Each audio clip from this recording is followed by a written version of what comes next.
getting shorter. It's now, no way, 'cause life flows like white water. Take a moment to breathe, hold it in, stay a while, forget all that you know, and forgive everyone. It's all in your power to turn away. And maybe I've been blinded, 'cause all I see now is a fairy tale ending is not in our cards at all. Make a change, forget I wait for nothing, to death do I, 'cause I feel like a freight train is running over me. So I'll say what you want me to make you believe. Mortify and complicate. I'll wait by until it's too late.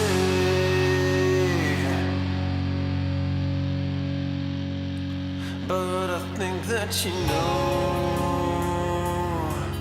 much better. Wait forever. My head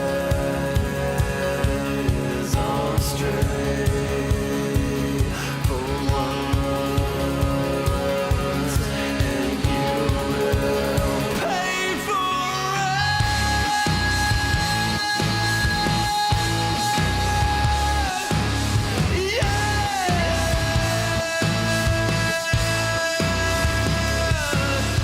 Caught in a landslide, and first I take, and I can't wait to finally get out of here.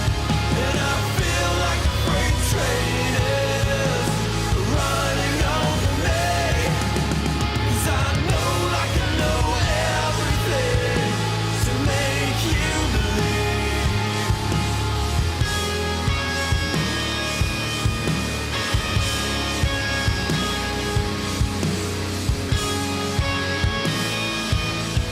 Take every piece of me, and don't be fine for a little while. Forget everything. You're making excuses. These loaded questions will be useless for you, and the real answer is that I fucking hate you.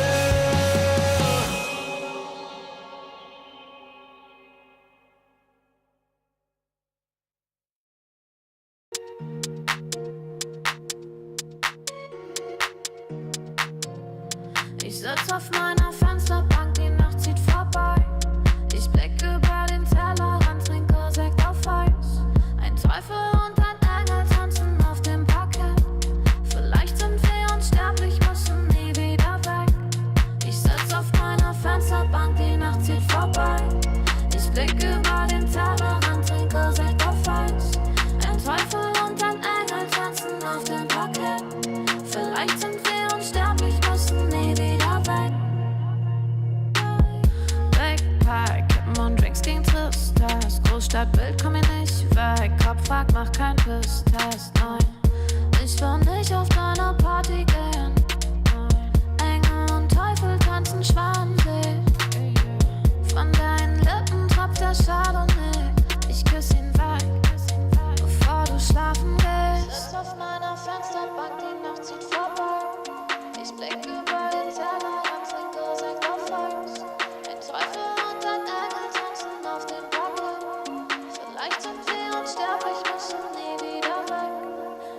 sitz auf meiner Fensterbank, die Nacht zieht vorbei. Ich blick über den Tellerrand, trinke Sekt auf Eis. Ein Teufel und ein Engel tanzen auf dem Parkett. Vielleicht sind wir unsterblich, müssen nie wieder weg. Faded auf den Wohnzimmerdielen. Baby, sag, wieso sind wir hier? Kann sein, dass wir den Boden verlieren. Wir heben ab morgens um 4. Ich sitz auf meiner Fensterbank, die Nacht zieht vorbei. Ich blick über den Tellerrand, trinke Sekt auf Eis. Ein Teufel und ein Engel tanzen auf dem Parkett. Vielleicht sind wir unsterblich, müssen nie wieder weg. Ich sitz auf meiner Fensterbank, die Nacht zieht vorbei. Ich blick über den Tellerrand, trinke Sekt auf Eis. Ein Teufel und ein Engel tanzen auf dem Parkett. Vielleicht sind wir unsterblich, müssen nie wieder weg.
Takes more than money to force a change. Takes more than time to heal the pain. Heartbreak will light the fire. Heartbreak will light the fire. Fire will light the fire.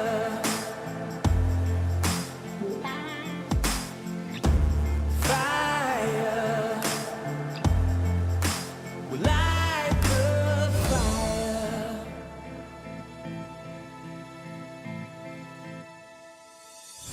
Takes more than money to force a change. Takes more than time to heal pain. Heartbreak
I'ma keep winning, winning.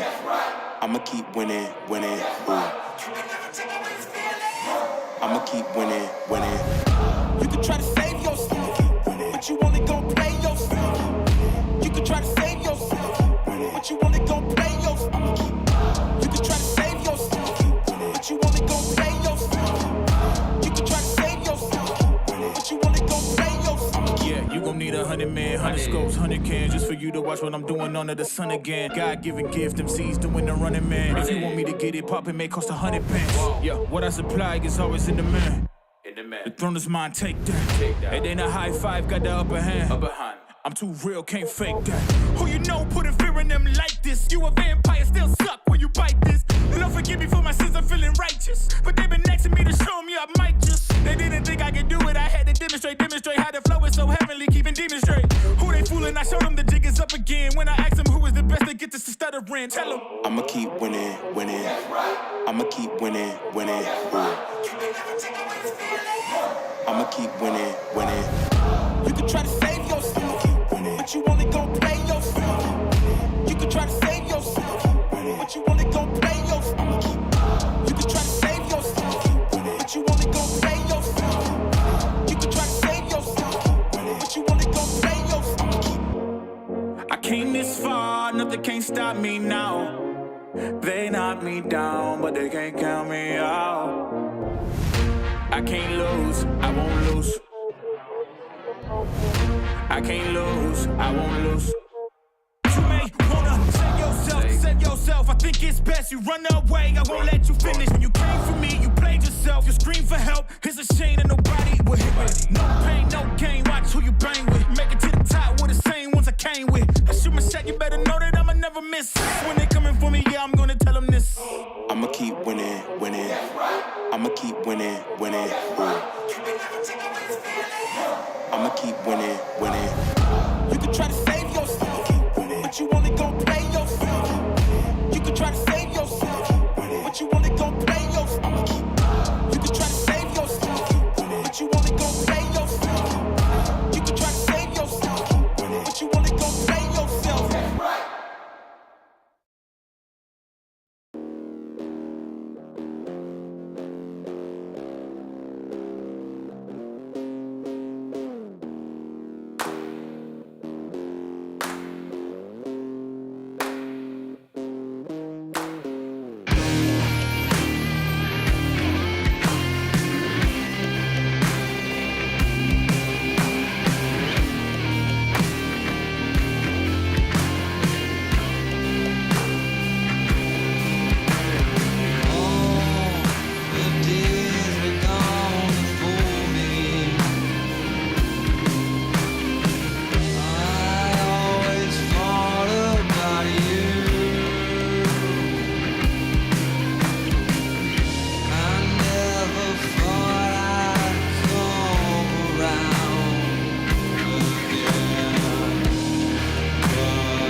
tattoos from my toes to my earlobes. Was a role model, I never had a hero. I learned how to live through the stereo. Coming from where I come from, nothing inferior. Everything you see ain't what it appears though. Everything that I built made that from zero, then added a zero. I am my hero. You couldn't imagine what it's like in my mind. It's beauty and catastrophe at the same time. Remember they laughed at me when it was game time. Now I know that they mad at me. I'm one you can't find. I'm not from the day. I come alive at night. I'm not what you used to. Couldn't recognize. They all on the ground while I'm taking flight. Yeah, you're welcome to join me. I promise I won't bite. Things they say, they're never getting in my way.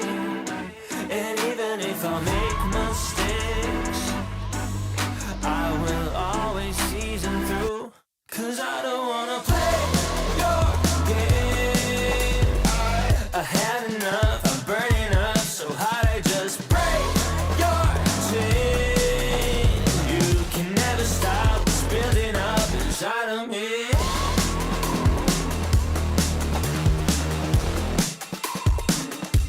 Inside of me.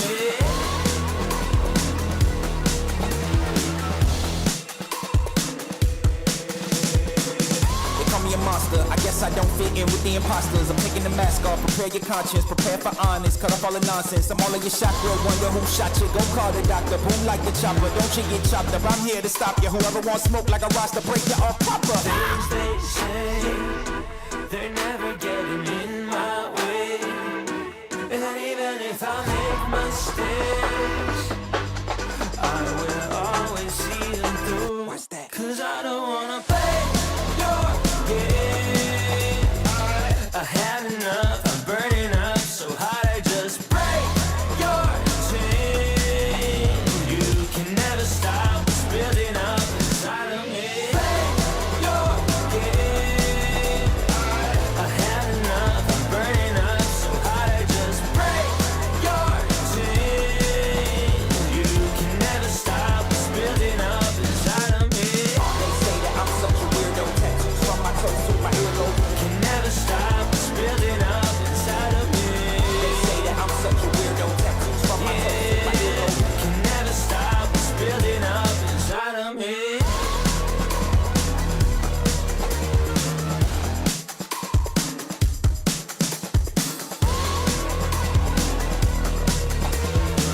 Can never stop what's building up inside of me.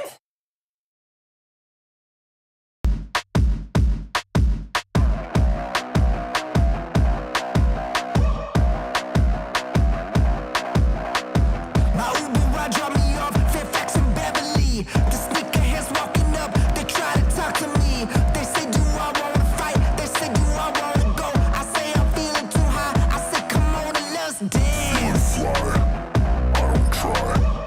Deep breath, I don't die. Let's dance. Fly, What? I don't try. Let's dance. Breath, I don't die. We stop at Bodega Lou's. I'll get my favorite cake, the sweetest one I can find. That mango saccharine. She asked, what else do I want? I say, you don't wanna know. She say, I really do. So I say, come on, let's dance. I don't try. Yeah, Deep breath, I don't die. let's dance. Fly, I don't try. Yeah, Deep breath, I don't die. let's dance.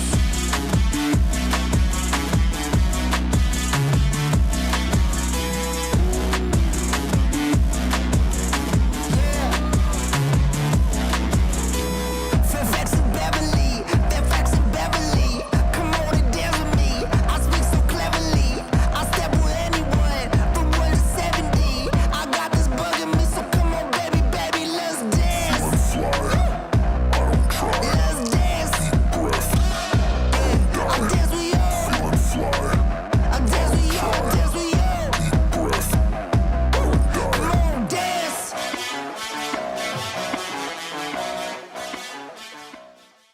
Do you want to play like a pro and gain that sweet MMR? Watch the DHL Pro Tips to improve your gameplay. Then test your knowledge to win a €250 Steam gift card. Become a pro by visiting esl.gg/DHL Pro Tips.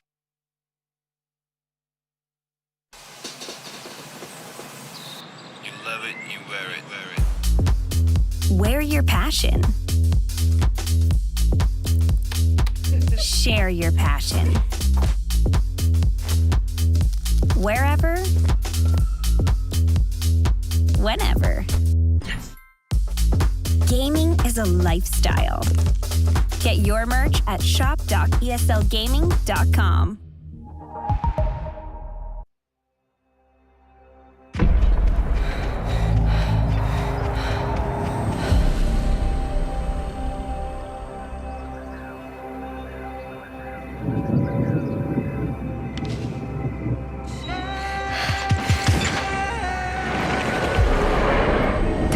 Deceived daywalkers, tricked to live in the light, crippled by the fear of darkness, taught to flee from it, blinded by daylight. You forgot the beauty of true darkness. I will make you remember.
You expected daylight to protect you?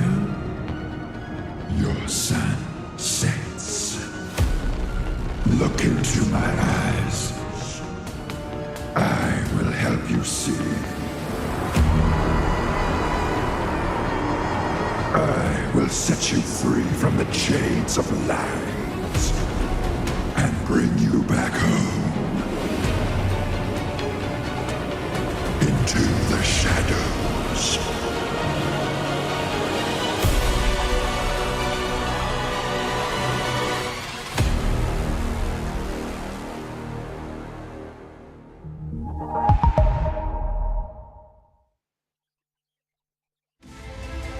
The ESL One Major is brought to you by Intel,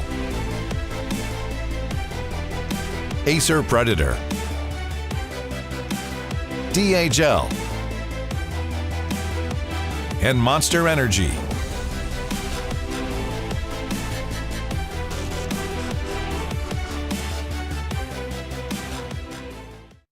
Tiger now going to feel the brunt of Picard's right click. Oh my God!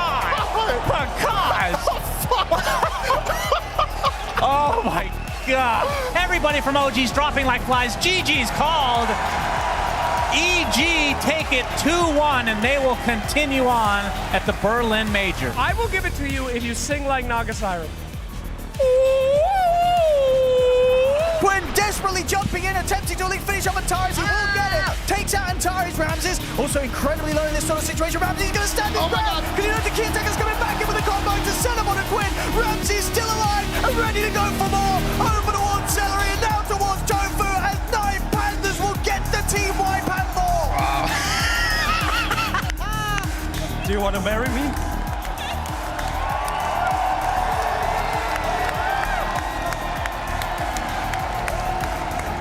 Berlin, can you feel the love?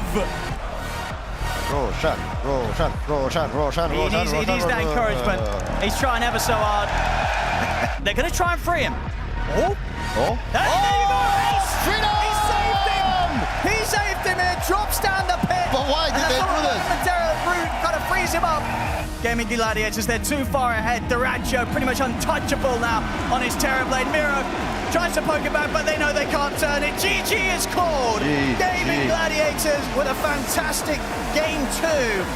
So they do want to take this fight, and they have spotted Insania. They're going to be able to kill him. He's down and out. The Eclipse goes out with a BKB on Stormseer. Once again, protects him with the help of Matthew, and they've got that high ground. Picasso can't get onto him. What a good pit from Whisper. Holding in these heroes. Luna looks like she may take out. That's going to be the Aegis expired, but Nisha going in big and finish off the cause. And he bought the Aegis, meaning there is no buyback for him. There is no way to stop him. They say we cannot stop these Team Liquid ball. We cannot stop Team Liquid as they continue yet another run through the lower bracket. They have achieved top 3 and will be in the final day of ESL One Berlin. Was geht Berlin? How you guys doing today? Finals day. One more day here in the Velodrome Arena as we get ready to crown the champion of the Berlin Major 2023! Neil, I'm going to run and grab the trophy. What do you think? Don't grab the trophy. Oh. I'm sorry, Ted, that is reserved for the best of the best. That's fair enough. That's not me. We have spent many, many days, 5 group stage days, and now our 6th playoff day. 3 teams remain. Just 3, but only one will get to touch that and lift it above their heads in celebratory fashion. I hope so. Are you guys going to be celebrating with the champions? Let's hear it for the final 3!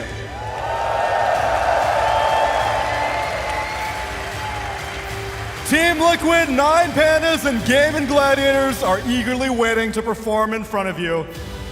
And now it's all left to the Dota. Dota! Dota shall be played this day! Hopefully 8 games, that would be hype. Let's give it a good one. Let's get ready for a long day, friends! It's time to start the final day!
Finals day is upon us. The ultimate prize of the Berlin Major draws nearer. But picture the scene. You're in an elevator with a man you think you've beaten. He won't make eye contact. But wait, he gets out of the top floor while you plummet back down to the ground. Suddenly, the elevator fills with liquid. It's an elaborate setup for the fact that 9 Pandas are playing liquid. What do you think of that, Stormer? Gonna be hype. Final day of the major. The time passed so fast. It did. Oh, I'm no, you got it. No, that's how it feels. No, looking forward to this last day. Gonna be some hype freaking games. I hope so. I really do. I mean, finals day always seems special, Peter. You've been here. How does it feel for the players? Nervous on the day, or are they just? It's been so much of the tournament now that they're like, let's just get on with it, lads. Yeah, it's been a decently long tournament. It has kind of felt like it's gone fast, but we've been here for what 10 days plus. It's been a while. Days, so yeah. I'm sure the players are almost running on fumes at this point, but anything they got left, it's the time to give it. Sheep, have you enjoyed yourself? I have. I've had a really good time so far. The arena's been amazing. The crowd lovely, and we've had some really good games. Yeah, I agree.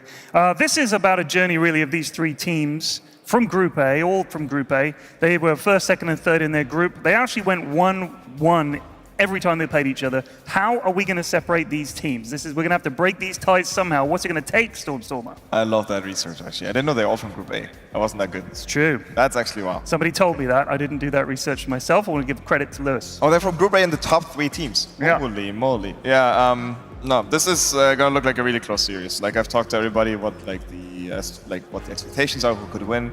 There's some small tendencies, but really, like, I think it's hard to tell. Like, of course, Gaimin looking really, really strong. 2-0, 2-0, 2-0, like last major. I don't know what's up with these guys. Like, I wish they were not in my region. Very fair thing to win. What can you do? What can you do? No.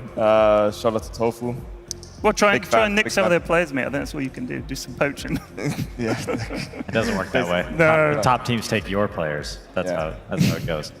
Well, I mean, honestly, these guys all look really good. Sometimes they've had a couple of wobbles, but these 3 teams definitely deserve to be the final 3 teams, Sheep, don't you think? I do. I think Liquid, especially, coming into their series now, they looked so bad at the beginning of this tournament. It was insane. Like, they were totally, like, confidence knocked, making silly mistakes, taking really bad fights, blah, blah, blah. And then everything clicked.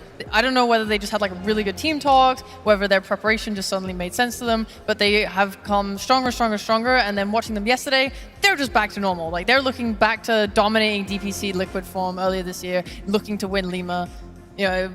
They're just amazing. They are. But I mean, here's the journeys of these teams. Gaimin Gladiators and 9 Pandas, of course, upper bracket. Gaimin Gladiators all the way. 9 Pandas only got knocked down yesterday. But Liquid, as you said, they did have some wobbles at the start. Group stage was kind of rough.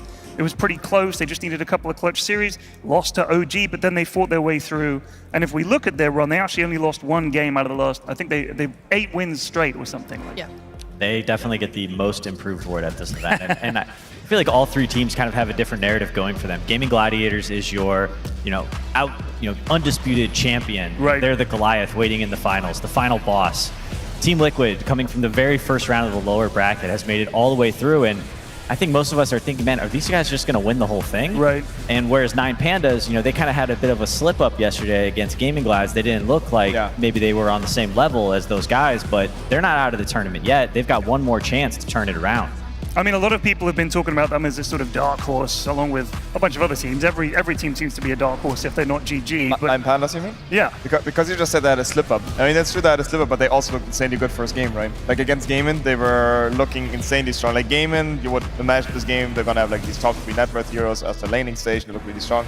All of a sudden, game 1 yesterday was completely different. And 9 Pandas was running on Gaimin constantly. And I think that first game should have gone 9 Pandas' way, but in the end, like, they did a crucial mistake in one big fight, and Gaimin was managed to claw their way back. But I think Gaimin was really sweating that game. Yeah, honestly. for real. And if that, Dota has a lot of momentum, also like keeping your head clear and everything, and keeping your momentum going. And I think if that first game, like if 9 Pandas was able to close it up cleanly, they might be the team waiting in the grand finals right now. We might have Gaimin against Liquid in lower bracket. I was actually looking at the graph for that game on Dota Buff, and it's a huge swing just before the game ends. And that seems to be quite a common theme in Dota traditionally, but in this patch, a comeback like that seems really rare. Yeah, like that might have been the biggest comeback of the tournament. I think so. That right there. Well, that's when you want to have it, right? You want to have it at that point, just when if you win this game, it sets us up for the final. Yeah. I mean, what better way to get back into the final? I talked to CY after this, and he was like, well, I think that was a S-tier comeback. I think he was right, yeah. Well, let's have a chat with Tsunami. We saw him a minute ago, but who knows what he's been up to in the meantime. Tsunami, art thou out there, and can you hear me? It's a little too Shakespearean for me, Ted, but thou art here indeed. And I'm amongst the crowd, and I know many of these people are veterans of the scene. But is there any brave soul who this is their first ever Dota LAN that I could speak to? We've got some woos off in the distance. I've got one Liquid fan here. I will target you. You are an isolated person. My friend, this is your first ever Dota LAN? Yes. How long have you been watching Dota esports? Since 2012. You've been watching for a decade, and this is your first opportunity. What was the occasion that brought you to Berlin? Sorry? What brought you here to Berlin? Why was this the time? Oh yeah, I recently moved to Netherlands so I could watch Dota tournaments. What a journey it's been. How has it been living up to be able to be in an arena with everyone who's all interested in the exact same thing? Yeah, I've been waiting for this for a decade, so it's amazing. It's living up to the hype? It is, it is. Are you ready for a grand finals? I'm assuming that you have a favorite. Is this the one that you were hoping for? Yep. How long have you been watching Liquid? Since it was Fluff and Stuff, Ike's Mic, Bulba. So, I mean... This guy is an original fan, and you've stuck through thick and thin, and now you're ready. So, as we can commemorate this, my friends, what's your name? Harsh. Could we give Harsh a warm welcome to his first grand final day? I'll let you get to the Dota now, my friend. Pyrian, back to you. Thank you, Neil. I remember that old Liquid team as well, back at TI3. Fluff and Stuff is a name I hadn't heard in a while, but I remember a very clutch CM ult outside a Roche pit. A great moment, anyway, for old school Dota fans. I'm going to run a little video now, and I want you to watch it very closely. You'll need to pay attention. This is DHL Pro Tips. Don't look away. In Dota 2, there are a lot of status effects, so it is easy to get confused. For example, why does Overgrowth, a root, interrupt Black Hole, but Rod of Atos, also a root, does not interrupt Black Hole? Well, to figure it out, let's do a lightning-fast rundown of every single status effect in the game and their exceptions. Disarmed, you can't attack for a duration. Exceptions, some instant attacks, such as Burning Barrage, can still do damage while you are disarmed. Slowed, your movement speed is reduced. Exceptions, your movement speed continues stacking past the 550 move speed cap, so if your move speed is high enough, then slows don't affect you technically. Stunned, you can't move, attack, cast spells, or use items. Exceptions, Abaddon ult is usable during stuns. You can press BKB during the very first frame of any stun. Rooted, you can't move or press mobility spells or items. Exceptions, some roots such as Gleipnir grant True Sight. Others, such as CM's Frostbite, also disarm. The most powerful roots like Treant's Overgrowth do all of the above and also interrupt channels like Black Hole. Leashed, exactly the same as a root except the unit cannot move outside a specific range. Exceptions, leashes share the same exceptions as roots but do not interrupt channels other than TP Scroll. Silenced, you cannot use spells but you can use items. Exceptions, some spells like Borrowed Time automatically activate through silences. Hexed, the same as a stun except instead of being unable to move you are transformed into some sort of slow moving farm animal. Muted, you can't use items. Exceptions, passive items such as Lincoln Sphere will still work. Broken, ability passives are disabled. Exceptions, some passives like Fury Swipes can be broken, while others like Grow cannot be broken. Feared, you're stunned, but instead of being movement disabled, you are forced towards a certain location. Exceptions, some fears move you towards the fountain and others don't. Taunted, you are forced to attack a specific unit for the duration. Exceptions, some taunts like Duel also silence. Most taunts pierce BKB, but others like Winter's Curse do so only on the primary target.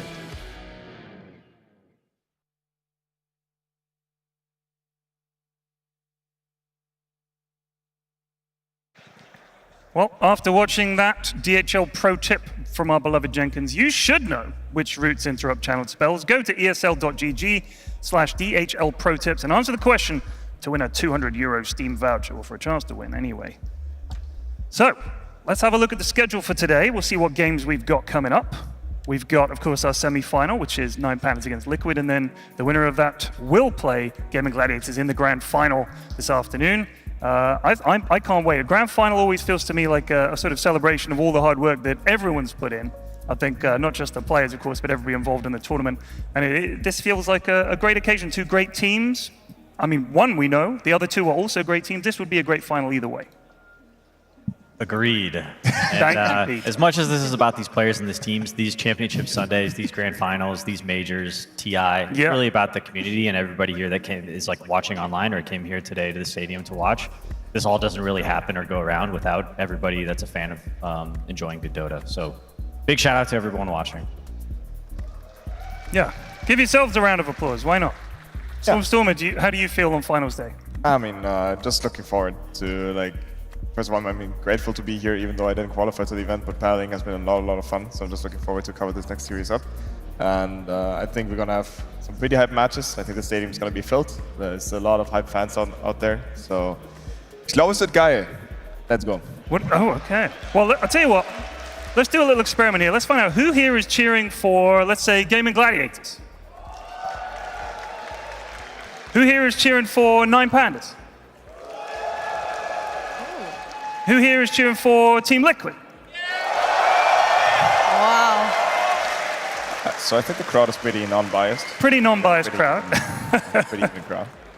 Are any of you biased on this panel? I wouldn't say I'm biased, no. Let's go to a break while I consider that question. We'll be back very soon. Don't go away. Grand finals and semifinals coming up.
Double XL up in the pen, you can't shake that.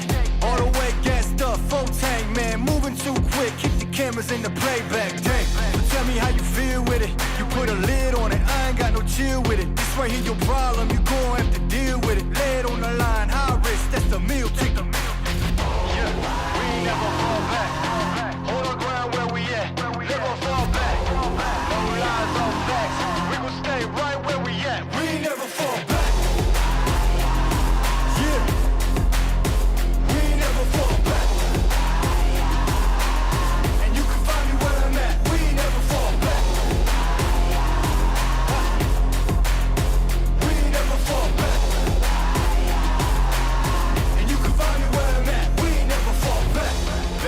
Down, never falter.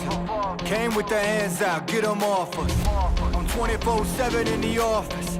Pay attention cause I ain't repeating offers. Yeah, never met a man I've been scared of. Careful, you gon' get exactly what you asked for. Here for whatever you bring me, getting handled. I answer to no one, I don't need to hassle. Yeah, we ain't never fall back. Hold our ground where we at. We ain't never fall back. Hold our ground where we at. Never fall back. Fall back, hold our ground where we at.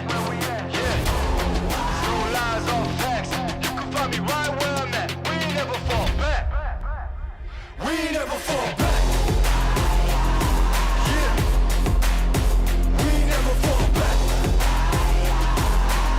And you can find me where I'm at. We ain't never fall back. We ain't never fall back.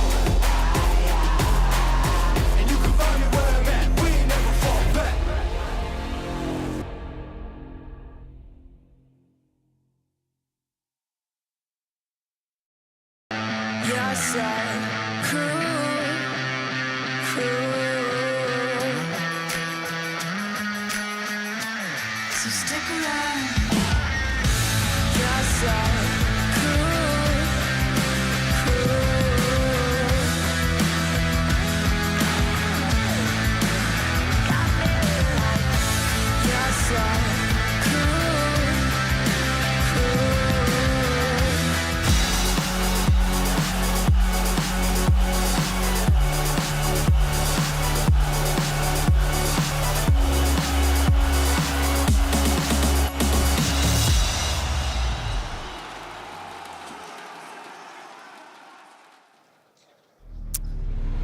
Yeah, welcome back.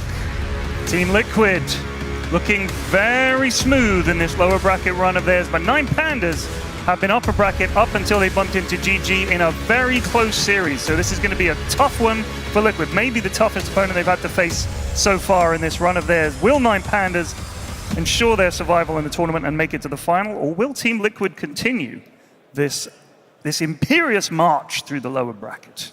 Let's have a look at 9 Pandas first of all. We were talking earlier about how they lost out to GG in game 1, but that it was close. My question is, and you may have been in this situation before, where you've had a game you're up in, you lost it. Does it tilt you, or do you think, we almost had them, guys, we'll get them next time? I think it goes both ways. I think it really depends on the team's mentality, also what the coach does after. They're also, just to point out again, they're the only team with a stand-in in this last series. They got Roger standing instead of Solo, their captain. So they're, in general, like, I mean, they're in the freaking lower bracket finals with the stand-in. You know? I think they're way higher than their expectations. The Lima Major, they didn't get this far. So I think they're just, I don't know. They, of course, they were a bit tilted. They think they should have been in the grand finals, maybe, or they should at least have won that game one. Never know. But I think it was also a huge confidence boost in some way. Like, Gaimin Gladiators is like 2-0, 2-0, 2-0 all the way, and they almost like they really crushed them in that first game. So I think it has more positive impact for sure than they should not be tilted at all. I don't think so.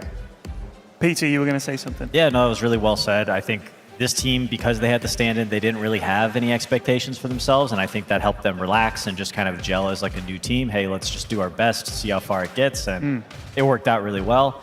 That game against Gaimin Glad yesterday, they probably proved to themselves that, like, hey, we are good. We can do this. And if they just, you know, don't make a couple of those mistakes, maybe they take game one and maybe, you know, games 2 and 3 go their way potentially. Sheep, one of the things I wanted to ask you about, because we were talking about it backstage a little bit, was we need to talk about Bounty Pos 3, I think. It was something that kind of didn't work. Did they do it Pos 3 in both games? Because they did it in the first one. Did they do it in the second as well? What was the deal there? What didn't work? I think they had a very concrete idea in mind of, like, we want to use this hero to run at them and just kill them over and over again, which worked very effectively in game 1, not so much in game 2. I think the problem is that hero, he was buying a lot of auras, he fell behind. I think he's pretty under-leveled for what a core should be, and his damage numbers were like kind of low. I think at some point he literally just fell off, and they weren't able to close out the game in the time that they were strong. And the hero just kind of became a non-factor, which meant that Gaimin were able to overwhelm them with like their own BKB timings. But we have seen this bounty be very effective in this tournament, but mainly as a 4. So when you suddenly shift it to a 3, does that almost remove some of its power of just constantly being able to be in their face? I mean, I don't think so. I think that first game, honestly, like, first game and second game are very different to me there. Like, yeah, they maybe forced in the second game a bit too much, but in the first game, they picked the Sky Mage with the +4, like, because on towers, he has like a pretty niche, like, I think pretty small hero pool. Fuser is insanely comfortable on. He plays an insane Skywave Mage, he plays a super good techies. Like, he has like some outstanding +4 heroes. And I think he was just like, pick me this hero here, I'm gonna have a lot of impact, and they put the bounty +3. And I think in the game, in the first game, it worked out insanely well. Like, once again, I think they were crushing it until that one decisive team fight. Right. Misplayed it. Misplayed it. And in the second game, I guess you can argue maybe they overforced it a little bit too much, but I mean, they probably just wanted to stay in their comfort zone. They were saying, hey, this worked out really well in game 1, let's just try it again. So I would not count the bounty out, and I do not think that the series yesterday, they might revalue it a little bit, but I don't think they're like. They're not going to chuck it out. They're going to give it a reevaluation. Well, let's have a chat about Team Liquid as well, because of course they're the other team in this matchup.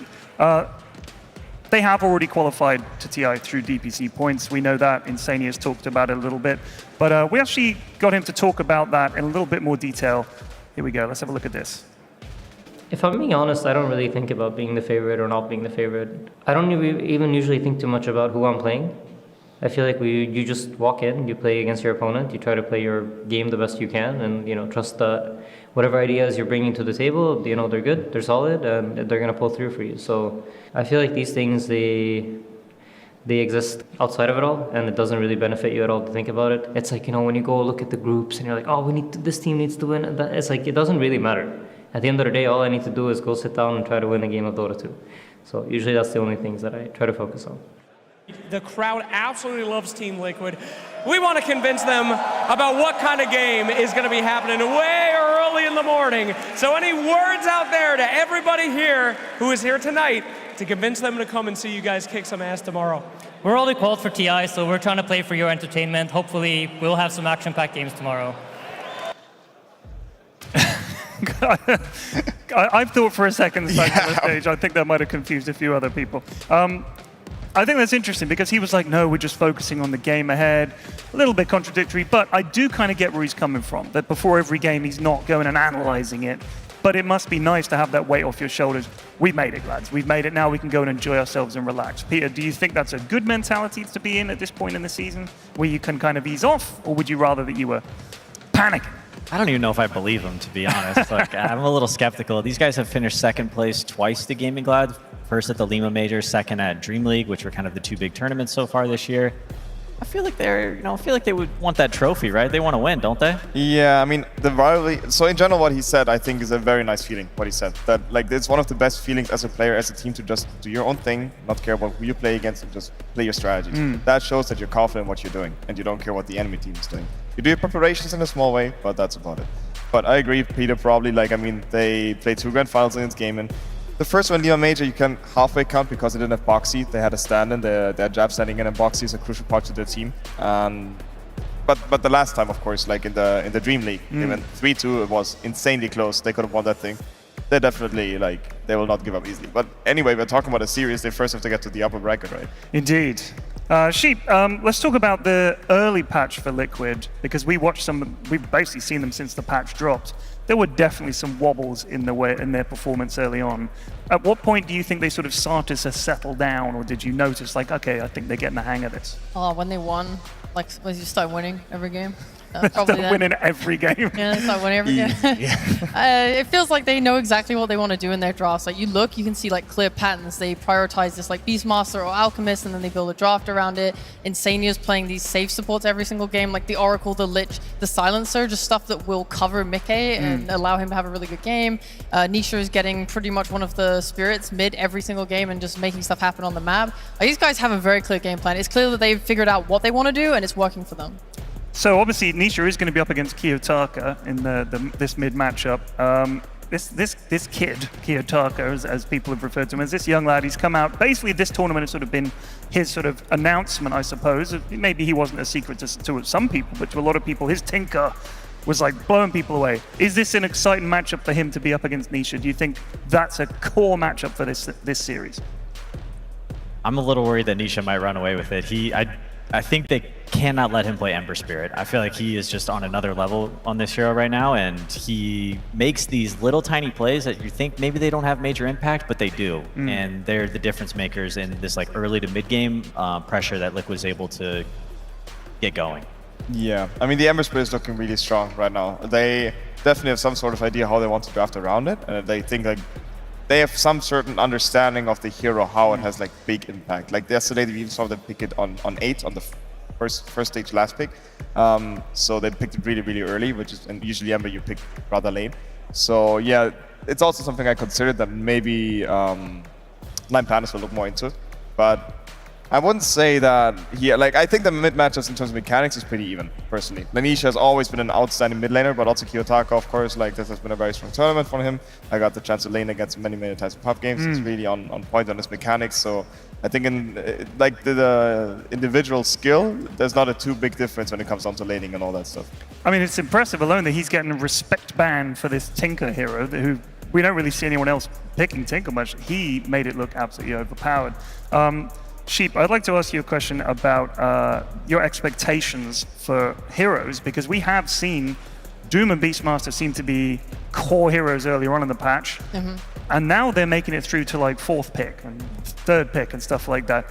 How did that happen? What changed in the meta to make them less important? I don't know. I think it's about like team preferences, because like you look at Nine Pandas and they have this like, oh, we want our bounty every first phase. We want to like prioritize supports and get really good supports. Whereas Gaimin, Gladiators and Team Liquid, they're much more like, we want to ensure that we get this Underlord, Beastmaster or Doom and play around that. So it's kind of like just different priorities. I'd actually say Gaimin and Liquid are incredibly similar teams in how they draft, which might give Nine Pandas an advantage perhaps, if they're just used to playing against this over and over again and can figure it out. Or maybe their strats aren't up to snuff and they're not going to be able to beat out this like, we buy auras, unga bunga, we make good plays and we run at you. Well, we'll find out who's up to what after this short break, when we'll be back with our draft for Game 1. Don't go away.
passion.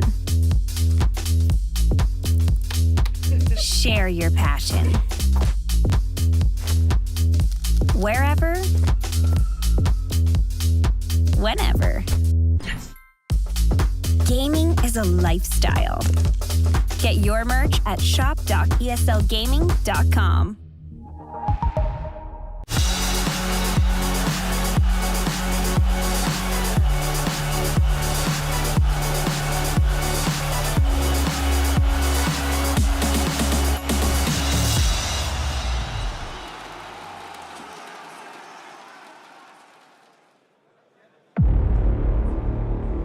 Going to be up next. Another blast comes through. The Illuminate's not good enough. And look at the jump in. Oh, they grabbed him. Stormturd in trouble. The sun comes out for Boxy. What a blast off the table.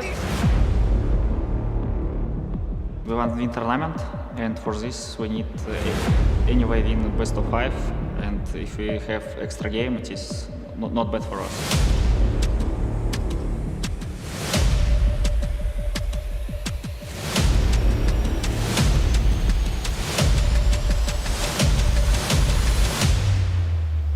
Lower bracket run has been a dream for us so far. Once again, Mickey comes in with a 2-man. Bounce back. They have the Doom onto the bye-bye. Getting chopped up. This also incredibly low in this sort of situation. Ramsey's going to stand his ground. The key taker's going back into the goal to set him on a quit. Ramsey's still alive and ready to go for more.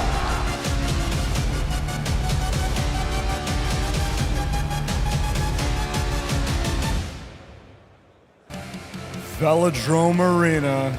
It is the last day that I see an entire arena full of people ready for some Dota. So let's bring out your first team.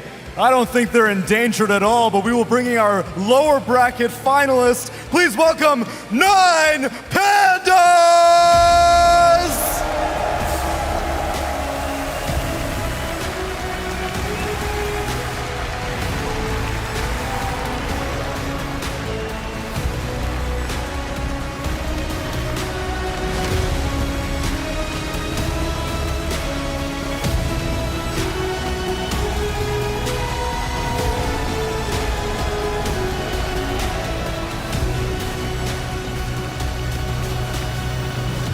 And our second team seems to be acting like being here is just a formality, that they're doing it for you.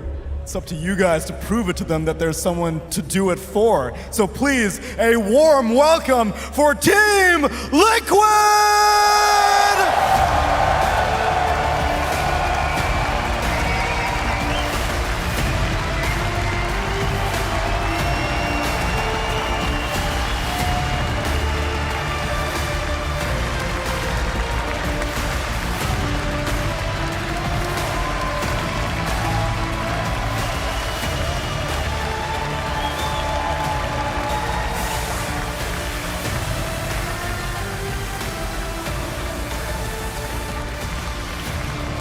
As per usual, I would like to welcome 2 representatives from each team to the center of the stage. Could I please get Miero and Blitz?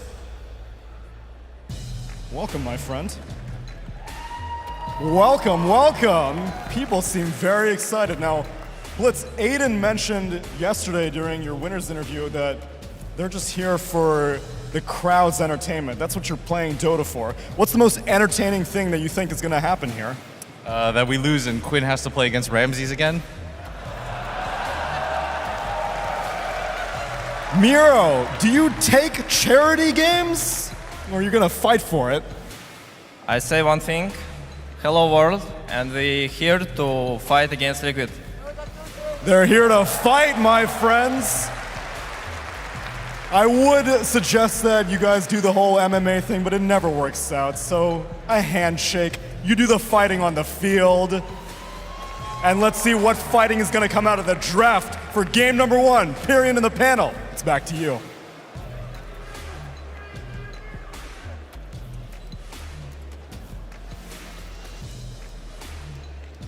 That did seem a little bit more aggressive, perhaps, a little bit more confrontational. Blitz setting up a little bit of a meme there with the whole Quinn Ramses thing. That's what confrontation looks like to you? Well, at this point, given some of the lads have said, we wish you all the best and it's really great to see you and everything, I want to see a little bit more MMA style. You would have been good at that, Peter, I reckon, wouldn't you? Back in my day. Yeah, back in the day. Bit of PPD, getting out there and flaming the other teams. I would like to see that. Will's too nice, Miera's too nice. They're all just too nice. Yeah, but I see so many smiles on these cameras. Look at all these players. Like, Yeah, they're all they're loving enjoying themselves. I don't see a single guy who's like, I don't know, I joined this game before. Like, I don't know, for my honor or something. No, they're all feeling so freaking good. Yeah, I mean, what Blitz said is kind of fine. Like, the Kuno's Ramsey situation, but I think they're going to try really freaking hard. I don't think they're letting anything down. Once again, they're qualified to TI, but this might make them even play better. They're playing for no stakes. So, Western Europe against Eastern Europe. Indeed. I must say, I do like the way some of the players, you can tell they're having fun because they kind of play up to the player cameras a little bit. Like we saw Insania fanning Mickey the other day like this. I thought that was a nice touch. So, Sheep, how much would you like to play on a stage like this? Or would you, like me, I think, buckle under the pressure? I would buckle under the pressure so fast. Oh my God. There's no way. I play like an online qualifier. It doesn't mean anything and I'll still shit the bed, you know, and just like choke it out. So to be on that stage, I mean, you got to get used to it, right? Every time a team comes to a major and they're like bringing new players, like LGD at Lima, for example, usually they tend to underperform and they have to like get used to it. Or sometimes you're like OG Thompson, whatever, I don't know. Yeah, it affects everyone in different ways. Yeah. If you've never participated in esports yourself, you know, you kind of, before these big matches, you get those butterflies in your chest, and I think that means, you know, you really care, and it's a lot of fun. I did talk to one of the players about, because I get nervous before doing panel stuff, and they were like, you still get nervous? And I was like, well, don't you get nervous playing Dota? And they were like, yeah, it's a fair point. Like, even though it's something you've done before, you still get nervous about it. It's human nature, isn't it? Stormer, when you're playing, how do you overcome nerves? Or is it just as soon as you sit down? So actually, that's pretty cool. I got a pretty good answer to this one, I think. So first of all, to run up what Peter said, I think running up on stage is probably one of the best feelings ever. Like, you got this nice music, you got the crowd, you got everything. You're sitting in front of your desk, and you're just, I don't know, at that moment you just want to play and enjoy yourself, right? But actually, one time, so one of my biggest idols in Dota has always been Dendi, Navi Dendi. Shout out to him. He's one of the greatest players, I think, who ever existed. Big shout out, Dendi. So one time, I texted Dendi, and I was in an official game, and he said, hey, how do you stop being nervous? And I was like, my friend, just take the first last hit, and then you're gonna do fine. And then it somehow worked out. So unless you miss the first one. And if you miss the first one, then you're not fine. You get nervous. No, yeah. but he was saying being nervous is totally normal. I've played so many years of Dota, I'm still getting nervous. So it's nice to have even such a big idol like that, like saying something like that. It's nice to have a little mental thing to sort of go, that's just all I have to do. In that moment, I was just impressed that a person like Dandy can still be nervous after so many years of competition. Yeah, crazy.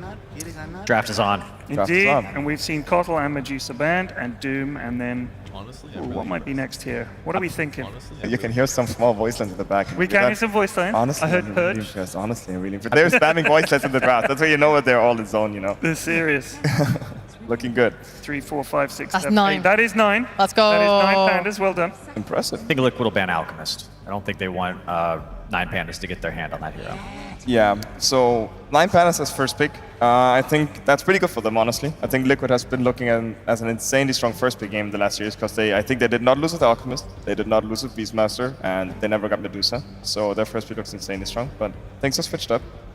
As you said, Alchemist being banned out for 9 pandas this year is just too prominent. What is interesting about this right here, what we didn't point out, is that pandas is first pick, but they banned the Medusa themselves.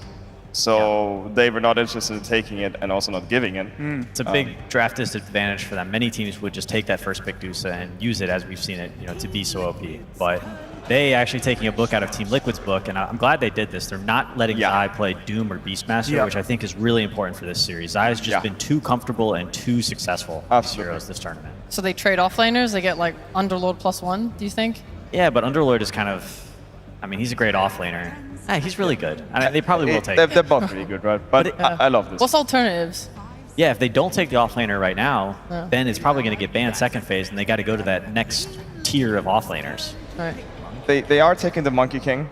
This is a hero that has been a bit overlooked, I think, in this meta. I think he's looking insanely strong because especially all the offlaners are kind of countered by it. Of course, Doom is not in this game right here, Underlord as well. But I think Monkey King carry is looking insanely good this patch. Even against, I think, Beastmaster, it can look really strong. I'm not the biggest expert on the matchup, but we saw yesterday how Monkey King also smashed Beastmaster so freaking fast. So I like this opening, even though the Oracle is very interesting. Just Insania playing on his comfort, I guess, or having some ideas. What do you think? I think Boxy played it as well. They're kind of flexing it between both supports, but the overall idea is that they have been leaning towards having one support that will make sure that Mickey has a perfect game. Like whether it's the Silencer, whether it's the Lich, whether it's the Oracle, it's like we want to make him have a comfortable time and be able to take these fights, because they get Mickey very involved early nowadays in this patch. Chen, I love this. This is some Zeus stuff going on here. Beast and Chen, huh? It's these teams playing to their comforts. I think once Liquid kind of figured out what support heroes worked best for their duo, it was about, halfway through the tournament, they looked like a different team.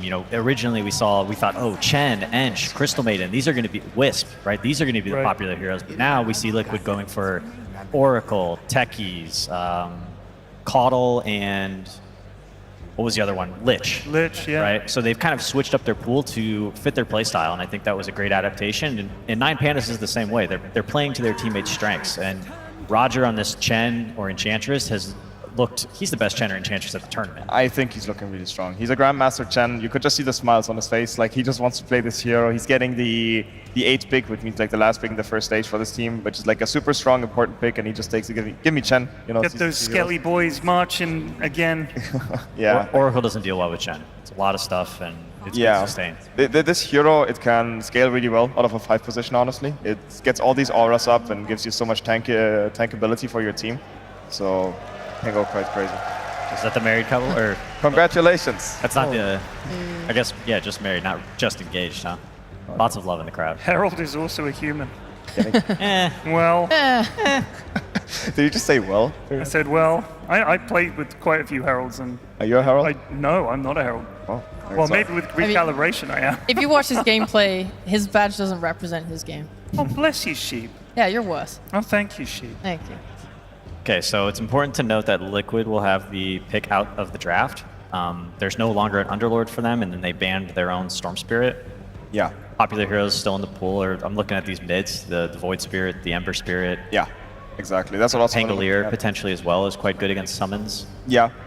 These heroes are also what I'm looking at. At some point, they can run out of damage against the Chen, but once again, they had huge success with it, so I think they are not afraid to pick it. Also, they got the pick coming into the stage, and they usually love to pair up all these Spirit heroes with some aggressive support.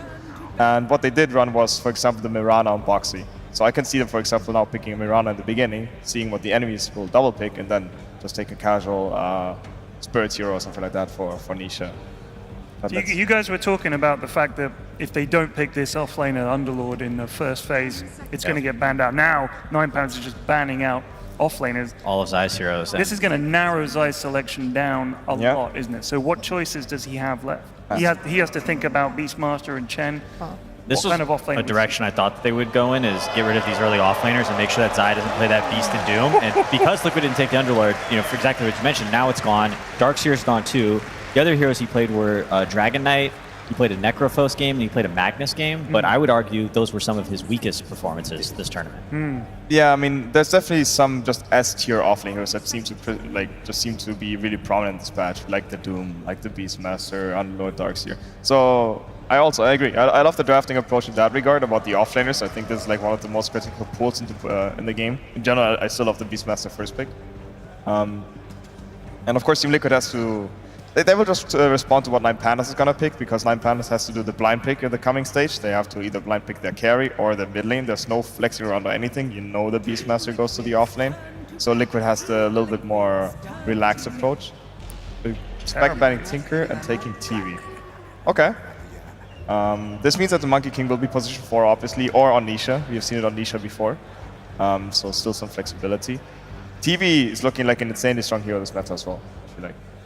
Would love for Pandas to pick up that Kiyotaka puck right now. Not any disables really on Team Liquid so far, and one of his comfort heroes. He can scale well into the late game and provide like good damage even for Terrorblade. But grabbing that PL, Ramses, I think he had an interview where he said this hero is just very just strong this patch and one of his favorite heroes. Yeah, it's looking good. I think carry to carry matchup, it's like the S tier carry matchup to TV. Like these illusions, they just overwhelm Terrorblade. You don't have much to do against it. You cannot figure out which one is the real one, and PL just hard counters TV. But That being said, they still have 2 heroes to pick on Liquid. They can take 2 cores who can deal with illusions as well, like for example an Ember, a Pangolier is also in the pool. So it is a bit, I would say, cocky as well to just pick it right here. He doesn't know what he lanes against. Yeah, I agree. It's going with the Chen, so everything's revealed, and Techies, another Antara special. He lost his hero. I think he's a Grandmaster on this one too. These are also Beastmaster and Techies, 2 heroes that Liquid have enjoyed playing as well. So picking them for your own team, but also denying them the enemy. Pretty strong draft from 9 Pandas so far, you think? They're fully sticking to their comfort. They got a Grandmaster Chen, they got a Grandmaster Techies, they got Ramses, who apparently said this hero is super freaking good. I'm not sure about the PL. That's a question mark for me. Yeah, that one is a bit like, once again, a little bit cocky. Now Zai, he's probably going to pick the offlaner here. He's going to pick his matchup into PL. I mean, there's not that many offlaners left in the pool, but at least he knows what he's getting himself into. What about a Timbersaw? That's what I'm looking at right now. This hero comes to mind. He likes the hero. There's probably multiple options, but this hero doesn't care about Beastmaster that much, doesn't care about Chen in any way. Naturally pretty decent against PL, I think. Cares about mana burn, I guess. Techies can be annoying, though. I actually really like that suggestion, because when we look at the potential off-lane Pango, that hero's a kind of a weak laner, right? And you're playing with a Monkey King or like double melee, maybe it doesn't work out super well. Timbersaw's ability to be left alone and let the monkey roam and be annoying on the map, that sounds very ideal. Yeah, I think Pangolier offlane, if they would pick Pango, would be mid, rather. I think the offlane Pangolier is not so strong in the lane, and you see what you're laning against, right? You see Chen, PL. So I think Liquid is thinking like, we want to punch this lane ideally if they find something. I would like some Pango mid. I think the only thing that makes me feel a little bit sad, if this monkey does go to a support role, you're playing 2 supports with like pretty low damage overall. And it has to come out of your cores in that case, but I think Terrorblade and Tide also a little bit low damage early on. Yeah, that's a good point. That's a good point. Or the crowd loves his Tide, or? I think they're cheering for the flashing lights. They're loving something. Who's cheering for a Tide? Anyone cheering for Tide Hunter? Yes. Me. Well, one guy. I don't like it that much. so yeah, they decide to go for the Tide. I guess also a decent option. Probably gonna have a free laning stage against PL and Chen. I think he's pretty annoyed by the mana burn later. Like PL can be a pretty annoying, like poking hero from the distance, throwing lances, burning his mana. But yeah, Zai's comfort as well. Likes the hero. And once again, like the monkey, it's not set in stone yet if this monkey will be a 4. It can actually be mid as well, I think. Yep. 9 Pandas now. They got a blind pick Yotaka. Puck is gone. Puck is gone. Tinker is gone. Tiny is gone. Kind of surprised Liquid didn't take Pangolier for themselves instead there. You mean in this pick right here? No. Instead of the Tide Hunter, they could have had Pangolier up against PL. Yeah, instead of Tide, right? Yeah. I guess I just want to take one of those offlaners maybe, just because the pool was getting a bit scarce as well. Tide is kind of that big wall hero, and Pandas does have Chen and Beast, so lots of summon. Yeah. They can't really go through him. No, I can definitely see the idea behind the pick. It's pretty tough to take him down in this game. 9 Pandas probably thinking ideally they take a Kiyotaka here which can threaten Tide Hunter. But once again, like Liquid, they can put the Monkey King mid. They can also pick whatever mid layer they want into Kiyotaka. Yesterday he confidently blind picked Tiny, which obviously is out of the pool. Pool is getting pretty low. There's a Void Bird, something like that, which is generally pretty bad against Monkey King though. Lots of mid heroes being banned cheap. What's left in the pool? What are the options here? It depends on who you're playing, because these players have both dipped into like a lot of other heroes, like the Queen of Pain, the Shadow Fiends, the Magnuses, TAs. We've seen all of these mid. We've seen a Ricky mid. I don't want to see that one again. We saw Invoker yesterday, which I did not like. Invoker. We don't want to see that again. I did not want to see that one again. Invoker. No, Stormstormer, no. Yo, actually, what are your opinion on Invoker this patch? Have you played him a lot? Not leaking. You're not leaking? Okay, no, it's looking. It's the. Oh my god, he's spilling it all over himself. It's not a beer though. He's gonna have a sticky neck for the rest of the day. Getting all the energy in for today. It's gonna be a long day. Good luck, brother. But yeah, Invoker is obviously received some nerfs. His laking got a bit nerfed, but he played it yesterday, so Kiyotaka might have different opinions on it. He is also a Grandmaster Invoker player, so he might be looking at the hero. With that being said, 9 Pandas would maybe like to have a hero that can synergize with the techies to do some rotations and movement on the map. Yeah, they need somebody to initiate. They need somebody to start these fights. They need somebody to jump this Oracle in the backlines. The pool is just so. I'm trying to think. It's getting smaller and smaller. Yeah, could they? I don't know really what his favorite heroes are. Queen. All right, yeah, they go the Queen. This is something he's played well before. Queen has been picked kind of in this position a couple times this tournament. Generally, just a strong laner, no matter what he's up against. Honestly, I mean, the hero's pretty okay. I wouldn't say it's amazing. I think it's just hard to pick a hero on the stage, honestly. That's about it. I think many heroes are already out of the pool, and Queen of Pain is just, as you said, a decent blind pick. Can be a little bit annoyed by the Fate's Edict of the Oracle, because all your damage is magical. Hi, Tsunami. Yeah, but at least he has that built-in blink, so he can maybe jump the Oracle. He can pick up, I don't know if he's going to go Orchid, but he could potentially jump this Oracle, kill Oracle first, and then work on the rest of Team Liquid. There's been a change with Quop's, is it her shard or her ags? I can't remember. Someone was explaining it to me the other day. Yeah, the Aghanim Scepter. Yeah. So she got it's a pretty huge buff, to be honest. Like, the Aghanim Scepter made it that the Shadow Strike triggers Scream of Pain, and it also hits a target that was affected by it. So these damage. Leshrac. Isn't that not a great matchup for Lesh versus Quap? No, it's all right. I think it's gonna be pretty even, and it's also enabled really hard by the Oracle. It's a skill-based matchup, but I think Nisha picking confidently into it. It generally has, of course, a super good matchup against the Peel, but when I played Lesh against Chen, I've often been annoyed by these auras. Like, Chen is a big aura here. You find these small Centaur creep with the magic resistance and maybe get a pipe. Leshrac damage can really suffer. You could also get the Mage Slayer on PL, potentially. Yeah. If people still buy that. Those Probably three will. things together seem very good against Lesh. Hard to Favoring tell. anyone, Stormstormer? Hard to tell. A think 9 Pandas has like a really strong comfort draft, and I think the Chen, in general, I love the drafting approach in this patch. But once again, like, I'm not sure how this PL pick works out. I think the lane honestly should be fine against Tide Hunter. It's not as hard counter, so it could work out. But also on Liquid, what is insanely strong is this Oracle Leshrac combo. Like, strong synergy by nature, healing up. Strong synergy indeed. Talking of strong synergies, two people I know with a strong synergy are Sunsfan and Syndra, and our casters. Lads, how is it going?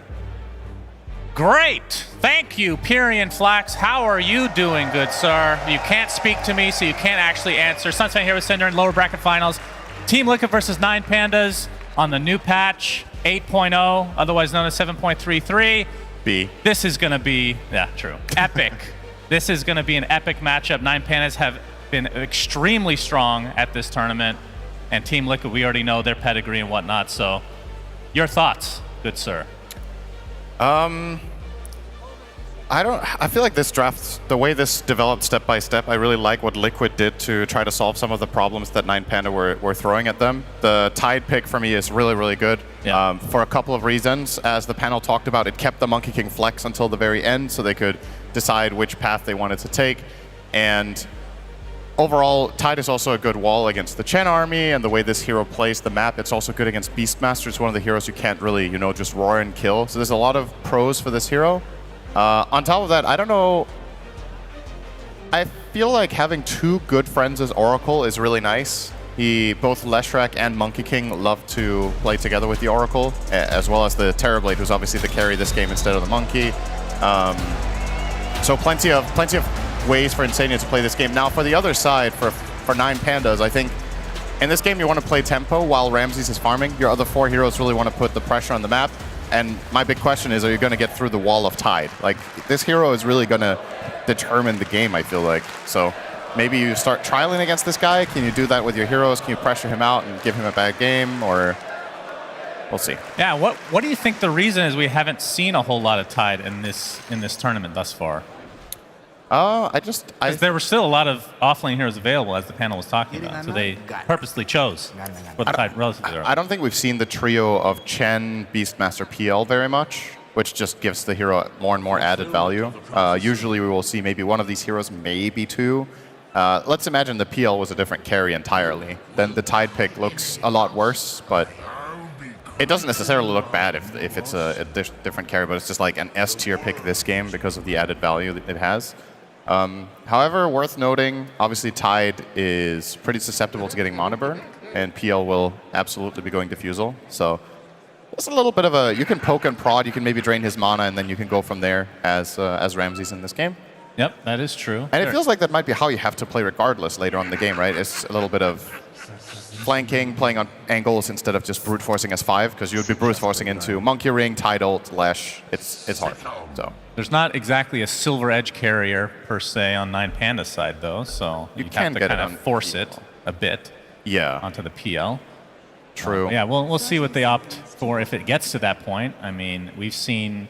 This patch is really interesting because we have seen some crazy games. We've seen a lot of stomps, which we're kind of anticipating because of the fact that it is a new patch. But now that we're so deep into it, are you expecting any differences now that these teams are kind of following a meta closer than, you know, the other teams would have because they've actually made it late into the tournament? I still think inherently the way the patch works right now generates an opportunity for teams that get off to a good head start to just absolutely run away with it.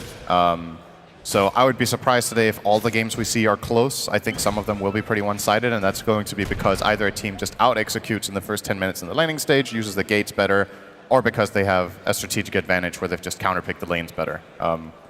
It's hard not to drop the ball a single time in this stage of the tournament. There's so much more to think about because the teams are showing more and more strategies, so you have to consider additional bans, you have to consider additional laning setups, and again, that's something Liquid have done a really good job at in this game, in my opinion, is to make their lineup very difficult to draft against. So, Nine Panda's lineup in a vacuum is very solid, the way it works and what it tries to do, but Liquid definitely didn't make it easy for them. Yeah, because we have a blood grenade used in the bot lane, and Sandy's going to take a sticky bomb to the back here. We'll be able to walk it off, though, as the harassment continues on. The mid lane is what I am most interested in. It is Nisha on the Lesh versus Kiyotaka's Queen of Pain. The panel kind of talked about this matchup. I'll let you take over as well. But the last time we cast Kiyotaka, a couple days ago, that was the old Tinker game, and it was a thing of beauty for some. People that hate Tinker, maybe not so much, but that was an impressive performance nonetheless. Yeah, I think this lane is... I mean, first of all, I'm going to judge... let's try that again. Trudge it up, son. I'm gonna trust Storm's judgment. There we go. That was hard to say, apparently. Roger getting blocked in. This could be first blood. Boxy and company will be taking it. So first blood the way of Liquid, and it looks like Boxy will be able to get out just fine. Yeah, so about the mid, just I will trust Stormer on this one. Obviously, he's the mid expert. I think it makes a lot of sense as well that this matchup should be skill-based, and oh, nice stun there from Nisha. Good harassment, because Queen of Pain is going to throw out her Shadow Strikes and try to get an advantage on the Lesh, but Lesh is one of the mid heroes with the highest just raw spell damage from range, so he can fight back and stand his ground. And then it comes down to, you know, just raw last hit damage. Both heroes have basically the exact same damage, so yeah, it checks out that this should be a pretty even matchup, and so far so good, right? Both players with 9 CS. A couple more denies on Nisha as well as the first water rune. Yutaka has a bottle coming out, so he'll go top now. Yeah, so we'll be getting that trade, and we've been seeing a lot of movement at the 4-minute bounty, and obviously the 6-minute power rune has been just as powerful and important as the last patch. And Miero going to continue out with those axes. Is this an Aghanim Scepter build? Is this a good game for Aghanim Scepter Beastmaster? The drums.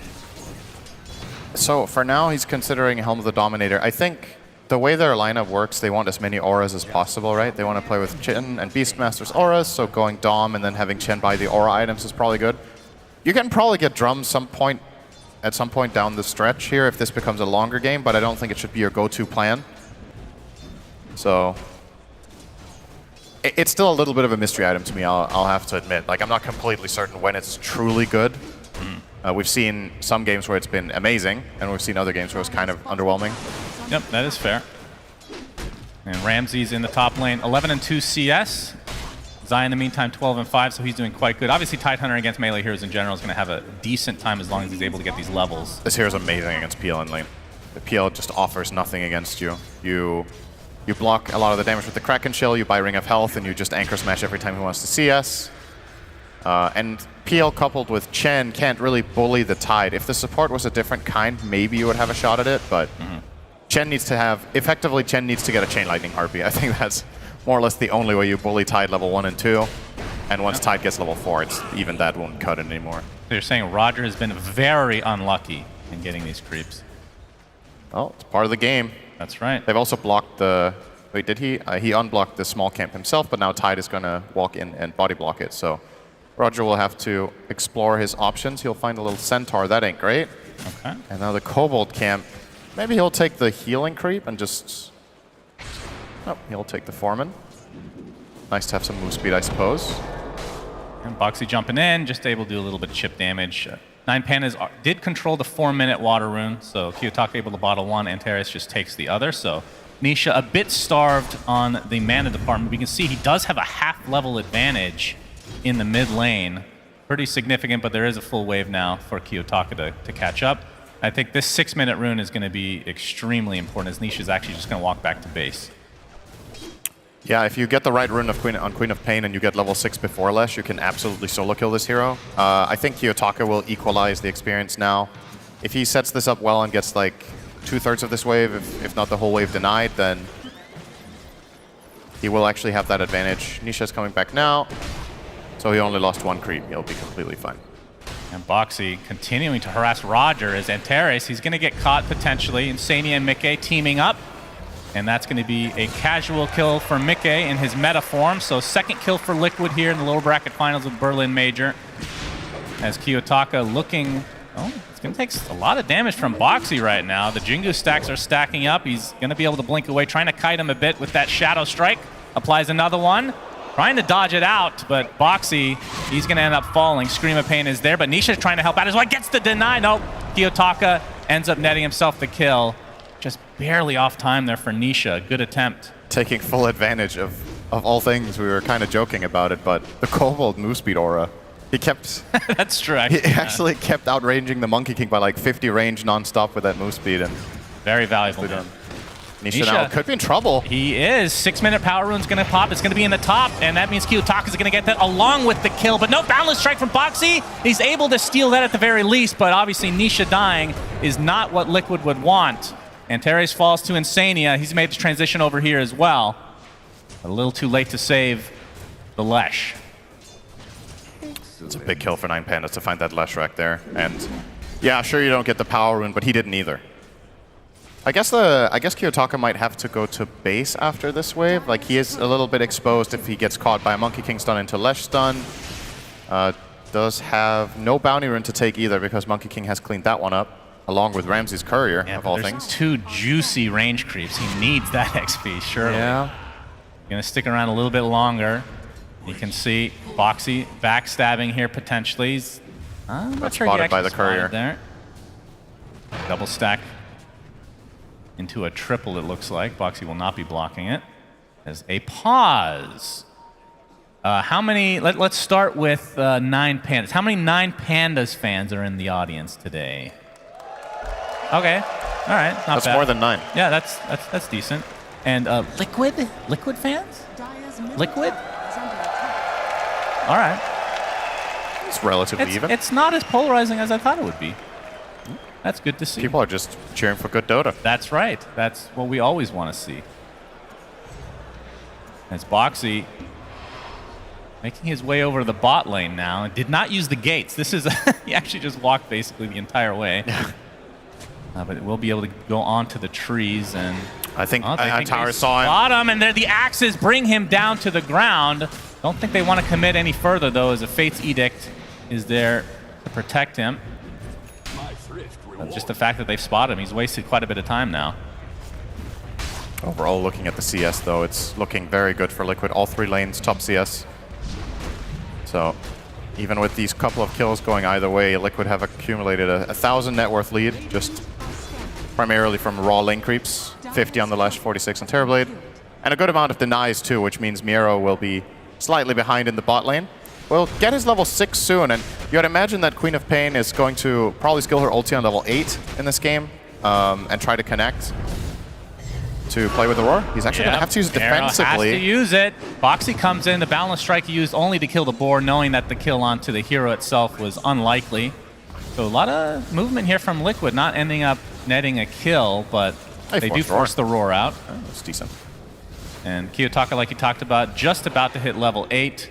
Has an Invis rune, and we'll see if he does level that Sonic Wave coming up. That's the thing. I feel like he would have loved to connect with the Beastmaster Roar and kill the Terrorblade bottom with Sonic Wave, but now that the Roar is on cooldown, this timing might miss. Yeah, Boxy. that is true. Boxy spotted out. Yeah, he's mega Sticky dead. Bomb into the initiation from Antares. More than enough damage, so a kill going the way of 9Pandas. Yeah, nice little ward there. They've had it for a while. Boxy placed a sentry, so he will know they have these wards now. Mid lane, Kiyotaka's in a lot of trouble. They set up a nice stun onto him. Able to bring it, but the Lightning Storm somehow procs. Okay. is quite the range there. One of the less known changes of 733B, Lightning Storm now actually has global cast range. And Terry is going to get caught in the river. Still 3 members of Liquid here, easily cleaning him up. It looked like it was cast on, and then it didn't technically proc until after the blink went through. It was kind of a weird interaction. That's the thing about Lightning Storm is when the animation finishes, the spell still small delay. Yeah, exactly. It's kind of like Finger of Death, right? Yeah. Where you see the animation and then the damage comes delayed. Oh, Nisha stealing a nice stack here on the hard huge. Camp. And obviously Miero's going to be want to be able to take this ancient stack by himself. That's such a big win for Liquid, though, getting that out of Beastmaster's hands. You're delaying his Helm of the Dominator so much here. Ancient should go his way, which is obviously the bigger of the two, but a couple of 10-minute gold. rune. Where will it spawn? It will be top. It is an arcane. Actually will not be denied, so Kiyotaka just takes it for himself. And now Miero finally left alone to get his ancient creeps ever so slowly with those axes. And in terms of the farm between him and Zai, I mean, there's a pretty big difference. Zai, 800 net worth lead right now. And I mean, you talked about this lane kind of being free for him. At some point, do you think Ramses needs to leave, or is he fine to just try to farm with Anchor Smash as the permanent debuff applied to him? He's going to be spotted, though. He's going to heal up a bit. Boundless Strike is there. Zai gets off the Ravage. Gush to follow, and a casual right-click is enough. Mickey even coming through the gate to provide moral support, if nothing else, and now they're going to turn this into potentially a tier 1 top. Yeah, usually PL, the way he sustains in this lane is that he gets the Diffusal a little bit earlier than this, and then he just drains Tide's mana to stay, but hasn't quite got there yet. And of course, that is kind of a consequence of the lane they were playing with, as well as the support, that you couldn't really stop Zai from denying a lot of this. He's got 14 denies on the Tide, and imagine all those are CS on PL. He would have had Diffusal 2 minutes ago, and he could have definitely stood his ground way better than this. Now he's gonna retreat to the jungle for now. I wonder how 9 Pandas are gonna distribute their heroes. Who's gonna be sitting top? Is it still gonna be the PL just cutting between this and the jungle, or will they give a bit of space to the supports? They're gonna go on Tide. Yeah, Zai, his Kraken Shell does activate. The roar to come afterwards. Blast off activates the Kraken Shell again, and he's gonna be just fine. Insania comes out as well, provides some support.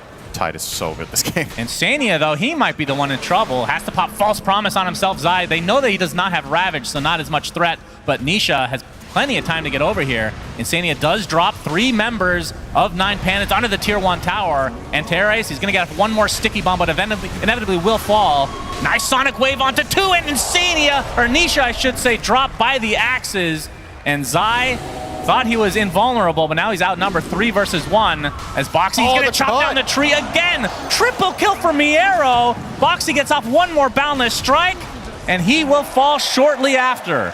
Somehow, 9 Pandas end out on top of that fight. Yeah, amazing push there. They know that there's no Ravage because Tide used that on the PL top, and they feel confident that they can handle this with Hand of God and Mech, and they would be right. The fight gets so long that Beastmaster keeps stacking up the axes and just does an amazing amount of damage in this team fight. Actually second to Techies, who did the most. A lot of damage from, I think it was 2 proximity mines coming out from Antares and a good blast off there. So for the first time this game, 9 Pandas now taking the gold lead. It's not by a significant amount, but it's a really healthy sign for them to be able to take this tower. I actually thought this was going to be a bigger challenge for them against the Tide, but they managed to get through it. No. Boxy showing himself in the bot lane again. He has been chopped down at 2 or 3 trees this game. Yeah, he's pretty low level. He needs a bit of space here. He's level 5 and at 13 on that monkey. Yeah, not a particularly great start for him, but he's going to spot out Roger. Going to attempt to take the gate, but the Boundless Strike will cancel it. There's the mech. Trying to TP out the old-fashioned way. Will barely get back to base. Yeah. Living on a very close. Actually, a little bit of a mistake there from Boxy. I think he stunned way too early, and that was a little bit of muscle memory, I want to say, from the earlier gate. I think he stunned with more than a second channel left on the gate. Obviously, they got changed from 3 to 4. If he waits a bit longer on that stun, they get the kill on Roger, because he has to commit on the gate for as long as possible. So, slight misstep there. Could have got them a kill. Not the end of the world, but for himself in particular and the Monkey King, that kill is actually pretty impactful. Now he will find the 14-minute wisdom here, which will help him a lot. This will get him bridge the gap to level 6. Let's see how much it gives him. Oh, yeah. Almost. That feels good. And he could technically TP to the left side and take that one as well, but more than likely going to leave that for someone else, maybe Nisha. Well, Boxy took the other, yeah, actually you're right, it's still there. And we'll see who ends up taking it, but it goes to BK. Liquid do have control of that area, so yeah, they do get both. And we have a smoke now, double damage onto the Quap. They can find something, but actually breaks the smoke just to kill some Wild Wings. As you can see, no members of Liquid in this area. And Roger has quite a few creeps at his disposal now. I mean, what are the most popular creeps these days for the Chen players? Oh, that's a good question. There's I mean, there's a lot so to many, choose from. so many options. I mean, Roger loves his troll summoners, that's for sure. Hasn't found any. No, he hasn't gotten yet. Alpha Wolf is always going to be an S tier creep as long as it has this aura. Like, late game, this is just one of the best ones. If he gets the shard, I think there's some interesting ancient options, of course, which I'm assuming they will really try to prioritize getting the shards here because both his and the techies are actually very useful this game now that the taser, the old techie shard arguably was better, right? But with how the hero has been changed and the blast off now being a stun, the shard being the reactive taser cast on allies is pretty useful against a hero like Terrorblade. So I think they would love to get the Tormentor as soon as possible. Just make sure to keep Ramses on the other side of the map and you'll do it just fine. Never gonna live that. Another tree chopped down into a roar. Boxy just getting caught out again and again. You gotta give a lot of credit to 9Pandas. Of course, they have the tree killing abilities. Nisha, though, they're gonna try to turn this around. Split Earth onto Miero. Mickey popping that Metamorphosis will be killing off the creeps of the Chen as Miero will eventually drop to the Pulse Nova, so ends up being a 1-for-1 in Liquid's favor. Mickey actually showed up and popped meta. Felt a little bit unnecessary here. Not sure if he was anticipating a bigger fight to break out, but I guess he wants to use it to put some pressure onto this tier 1 tower, so fair enough, I guess. Yeah, he will do just that. And we'll see now that that 20-minute mark is approaching relatively soon if they're going to occupy this space even more. But they're going to first TP into the top lane, trying to get Antares on this very annoying techies. Split Earth is there. He gets off a couple mines, but inevitably will die again. Nicely distributed from Liquid. They still push the bot tower with Terrorblade, so they get both objectives. If you want to call a techies kill an objective, maybe that's a bit of a stretch, but they accomplish both plays at the same time. Don't really lose much efficiency. Nisha kind of wants to be up here anyway to just push out and farm. They protect an objective as well in the tier 1. That is true. Zai has his Greaves, and I don't know if he's going to turn this Ring of Health into an eventual pipe. I would assume that might be the case. Kiyotaka going to be forced out by Zai, who is pretty high level, level 12 right now. Looks like he'll go for the cloak into Blink, so maybe pipe after the Blink.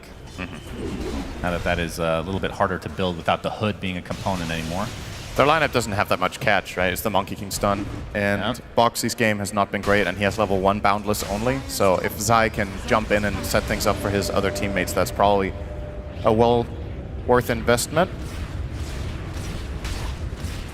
Gotta love that Diabolic Edict interaction into the trees. Seen that time and time again as the tier 2 tower fortification popped. Backdoor is protecting it for a decent amount of time as well, so it'll be slow, but I do believe 9Pandas are just gonna give this one up. Yep, they're trying to trade for bottom. Roger has found a Troll Summoner. Oh yeah, the Skelly boys are back. So, but the defense is mounting for Liquid as Boxy jumps in and kills a lot of them. Going to be happy about that one. Of course, a lot of the XP shared, so not really able to gain any significant XP for himself. As Roger and company will back away safely. But tower advantage definitely in favor of Liquid right now. But the gold lead just slightly in 9Panda's favor, which, like you brought up earlier, I'm sure they're happy with, considering the state of the game. Manta style now online for Ramses. Yeah, he hasn't really been involved in anything from 9Pandas just yet. He's just quietly been farming. He's 0, 1, and 0, and just keeps ramping up. I'm assuming Heart is next to come. The matchup against Lesh is interesting because Lesh has timing windows where he just completely obliterates PL, but you can also reach critical mass in some teamfight situations, especially if you manage to kill the Oracle first, so you can just overwhelm Lesh when you're big enough.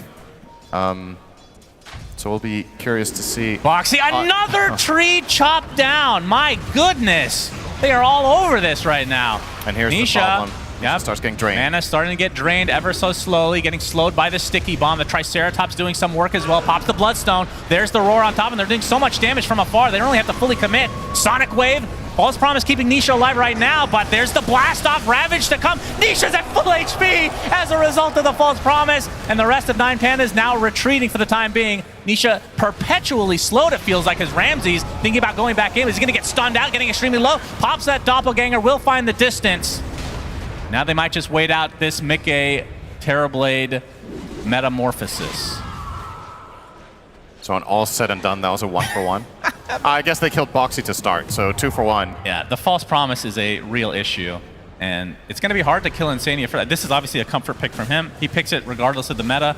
We saw it, I think it was the first pick of the tournament early on in the tournament where nobody was picking this hero, and he's very good on it. I do like the way 9 Pandas set it up, though. I mean, first they kill the Monkey King, and then they roar the Lesh to force the Oracle to come out of hiding and use that ult, and then they just kill him off, right? Yeah. If... Oh no, Ramses, not again. Are they killing the Tormentor? No. Oh, Roger! Ramses, please! Oh my god, he's trying to get revenge on Roger. The Tormentor remembers Ramses. He wants blood. Dude, this is literally 9 Panda's strongest opponent in this tournament. They cannot beat this one. Miero coming to help out. Ramses, don't do it. Don't do it. Ramses going back in. He has no fear. There it is. All right.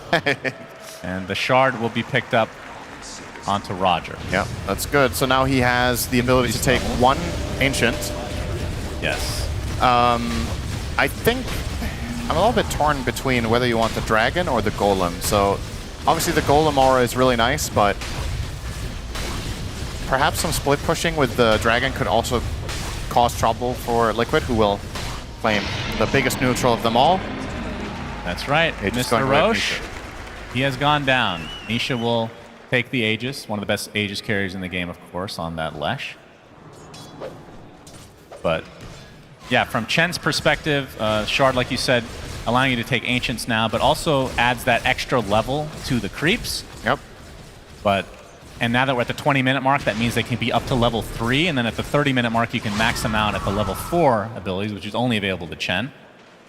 And, you know, I have to go through the notes again to see every single neutral creep and how they actually scale.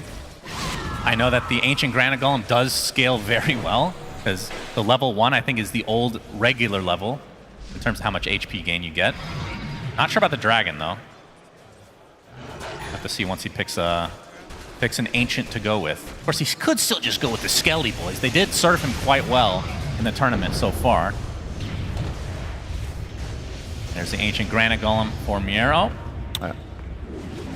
Took over a new creep just in time, so Nisha got no bounty. He ends up dominating a Kobold Foreman. This is the tankiest Kobold Foreman you guys will probably ever see. 860 health. I wonder what's in that cup. That's what everybody... Oh, yeah. Delicious. Love that guy. Need to get some more lore concerning him. As the Blink Dagger now up for Zai, so they have a real way to initiate. So next time Boxy gets cut down from a tree, there will be a Ravage soon after, I'm sure. You still got to be pretty careful as Zai. I don't think just Blink Ravaging, even if you hit multiple heroes, is necessarily great. You really need Nisha to be able to connect on it immediately. If the stun duration goes to waste, you're setting up PL for a much, much better fight. Yeah, trying to kill off Roger's creeps. Oh, the Wild Wind takes it. And the Ogre guy, whatever his name is, with the ice armor dies as well. Nobody remembers his name. The Ogre guy. They just remember his spell. Okay, it's the ice armor dude. He can't survive as the Aghanim Scepter now up for Kiyotaka. Have yet to cast a game with this one, but that is going to be fun. And Tier 2 tower falls. While this may be slightly slower than average, I think that is a bit skewed from previous queens not going these 2 build-up items in Witchblade and Kaya Sanj, because he is farmed. Yep, Ancient Dragon was the choice. Actually, I think that's Miero's creep. As Mickey in that meta, pressuring this Tier 3 tower bot along with Nisha, obviously still with the Aegis. Split Earth connects on the Kiyotaka, but he'll blink away. They will get the tower freely. Now Ramses has come. It's off the Spirit Lance. Now applying some pressure to make it this early sun. There's a big Ravage from Zai. How much damage do they have, though? Kiyotaka able to blink out. Sonic Wave comes, pushing Nisha back as Ramses getting very low, being pursued from the other side of the trees. will find the distance into the fountain as the Wukong's command gives a little bit of space, but they're not able to get that much. They get Antares, but no full set of racks for Liquid as Nisha might be in some trouble. Boxing Company trying to save a nice Centaur stomp onto 2. Nisha looks like he'll drop his first life in all likelihood. He's deniable. Will they pursue any further? Boxy attempting to TP out will be fine. Nisha, Aegis down. In all likelihood will be surrounded now. Attempting to TP out. That's ambitious thought. Yeah. Double kill for Kiyotaka and a successful defense from 9 Pandas. Great hold from them. That just goes to show you that looked like a great Ravage, but just barely, just lacking a little bit of damage. And once they get to reset, you kind of have to get the hell out of there as Liquid. You used Monkey, you used Ravage, and you didn't get kills. Yeah. It's just a hard disengage, but 9 Pandas are on their tail really quickly with the defusal of the PL, and of course Queen of Pain has good chase potential too. Didn't let them get away with that one. Now 5k lead for them. Obviously a huge part of this net worth discrepancy is the Chen. This hero farms a lot, and after the change where you get gold when you use Holy Persuasion as well, it just gets even richer. So you see here the Ramses PL barely getting saved by the Sonic Wave.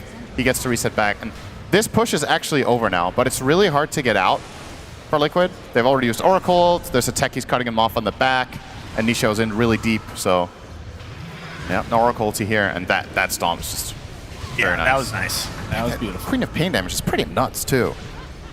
Yeah, that's the. Let's talk about the Aghanim Scepter, because there's actually an interesting interaction that I think I just saw, but I might be wrong, so you have to correct me. So the way the Aghanim Scepter works is the Shadow Strike is now an AoE. You might have to hold this thought though. This will be a very long discussion. It'll probably take 30 minutes to explain. As Ramses will find Nisha in the tree line. Doppelgang's out of the Split Earth. Nicely timed. Nisha pops the Bloodstone relatively early. Boxy with the Wukong's command. Miero gets off his roar onto Insania, and that is a big kill, but Nisha already had that false promise applied. And Kiyotaka on the outskirts, getting more Shadow Strikes over and over and over. Nisha still being pursued and will eventually be brought down. Mickey gets a nice Sunder onto Roger, but he's still surrounded. Another Shadow Strike, another Sonic Wave, a full team wipe. Kiyotaka and company absolutely destroy Liquid in this fight. Did Nisha die to a sticky bomb in the fountain? Maybe. He died to techies in the fountain. That's insane. All right, I mean, okay, they're at least getting one lane here, I'm sure.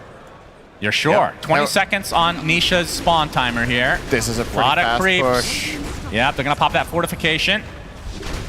No need to go back here. They know Ravage is available, but 15 seconds. This goes pretty quickly. So they will even it up with the towers. Will they be able to get the set of racks as well?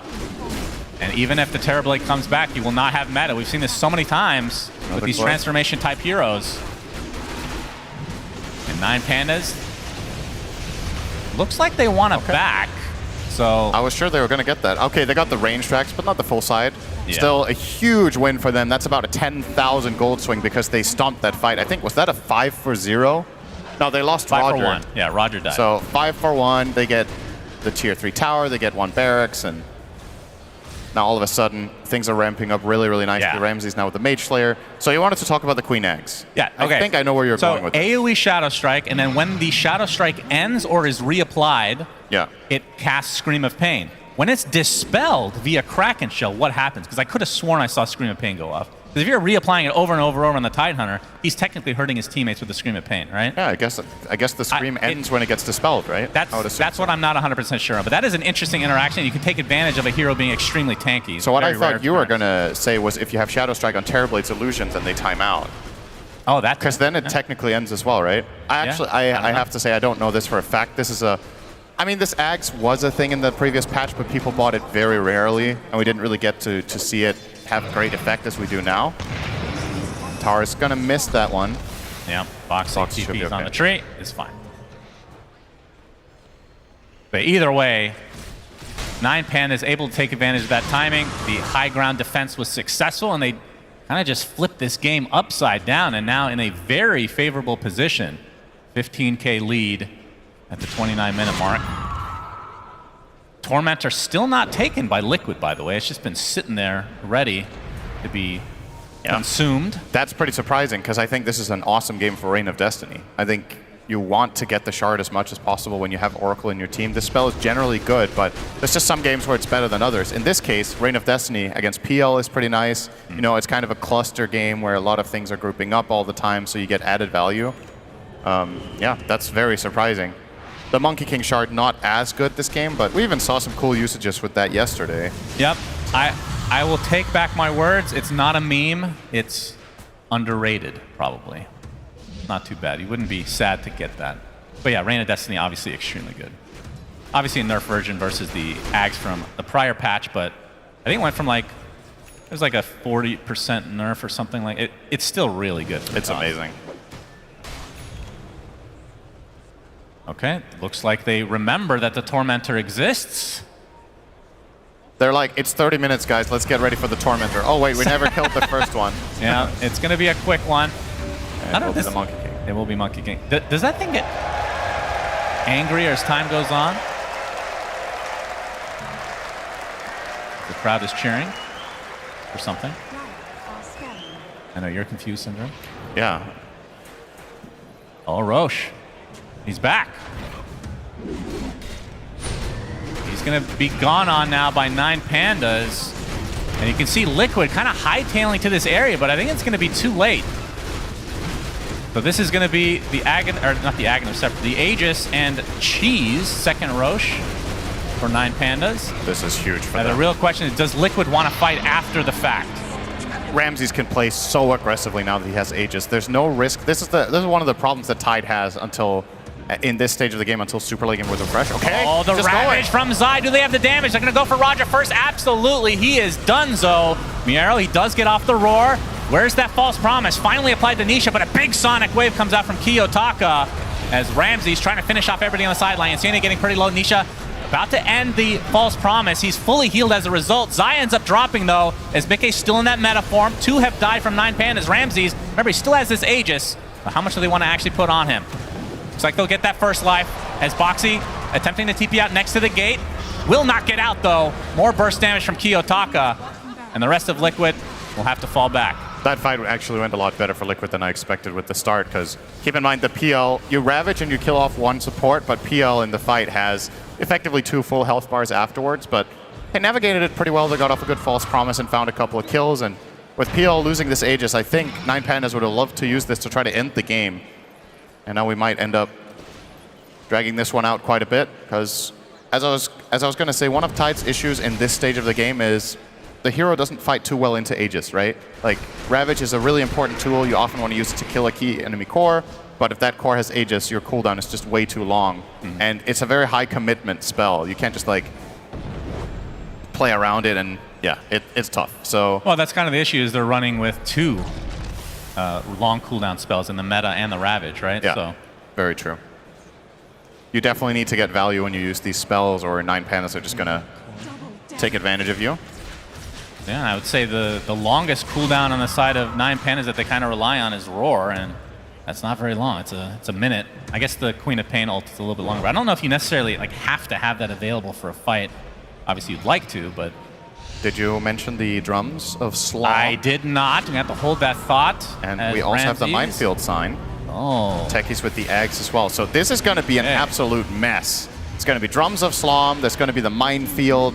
There's Queen of Pain Shadow Strike. The amount of AoE damage that this Dire lineup has is actually kind of disgusting when you think about it. Yeah, but Nisha does have Shard now, so Split Earth will continue to go off over and over, which for high ground defense is pretty damn good. Yep. But yeah, drums of Slom. Now, my question to you, I don't know if you played Beastmaster yet, but does the drumming become annoying as the players? Like literally for the rest of the game, you're going to hear drumming in your ears, right? That is. That's a good question. I think that's individual. Okay. So there's a lot of people with ADD that would be pretty annoyed. And I'm digging the beat. Yeah, it's good for now. Just wait 20 minutes later. It's a little bit fast, doesn't it? Of course, it increases. It's distracting. But yeah, this is definitely a cool Aghanim Scepter, and I believe they buffed in the last patch, right? So even better than before. I mean, it would be cool if you're a drummer that you played more than just one single. It literally plays the same sound over and over again. Like, get a kit or something. Yeah, true. They need to add more musical Aghanim Scepters in the game, so that way you can have a full symphony with the right 5-man lineup. Symphony of skill. That's right. But yeah, Miero is mega tanky. This is not a hero you want to go on. He's about to hit that level 20 as well. As a smoke coming up. And I do want to talk about the Techie's Mind Sign, but we're going to have to wait in all likelihood. Nisha showing himself. He's immediately inhibited at half HP. Insanity is not near enough for the False Promise. Finally getting in range. Gets it off just in time. Now they're trying to focus them down, but a big ult again from Zai. But where is the damage from Liquid? They lose the Oracle. Roger's going to be the trade. Nisha, he will die inside of the False Promise. Too much damage to handle, and Mickey is next. 4 dead for Liquid. 9 Pandas getting basically everything that they want. 3 buybacks available from Liquid, but again, they don't have meta. I mean, the TB doesn't have buyback anyway, and no Ravage. So now, 9 Pandas pretty comfortable to go for these tier 4 towers.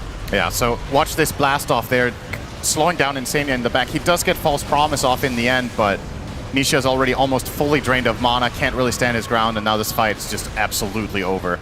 Just a little bit of a misstep from Liquid, out of position for a team fight. Continue going here. The tier 4 tower fell for the first one. Second one being targeted now. Buyback comes out from Zai. He jumps in with a big anchor smash onto one hero. Not really that fearsome at all for 9 Pandas, as now they're going to go through the old-fashioned way, getting that tier 3 in the mid lane.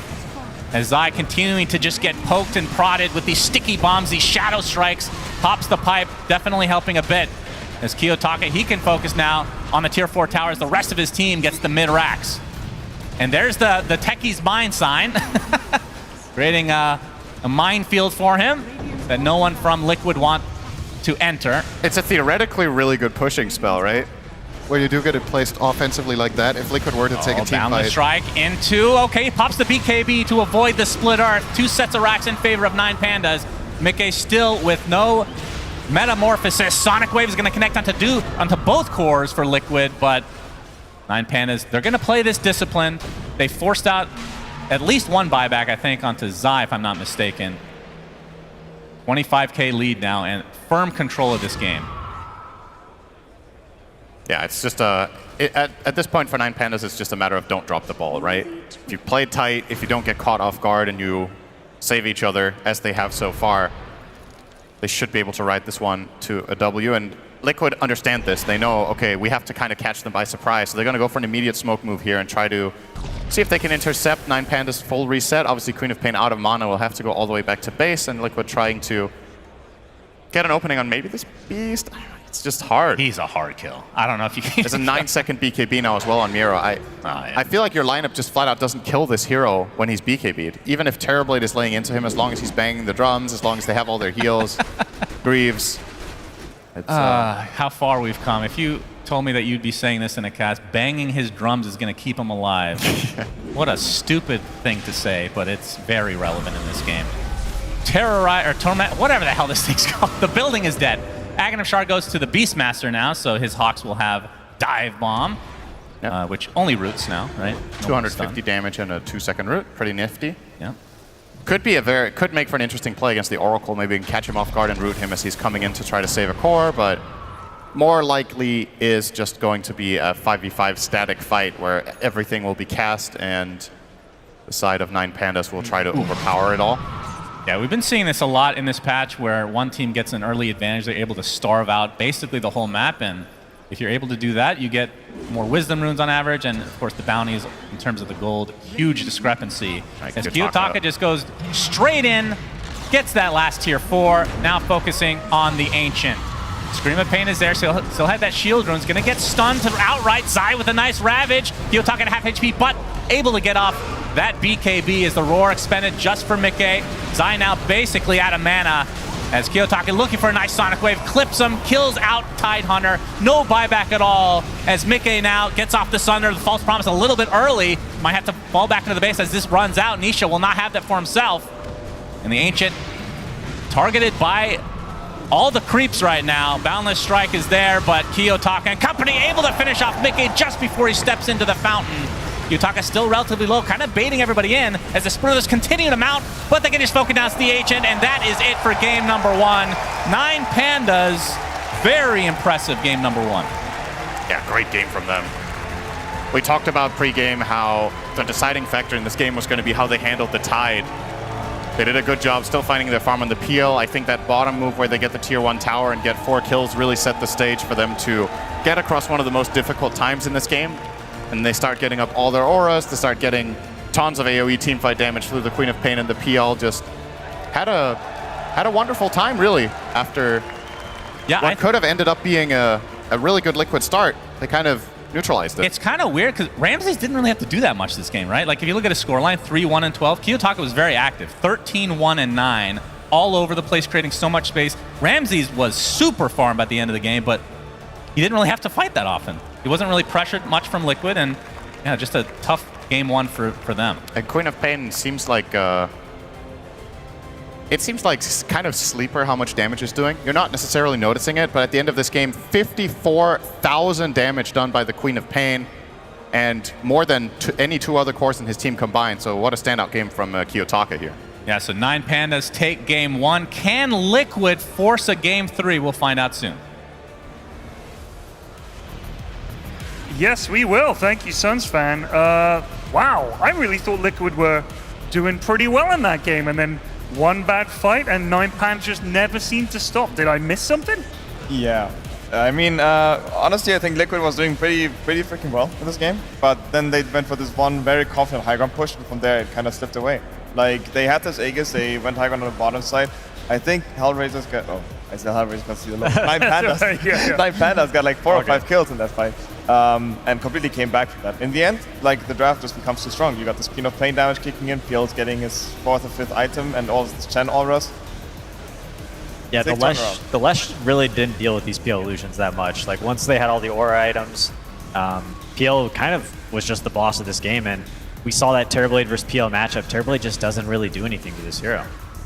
Yeah, I think so too. I mean, in the end, like, Leshrac counters PL in some ways, but when PL has like this 5th item, he just gets too tanky. And once again, as I think I said before the game, these Chen auras are really annoying for Leshrac. You get all of these auras that make your heroes naturally tankier, and it takes so long to get any kill. Yeah. I think it's also like really hard when you're playing this Lesh and you're forced to kind of come bot and take these fights, and your supports just like aren't that strong. So as soon as 9 Pandas would like rotate a hero back to counter their move, then they just die on heroes. Like they had a very Liquid-esque draft where that's not going so well for them, but they're still upkeeping net worth on cores, which is how they were able to kind of mount that like high ground push in the first place.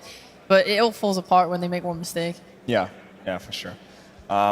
Once again, I think to highlight, like, I think the drafting for Pandas just worked out so beautifully with the Beastmaster first pick, and once again, like, actually the Queen of Pain last pick, like, it worked out really, really well. Like, there were so many heroes being banned out, it was hard to find like a fitting last pick that is also fine to be blind pick. But the Queen of Pain worked out really well, and just punched him. Did a hell of a lot of damage. Here's a question, Peter. What do you got? I see, as a POS4 enjoyer, okay, I see Chen, I see PL, I see Beastmaster, I see a lot of units. My mind is saying Echo Slam. That's what I'm thinking. You want an Earthshaker? This hero needs to be fixed. It shouldn't be possible to have that many things in one place without an Echo Salami happening. What's going on with this hero? Where's Earthshaker?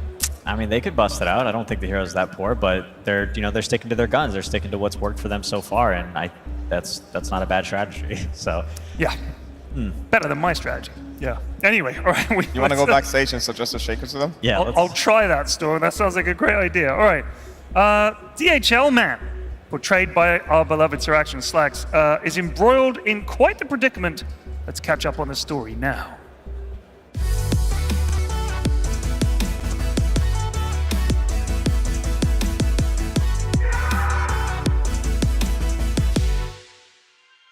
This time, with subliminal messaging and dark magic, the Sideshop Man hopes to take advantage of the unaware DHL Man and his hard-working colleagues. Dota is perfect.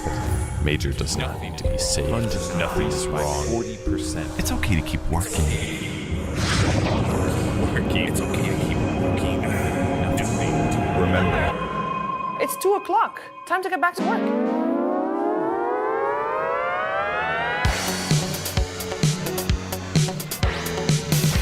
Goodbye. Thank you, Ice Cream Man. We love you.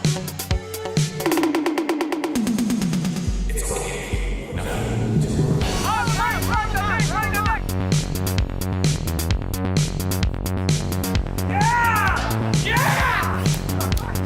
this guy. Get out of here, bro. Aren't you supposed to be on break?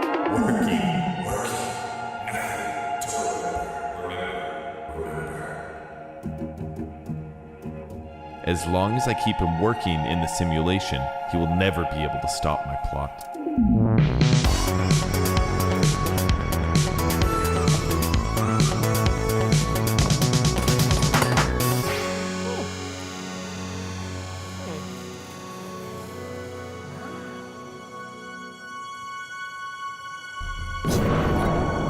Everybody! Finally, you have been dispelled and I may speak to you once more. What do you mean? Also, your voice is super weird. That is not how I expected you to sound, at all. The new frontiers need saving. Sideshop Man wants all the wisdom runes for himself. You must stop him. It's up to you now. Remember.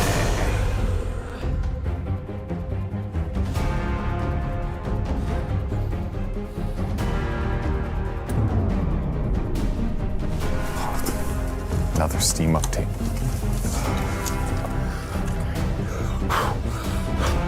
Okay. Oh, countdown's gonna take forever.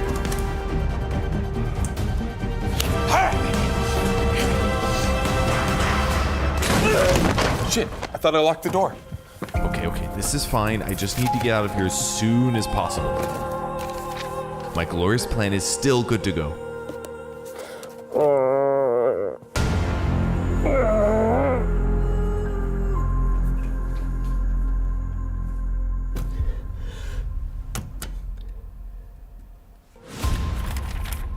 He must have some kind of plan or another safe house somewhere.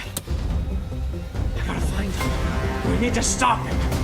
Well, looks like we're going to Berlin. Is Berlin like 40% bigger now? I could use a warp key. There's no time. Yeah, there's always time for a kebab.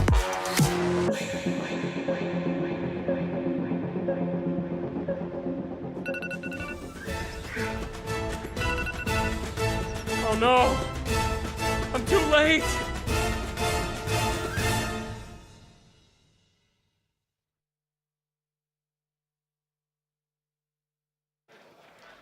Yeah, you can check out more on esl.gg/DHL. And don't forget, you can enter a competition there where you could win tickets to the next ESL One event. Talking of our event here, that is the end of Game 1 of this first series. And there will be a second game coming up just after this break. Don't go away.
See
Team Liquid just got 2 tickets to Stack City. I got Boxy and I got Zai, here to play a little game. Although, is it a game or is it an actual test of your Dota skill? You have 3 opportunities to stack. How many camps can you get? And what heroes will you choose to do it? You'll be level 6 and you'll have 5,000 gold. Zai, what hero are you picking? I'm just gonna play Phoenix. Phoenix! Ooh, that's a good one, okay. Boxy, what's on your mind? I think I'm playing Naga Siren. Okay. He has faith in his micro.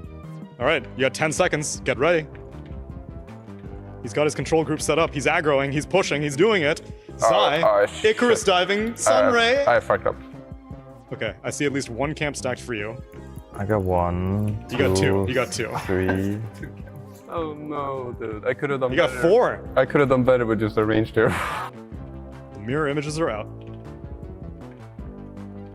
They're swimming along. They need to have like a certain distance. They do. You need to make sure you get the times right. Oh, we're getting ambitious. We're getting real ambitious now.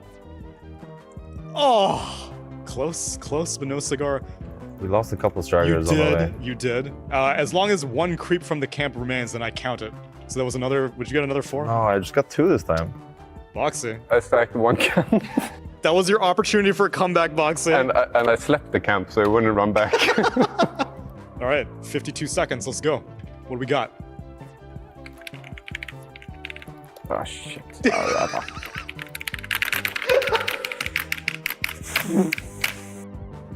Those are. Wait, are you telling me the clicks of frustration actually did better than your normal run? No, I got 2 at least. Okay. I just got 1.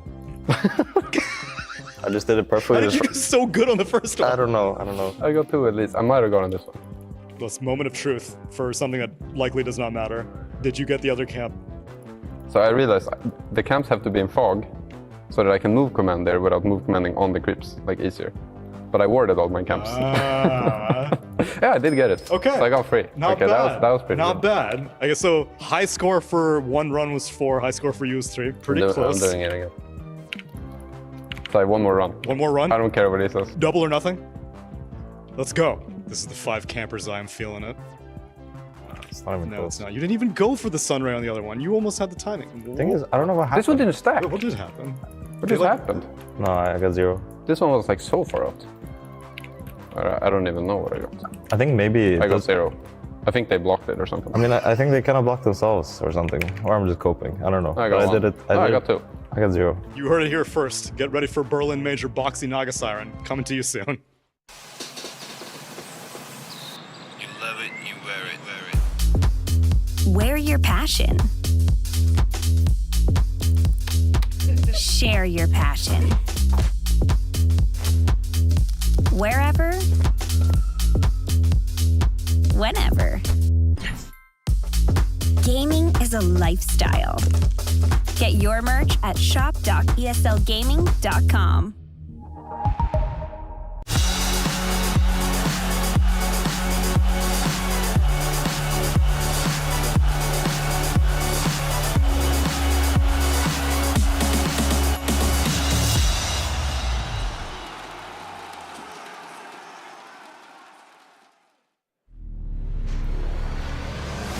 Game 2 coming up between Liquid and 9 Pandas. 9 Pandas with a sort of mini comeback, I suppose, taking advantage of a blunder that Liquid made, going high ground in the first game, have taken a 1-0 lead in this series. Remember, loser goes home, winner goes through to the grand final against Gaimin Gladiators, where 9 Pandas, I'm sure, would be thirsty for revenge.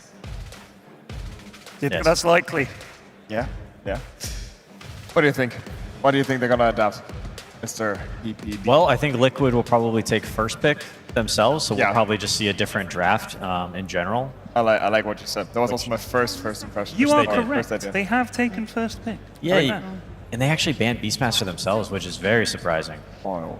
Wait, do we know if they chose it or what? Oh, they have to get Alchemist or Medusa as a result. Yeah, so still interesting though. I guess like because they see the first ban on the Doom, they, as you said, they know they're gonna get the Alk or the Medusa, and they prioritize those over those heroes. And of course, Mira on the Beastmaster last game was looking pretty good.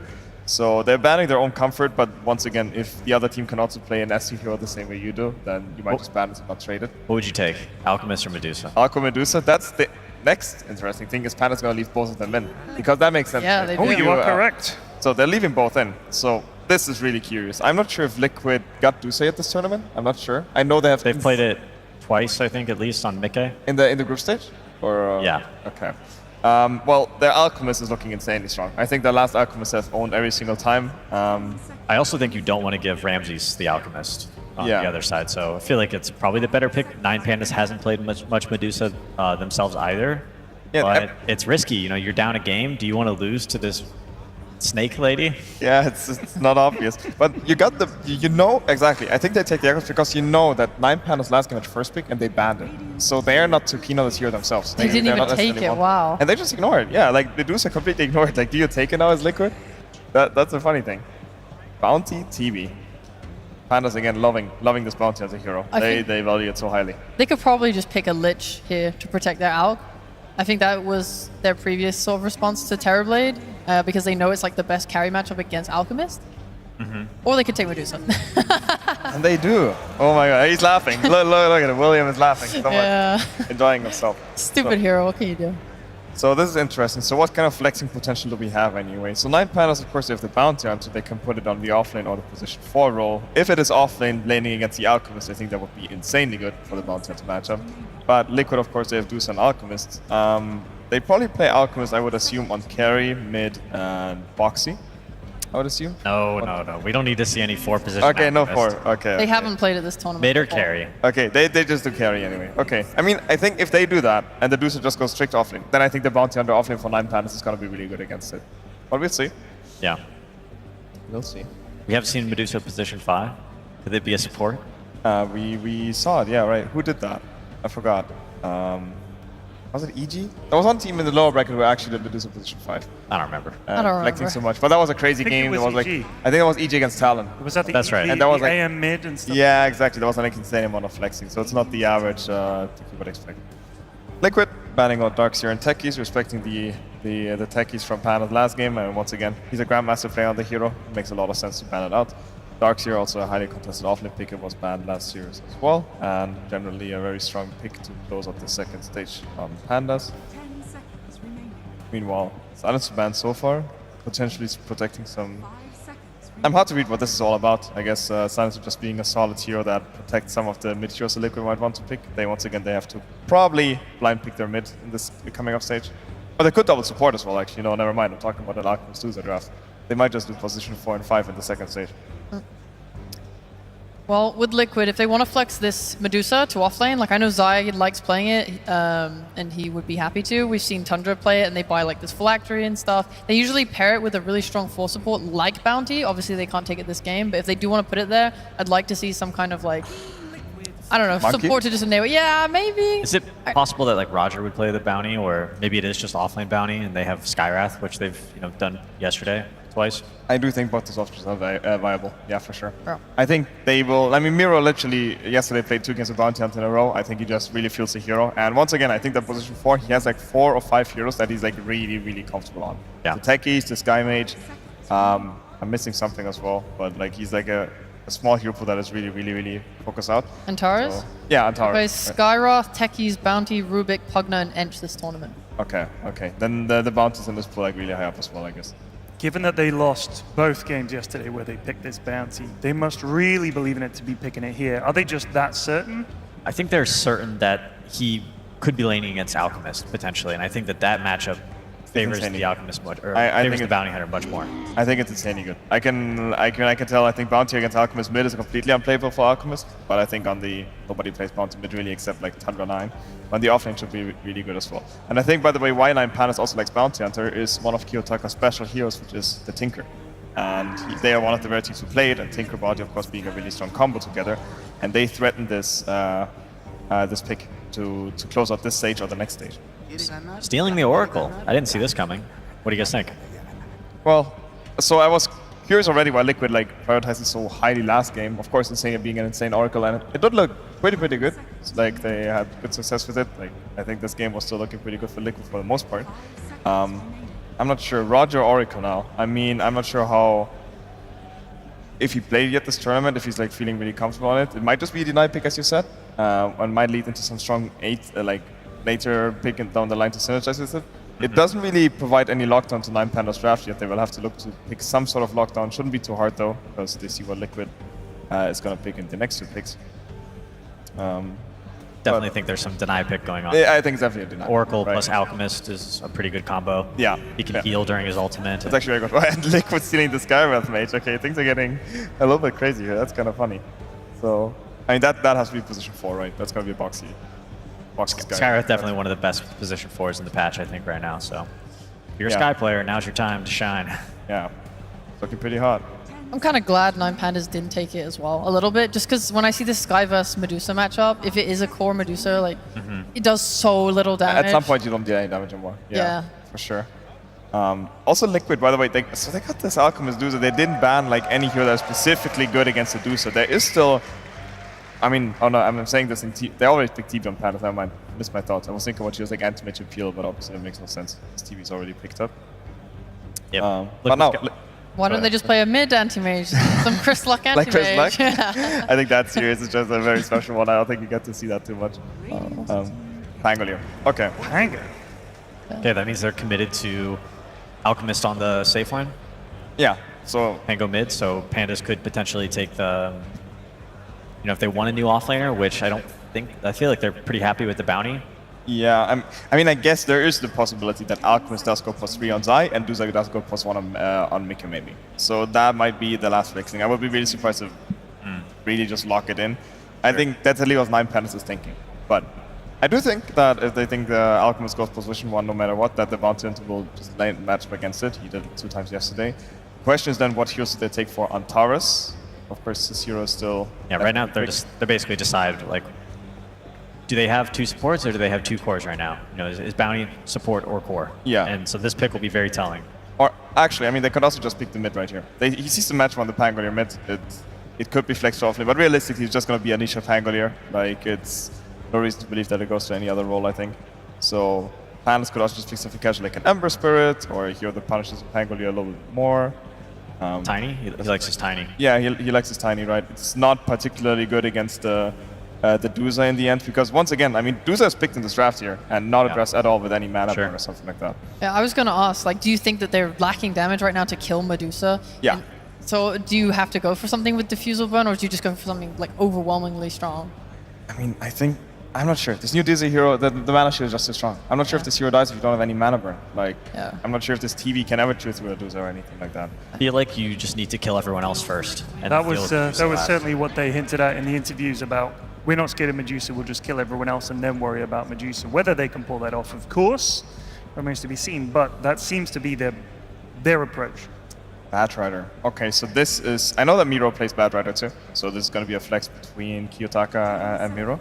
I do think because Batrider sees... they saw the Pangolier mid, they're just going to probably put it mid. It's obviously having a decent matchup against the Pangolier. And I gotta say, I like the pick. Like, it's a pretty free Batrider game. This hero only struggles when there's like a bigger amount of lockdown in the enemy draft. And there's this new build that people love to rush Octarine on Batrider and skip like this BKB, which used to be the old build. And this game is completely unpunished. Like, he can dance around the enemy, spam his Napalm, spam his Flame Break, and yeah, looking like a really strong pick. I like it. I love how sort of mysterious 9pandas draft is. Like, I'm still, you know, we're still uncertain exactly where this Batrider's headed, and Liquid has to sort of blind pick their, you know, their next core, or, I mean, I don't even know what's going on with Liquid's draft either, but they need to blind pick their next hero and try to make sure that their lanes are going to be okay. But, you know, what do you pick against Bat? Yeah, that's... Right, that also maybe is okay versus bounty. Yeah, I see your point. It makes a lot of sense. Like, it's not too obvious where the 9-panda heroes goes. I mean, could something like a Legion Commander do something with the Purge there? But there's really nowhere to fit it into their draft is the issue. For Liquid, it would have really good synergy with the Skywrath Mage, but it is just very hard covered by the Oracle, of course, if he's in position to counter that duel with False Promise. Do you feel like Insania has this hero yet? That's the thing. I think also that, like, you look at these 4 Liquid heroes, you're like, there's no Insania hero in yet, right? You don't know, of course, how they scrimmed, what they tried, if they are ready to play like, some Alchemist 5 or something like this, or the Duza 5 like we saw in another series. So Liquid are usually very confident to do that. Like, they're like, oh, we picked Doom. Oh, we're flexing it to +4. Like, I think they like to just... They have very competent cores who trust each other a lot. Like, Mickey will just take random heroes to the safe lane sometimes. If any team's going to flex and catch you by surprise at the end of a draft, it's usually Liquid. Yeah. They ended up banning Disruptor and Clockwork, which I think are to protect this, not just the Bat Rider, but also the Bounty Hunter. These two heroes are particularly good at finding this Bounty Hunter who likes to, he likes to be a little bit farther than he should be, generally speaking, and try to, you have to catch him and punish him. Yeah, exactly. As you said, like both Bounty and Bat Rider, they love dancing around the enemy team fight, spamming their spells from distance and slowly poking the enemy down. So Disruptor would have been perfect against that. Clock also against Bounty, not so much against the Bad Rider, of course. Meanwhile, Liquid, they're banning the Queen of Pain, which you saw last game pop off, and the Tinker. I mean, it makes sense. The Tinker here with the Bounty Hunter could have been such a nuisance. This is why it's so annoying to play against this 9 Pandas team when they have this flex open. You have to think about so many bans. Now there's still maybe some offlanes that you're concerned about that Miro might pick for his last pick. And now it's time to shine. 11 seconds left. Wow. It's just Shadow Demon. Well, that gives you some save against the Bat. That's what you were wondering about, no? Yeah, so Shadow Demon is very, very good against Bat Rider. The shard continuously, you can buy the shard and continuously purge one of your heroes, and that counters Bat Rider super hard. Who buys a shard these days, Stormer? Okay, you can take you it from kill the Stormtrooper. architect. I'm sorry. It also purges a lot of Oracle spells as well. Reduce track. Yeah, you constantly purge it. Yeah, that's true actually. Constantly purge the healing. And just a Storm Spirit to snatch it up.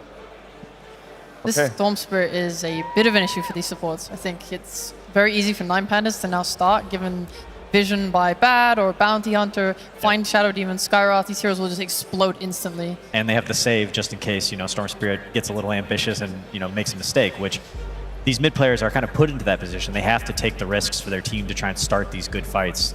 But having, we saw Silencer kind of back up Storm in the past. Oracle in the same way can protect the Storm and enable him to play as aggressive as he wants to be. I like the Storm Spirit as well. Like, it's good against Pangolin and SD. Gotta say though, Sky Mage is two-sided, of course. Like, you can jump the Sky Mage and kill the Sky Mage instantly, but it's very two-sided. If you manage to get the silence off on the Storm Spirit, then you might just die instantly on the Storm, in that burst of the ulti and the what's the spell called, Ancient Seal. Yeah. Are you worried at all about this Alchemist laning against Bounty Hunter? I mean, it's a +4 bounty, right? It's a +3 Bad Rider and a +4 bounty. So I'm not sure how much the Alchemist really gets threatened by the Bounty Hunter. It might just be a fine lane. I think it will just be a farming fest, Bad Rider cutting some waves maybe, or and Alchemist farming safe camps. I mean, I like both drafts. Let's go Dota. Last comment, Alex. They have their hyper comfort Alchemist, and they have the most broken hero of the patch, Medusa. I think Liquid are smiling right now. I think they are very confident. All right, well, we'll find out whether that confidence turns into victory. To you, Sunsfan and Synderen. Thank you, my liege. Sunsfan here with Synderen. Game number 2 of the lower bracket finals of the Berlin Major. Medusa offlane somehow is not a weird thing anymore.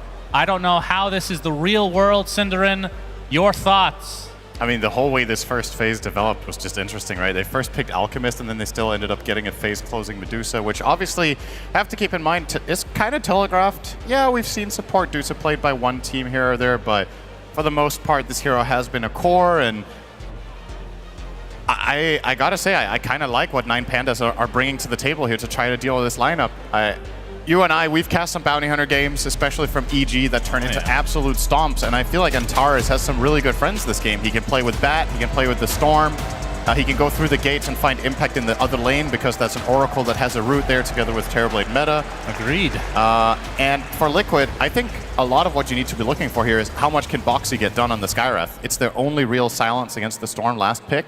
Gonna walk into them here, Reflection. Yeah, Insania pushed back onto the high ground, wanted to get to the low ground, but will not find it, and he will die. First blood to Kiyotaka. That is not who you wanted on if you're a Liquid fan.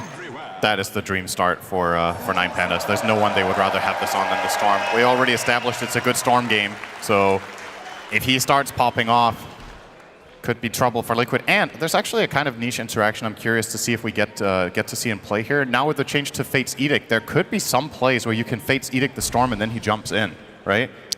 You can actually protect him from the Skywrath by just throwing this out prior to the jump, and Kiyotaka will have like 2 to 3 seconds of magic immunity when he's jumping in. I mean, you remember the old Repel Storm Spirit. Yep. Omni Knight Storm used to be very strong when Repel was literally just a BKB, which this essentially is now for the most part. I mean, BKB only gives magic resist, not technically in debuff immunity, so. You could argue this is almost better than BKB in certain situations, right? Because it's 100% magic damage resistance, and on level 4 Fate's Edict, that's 5-second duration.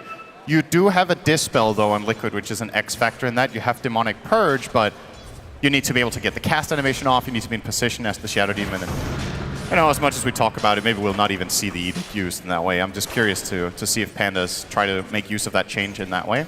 Otherwise, like PPD pointed out, it's a great failsafe.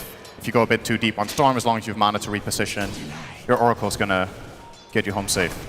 Indeed, top lane. And I have to say, I know a lot of talk about Medusa as we're going to see the Vanish come out onto Miero.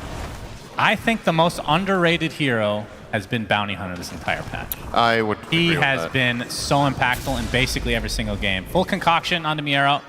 He'll walk it off as a Blood Grenade onto both heroes from Antares. He gets the stun off thanks to the Shadow Walk as well. Free. And we'll see if they can clean up Insania. They will not. He finds cover at the Tier 1 tower, but still heavy damage done to him. And pretty uncharacteristic to have this level 1 Flame Break, right? But yeah, it's not the best right now. Still gets a little bit of pressure out with it. And for Liquid's side, you know, how many games have we seen them with this Mickey Alchemist just popping off? It's obviously the hero you're going to be looking at here together with the offlane Zai Medusa, which we have not really... I think this might be their first time playing this offlane on Zai, so some changes there. And also begs the question, how is Liquid's team dynamic going to be in this game? I would say the way their team strategies usually works would be with a quite different archetype of hero for this player in particular. It's not a matter of whether Zai can play this, because Zai can play literally everything, but it definitely changes the way their lineup works in essence, and a lot of what's coming out has to come from Nisha, has to come from Boxy while Alchemist is farming. And with Kiyotaka off to a head start mid, you would imagine that he's going to win this lane. Yeah, I mean, Pango versus Storm, never that fun as the Pango player. But we'll see, as Mickey has to concoct, but it looks like he might just drop first. Gets up a lot of damage onto Antares, so it might be a trade, and it is. But still, the bigger kill going the way of 9 Pandas. And he's getting solo XP on the bat, too. Don't try this skill build at home, guys. Nobody builds bat like this. It doesn't have sticky on level 2. Yeah, that's very strange. That is so bizarre to watch. Like, I don't know if I've ever seen this before. He's gonna surely skill it now. They're gonna try to turn this around to the Ramses. The Blood Grenade slowing him down as well. More Arcane Bolts to come, and the right click is enough. Boxy, big kill on the Ramses. So both position ones dying in the laning stage very early. And obviously meta being down is, I don't know how much duration it had left, but that's a pretty big deal as well. All right, who has a better time coming back? I feel like Terrorblaze picked literally every game. Feels like the safest carry to pick in this patch. And Alchemist, obviously, as we can see, Boxy suiciding there in the tower. That's a good question. Who comes back easier between Terrorblade and Alchemist? I mean, I guess it depends how bad it looks, because Alk might be the faster overall just net worth acquirer, but he also needs more gold to be effective. So if he loses the lane hard and has to play catch up for 10 minutes, he might just miss his timing entirely, whereas Terrorblade's kind of uncapped as a hero, right? Eventually he'll get there. Forced to use the ones there. Yeah, and the other thing, of course, with Alchemist is in terms of like comparing the old one, you only have level 2 Grieval's Greed. So if you get up to a worse start, in theory, you're not going to be able to catch up as much in the mid game without having those big stacks as Kiyotaka. Going to go on to Nisha potentially. Swashbuckle's there, though. See Antares just biding his time. Looks like they'll just trade the water runes. Miro still hasn't skilled Sticky Napalm. He's 0-1-2 on bat. Huh. Maybe I've missed a game or two here or there that this hero has been played in the offlane this tournament, but I'm going to go out on a limb here and say that this is not common. Now he's finally going to get the Napalm stack up, and doesn't have the mana right now to really put any pressure on Mickey. If he could somehow magically get 500 mana now, Mickey would be in a lot of trouble, but he's obviously going to be stabilizing just fine for now until Miero will be getting his Arcane Boots. They could give him the Healing Lotus that Bounty is rocking right now if they want a burst of mana for a kill, but so far Antares will hold on to that one himself. Glyphing to put some pressure here. They might actually go for a dive. There, Roger came in through the gate as well, as the focus now onto Mickey. Fortune to end. Trying to set something up as the concoction will be placed onto Miero under that tier 1 tower. You see it continue to get stacks of the Shadow Poison, but they do find the kill on Mickey as Kiyotaka died in the mid lane. While all this is happening, Miero drops as well, as Insania looks to be the last one to fall. So lots of kills across the board, and the one that we weren't able to watch was that mid lane. As Roger continue to take pressure now. Boxy out of mana, but pops the wand. Another right click or arcane bolt should do it. Can he get the vision is the question. Eats a tree, trying to deny himself to the creep, and he does. The Wild Windbreaker comes in the clutch as Antares wanting to kill off Boxy, who's going to take a flame break from the south side as Miero had spawned after all this happens. Antares slowing down Mickey a bit, but one more right click will do it. And finally, Mickey gets a kill to his name, and I don't even know how to break this down because we missed the big kill in the mid lane. How did Kiyotaka die? Okay, Skywrath rotation. I was like, there's no way Nisha solo killed this. And yeah, okay. All right, it all makes high sense impact now. from Boxy. He ganks mid and comes top after. Concoction coming. Got out of the acid spray. He's completely fine. So, yeah, we were talking about, okay. Nisha early, or I guess the early rolling thunder before Kiyotaka hits his 6. So much of the success from Liquid in this game has to come from the Skywrath mage Boxy, and well, he's been delivering so far. You have to be a bit careful. Does have Swashbuckle. Doesn't have the Arcane Rune anymore because Antares just takes under his nose. Will get the bounty, so able to get a little bit of HP. Let's see if Antares can actually catch up right now. Has the Blood Grenade as well. The question is, does he have the damage side? Yes, indeed they do. Fortune's End from the other side. Roger came to play as well. Ah, yes, the Big classic kill. Oracle ganking in the enemy jungle minute 6. See it all the time. I mean, this is a high action-packed game already, Cinderin. Roger is playing Oracle like it's Ench. And with all this movement, yeah, Ramses is left alone, which for a Terrorblade against, especially against the Skywrath Mage, that can eat through that HP quite quickly. A bit scary, but Antares now making his way back. Yeah, and Zaya is pretty low on mana down here. He has the Lotus and 7 stick targets though. The Wisdom Rune though. Antares will get it. And that is big. Boxy knows. Taking the Watcher as well. And the other Wisdom Rune is completely uncontested right now, which you would think 9 Panda should be able to get as well, as Boxy's going to be spotted. There's the zip in from Kiyotaka, set up by the stun from the bounty. A nice kill for 9 Pandas again. They are just so active right now. Another game where I feel like there's just so much incredible value being generated by Bounty Hunter. Like, he's giving them all of the information. They have some amazing pairings with the hero. Both Bat and Storm really thrive when they have information all the time. And for Liquid, you have to recognize that their lineup, in essence, is pretty slow. It's offlane Dusa and carry Alk. They need time. Oh, Ancient Seal set up with the Rolling Thunder, but he puts him on the other side of the cliff. Unfortunate, the high ground advantage now for Kiyotaka, who can just zip up. Very unfortunate for Liquid, as Insania potentially getting caught at now. Purifying Flames eventually going to heal him up a bit. Blood Grenade not enough. As Nisha and Boxy trying to turn this around onto the ganking Oracle, who will drop to the deck. And we're going to see the first lasso of the game, but the concoction is coming. Mickey getting burnt, but will survive the brunt of the damage from the Bat Rider. And Mickey going for a really greedy build-up here, right? It's Brown Darius is into back Radiance. again. Concoction's coming, though. It's going to be a full duration one from Mickey. And Antares is going to take heavy damage and likely fall. Indeed, he does. So good kill from Boxy. As Zai's going to pop the Stone Gaze in the bot lane. Just constant action as Nisha actually TPs as well with the double damage. He's going to find Kiyotaka, gets off the shield crash. Doesn't have that much mana, though. And ult's still on cooldown for a bit more. Ends up being a wasted rotation. But well, the other way. He doesn't have mana to even get away now. Pops that wand, Swashbuckle. It's a baby one, though. Onto the high ground he goes with the shield crash. Somehow lives. Kiyotaka just living on the edge. My goodness. It's like, oh wait, I need a neutral item. Arcane Ring seems nice right now. Was running around with the token. If he had used that earlier, he would have killed the Nisha Pango, I think. But a little bit too slow to get that item. And Zai now close to the Phylactery. We've seen this played primarily by Tundra this tournament. Yeah. The offlane Dusa with Phylactery, very strong. Constant strong harassment from the Mystic Snake. You get a lot of tankiness on this hero with this item as well. It's just an all-around feels good. Yeah, and usually we see it on Bounty Hunter as well because of the track interaction, but he is opting to go for the Solar Crest first. We'll see if he ends up changing his mind. Obviously, once you hit that level 6 and you're able to get huge influx of gold, depending on if you're able to actually get those kills, could change his mind for sure.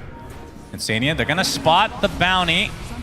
They get the disruption. Nisha with the Rolling Thunder. This looks to be an easy cleanup for Liquid, although they missed the second roll proc.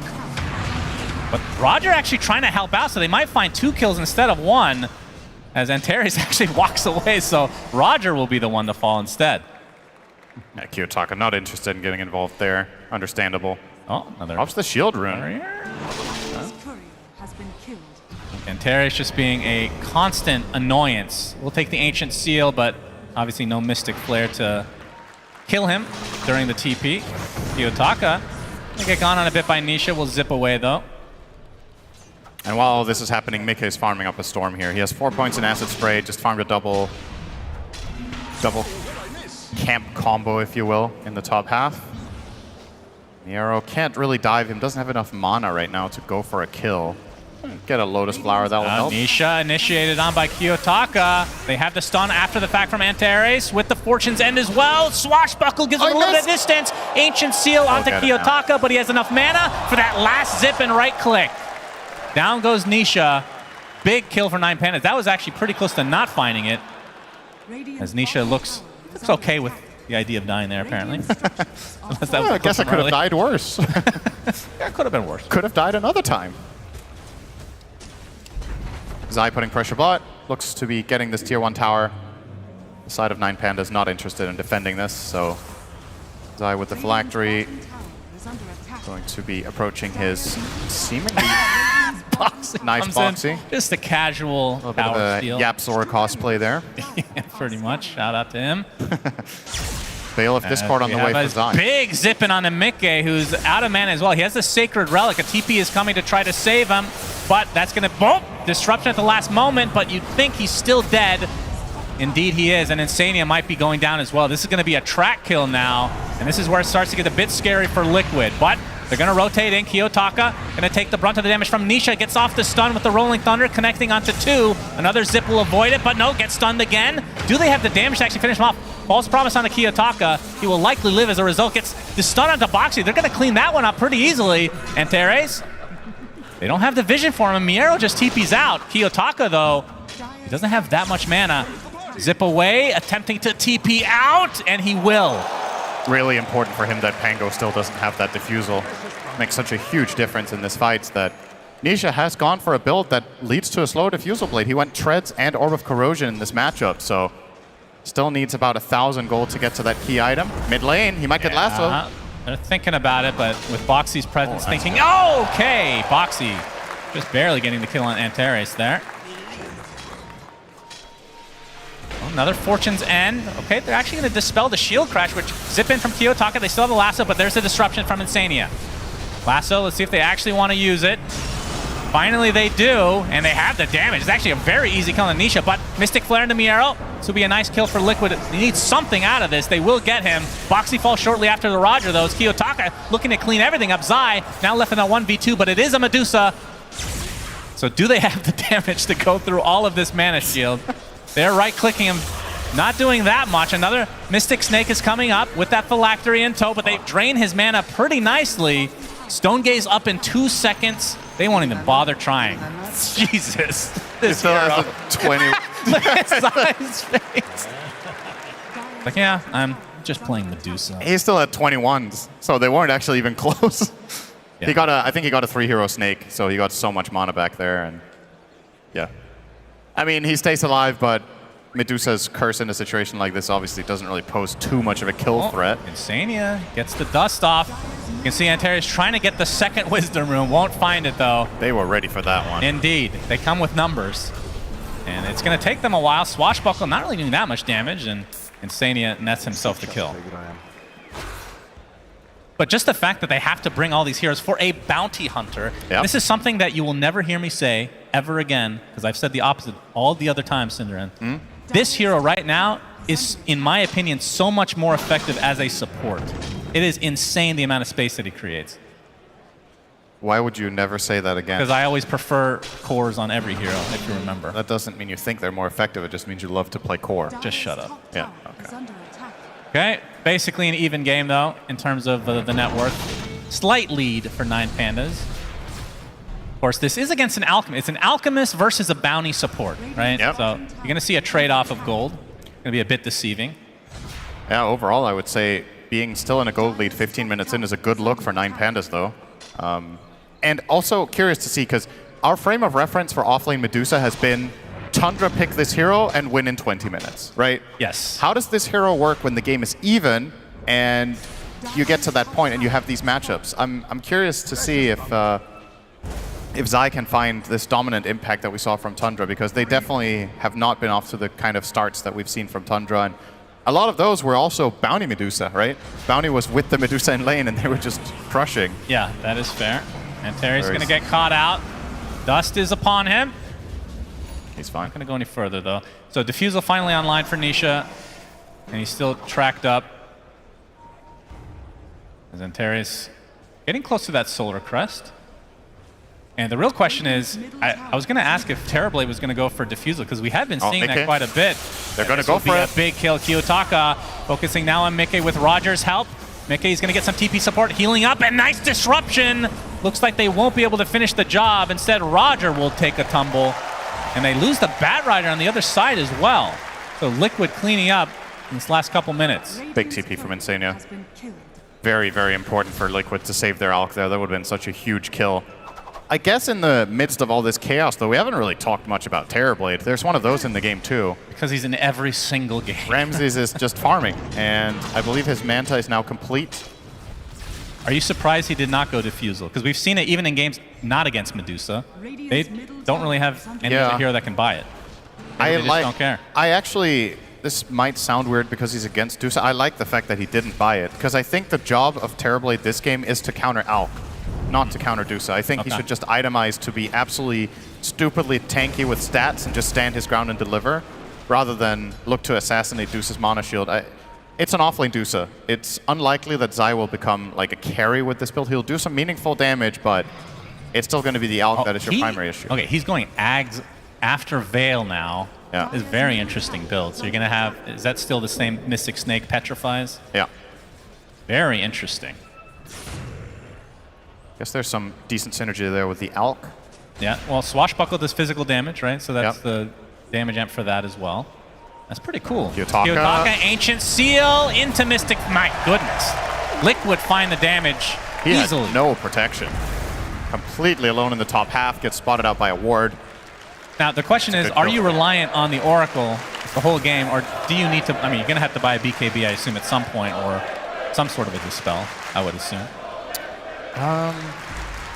I feel like you might not even need the Oracle as long as you have vision from the Bounty Hunter and the Skywrath. I think it's the Skywrath silence that's the big problem right now. Eventually, you would imagine there might be a Hex coming out from Zai, but that's quite a while away. Okay, good damage. Spotted out. I'll purge him out here. Dust, yeah, purged off. But Roger got the False Promise himself. This is going to buy him some time. We'll see if they want to TP in or anything like that. I think he might live. He has 2 Lotuses. Close. Ooh, all right. Just barely living.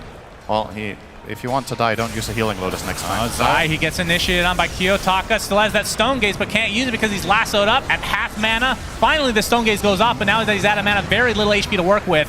Disruption to keep him alive. Mystic Flare onto Ramses. This would be a huge kill for Liquid, and they find him in the trees. Another zipping from Kiyotaka, but they're going to have to back away. Ancient Seal preventing any initiation from Miero. Another beautiful swashbuckle from Nisha onto 2 as the mana drain is starting to be a problem. They're going to find the Bat Rider as well as 3 kills unanswered. Liquid potentially going for this tier 2 as well. And a crucial mistake in that fight from 9 Pandas. They tried to kill Medusa. Yeah, I mean, that's the thing. They know that, like, they let it through. They know this is going to be picked. They know it could be any position. They don't really counter it with any items. And then they initiate into it. I thought they were just going to ignore it the whole game, but it was the only hero in range.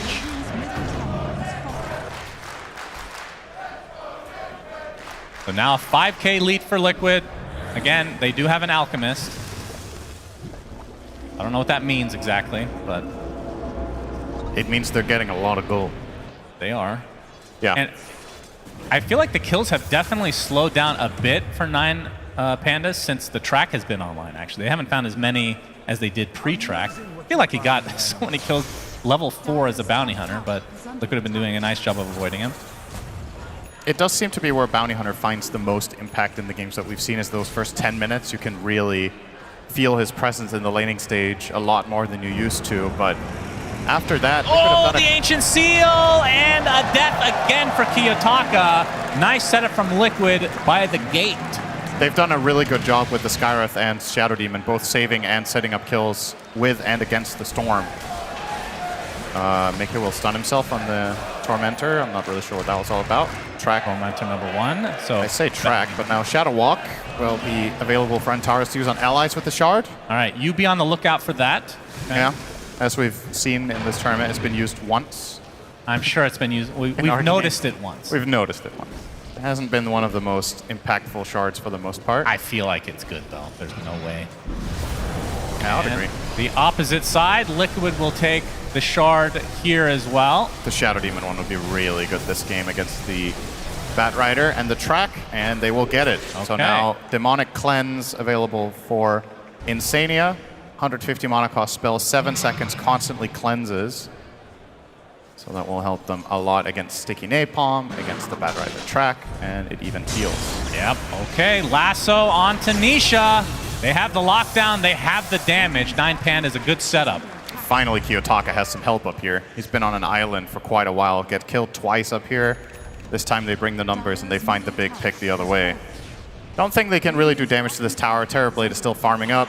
Ramses is the siege engine that they didn't bring. So they will just retreat to the jungle and farm up some more.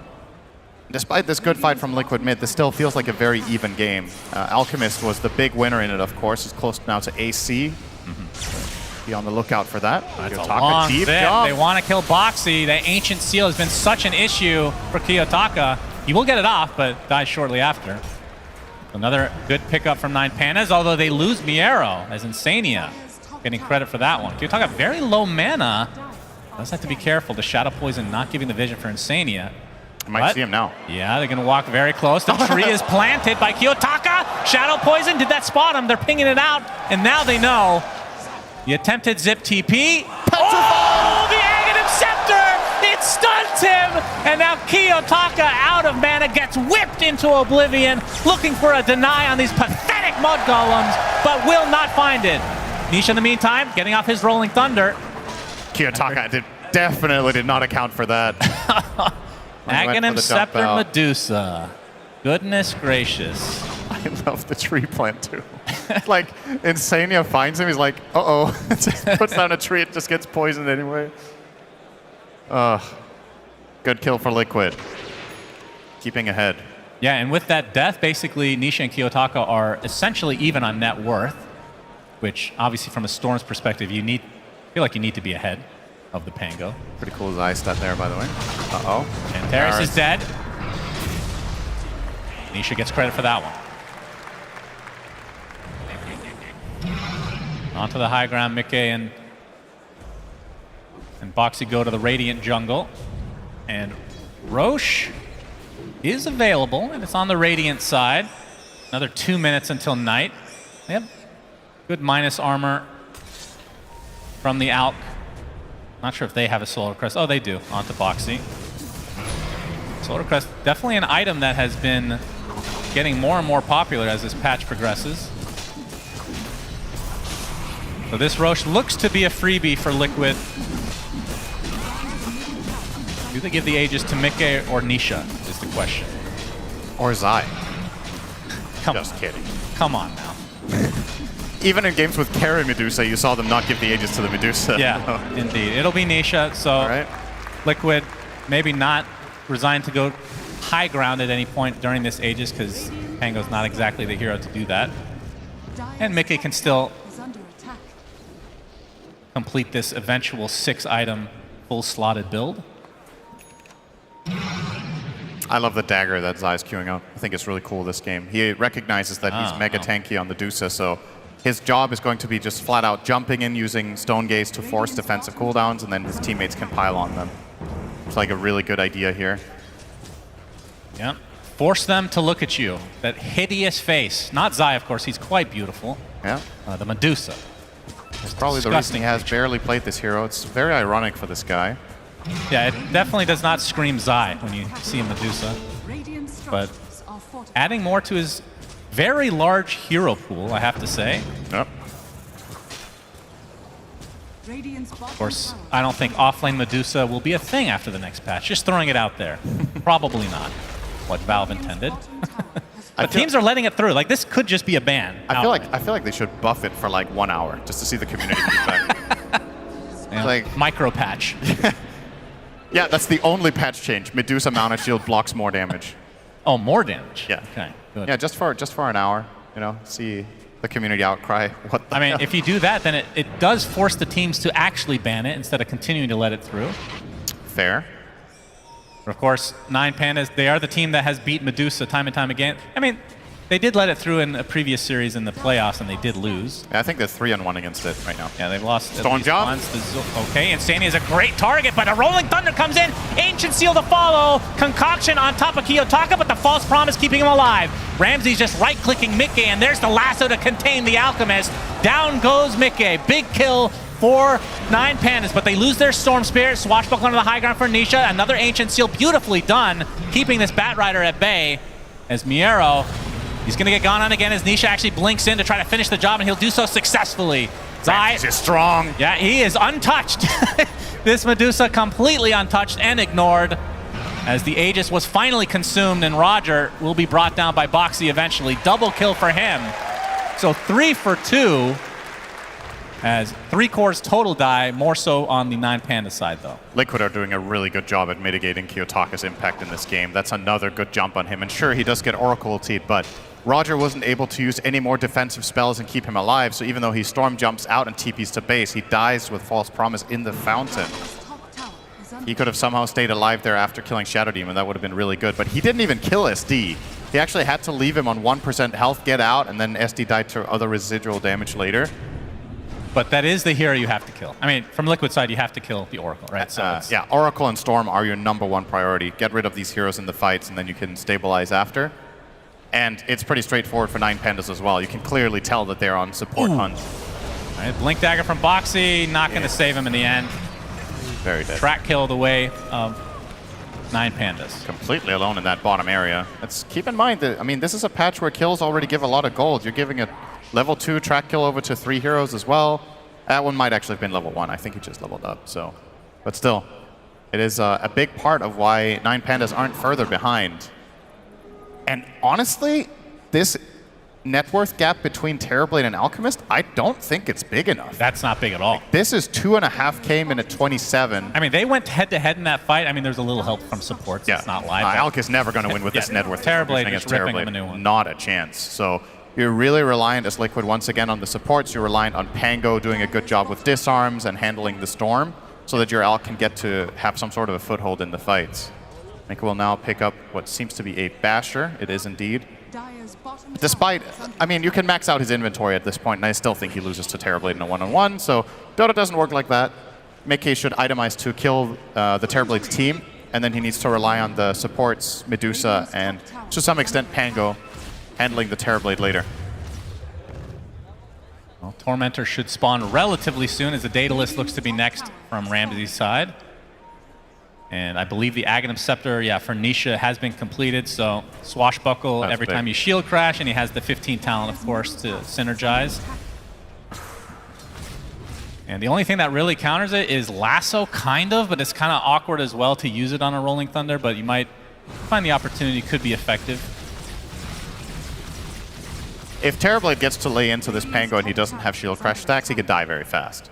And you can't disrupt him in ball. So technically, there is an avenue there, but I don't think that's the approach 9pandas are looking to take. I still think for them, they just want to kill supports, and they probably want to do that until the game ends. Like, get the supports out of the play first. Once they're gone, Ramses will take over. And there's always the wild card of the offensive disruption as well. We haven't really seen that much because Insania has had to save people from Storm. But if you ever get ahead in the fight and you can disrupt Terrorblade, he can also kill himself. Oh, concoction from Mickey into the bash. You have Silence coming in. Oh, he was disrupted and now zips away. Actually uses it to his advantage as a lasso in the mid lane. So, and the zip in from Kiyotaka to try to finish the job. Nisha in the Rolling Thunder though. Do they have the catch? Getting healed now by the Purifying Flames. Bounces the other way, wants to re-aggress potentially. They're gonna go for the Oracle and they'll get him. Nisha somehow lives. How the hell? And after all of that, 2 engagements on opposite sides of the map, they connect. 1 support dies. He managed to just barely get roll-up off on 10% health and got his ult off there. That was super close. I think 9pandas will feel a little bit snubbed there that they even lose a hero for that engage. Yeah. After there was a good disengage from Kiyotaka bottom. They get absolutely nothing out of it. Ramsey's approaching his 400th last hit. 30 minutes in. Not bad, not bad. Close to dataless. It's really just a matter of can he stand and hit something, because he will kill anything except Medusa. Guess he doesn't really want to hit her in general. It feels like a waste of time. But I will say with the sample size we've had, I think it's very noticeable that 9Pandas are the best team in this tournament at playing against Medusa. Like, they've just, while most other teams have been crumbling, this team has found a way to handle the hero very well. And I wonder what the secret sauce is, if it's playstyle, or if it's a particular pick or two that we just haven't really truly identified what it is they're seeing in it and solving it with. Actually, Miero going to get shadow walked here. This could be interesting. Yeah, finds the SD. Spotted. Okay, the lasso. They're going for Insania first, but there's the Rolling Thunder. Mickey coming in with the concoction as well, focusing on Miero. They should be able to run. But False Promise keeping him alive for the time being. Nisha and Zai teaming up to force the rest of their members back. Miero, I think he might be dead inside this False Promise. He does blow up. There's the Ancient Seal and the Mystic Flare blowing up the Storm. Kiyotaka done for. So clean. Liquid were just completely ready for that jump. It looked like it was promising, but... Oh, goodness gracious. Bouncing all over the place. Basically pulling a Pango. And Antares dies on the low ground. 9Pandas just not enough in the tank for the jump. They get onto the Shadow Demon with the Bat Rider, but Storm can't jump in and lock him down and kill him without the BKB, without an Orchid, without a Hex. Insania just gets to protect himself, and then they just run them down after. This is big. Ramses was not a part of the play initially, and therefore they didn't have the damage. Now he has to hold more or less 1v5. Well, he might be able to. He might be doing fine. For now. And Zai with another Mystic Snake. There's a fortification. Yeah, need they're not 20 getting seconds. Storm has buyback, so even if he were to respawn and die, they would have to deal with him again. I really wonder if you're right about this whole Storm. I don't know if you took his side about whether he should buy BKB or not, but he's not against that much cancel. They're just really reliable with it. They've been... The fact that Kiyotaka has died 6 times this game is pretty incredible to me. Liquid have just had his number all game. The Ancient Seal has ruined him. Yeah. And there's multiple ways of itemizing against this if you don't trust or have the reach of your Oracle with you. But I'm still not convinced that not buying BKB is a mistake. I kind of just want to give more credit to Liquid on a really well-executed mid-game here. I mean, he has the status resist from the Saint Kaya, but obviously that's not going to completely nullify it. And we'll be going for the Sheep Stick, so still going for the aggressive attitude, which means a lot of pressure on Roger's Oracle to dispel that. Yeah, usually when we see Storms have Hex, historically they have had a BKB prior to it, so they can BKB jump in, Hex the support, and just kill them safely. In this case, if Kiyotaka is jumping in and hexing the Shadow Demon to kill him, there's no guarantee that he isn't just going to get Ancient Sealed still. Yeah. So you don't, and you can't Hex the Skywrath and then go on the Shadow Demon either, because you can't solo kill him. So a little bit of a tricky situation to be in, and this is big if Liquid get this. Second Aegis. Yeah, looks like they will. Nobody from 9Pandas really remotely close. So second rush will go the way of Liquid, Aegis, and Cheese. Aegis again to Nisha. Okay, this time that's a little surprising, but... Cheese on Insania. Yeah, don't put it on Dusa. Won't need the cheese. Put it on your 5. It's so funny to see. I mean, Cheese would be pretty valued for Medusa, but yeah, he hasn't really it's unnecessary. been low. Exactly. They just need to keep their supports alive. Oh, I hear a concoction. It stuns himself, but he gets some creeps out of it, so Mickey's not going to be too sad. Nice farming concoction there. We'll be going for a Swift Blink, and then that's when he starts running a bit out of room in his inventory. The treads will probably go next. And I know it's not going to happen, but you know, speaking to an existence, Cinderin, I want to see Aghanim Scepters purchased by him at some point, but I know it's not a thing. But it would make me very happy. Well, eventually it is. Yeah, we'll see. If the game goes late enough, it's the best item he can buy. Every time I hope and dream, it comes crashing down. Zai? Yeah. I don't know if it would have ended well if they jumped him anyway. Yeah, Miero looking for an opening, but... not going to find it. So, if Alk gets to that point with Ags, keep in mind that if you give Aghanims to a teammate that has Aghanims already, you give them 4,200 gold. Yep. Could be an interesting way of transitioning either the Pango. Miero runs into most of Liquid. Instant Rolling Thunder. Zai blinks in as well. Gets off the Mystic Flare. Okay, that's so much damage as Miero bursted from 100 to 0. He does have buyback, though. We'll see if Liquid try to force it now that they continue to have this Aegis. Kiyotaka trying to find a sideline kill. Looks like he might be able to do it, but he gets back! He gets destroyed! Big mistake from Kiyotaka, looking for a sideline kill on a support. He's dead without buyback. It really feels like 9Pandas just haven't managed to connect Storm and Terrorblade together in this game in the fights. This Ramses Terrorblade is enormous, but I wonder how much hero damage he's done. Like, a lot of these fights are pretty scrappy and it's skirmishy by nature, and this time around, I mean, this one's just, it's understandable that he wants to try and jump a support, but he has no protection once again, and this time Liquid will get a big reward. It's going to be at least one lane of barracks with no Storm buyback, and they know he doesn't have it because he bought Hex, so yes, they can very confidently commit to this, and in case they somehow would be wrong, they still have Aegis and Cheese. So minimum one lane. Man, has this Eye Dagger paid off, though. My goodness. Pretty valuable. And even if you can't get, I thought it was originally for the Stone Gaze, but it's literally a Mystic Snake will just stun people, right? With the Agnum Scepter, so pretty cool. And Theres caught out, using the Ogre Seal Totem to get a little bit of distance with the Force Staff applied as well. If he can wait out the dust as, oh, Miero is getting caught out in the meantime. False Promise applied to him. Yeah, he's dead. They do find the bounty, and this is a dead Bat Rider as well. Both have buyback. But still, Liquid continuing to roll on now. The Satanic looks to be next for Mikke. And I actually want to see what Zai's been building.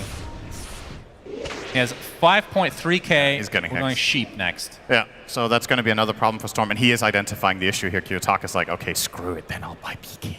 Okay. I would hope so. My goodness gracious. He might not, I mean... He might not have time Question now. is if it's too little too late. Need 2,500 to get there. Liquid with quite a big advantage. 1.5 minutes on the Aegis. Don't know if they're going to try to get a second lane with this. Looks like they are going to be unable to. The waves are decently pushed from the side of 9Pandas.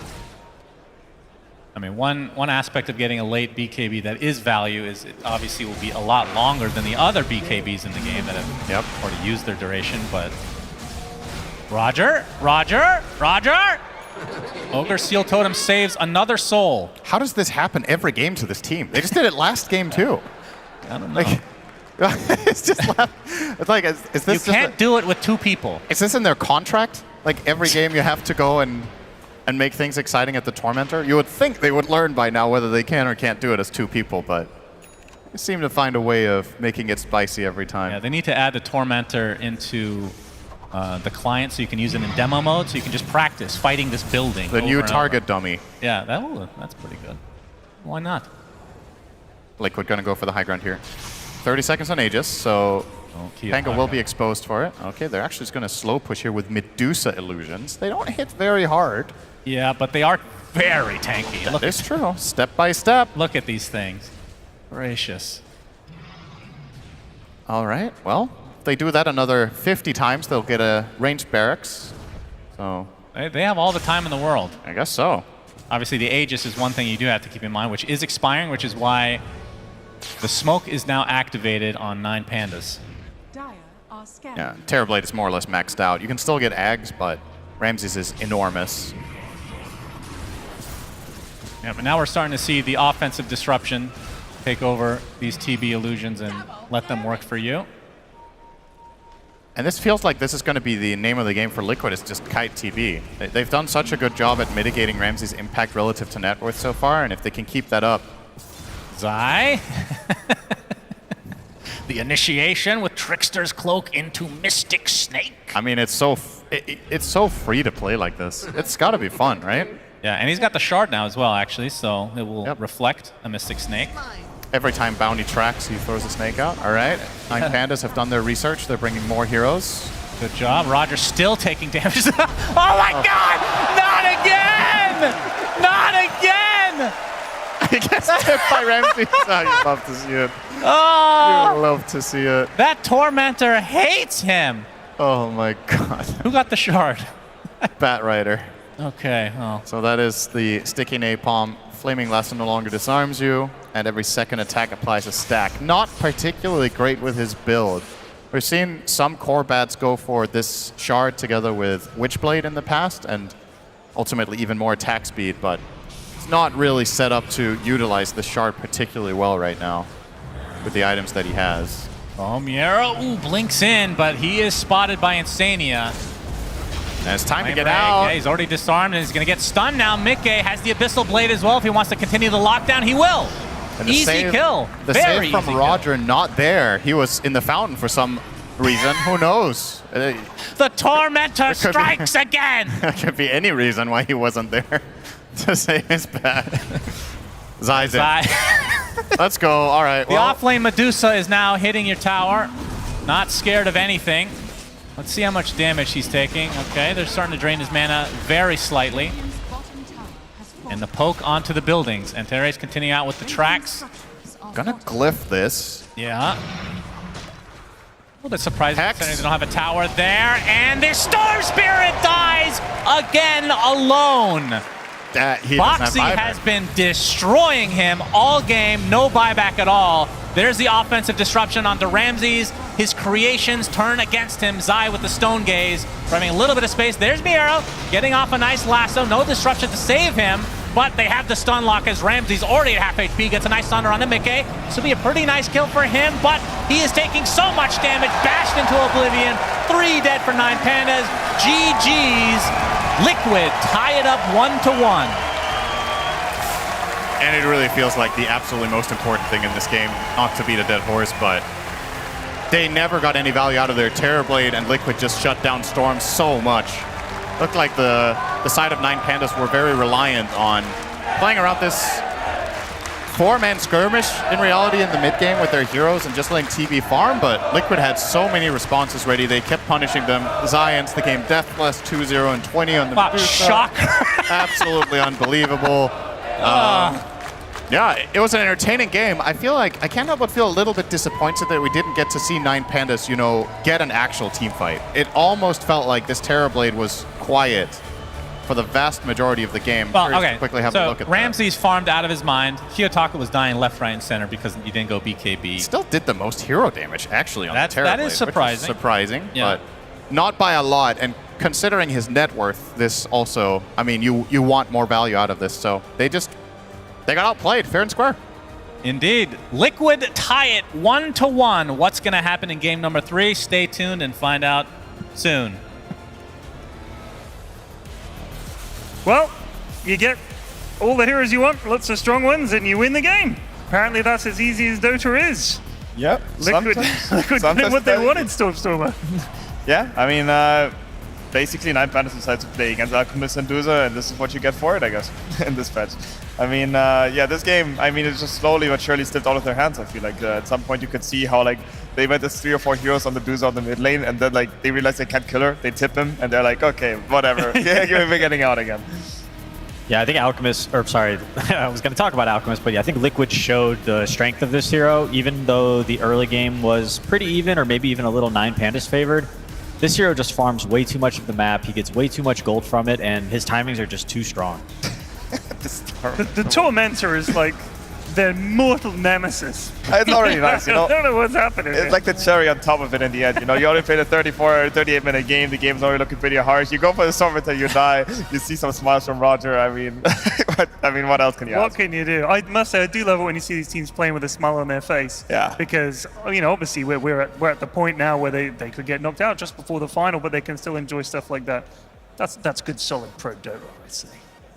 Yeah. Cheap, you're happy about the Liquid win? I'm always happy about Liquid win. I'm always happy about 3 games on the grand finals day. You don't want some 2-0 stomp into like some 3-0 stomp. It's like the most miserable end. So to see them be competitive, that's good. I will say, I really hope they don't give them Alk and Medusa again next game. It was like, okay, we take a team fight mid, we kill the Alchemist. Oh, here comes the second carry. Medusa just walks in, they're forced to retreat. Like, it's so dumb. Yeah. At least take one of them, right? Yeah. Like, they were all in the pool. They could have taken it. They decided not to. Hear me out. It's a clever mental gambit. You give them the Alk and the Juicer and the Pango. You win with that, and then your opponents are like, well, we can't win with these heroes. They're not even going to bother banning them. We'll have to think of something else. It just didn't work. Insania also played a heck of a game. We just saw here on the screen another save, like multiple times. He was saving people from that Storm Spirit initiation. The burst just wasn't there from 9 Pandas to kind of finish anyone off. And I was a little uncertain about the hero, but Storm, it felt like he had to jump 2 people. He had to, we saw that one of those fights in the river there. He jumped the Shadow Demon and then he jumped the Skywrath and then hexed the Shadow Demon, but ended up dying. There was a lot of weight on him. Yeah, exactly. Too tall of an order for the Storm Spirit here. He needs some more backup. Also want to shout out to the supports of Liquid, sorry to interrupt, but I feel like Insania and Boxy played insane games from their respective supports. I think the SD last pick really shined in this game. Like, it completely shut down the Miro Batrider. Like, it's just really annoying matchup. Like, this entire purging and safe to play against.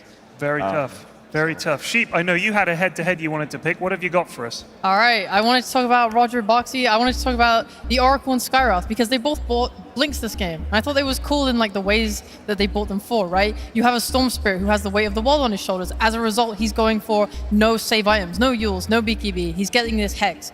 And so this Oracle needs to be in position every single fight and has to go for a Blink Dagger to be able to ult him. Meanwhile, you have Boxy buying a Blink Dagger, playing on these side lanes, searching for kills to aid his team. It was a much more aggressive approach, like this offensive versus defensive use of the Blink. I just thought it was a very fun interaction in this game. Yep, for sure. Need the Blink to help save whoever was getting gone on by Alchemist, I think, in most cases. Yeah. He wasn't able to save everyone, though. You can't save it. There's too many people he had to save. It's too hard. Too many jobs. I mean, you can like, honestly, the way this game just progressed over and over, you can see it in the replay as well. It doesn't even look that bad for 9 Pandas, right? Like, it doesn't even look like, you look at net worth and everything, all the numbers, you got decent net worth against this Alchemist, but it's just slowly but surely just slipped away from it just because of, I feel like, how the This was an interesting moment, I've got to say. Just walking up, that was very unlucky, it felt. But what was the tipping point? What was the moment for you, Stormer, where it was like, this seems even, and all of a sudden Liquid are winning?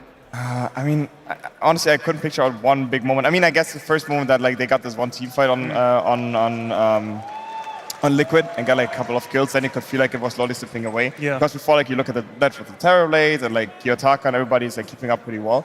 But there was just so many small moments where you could feel like the draft doesn't really come together, or just simply the Liquid heroes are just too strong of a response. The Gaimin against the Storm Spirit, once again, was a bit too sided. The Medusa just not having a mana burn hero on the enemy team, not really being killable.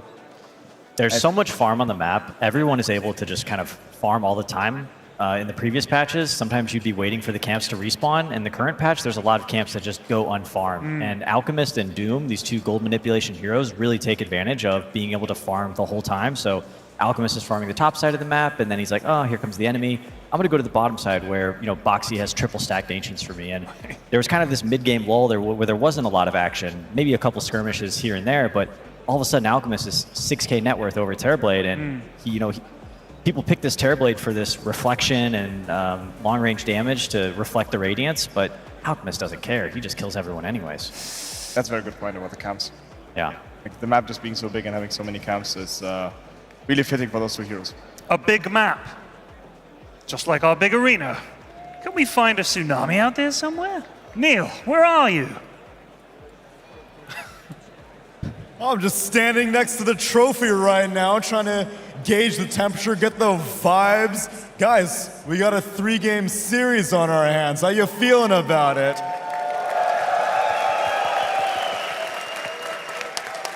Feels pretty good down here, but I feel like we may have been showing a bit of favoritism to this side of the arena. Slacks! Yeah? Where are you at right now? I'm up in the booties, baby! I'm with the people! How y'all doing up here? Yeah! Hell yeah, we got the real gamers up here. In fact, I thought we might have a little competition. These boys up here, boys and girls, they're there for the big screen. Maybe they came a little late. 2 hours late, maybe a little shit-faced, got a little late on their buses, but they're here. And I thought that they might be a little louder than those normies over in the seating. Whoa, them some harsh words. Guys, down here on the floor, you ready to have a little friendly competition with those up there in the rafters? All right, Slacks, we've got ourselves a challenge on our hands, it seems. All right. Well, you know what?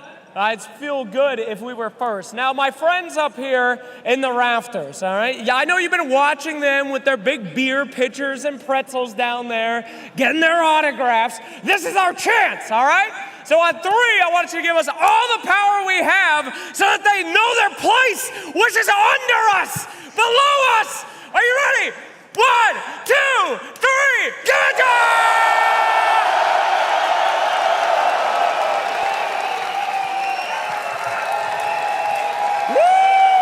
I don't know. Tremble, ants! I think we can do a little bit better than that. Look, we're already down here. We've got the right idea. Oh my goodness. The booze! The booze! Well. We're going to have to drown those boos out. On the count of 3, my friends. Get ready at the top of your lungs. 1, 2, 3! Whoa!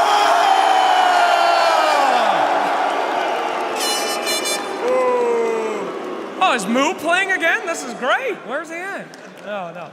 I don't know. That was hard to decide, man. You know what? Maybe we should have the good ending where everyone is together in happiness. We never get that in Dota. Oh, shut up! These are Dota players at heart, my friend. They crave the competition, but I think the competition belongs on the stage. Here, we're a community. So on the count of 3, everyone, the rafters, the floors, the people in the concourse getting food. Yeah, Let's we're all better get than into those it. idiots at home, am I right? This one goes out to them. 1, 2, to the morons watching at home.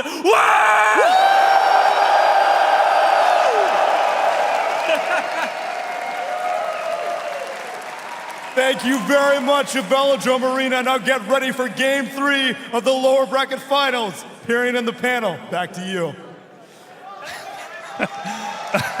That was great to see. I actually couldn't tell which was louder, but I felt more force from the top was louder. The top was louder. It's also bigger. But can I just say how I love? Don't science it. We don't have competition between the players in front of the freaking tournament, but we got competition in our own arena. Like, I think that's fine. I think that should be the decider in any tiebreaker situation. Which side of the crowd is louder than the other? and then the respective team wins. Exactly. All right. game 3. Exactly right.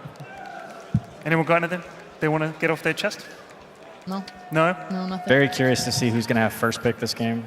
That'll decide it. Oh, yeah, that will. It'll play a big factor. I think the bans will be a little bit adjusted. Last game they banned Doom and Caudle. 9 Pandas did on second pick. They gave up the Alchemist, which I think was a mistake. Or it was a plan. It didn't work. Yeah. I'd like to see a new plan is what I'm trying to say. Exactly. I think there would be some small draft adjustments. We might see another first pick from Liquid coming out, but I think they're looking still really strong with it. I think first pick Liquid is just really what's going. Like, it's really flowing the ball in this land. All right, well, let's find out whether indeed first pick matters that much. We'll be back after this break with Game 3. Don't go away.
passion.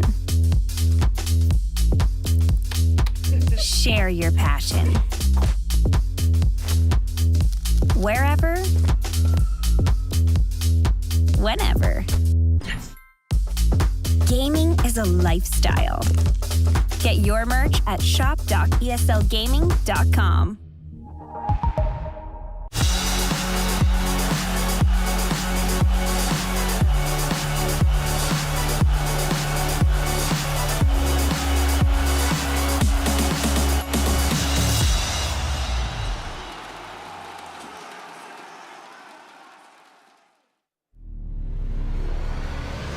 A game 3, what we all wanted. Liquid fans and Nine Pandas fans alike. A good series, back and forth, coming down, culminating in a game 3 to decide who gets to go into the grand final and face off against Gaimin Gladiators later today.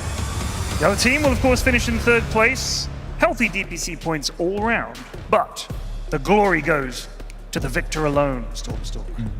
Everybody wants to get into the grand final. I mean, I'm just a big fan. I love looking at drafts. I'm just enjoying my time here, so I'm glad. Thank you, Liquid. Thank you, Pandas, for the 3rd game. Shout out to you guys. Thank you for the 3rd game, and may we have 5 in the upcoming series. Yeah, 8 games today. 8 games today. That's what everybody wants. And we're already into draft. First pick has gone to Nine Pandas. All right, GG, boys. Yeah, okay. We're done here. They're going to get Alchemist or Doom. The first pick is done. Okay, so things are repeating. Nine Pandas has first pick, and they're once again banning their own Medusa. They don't want to play this hero. And Liquid, now doing the adjustment though, in comparison to the first game, where Pandas 5 insta-picked the Beastmaster, now it's banned. Which do you try to beat as Liquid? Alk or Doom? Alk or Doom? I think you ban the Alk.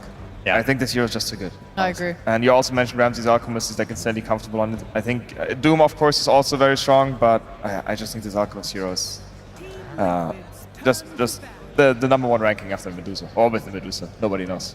Good. On first pick, you have the liberty to just ban heroes like Caudle. You're just, Yeah. It's just, just whatever. Wait, what is getting through now that was out last game? So there is the Nine Pandas Chen. So from last time. That's also banned. Okay, so the double adjustment. This was literally their first pick their first stage in the first game. The instant pick Beastmaster into the Chen afterwards. So Pandas completely has to cover with a new strategy. But the Alchemist is in. So could they now basically, if Nine Pandas take Alk, which you might reasonably expect them to, do you just take like Doom and Bounty or something like that? I absolutely think so. I think this is a trade-off that is going to happen now, Doom and Alk. It's just up to Nine Pandas, which one do they want? The Doom or the Alk? I feel like we see conflicting opinions though between teams in terms of like their drafts of who thinks Doom and Alk is better than the other. Like some teams think Alk is good against Doom and some people think Doom is good against Alk. Yeah, I mean, both these heroes are just S tier. I mean, you have you can Doom the Alchemist, it doesn't really do that much, but Doom by itself is just a really, really strong hero in the current meta, so... But Doom kind of hates being ran at, which Alk will do to him as well. Feels like there's upsides of... I would want to take Alk if I was Nine Pandas. I'm looking at some of these drafts, and Nine Pandas has played against Alchemist twice, and they lost both those games. So I don't think they've figured out how to beat this hero themselves. They're taking their time. I just don't want... What I don't want to happen is the Nine Pandas... They've gone for both. Oh, wow. Yeah.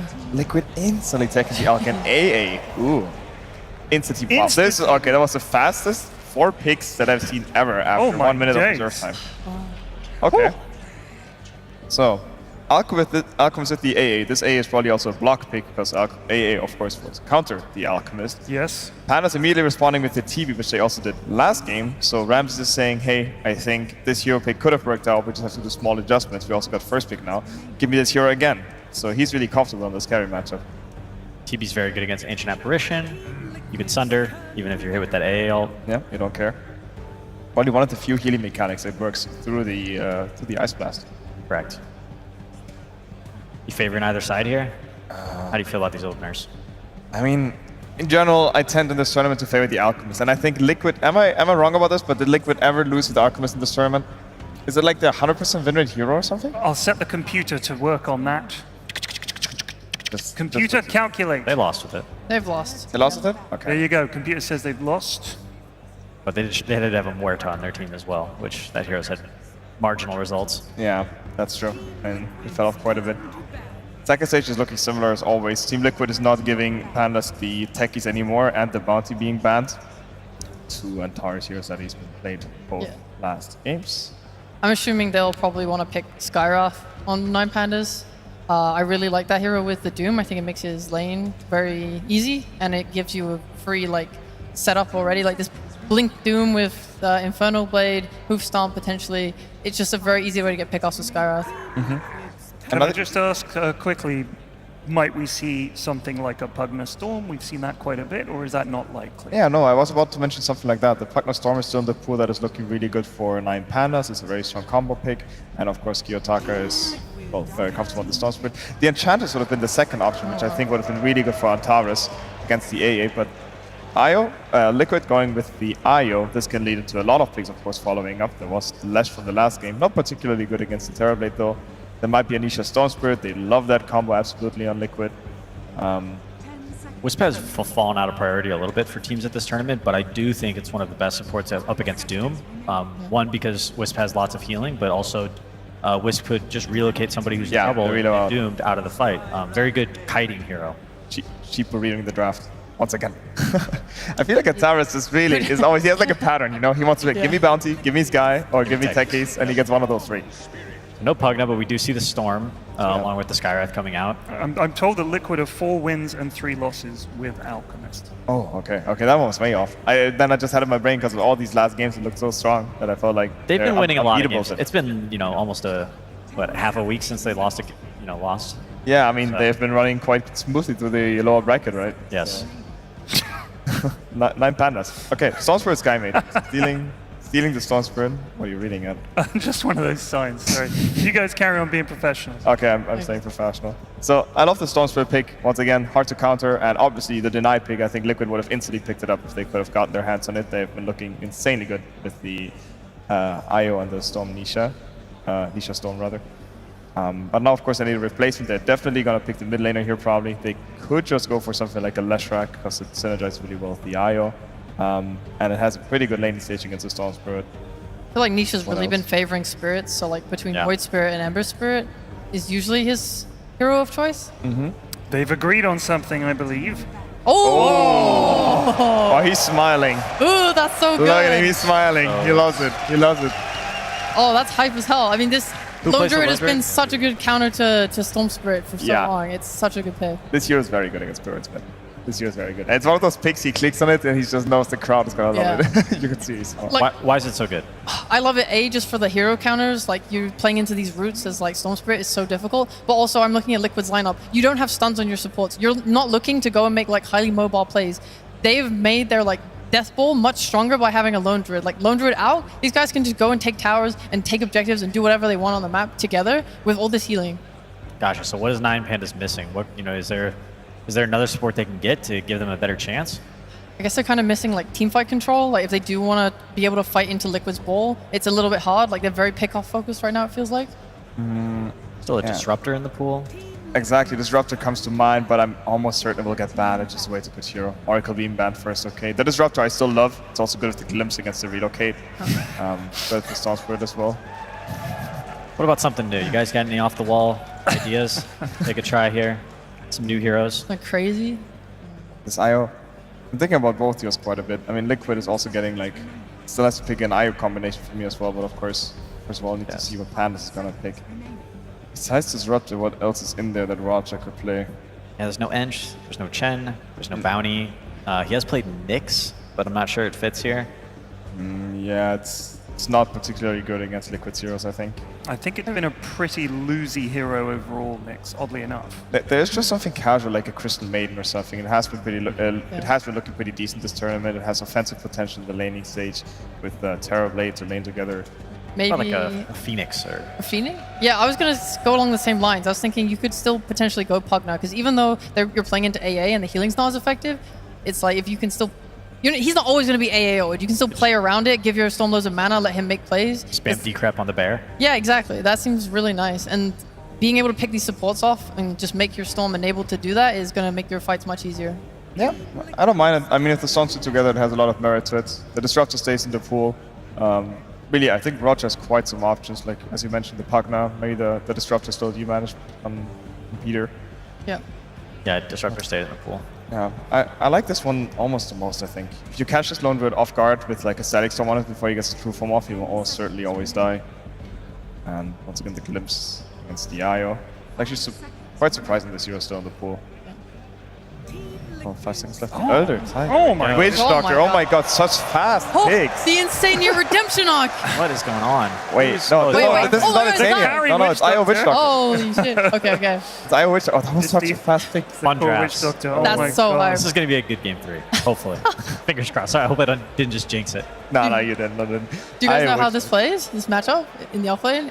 Rare one, but... Does anybody? Yeah, but come on, clear your eyes. IO Witch Doctor? I mean, I'm not a sideline player. I just know that this combo heals like crazy. It's really hard to bring down. I guess it has enough sustain against the ET and the TV lane. But they just insta-picked it. It feels like no matter what Panos would have picked, they want to pick it. I think when they were laughing, they'd agreed, this is what we're doing. Right? This is what we're doing, lads. Okay, I expected many things in this last game from Liquid, but not a Lone Druid and not a Witch Doctor either. Very strong timing push. When this Alchemist gets his Radiance, they're going to be ready to go.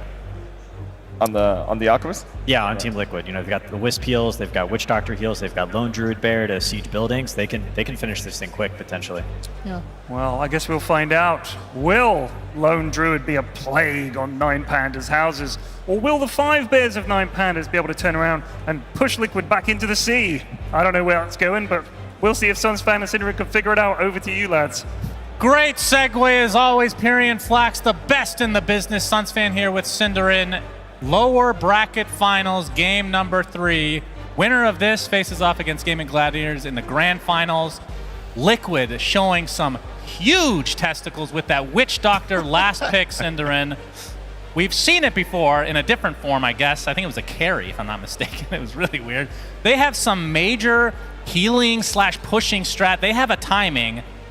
And the problem is if they don't hit that timing, do they have a late game to survive against 9 Pandas lineup? Yeah, it feels a little bit all-in by nature, right? Like if this game goes late, you're playing against Doom, Storm, Terrorblade, Tricore, and Elder Titan, who is one of the most interesting late game supports for a couple of reasons. And yeah, you talk about the bold picks from Liquid. They are definitely bold, but Elder Titan in an elimination game as well. Yeah, they're coming out from Roger. This is going to be spicy. There's a really good chance that these teams haven't played against some of the respective heroes they're facing here in more than a game or two in this patch in general. So yeah, going to see who can adapt the best. And yeah, Liquid definitely effectively saying, guys, we're going to beat you in 25 minutes. And 9 Pandas need to weather the storm and buy enough time. And I say that against an Alchemist draft, but this is a different nature of Alchemist strategy than what we've mostly been seeing in this tournament from Liquid. It's not like they can't win late, but I definitely do favor them in the later portion of the mid game more so than if we go the 40 plus. 9 Pandas really respecting the AA pick as well. They don't really pick any like healing type. They were a ton in the pool, obviously, which I'm sure Liquid would wanted them to have picked. Like they're talking about the Pugna, for example, which even without the healing, just being able to give mana to this Storm Spirit.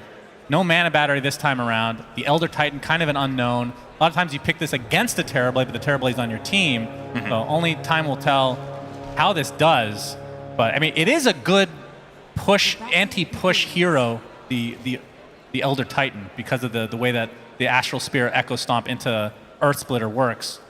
We'll see if it works out for them. That was the way they justified picking this over, for example, the Pugna, right? I think the panel had some very good suggestions for what Roger could be playing this game, but from his perspective, he probably wants to delay pushes, and ideally for him, maybe lane against an IO dual lane with his Spirit here. He's going to throw it on the Alch, and now we're going to run it across the entire map with the gate. Obviously a new play. Yeah. That Elder Titan didn't available beforehand. This is reminiscent of the good old TPing play.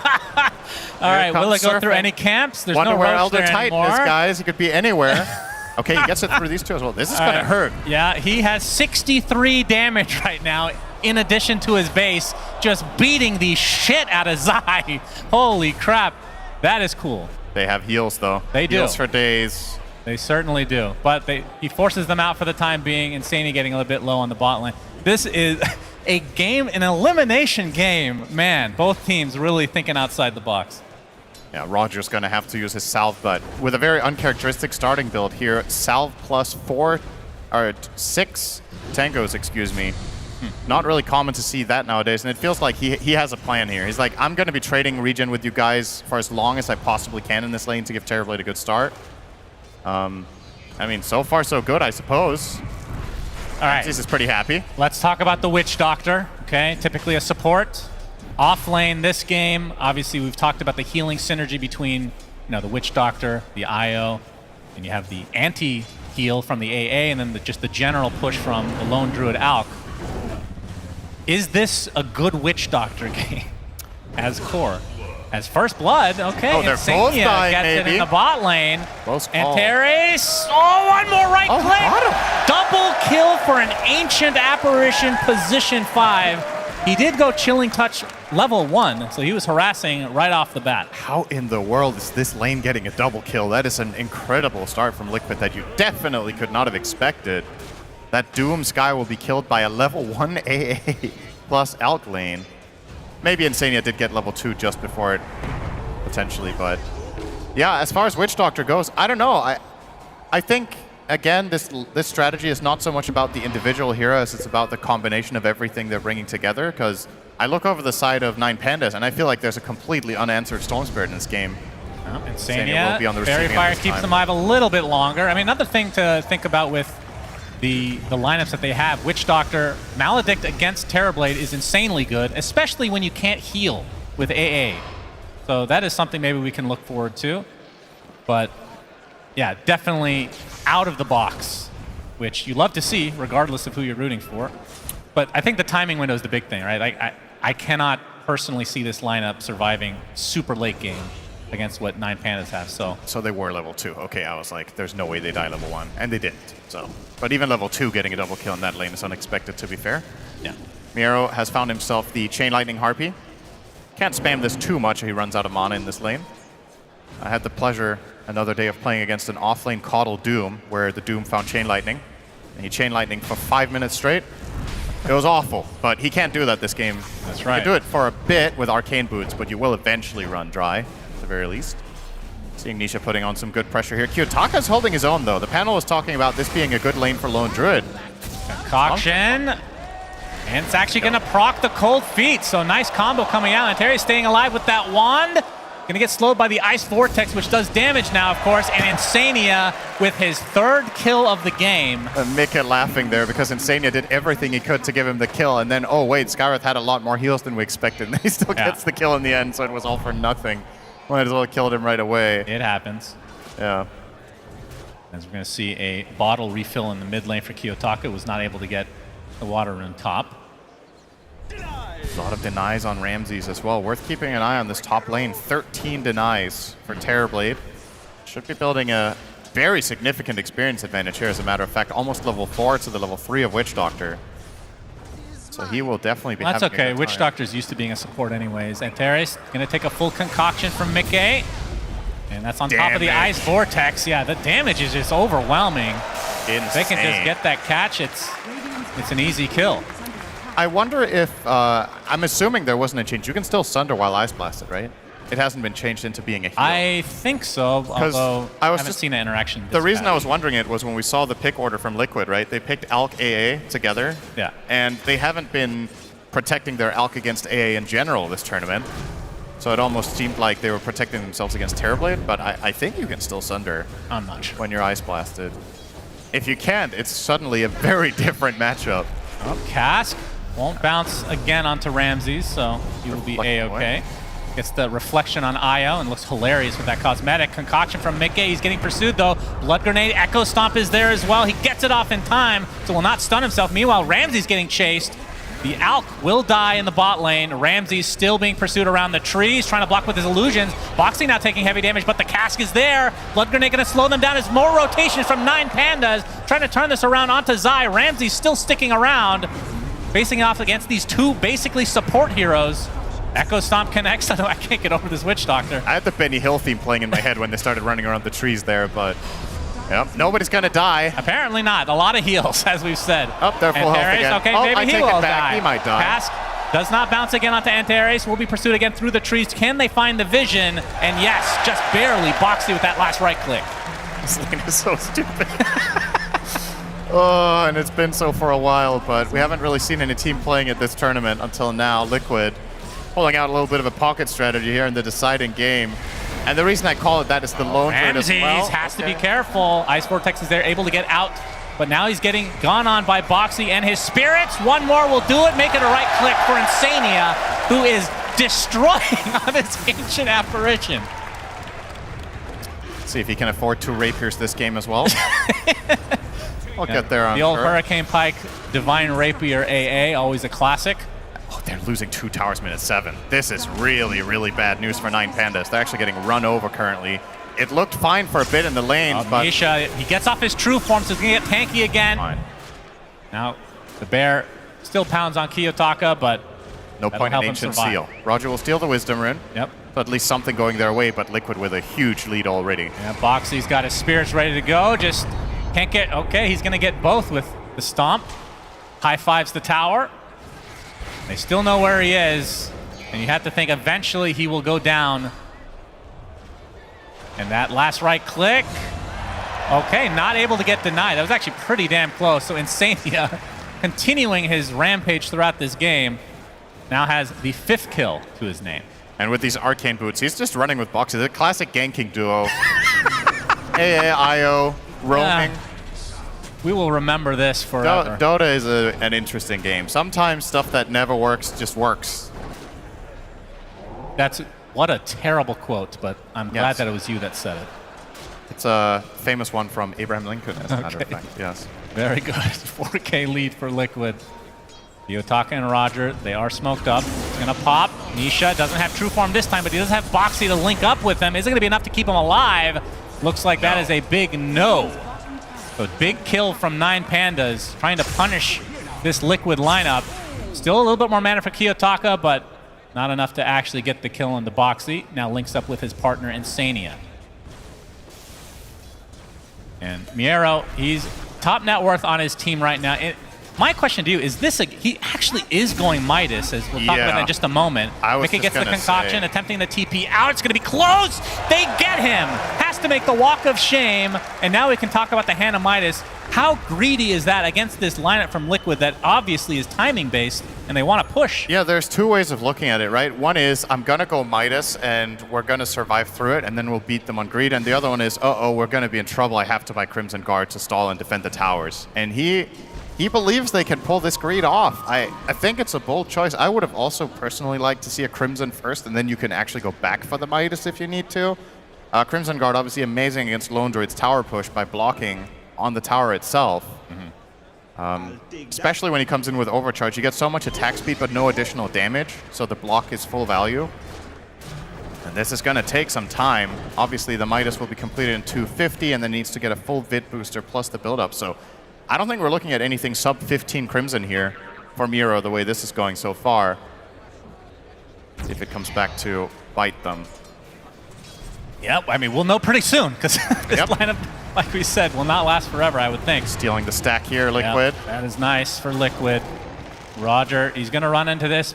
A lot of these creeps have already died, of course. We'll be sad to see that. We'll get a couple for himself in the meantime. As Zai, he's going to get gone on. Kiyotaka with the Electric Vortex. Zai, he has been maxing out this Voodoo Restoration, but it's not enough to keep him alive. He's going to see the first Ice Blast of the game. Miero throws out the Doom, dies shortly after. Now the link up onto the Alchemist. Looks like they can be able to heal through this relatively easily. So Ramses makes his rotation, gets off the Metamorphosis as well.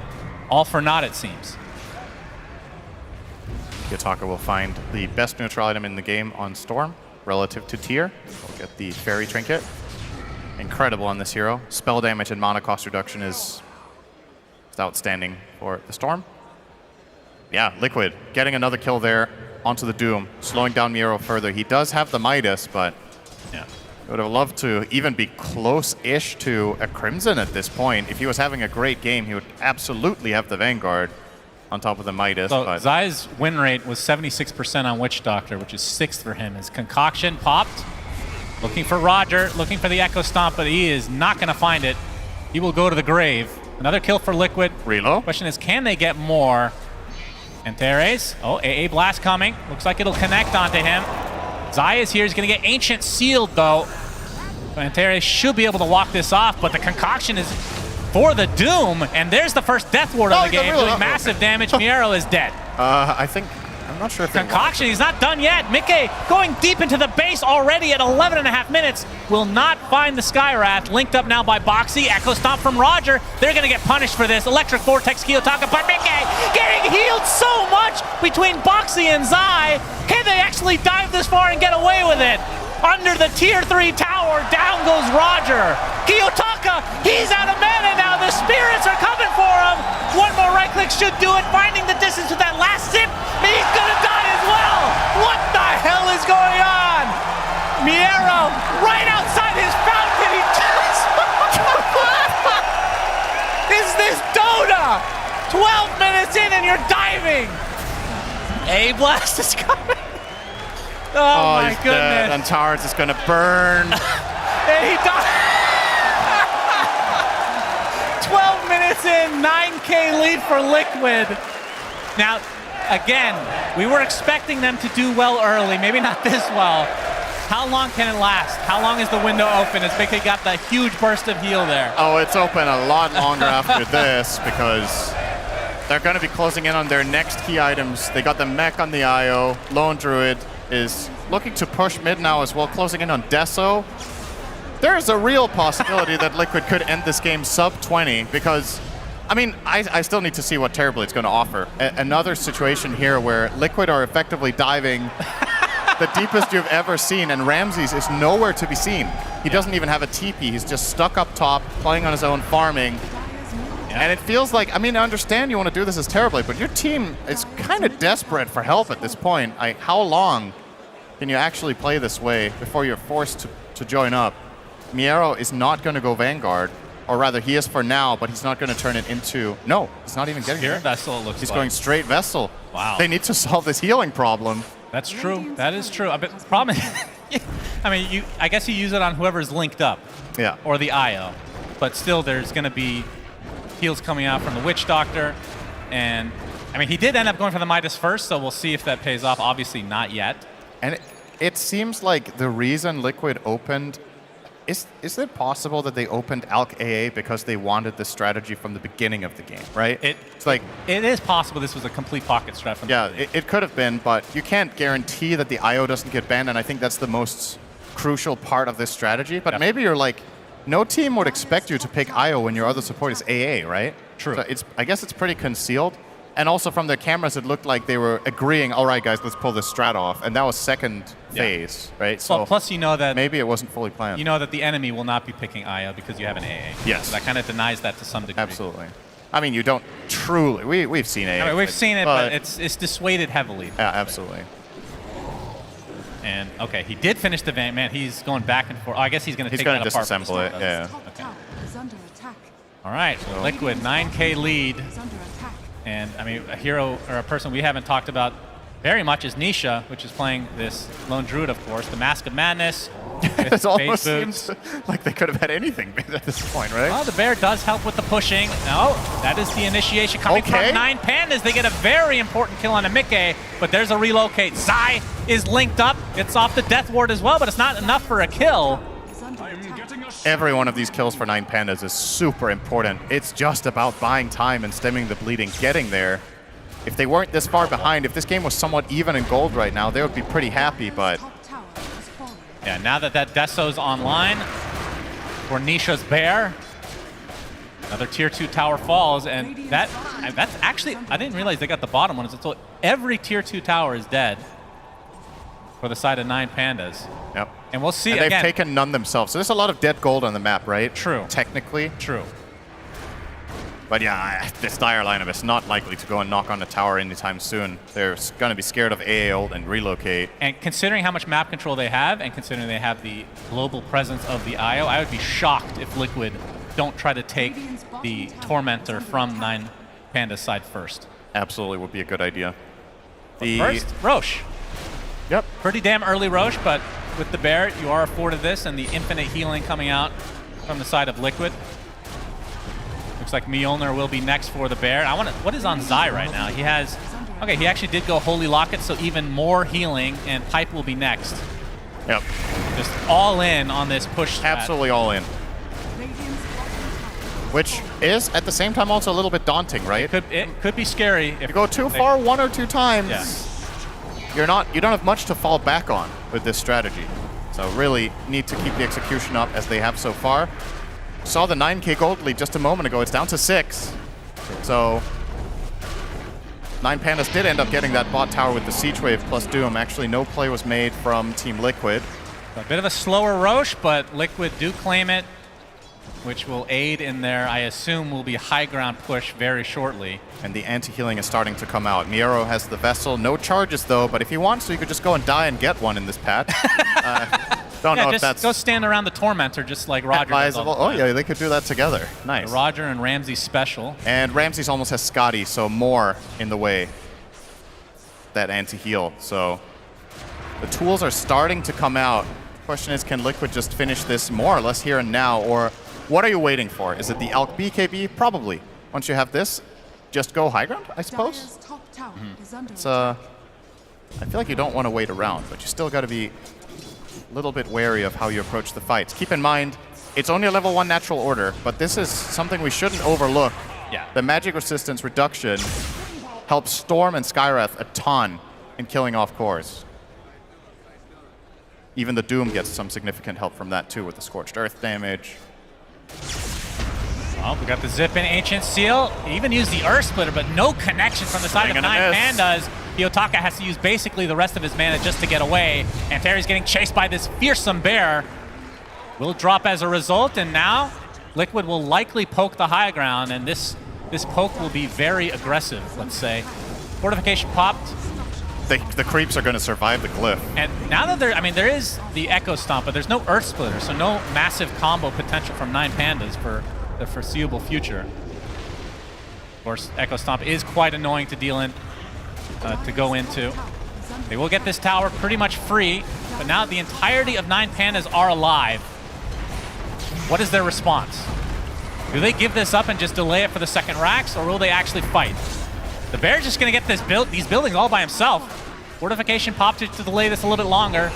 Mickey has his concoction ready as well. It looks like this will be given up by 9 Pandas, so Liquid get their first set of racks at 18.5 minutes. Plenty of time just to continue. Remember, the Age is still online. Pretty fresh one, in fact. For the mid lane, potentially, or we'll see if they... it is 19 minutes, getting close to that Tormentor timing. And how important are the shards here for Liquid? So the bottom 2 net worth for them would be the AA and the IO. AA, that's a new one, right? That's AA shard gives it Ice Blast a 60% stun duration of the current level of Cold Feet. Yeah. Can be really good against a hero like Storm, actually. And all right, IO is this is going to be the moment, though. This is everything for Pandas. If they fail this fight, the game's likely over. Yep, Pipe activated. Pipe was just picked up by Miero, so he can activate his own as well. The fear applied to Kiyotaka, but he's able to get out. There's a big Earth Splitter coming out. That is a dead Zai right off the bat, and now the focus is on the IO, so Boxy is dead. All the healers dead for Liquid, and Ramses continue to right-click on a Mickey who had to pop his BKB, but they're going to fight Kiyotaka. He gets bashed into oblivion, rooted by the bear, and now Roger ticking down ever so slowly. Mickey's going to blink in just to finish him off. Ramses has to be careful here on the footsteps of his base. Nisha getting kited by this Scotty, getting really low, and again, no healers available to him. Another right-click coming, and that is the Aegis. His bear, of course, still alive, able to operate freely. And Ramses, his metamorphosis is about to end here in a few seconds. Liquid are just going to go again. Absolutely. Now that this is down, they're alive again. You got to commit for this. You have such a big advantage now with this on cooldown. No Earth Splitter, no Doom. And you still have your second bear. The first one didn't die in that entire engagement. You're just going straight back in. This fight is going to be even harder now for 9 Pandas. Yeah, no Doom. The ultimate, that is. And no Earth Splitter. You get the Witch Doctor set up. Onto 2. There's the Mystic. Okay, they'll be able to do a lot of burst damage to this Witch Doctor. A Blast comes in and basically hits the entirety of 9 Pandas. And that is a dead Terrorblade. The AA Blast absolutely destroyed them. And now the focus is on the buildings. Will they get this second racks? It looks like that is a resounding yes, as Liquid very close to finishing this game 3 and going to the grand finals. That's 2 sets of racks, and they're not going to stop yet. Mickey jumps in with the concoction onto Kiyotaka, forced to zip away. Another tier 3 on their plate. Terrorblade not alive for 20 seconds. Doom still with no ultimate for the foreseeable future. 40 seconds away. They cannot stop this. Concoction applied to Roger. They find him in the trees. He's dead. Miero, he's taking a lot of damage. He gets stunned out and double kill for Mickey. And this is looking way over for Liquid. Ontario getting chased onto the tower. GGs are called. Liquid going to the grand finals with a position 3 Witch Doctor. My goodness, what a showing. We've seen a lot of one-sided games this tournament, but not in this way. I feel like this one was a really unique one that Liquid pulled one out of the bag. They first faced AA, something we haven't seen, I want to say, the entire main event. They run this back with an IO Witch Doctor offlane, full-on push healing strat in this patch. And they made quick work of it. This game was getting, I mean, when they started diving the base, it was basically getting out of control, right? And that was minute 10, I think. They were between the towers. And around that time, yeah. Crazy stuff. You gotta feel bad for the 9 Pandas, of course. They had their shot yesterday against Gaimin Gladiators. They were well ahead in game 1 and dropped that one. They dropped down here. They look good game 1 and again just fall short. Still think they can be proud of a great tournament run from themselves. Great showing, and I think that they helped develop the meta for this tournament quite a bit with their crazy-ass picks. The Bounty Hunter that we talked about, I mean, that wasn't crazy, but they played it so well throughout this entire tournament. Obviously, with the stand-in, Solo being replaced by Roger. Great showing from 9 Pandas, but in this specific game, that healing strat just felt unstoppable at that early stage. And we did talk about it pregame. What would they be able to do to stop it? The Midas didn't help. No, definitely not. I thought the Elder Titan was definitely a cool solution. It just never really formed. I mean, it showed its promise. You imagine this game without Liquid getting that absolutely snowbally fight into the enemy base. Like, what if the gold lead is half as big? And they got like 4K or 5K gold on this, like, just full-on train down the enemy base, killing back-to-back heroes. And, you know, what could have been here for 9 Pandas without some mistakes is the question. But that's the thing. When you're playing against a lineup that plays this fast, the pressure, it can really get to you. It goes really fast all of a sudden, and they couldn't recover. That was a very entertaining game number 3. Team Liquid going to the grand finals to face against Gaimin Gladiators. You may have thought that was the shortest game of the Berlin Major, but no. That's only the 8th shortest, believe it or not. But this game was over before it was over, really, wasn't it? I mean, there were multiple times when we were saying, well, should we go back out there? This game's going to be over in a second. This was an absolute, I'm going to say it, I didn't know if the cast said it, a Gaimin level shellacking. Gaimin level shellacking, yeah. Jenkins will be proud. Yeah, as you can see on the screen, it's an 11-minute dive into the enemy tier 4s. Like, Liquid completely ran away with this game. Absolutely crazy. I was running backstage into William, aka Blitz, and he was just smiling about this funny draft. I think he's smiling now as well. Well, as soon as we've seen the best of Liquid, or I mean, can they pull something like this out in the final as well, Sheep? I mean, they were very confident with this draft. Yeah, they just were, like, the draft picks came out so fast. They clearly had a very good idea. I don't know where they were hiding this before, but they clearly had a good idea of what they wanted. This AA, the setup for being able to pick an IO and, like, protect their ALG, and all this healing, boosting this lone druid, like, they did 20k building damage. They just ran at stuff, and they could go wherever they wanted. I thought that the AA pick was just to protect the ALG. But no, as you said, that was actually setting up this whole concept, this whole idea. But anyway, we have a post-match interview, Tsunami. Who are you with? I will be getting the opportunity to speak to Roger Berlin. Please make some noise for Roger from 9 Pandas. Anything you'd like to say to the crowd right now, Roger? Man, it feels good to stay in front of this crowd. Thank you, guys. Thank you.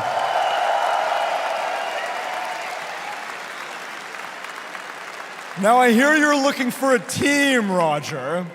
This is a pretty good platform to make a sales pitch. Top 3 finish at a major. What would you, all the teams, all the coaches, all the players that are watching right now, how would you like to pitch yourself to a future team? Just pick me Chen and I beat everyone. Pick 'em Chen! The boys will rally through. Even beyond playing with this crowd, what was it like finally being in a high-stakes competitive environment, going this far in a tournament again, especially side by side with Ramses? Yes, I have an amazing team. We play really well. We adapt better than any team, but Liquid, it's, you know, rough team for us. So anyway, we enjoy the game. Thank you for support.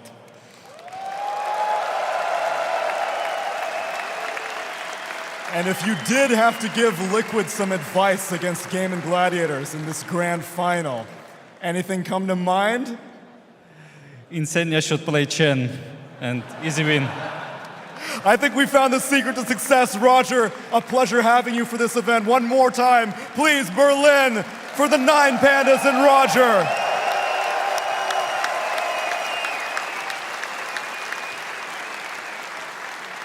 And now the man of the hour on the side of Team Liquid. Ladies and gentlemen, it's Zai joining me. Now I'm being led to believe that a lot of this tournament is being played for entertainment now that you're already locked for TI. What's the big deal? This is a rematch that you've been hoping for since Peru, I'm assuming. Are you going to take it more seriously this time? Of course, I'll take it seriously. We always lose to gaming, and yeah, just hopefully it doesn't happen today. Hopefully it doesn't happen today. Any words that you have for 9 Pandas and the Dota that they brought today here at the lower bracket finals?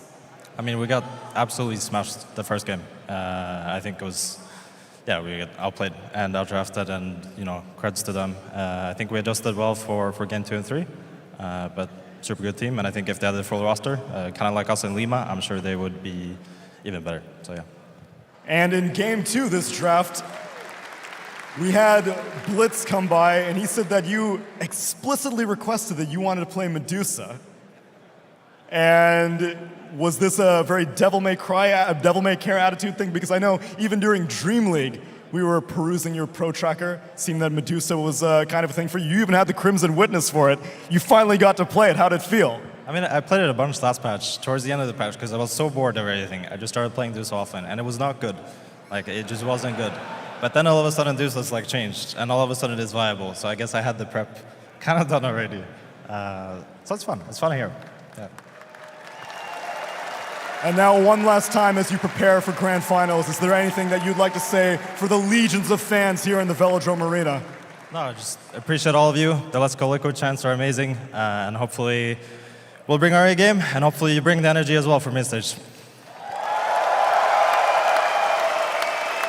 Thank you for the nice and kind words, Zai. Good luck on your grand finals. And now we got to get ready for it. Take your time, my friend, as we send it back to the panel. Thank you, Neil. Some fantastic interviews there, I thought. Roger showing humor and grace in defeat, I thought, and then Zai, of course, on a high after that victory. That was a really good series. Even if the ending was kind of a stomp, I thought it was at least a fun stomp. Yeah, I mean, for all of us, I guess, and for Liquid. I mean, 9 Pandas are probably a bit sad about this loss. You want to at least like give it a fight, give it a big beating. You don't want to be like have enemies that you to force it for 12 minutes or something. But honestly, I think they can also, of course, be proud. I mean, it will settle in a bit. They're going to go back to their boost. They're going to be like a little bit beat down. They will be like, we want to be in this grand finals, you know, for the rest of the day. Yeah. But I think tomorrow they wake up and they just realize what they actually achieved today. They had a stand-in. They made it to the 3rd place of this tournament. They should be proud of themselves for sure. Absolutely. Peter, your thoughts?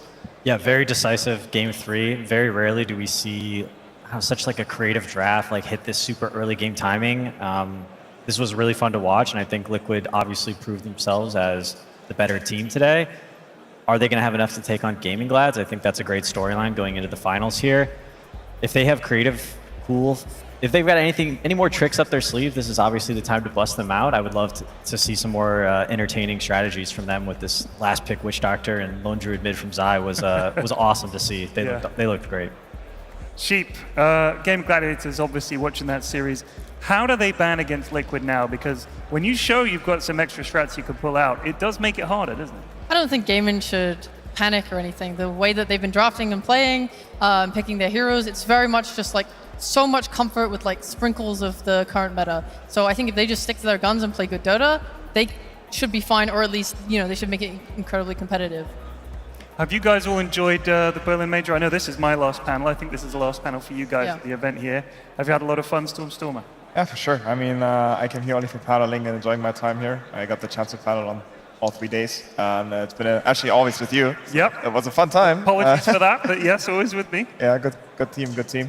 No, it was huge fun. Absolutely love the crowd. I'm looking forward to just enjoying this last series. It's gonna be Western Europe against Western Europe again. Like, somehow it feels like this year, like these two teams just clash against each other. Yeah. First Lima Major, then Dream League, Liquid against Gaimin. Now again, Liquid against Gaimin.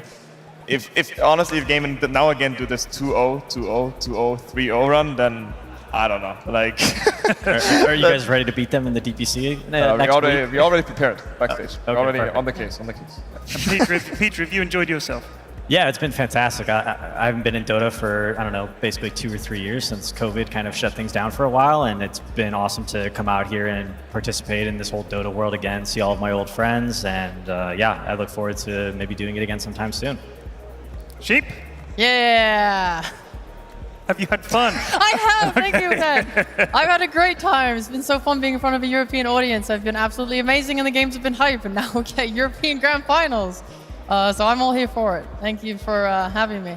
Yeah, thank you as well from me. I've had a lot of fun. Can we get a cheer for the entire panel, please? These guys have been fantastic for the whole time we've been in the arena. You too. Don't worry about me. Don't worry about me. I want to just say thank you very much to some of the people backstage who look after us that maybe you guys don't know about. Mark, Ola, Dasha, and Lewis, thank you guys so much. You've made my job a hell of a lot easier, and as I'm sure I can speak for the rest of us as well. That concludes the lower bracket final, semi-final, whatever you want to call it, the last game before the final. I've had a ton of fun. Thank you all so much. And we're going to throw it over to Slacks now with a DHL drop. See you guys again soon. Get ready for the DHL drop. Grab yourself a DHL drop sign and customize it with your message. Make sure we spot you in the crowd, because if you're lucky, one of our special deliveries is coming your way.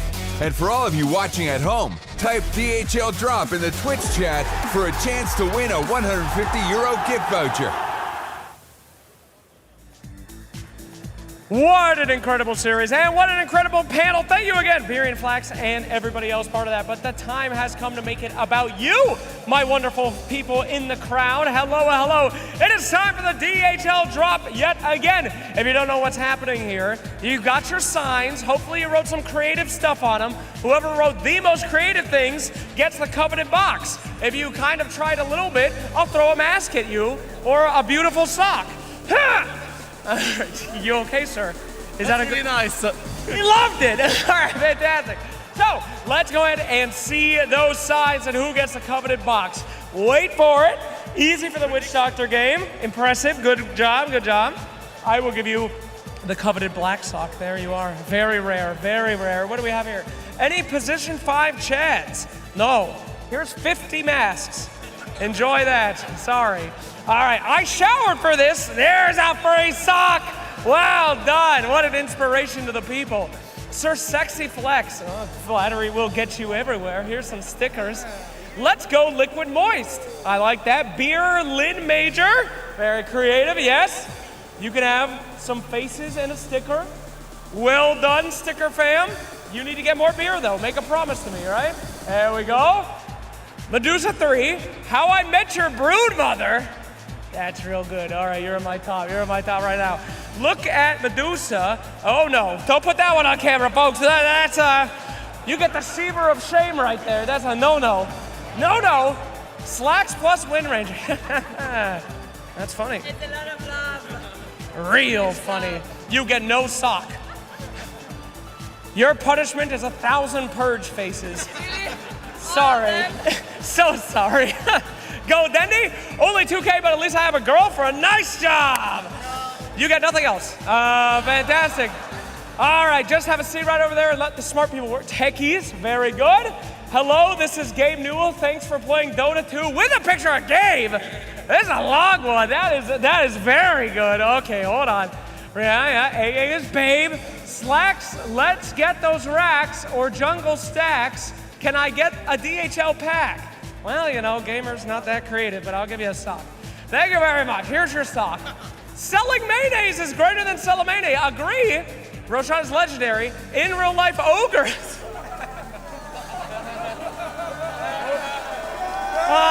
Crap! There's so many.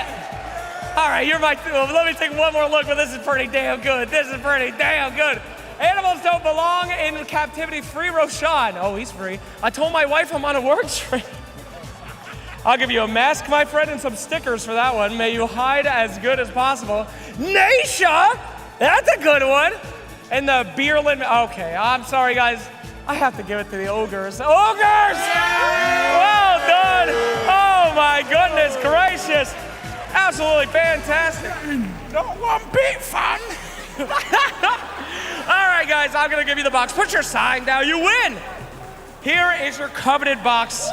The last, please open it. Show us the contents. Beautiful ogres. All right, your dumb luck has achieved a limited edition shirt that they sell out there. We have other sizes. If you need them, you can go to shop. We'll switch you out. We have a hat, ESL hat, 2 pairs of socks. Yes. We have stickers and a brand new headset. Now you guys will have to share that, unfortunately. So good luck. Put your heads together, my friends. Thank you very much. Yeah. And there you have it. For everybody else, sock, sock, sock. Faces! Oh God, those did not separate. That was a lot that just hit that one person. And sock, sock, and a sticker for you. Very gentle. Oh, the punch! Here you go, punch! Thank you very much. And you guys can have everything else. Thank you very much, everybody. Unleash the barricades. Let them swarm. Swarm for the masks. Go! Create a fire hazard. Go! Thank you very much. All right, back to you guys.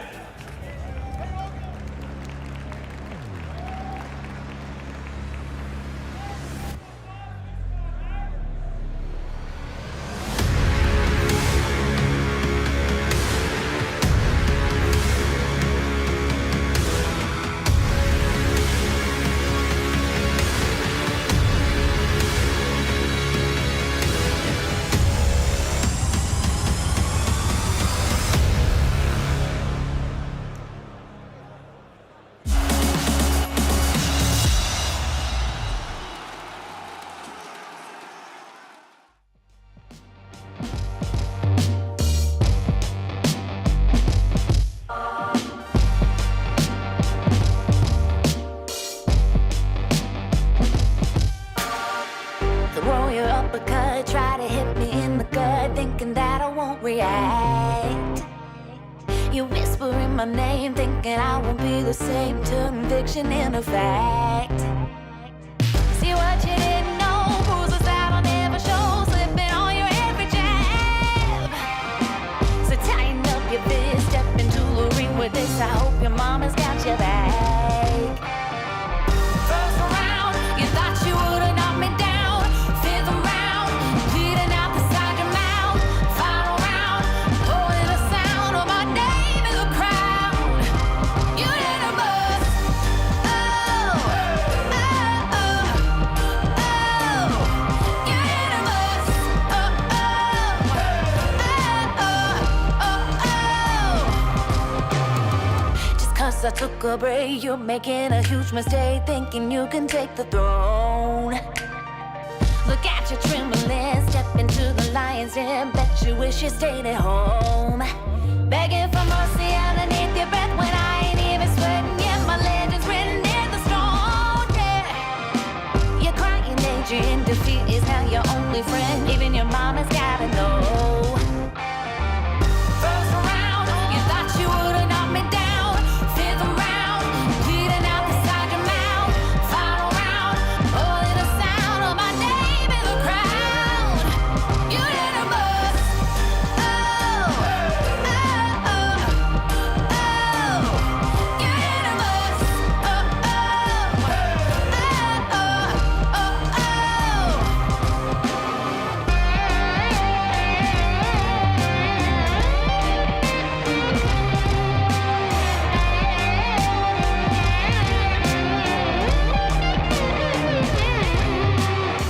Now, monuments are a big part of Berlin, of course, and tourist destinations. However, this is the most important part about Germany right here. Curry, baby. Currywurst. Food. That's what we're talking about. When we talked to some locals, they said Curry 36 is the best place in all of Berlin to get some curry. And we're going to go get some, a godless amount. Can I get one of each? I want one of those, one of those, one of those, one of those. What's the sauce that you guys put on it? What is that? Ketchup and curry. Ketchup and curry. That makes a lot of sense. That would explain currywurst. All right, great. Wow. That's a lot of meat. I make mustard on the sauce. Mustard. Whatever you want. Make it good. I'm going to eat all of it. You're going to watch me sit here and eat every single one of these. Do you think I could eat all of this? Yes, easy. What? Really? You believe in me? Yes. Yes. I'm a big man with a big hungry. Let's get it done. Before us, we have bratwurst, currywurst, some other wurst, a whole lot of shit. Es ist mein Lieblingsgeessen. I'm about to tear into this mother sucker. This is unedited footage, by the way. We're just gonna speed it up. Let's do this.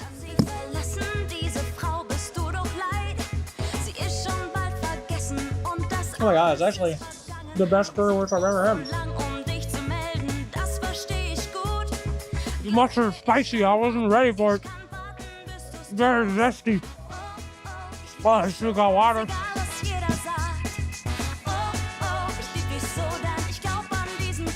That was a lot of currywurst, guys. That was a lot. I would not recommend eating that much currywurst, guys. There's more food coming up. Let's go see some more incredible sights around Berlin. So much more to see. Next up on our tour of Germany, Berlin, we have Mustafar's Jurmus Kebab. This is the most famous place, according to locals, the best kebab in town. Now, that's a big thing. If you're from the States like me, you don't know that every 2 shops is a kebab place. We just ate literally an entire animal worth of bratwurst, but we're going to go stand in line as well and get us some famous, world-famous kebab. Look how excited they are. My goodness gracious. They love the bob. Okay, well, it's been 30 minutes. The line has not moved. There's been some goddamn good kebab. I'm not going to wait that long, though. So if you're in town, eat the bob. Me, I don't really give a shit. So I'm going to go to that small one, go eat that kebab, and then we're going to get some more treats. So let's continue our food tour. Sorry, kebabbers. You're on your own. Goodbye, kebabbers. And, of course, after a long day of seeing all the sights, there's nothing better than ending at a fantastic beer garden, one of the many here in Berlin, and stopping things with a little German dessert, a Bavarian pretzel from Bavaria, which, if you remember from the beginning, is part of Germany, it turns out. Oh, that's a pretzel, all right. It's made out of bread. Another thing that we didn't talk about, part of German culture, of course, is a classic thing that you guys might know and love. Germany's most famous export. Monster Energy drink. The kids love it over here. Now, I do a very special thing here in Germany that I like to call the bratwurst bomb. You see, you put some nice bratwurst in your fantastic German cup. You put in your Monster. Make sure that the brats are able to soak in that delicious energy, as you can see, and then you just bombs away. Thank you, Berlin. Thank you, bratwurst bomb. Enjoy.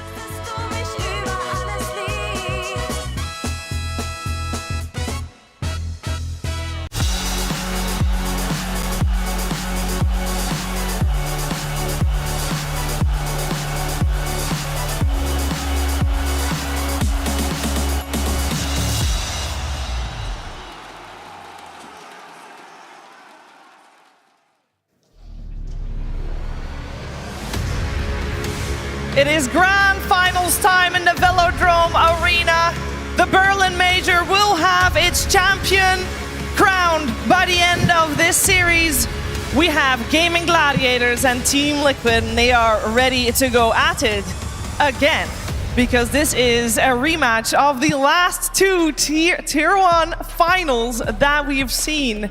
The question is, will the result be different? Because Gaimin Gladiators have walked away with the previous 2 finals quite solidly. I am joined by Faithian, Effie, and Jenkins, and we're gonna take you through it all, and we're gonna have a blast. Jenkins, how are you doing this fine afternoon?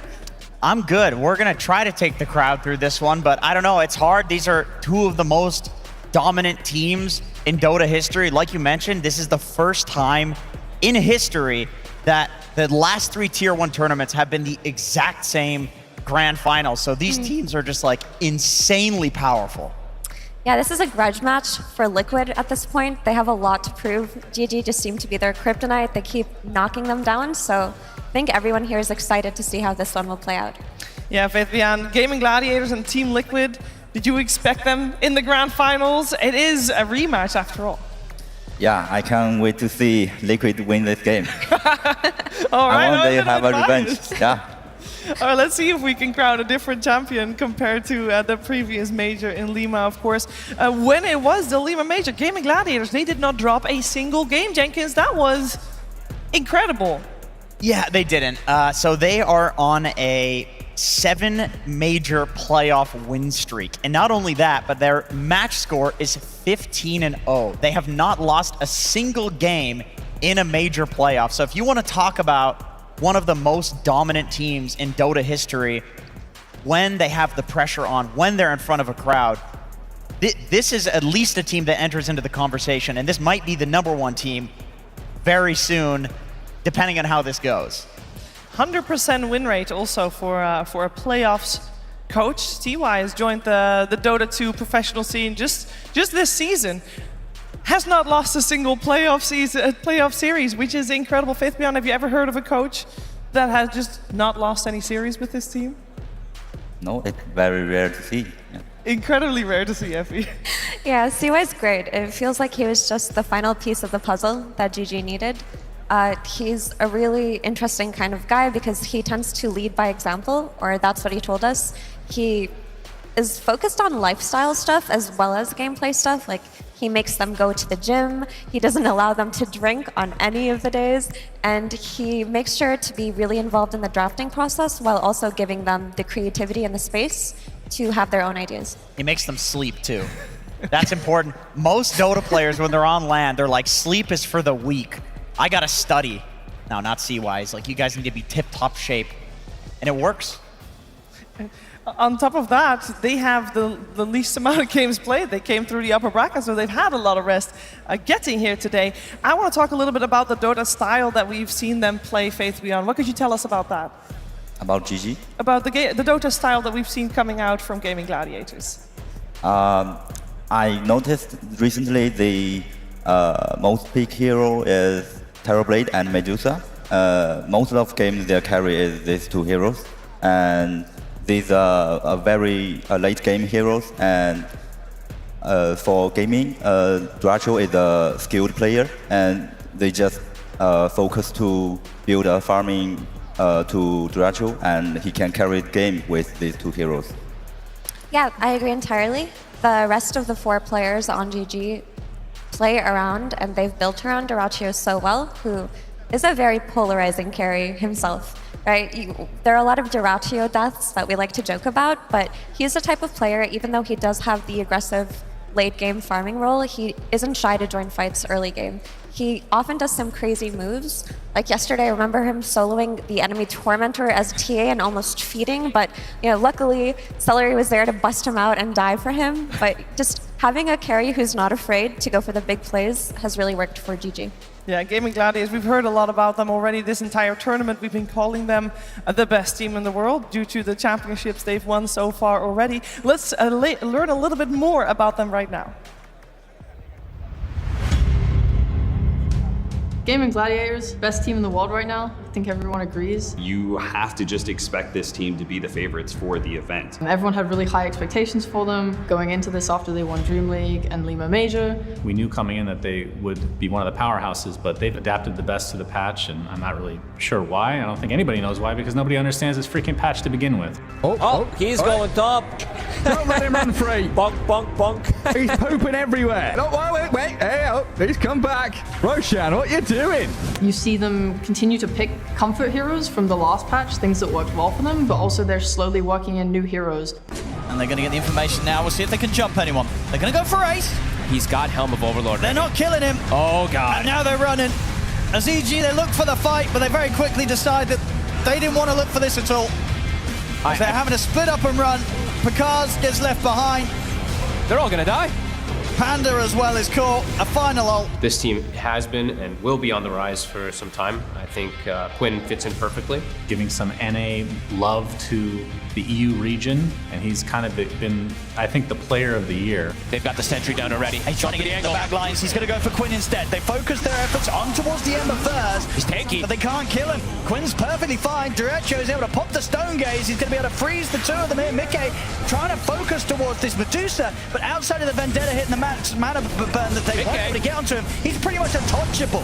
Derecho, he's got plenty of mana to play with. They can't kill this Medusa. As Liquid, they'll lose 2, they'll lose 3. I think there was a question about whether or not this faster playstyle would find the same kind of success in this patch, but it seems like they really haven't dropped the beat at all. They're full of tryhards. Tofu is a great character to watch. His persona, but also his playstyle is super aggressive, which I think is perfect for the way that Dota is supposed to be played right now. You know, it's coming. Okay, Quinn. So we're good. Pops. There we go. Right onto him, though. There is detection, though, of course. They can see Kiyotaka Reflection in there as well, but Quinn still getting low. Stunned up.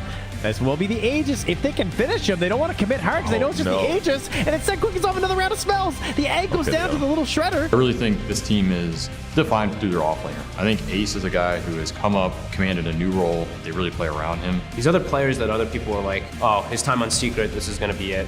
But you know what? He's better than ever. Nisha. He's going to look for the jump, they'll go for the backlines. Mickey as well with the gold shrimp over towards Ace, but the roar's there.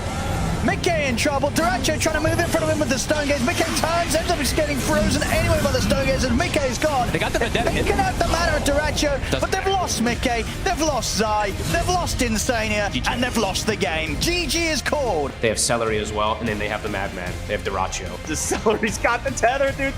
He's 488 move speed, dude. You can't get away from this guy.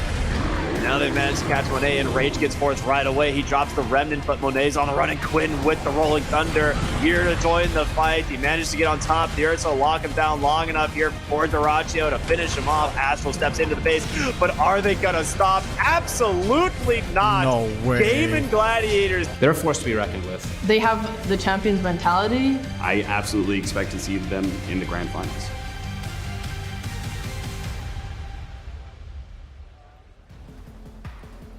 And Cav was correct. They are in the grand finals. And when you're talking about Gaimin Gladiators, you have to also mention the partnership between Ace and Tofu, Jenkins. Yeah, these two are true bubbies. I personally think, Ace gets a lot of credit for always being that stable rock. He always has a good lane. He's always the top net worth. But it's because they win the lane. And they win the lane because these guys dual queue together constantly. And I heard a little anecdote, a little birdie told me last night. They went to this Indian restaurant right next to this vegan Indian place right next to where the hotel is. And there's like 300 things on the menu. They both ordered separately. And then they ordered the exact same 3 things. They just looked at each other and sighed. Like, these guys are synced up, not only in-game, but in real life, too. And that's why they win lanes. Dude, that's actually awesome. Did that happen? It really did happen. That is 100% true. Well, that partnership is going strong for sure. There's another partnership in their opponent's side. We need to talk about Team Liquid as well. They come here from the lower bracket. They are the challengers. They have lost the last 2 grand finals against Gaimin Gladiators. But they have 3 players amongst them that have played 1,000 games together, Effie.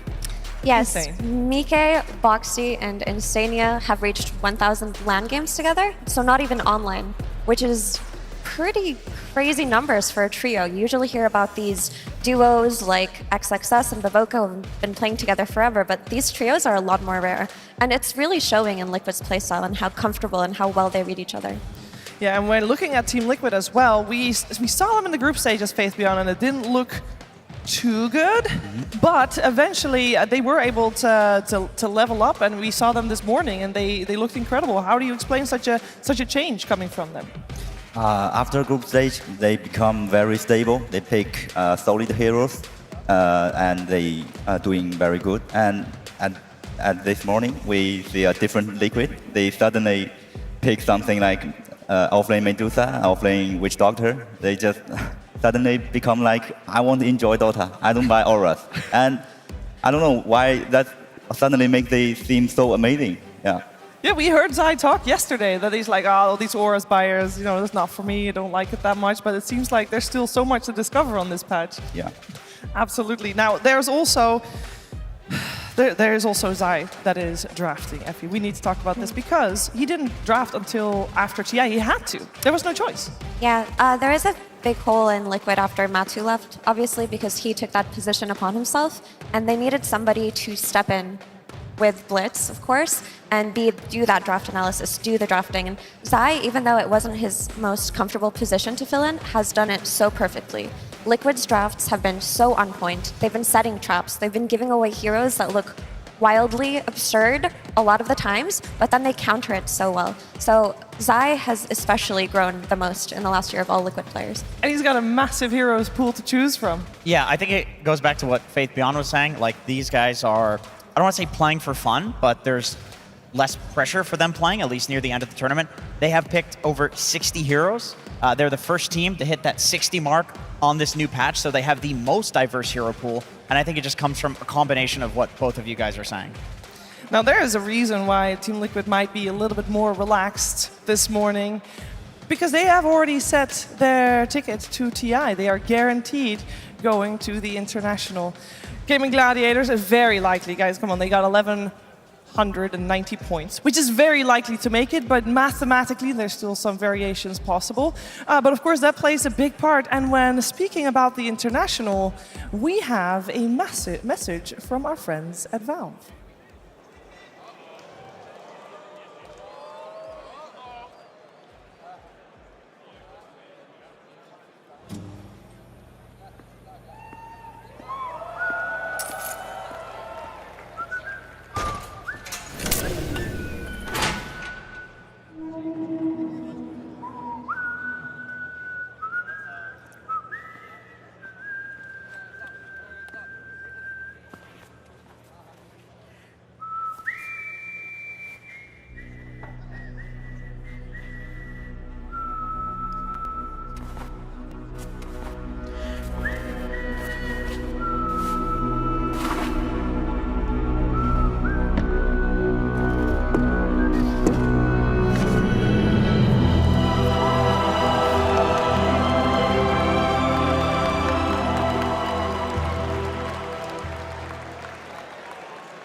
The International is going back to Seattle this year in October. I cannot wait. Faith Beyond, I know you have such good memories of that place. Yeah, wow, Seattle, I have so much good memory about it.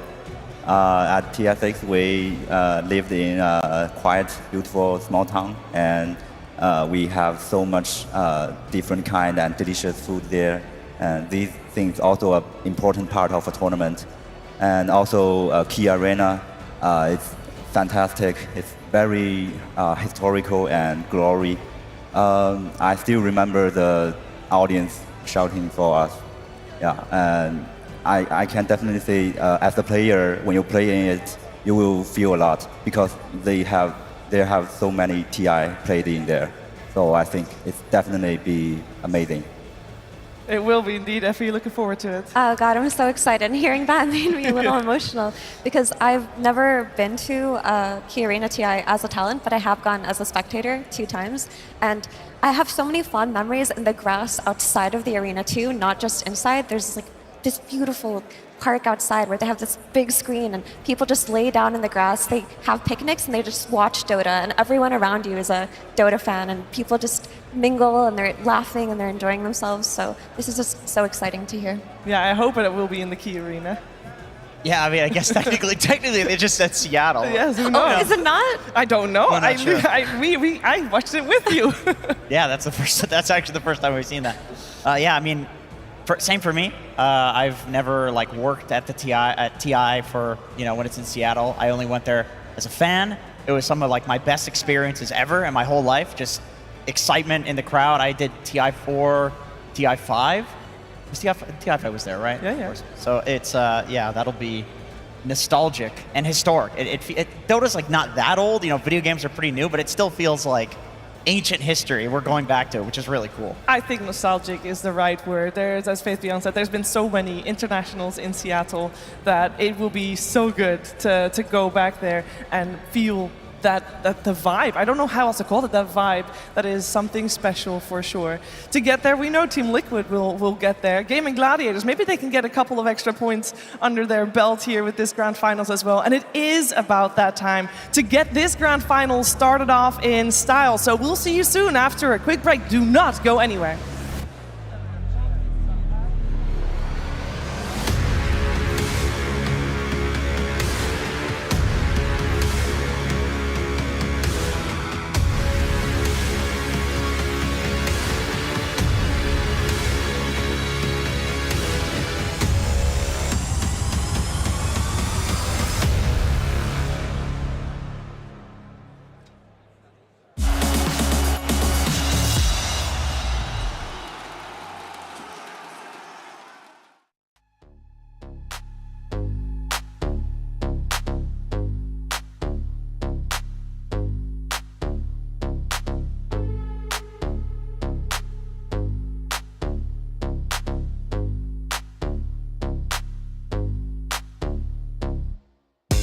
Could never be like me.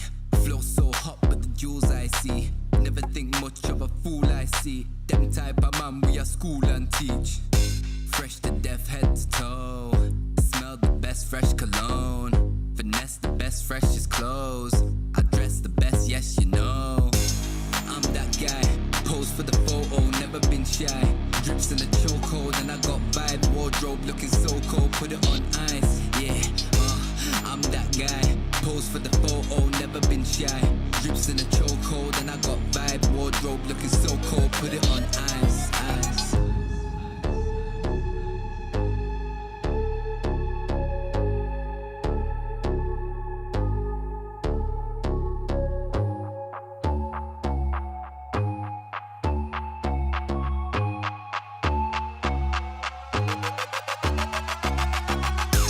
I'm that guy. Pose for the photo, never been shy. Drips in a chokehold and I got vibe. Wardrobe looking so cold, put it on ice. Yeah, I'm that guy. Pose for the photo, never been shy. Drips in a chokehold and I got vibe. Wardrobe looking so cold, put it on ice, ice. I'm that guy. I'm that guy. I'm that guy. Put it on ice. I'm that guy. I'm that guy. I'm that guy. Put it on ice.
the dust are trailing behind my boots.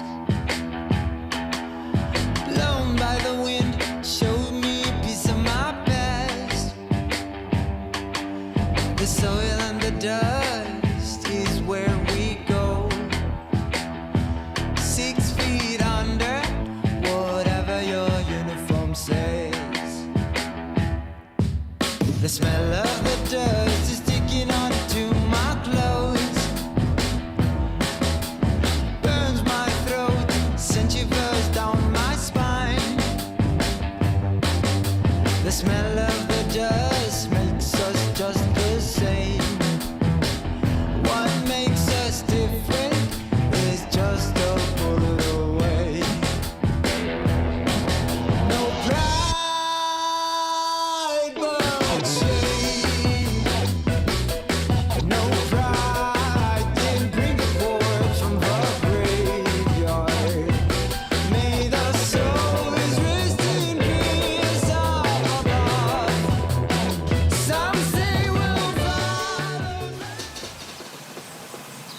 You love it, you wear it, Wear your passion. Share your passion. Wherever, whenever.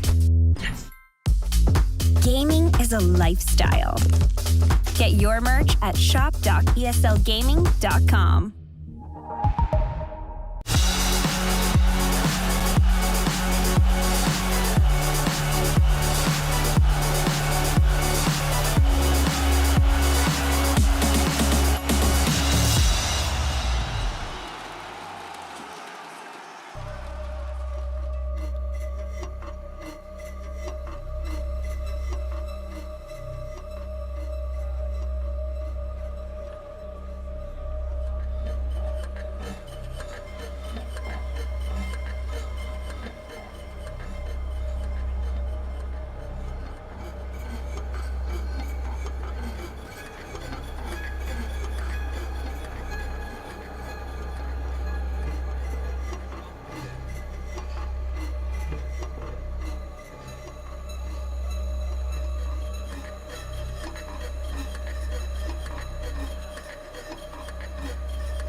This isn't just another tournament. This is a major. This is special. I mean, at this point, the money doesn't matter. It's about the legacy, it's about the prestige, it's about the goal. Like, it's years in the making, not the single week or weekend that it looks like. There are many good teams in the world right now. Dota has never been harder. I think you need more than just working hard and having skill. You've got to prove that you've got the best minds behind the game. He teleported mid. I bet he's going to be able to jump. What a stun from Nine. Sets up for the Static Storm as well. Oh, they're in shambles. Can they want to deal with everyone else? Juragi off to the right side finds an Eagle and MC as well. That's who they've been waiting for.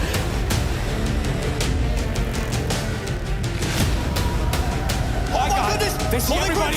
They grouped up big time Ollie! He's headed over! Oh my God! In. They're going to be able to get the 3-man hack! Static Storm Edge trapping them and catching the big one, catching Shiro! He's out of the game! Another blast comes through, the Illuminate's not good enough, and look at it, jump in! Oh, they grabbed him!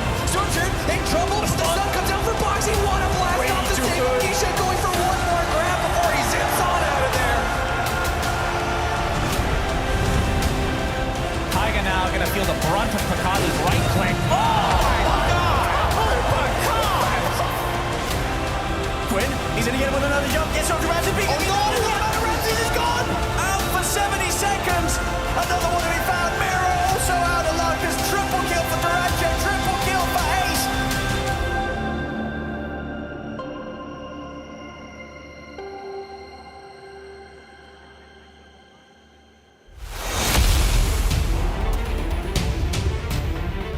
Being in the major final is crazy. You know, regardless of being back to back or not, I don't know. It's just cool and I'm grateful, but it's hard to fully grasp. So this is now like the 50th time that we've played against Gaimin Gladiators in the finals. It's stressful every time. They're so good. Honestly, just looking forward to playing a grand finals. Playing best of 5 is always really fun, and I think we're really happy with our Dota right now, and we're just gonna try and play to the best of our ability. I feel like our two teams are playing the highest level of Dota. I mean, I'm excited to do it every single time.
Ladies and gentlemen, welcome to the grand finals of the ESL One Berlin Major, baby! Woo!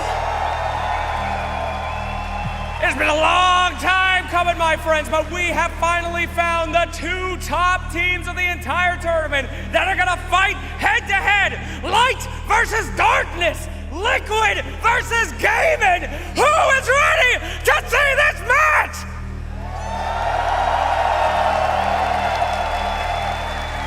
Fantastic. Well, allow me then to welcome one of our first finalists here today. This team has clawed their way here. Blood, sweat, and tears. That is what this team is made of, because this is a team made of liquid. Ladies and gentlemen, bring them out, Team Liquid!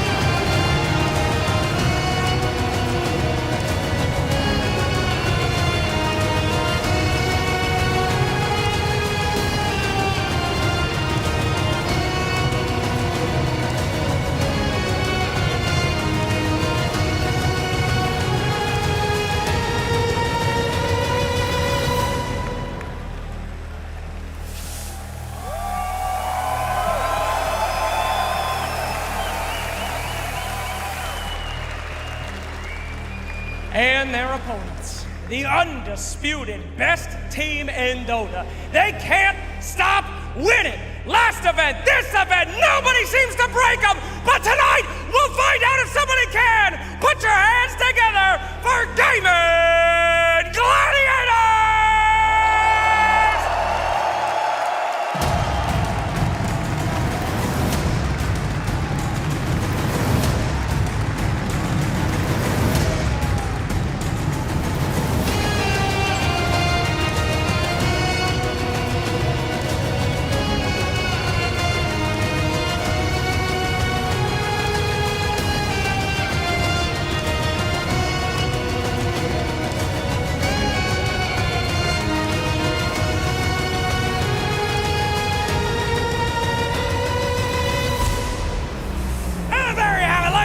Please give a round of applause to Miss Tones and Angel Strings. You're wonderful performers here today. Thank you so much. One more for them. Yeah.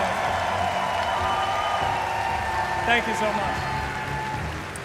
And now, it is time for you to have one more opportunity before they become enemies. These two EU squads will be meeting here today to talk a little bit before we start. But I want you guys to all be unbiased right now and give one more massive applause for these players before they get in that booth, and a winner is a time for Team Liquid and Gaimin Gladiators!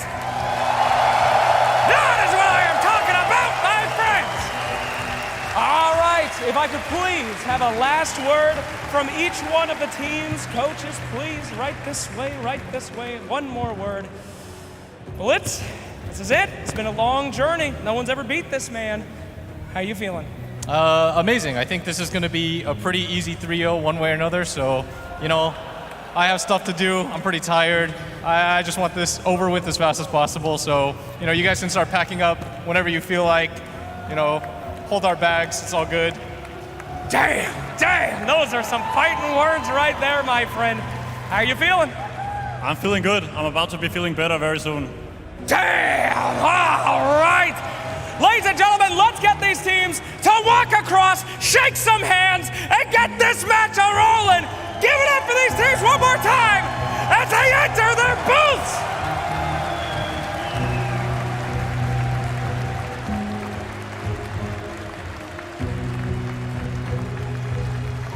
They might be friends outside of Dota 2, but the rivalry here and the drive to be the best, the desire to be the best is very strong for both of these squads. I can only hope for the best of 5 that we've seen in quite some time. It has been a while now since the patch came out, so both of these teams, they'll come in with their ideas. They've been able to practice them over the course of the matches, and of course, we're gonna have Team Liquid versus Gaimin Gladiators, hopefully, Jenkins, go to a 5-game series. But we have seen Team Liquid so many more times compared to Gaimin Gladiators coming undefeated out of the upper bracket. There's just less data to go off of. Yeah, the thing with Liquid versus not Gaimin Gladiators, they've only lost a single series in the last 40. They have 39 wins in terms of series. You start including Gaimin Gladiators in that stat, and it doesn't look, you know, as great. But these are just two of the most dominant teams in Dota history. This is only the third time, I believe, or fourth time that there's ever been two of the same region's teams competing in a grand final. Let me look at that stat again. Well, that is also back to you, Effie. In Western Europe, because we have in Western Europe. In Western Europe, within the actual home region. This is only the fourth time. This is definitely a rivalry for the books, just based on how it's gone so far, but who knows if it's going to be so clear-cut this time. It is a new patch, and yes, they did play a grand finals in the new patch at Dream League Season 19, but that was at the start of it, the very start of it. These two teams have different ideas now. They've developed their identities in this patch, and it's not going to look so one-sided for Gaimin anymore.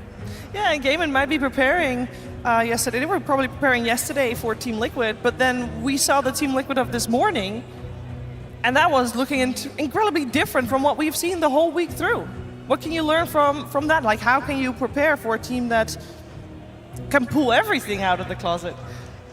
Well, I actually want to see GG just join Liquid Dota. Like, don't pick those aura heroes and just let's play some happy Dota. Happy Dota. Have fun with it.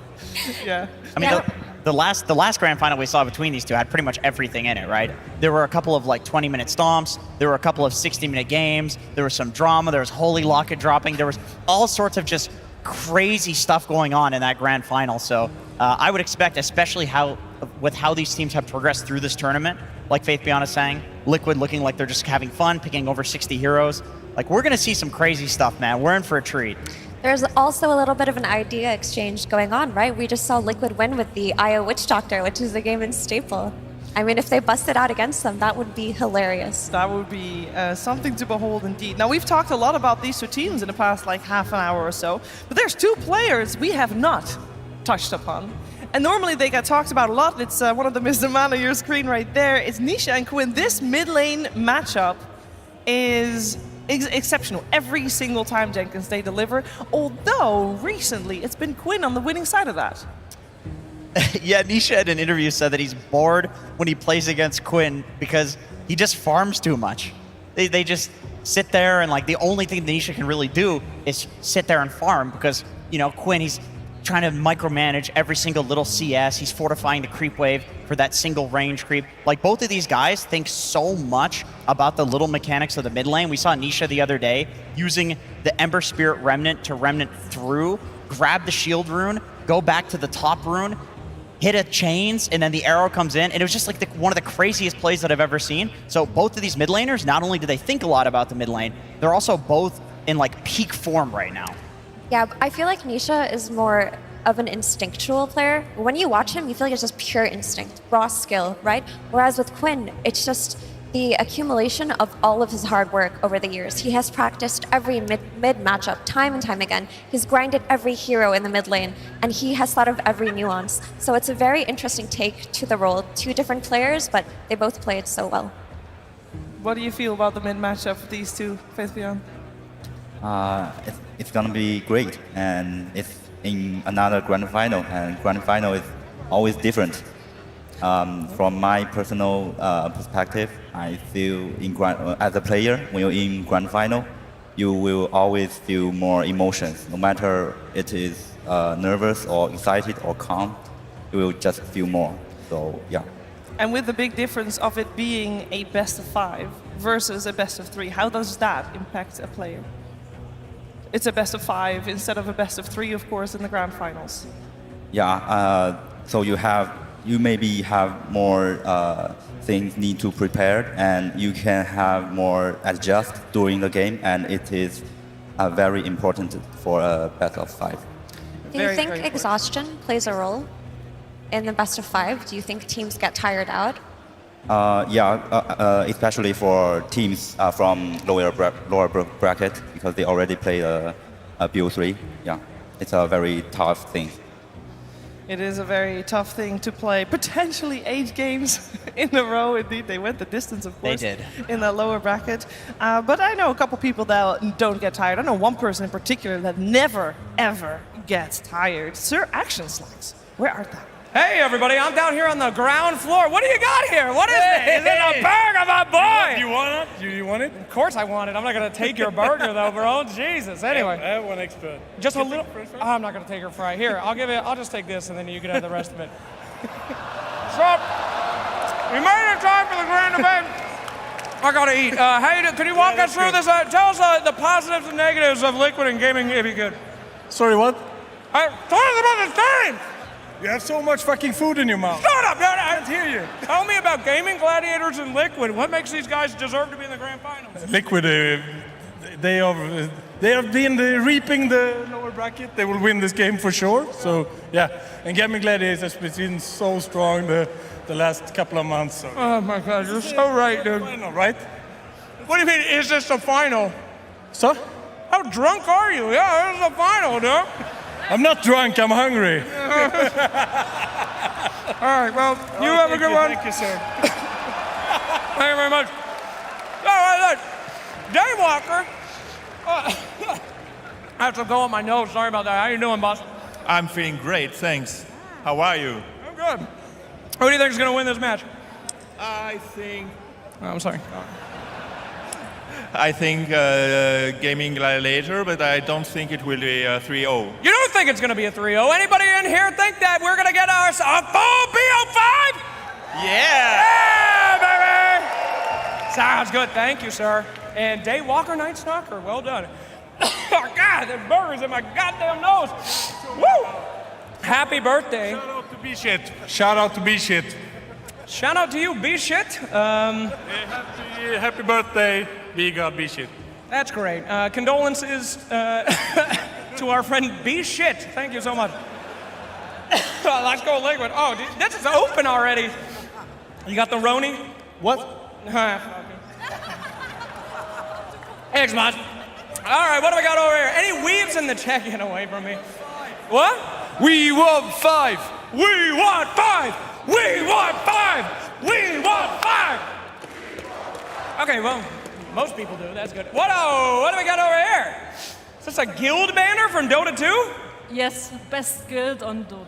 Are you guys like hiring or what's going on? Is this an investment here? We're not high percentile, but we got great atmospheric players and a lot of griefing. All right, well, if you want to join a guild with a lot of griefing, surprisingly, they have a lot of room. That's fantastic. Hello. Me! Oh, there we go. What maybe? We want Chinese Dota great again! Fantastic!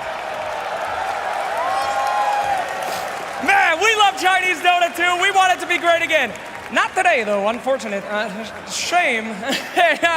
Let's see. One more. The biggest question in the arena. Is this Grand Finals what Suns fan actually warned us about, sir? I think so, yes. Yes. Fantastic. Well, you've gotten all your warnings, you've gotten all your hype. Let's get into this game. Ladies and gentlemen, give it up one more time as we throw it back to Shiver! Thank you very much. We are very soon ready for the draft. It's just a couple of minutes away, and that leaves us with some time to dive into the nitty-gritty, because with the new patch and with the matches we've seen so far, a lot of it has been decided in the draft. A lot of it has been decided in those opening picks and bans, and obviously there's Producer, there's Beastmaster. But now we've got some fresh ideas coming from Team Liquid, so I'm curious how my panel thinks about things that might change in our openings. Because how much of style of Dota, because within it best of 5 FE, the meta evolves a little bit, it goes a little bit different. What kind of differences are you expecting to see happen? So in a Grand Finals meta, there's always different heroes that come out that you don't expect, but I don't think we'll stray too far from what's been looking good, because you have two players on either side that play the Doom so well. You've got the Alchemists, they've been playing so well, the Beastmasters. You have to consider these heroes. There are also things like the first phase Terrorblade that GG might pull out, and of course the Coddle. While there might be some Medusas involved, I don't think either of these teams are going to give it away to each other. I agree. I don't think we're going to see Medusa. If we do, I would expect some absolutely crazy draft to counter it. But we've seen that before. Teams have tried. It has not worked out very well, so I would say probably not worth the risk. I think Techies. This hero seems to be slowly rising in the ranks for every team, and these two in particular.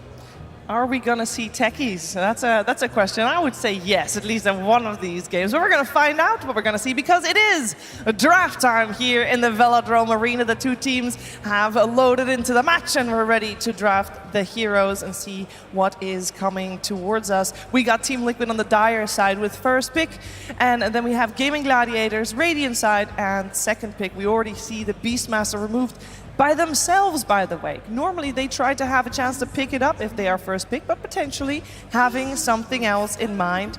No surprise to see the Medusa banned out. What are you expecting from this, Faithbian? I think Liquid ban Beastmaster first. They are giving a sign. They're saying, I'm not picking Beastmaster. Let's have some fun. Or Let's have some fun. they could be looking for their Coddle or their Alchemist that they value more on that first pick at the moment. So they just want to make sure they're not giving it away to GG while also playing a different strategy. I agree with Faithbian. I think Zai is bored. I think he doesn't want to play Beast again. Guys, I think he's won every game with Beastmaster that he's played so far. Correct. Do we know who chose side or pick? I can only imagine that Liquid chose first pick, after which Gaimin Gladiators chose Radiant, but if it changes, if it's something different, I will let you know. I wanted to ask Faithbian quickly, why do you think Radiant is so valuable on this patch? Maybe it's because of Roshan, I think. Because the timing you want hit Roshan, Roshan will always stay in Radiant hit. Okay. Yeah, and there's also, like, when you are on Radiant, there's all of the vision that you have because of stay time. And pretty much every team that takes that, like, gate high ground seems to win the Roshan fight, which is much easier to take as Radiant because you have the outpost. I also think that the Radiant safe lane is a little stronger right now. They have that cliff that Dire doesn't have that you can ward to protect your lane, and the small camp seems easier to access. So Liquid end up taking the Alchemist for themselves, which I feel is an extremely valuable first pick, especially with the way they've been playing it, but they do give away the Coddle to GG. So I'm curious, Faithbian, what you think about the Coddle versus the Alchemist. Do you think having the Coddle is more valuable than having the Alchemist? They don't affect each other, I think. Alchemist also can flex, so it's a fair pick. And I want to say Liquid play some quick tempo like Long Druid. It just brings Dota to a new style because recently we all play like team fight auras, and now they have something different. Yeah. Different kind style to win. Yeah. And if you go late game against Terrorblade with Alchemist, that's a losing matchup. Yeah. So if you push the tempo, you can avoid it entirely. So they go for the instant Darkseer into the Terrorblade. Historically, this has been one of TB's greatest counters. Of course, on lane, the Ion Shell bullies him out too much because he's all armor, no magic resistance. And as the game progresses, the TB illusion can be very difficult to play against. There's no way. Started with the Fool Jar? No way, dude. There's no way. The pressure. This guy is Chuck Jesus. Good try. Good try. But oh, come on. That was a good attempt. It was a great attempt. You also got to save some for the match, you know? Otherwise, you have to get... Oh, wait. Just needed a breather. You got this, here we man. go. Here we go. Let's go. Good, Gaimin. What a beast. You know, you got your appetizer, you got your main course, and your dessert. It's all right. He's playing for the late game, guys. He's playing for the late game. Here we go. He's carrying. He's doing it. 1v5. Yes, let's go. So back to the draft. I'm curious, Faithbian, this TB versus Darkseer matchup. We've seen it a lot. I'm sure you've played it a lot. Yeah. But recently, we've seen a lot of TBs beat the Darkseer. So what are your current thoughts on this matchup? I don't actually look too much about recent TB versus Darkseer, but I think Darkseer is still very good hero to counter TP because you can buy Crimson card quickly, and the illusion also very dangerous. And they also have Alchemist, a good team fight combo. And I see lots of potential in Liquid because they can still flex Alchemist to post 4 to combo with Darkseer, and they can pick another counter pick to Terrorblade. Yeah, that sounds awesome. And the team fight potential that you're talking about is, of course, the vac wall into the Alchemist Acid Spray. It is a lot of damage, right? Because it's the physical damage coming out of the illusions that Alchemist amplifies. And with the stun AoE talent on Alchemist Concoction as well, it's more often than not, we see like a 3-man unstable concoction happen with the Darkseer. What do you guys think about Dagon versus Darkseer to just instantly kill the Terrorblade illusion that he creates? We see it very often, right? These position 4 players will buy Dagon at some point and just try to kill that illusion, but it does take time to reach there. So Liquid are covering their bases currently. They're protecting this Darkseer by removing the Enchantress, who can dispel the Ion Shell with Enchant. She can also take a Darkseer illusion away from him. That's the way to deal with the TB illusion. And of course, the Oracle that can also purge off the Ion Shell. And they cover their bases finally by banning out Ember, which is the Coddle combination. Tango, that's a very good counter to Darkseer's team fight. You can rolling in, and these two heroes can do nothing. And the Swashbuckle disarm could be very good against it, right? And we've seen a lot of Pangos go for Halberd. I also like pairing Pango with Coddle because you buy this early Diffusal, which is much more valuable for the Pango since he's a universal hero now, and you can suddenly get these double Swashbuckles and rotate on the Alchemist. That's a so OP combo. It might be the best Coddle combo currently in Dota. Yes. It's also a great hero for Quinn, of course. He shines on it. It is. I think people overrated the changes to Pangolier. Like the fact that he doesn't give full magic immunity, he still stuns you when he rolls through with the ball, so it's almost impossible to kill him when he rolls up. How does a Pango do versus a Queen of Pain? Looks like that's going to be our mid matchup. Badly. Badly? That's a bad lane, yeah. For whom? I think Queen of Pain dominates this lane. At least from what I've heard from mid laners, they say like they want Guap against Pango. It's one of the highest win rate heroes in a 1-to-1 matchup against this hero. And also, you were talking about the importance of the mid laner being able to rotate on the side lanes yesterday, Faith again. So Queen of Pain fits that role really nicely. Yeah, and also it's a very good counter to enemies mid rotate because you can just TP and blink, jump in team fight very quickly and use your Sonic Wave and to get kills. Yeah, and because she's so mobile, she can get back to the mid lane very quickly too. Yeah. And I do like the Silencer covering the Queen of Pain. Typically, when you have heroes that go in first, they need some form of protection. So not only does Silencer offer the protection on the initiation, but it's also a way to kill the Pango before he can roll up in the early game. And also we saw a lot Queen of Pain's game, Agnim versus Terrorblade. It's pretty good. That is true. There's been a surge in Agnim's, which of course gives the AoE dagger, which is very helpful versus illusions. It's also great wave clear, right? So that you can counter push the lanes that TV is pushing out. Yeah. What are the odds that Team Liquid turns that Alchemist into a Boxy Alchemist? Or are we looking for last hero here for Boxy? Well, it just depends on maybe Mickey want to play Alchemist or not. Because they are first pick, they need to pick first. Yep. Pick first out of this last ban phase. We're going to see what Gaimin Gladiators is going to ban out, see what they are rather not facing for this one. We already had Team Liquid removing the Tidehunter. Don't think we have Ace's hero just yet. I wonder, this Alchemist 4 flex is pretty curious. Faithbeyond mentioned that it's a good lane with Darkseer, but I feel like if they do this, they can maybe pivot to a Bloodseeker pick as the carry and have it counter the Pangolier. Yeah, that is true. Bloodseeker's still in the pool, and we have seen teams try to pick it versus Terrorblade because it is a hero that does pure damage, magic damage. He's going to pick up like a Maelstrom, so it can tear through the TV's armor. We will see if they ban it. Banning the Earth Spirit is interesting. Okay. Ooh, they banned Liquid out actually Bloodseeker. bans it. also Liquid can make Alchemist to carry, and they can pick a Nyx Assassin actually. It's also very good combo with Darkseer, and in this patch, Nyx just got so many damage. Yeah, and honestly, it's really good against CM because you can Carapace her ult, you can Carapace Coddle when he blasts, Yeah. you can Carapace Pangolier when he's going to be constantly swashing and using a shield crash because he has the Chakra Magic to work with. It's actually like a perfect Nyx Assassin game. Also, in that sense, it would be any kind of, oh, Clockwork is banned out. It's like, that would have been pretty good for them, too.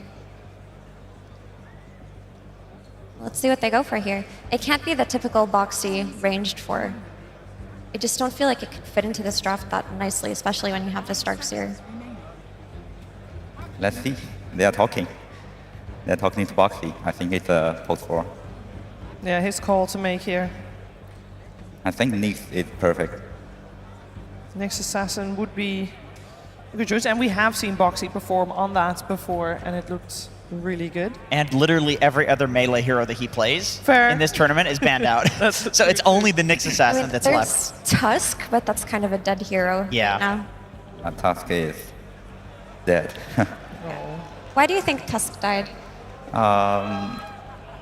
Maybe just usually you need to range hero to protect your lane, and Tusk is not that stun hero, and so just not good at bounty hunter or clockwork. So he's not as good as at protecting his cores as the other supports in this patch. Yeah. Yeah, they're going to use all their reserve time here. Yeah, why not? I mean, even if they already know what they're gonna pick here, May they as well might just be- talk about it. Yeah. Get a better pick if, you know, somebody has some brain blast. But yeah, Nyx is looking good. I mean, this is a little crazy, but Pudge doesn't look absolutely awful.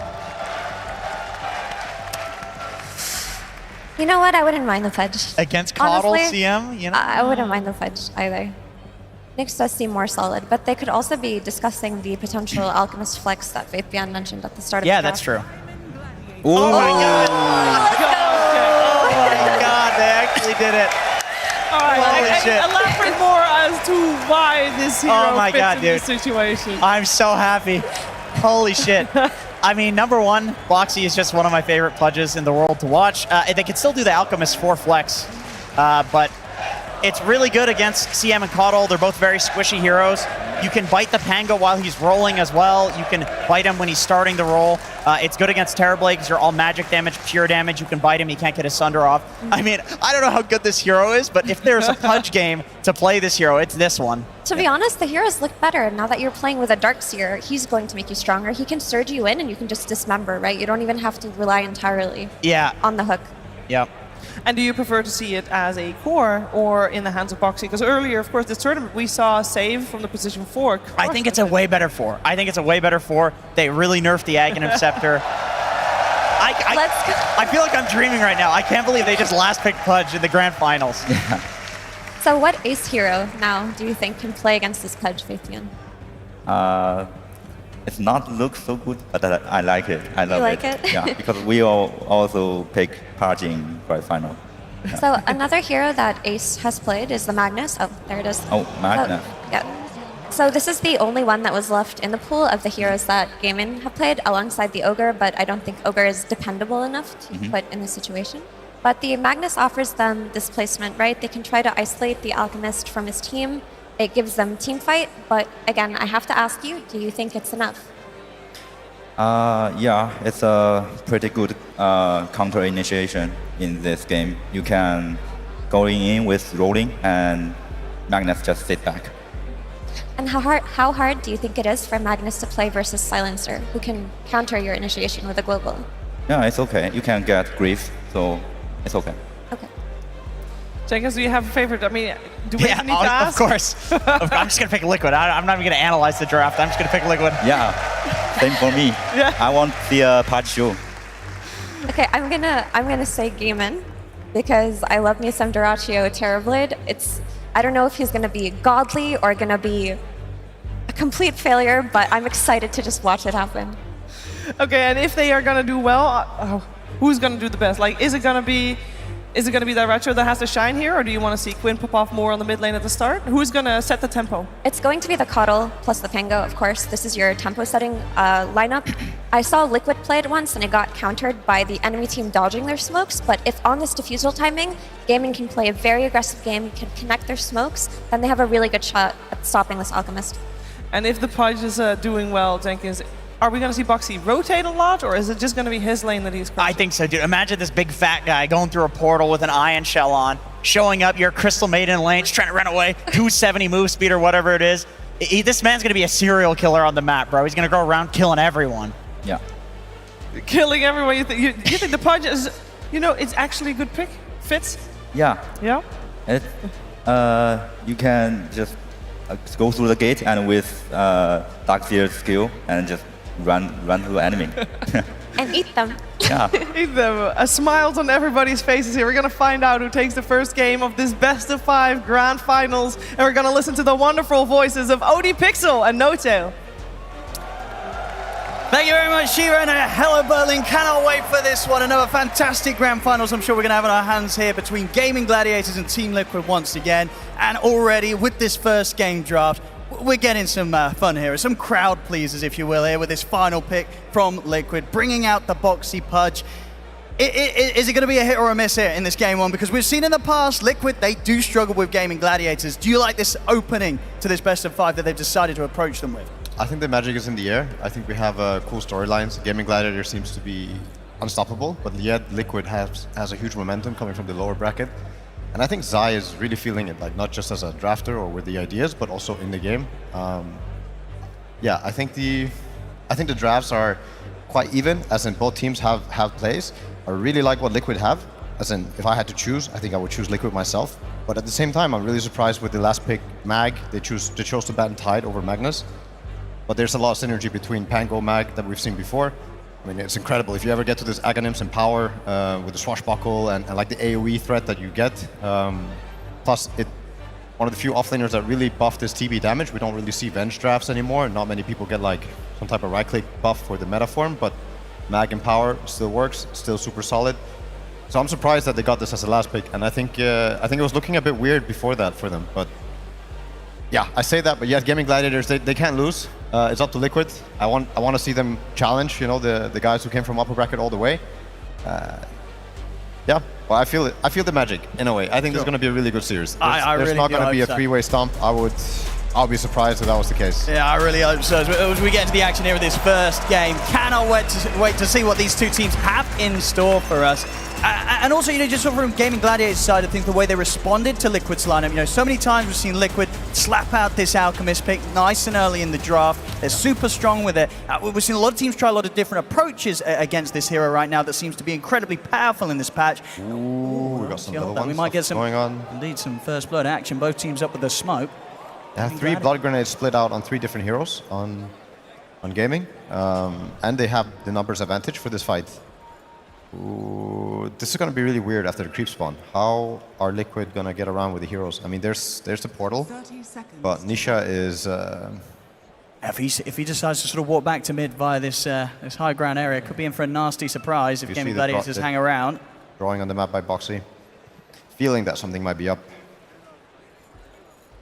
They're playing it very safe here, making sure not to step into this area that they know there's a chance that Gaimin Gladiators have wandered into. So Gaimin Gladiators won't be able to catch Liquid by surprise for the first blood. They should be able to set up, though, for favourable bounty ring pickups here. So I believe Gaimin Gladiators should be able to get their hands on the 3 of them. Yeah, I was thinking if Tofu was planning to start bottom versus the Darkseer. It's been an approach by a lot of teams to kind of approach a lane as a tri-lane for some of the waves. Makes it very hard to get in for those initial creep waves that set up your Ring of Health or sets up your Vanguard. But no, 2-1-2. Looking at this mid lane, both these players, Quinn and Nisha, they have had some phenomenal performances this tournament. I mean, for you, who's sort of shone the brightest out of these two? And what do you feel we can come to expect when we see them go, yet again, up against each other in the mid lane in this matchup that we've had time and time again between Gaimin Gladiators and Liquid? I mean, these are definitely the 2 stars, like 2 of the star players from each team. They usually get a lot done. The drafts are built around, bottom lane, hook and a miss. Well, I think this is a Queen favorite matchup. If I have to speak my mind, I think this Queen also has looked really, really good. So bottom lane, these blood grenades. It's going to be enough, surely. Duracho. Oh no, it's actually Boxy that gets the first blood. As Zai does go down, but Boxy able to take out Celery first. He'll get that first blood bonus, and in fact, with the hook over towards Duracho, get a few punches in onto the Terrorblade as well. Damage coming out from the Iron Shell. Duracho puts a Metamorphosis. Ooh, incredibly risky there. If he popped that and died, that would have been disastrous for the lane. But as it was, Duracho stands strong. Celery's back in the lane. They'll look to chase Boxy back out. He's got the stick charges. Duracho trying to get a couple more hits in. Boxy, he's teasing with the hook. Duracho, he's got to be careful that he doesn't get caught. A nice attempt from Boxy, but not good enough. Doesn't get the connection onto Duracho. But Duracho will live, and Celery takes Boxy down in return. Wow, action on the lanes already. It was just the first creep wave, and teams really don't want each other to get anything for free this patch. Like, the timings are happening so fast and they're so impactful. But that was meta used, meta expended, and I think Darkseer's gonna get a level 3 timing, and Pudge also getting that kill with Darkseer being dead is oh, look. He's got another one. And he's in with sort of the blocks onto Celery. Celery's also going to get dragged back by the vacuum. Zai, ready to kill here. Level 2, you don't need to run around. Iron Shell into vacuum, helps set up another kill. Yeah, and Quinn taking an advantage versus the Queen in CS, which really matters. You see the bottle. Oh, Rune destroyed. Does this mean Nisha will be able to deny the other one too? He's got 8 seconds on the blink. I mean, Boxy's camping it, so... Yeah, so Liquid's going to have control of this Water Rune situation 2 minutes in. Bottle's on its way out. They're trying to do their best to keep it held there so Nisha can pop the few charges and then look for the pickup. So even though Quinn got the bottle like way before Nisha, Nisha is going to be able to refill his bottle and still deny Quinn's rune. Interesting, interesting. Now we'll see how much of an effect this has on the lane. Because so far Quinn with a slight lead in CS, 13 for 1 against the 8 and 2. But, the spam definitely going to come out heavily with how much mana Nisha's going to be effectively able to play with. Having that Water Rune ready for pickup as he wishes. Yeah, I think a big thing for Gaimin Gladiators this game is they really have to top lane. They're going to try and go for Ace. Okay. The concoction. Ace pretty tanky. He's got good stats for the lane. Wraith the Wraith Band, Band. Yes, Universal Hero, yeah. He's got a lot. It's a lot of HP and a fair bit of armor to try and bite through, even with the armor reduction of the acid spray. He's feeling pretty safe up here, Ace. Yeah. Ooh, another hook bottom. Celery. Vacuum. And he's going to try and run, but indeed, these two turning into quite the killing combo. Zai and Boxy in this lane, Darkseer and Pudge. They mentioned it on the panel, but playing CM against this Pudge hero, sometimes it's just like this. Top lane. Let's see if they can get the kill this time. Looks like they should be able to. Tofu, he won't stand a chance of surviving the damage between these two. Mickey and Insane here getting another kill in this laning stage. Liquid, both of their side lanes proving to be successful with the aggression here early on. Yeah. So I was saying that if there is a way for Gaimin Gladiators to get these important picks on the Alp, I don't know if it's going to be Pangolier rolling or just the two supports coming in at clutch moments together with the Mag. It's a bit of a long stretch, but to be able to kill this Alp before his Radiance, I think will do them wonders. If Alp go bottom lane. Let's see what they can get this time round. Duracho going to turn towards Zai, but Surge at the ready. And no one else to back Duracho up and control Zai's movements right now. So Zai perfectly fine. Boxy, he's looking to maybe cut off Celery returning to the lane. Won't quite get vision on him though, Celery. Or CM, you see the push on the wind edge lays. A little bit quicker now. Yeah, Boxy, he knew Celery was coming, but Celery choosing the right path there through the jungle. Gets back to the lane safely. We're starting to see this level 3 Shadow Strike adding up on the mid lane. Like you buy this Fuse Raindrop, but it doesn't do much.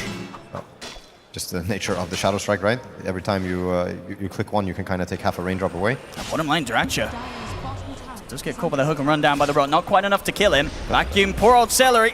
And falling low, this time under the safety of the tier 2 tower. Try and turn towards Zai, but Duracho at this stage, those Metamorphosis still on that long cooldown, so not quite able to fight back. And they've got to be careful. Boxy hooks back up. Anyone gets caught out of position on this bottom lane, it's almost certainly a kill.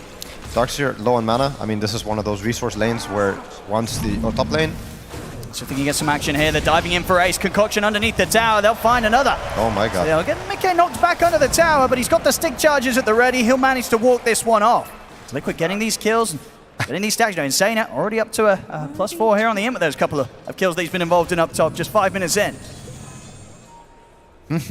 Well, 6-minute rune, I think it's going to be really important for both teams. If you manage to get the right rune on the right hero, we're talking about Scream of Pain, not Scream of Pain, what's it called? The Sonic Wave and Rolling Thunder. Trying for the setup there. Ow. Not quite able to work with the concoction as short as it was. Not quite long enough stun for Boxy to successfully have that angle set up for his hook. The 6-minute rune now. Both teams really want this one. Let's see, is he going to be top or bottom? Boxy, is he going to hook it for his mid lane? Does he have mana? He does. No. He's going to walk in and try and take it. Not going to be able to stop Quinn from getting the pickup. Oh, wow. It's Quinn able to grab down the ball. It's an illusion rune. Yeah, not the best rune, I would say, in this game for either team. It's a fun new patch, so once you see these runes spawn that you don't want for the first cycle, you know that the next ones have to spawn before another illusion rune can spawn. So that just means the 8-minute rune is even more valuable.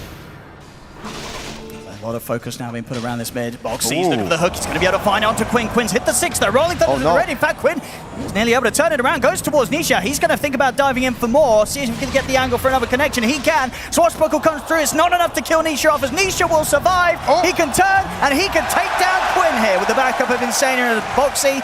As Quinn nearly able to find that opportunity to sort of seize a chance around his ultimate to turn things around. But not quite enough damage to kill Nisha off. So close. That's the infused raindrop value right there. He would have died to the shield crash if it wasn't for worthy investment.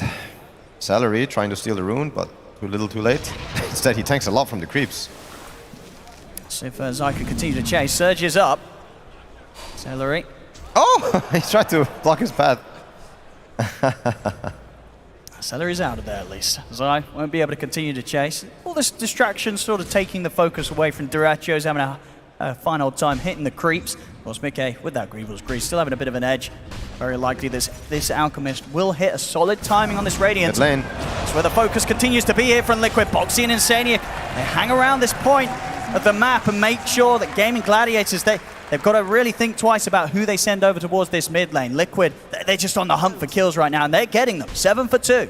Boxy hitting a lot of these hooks. They're not set up, they're just, you know, skill hooks and prediction hooks. So maybe you won't need your Alchemist to set these things up for you. They don't really have like amazing setup.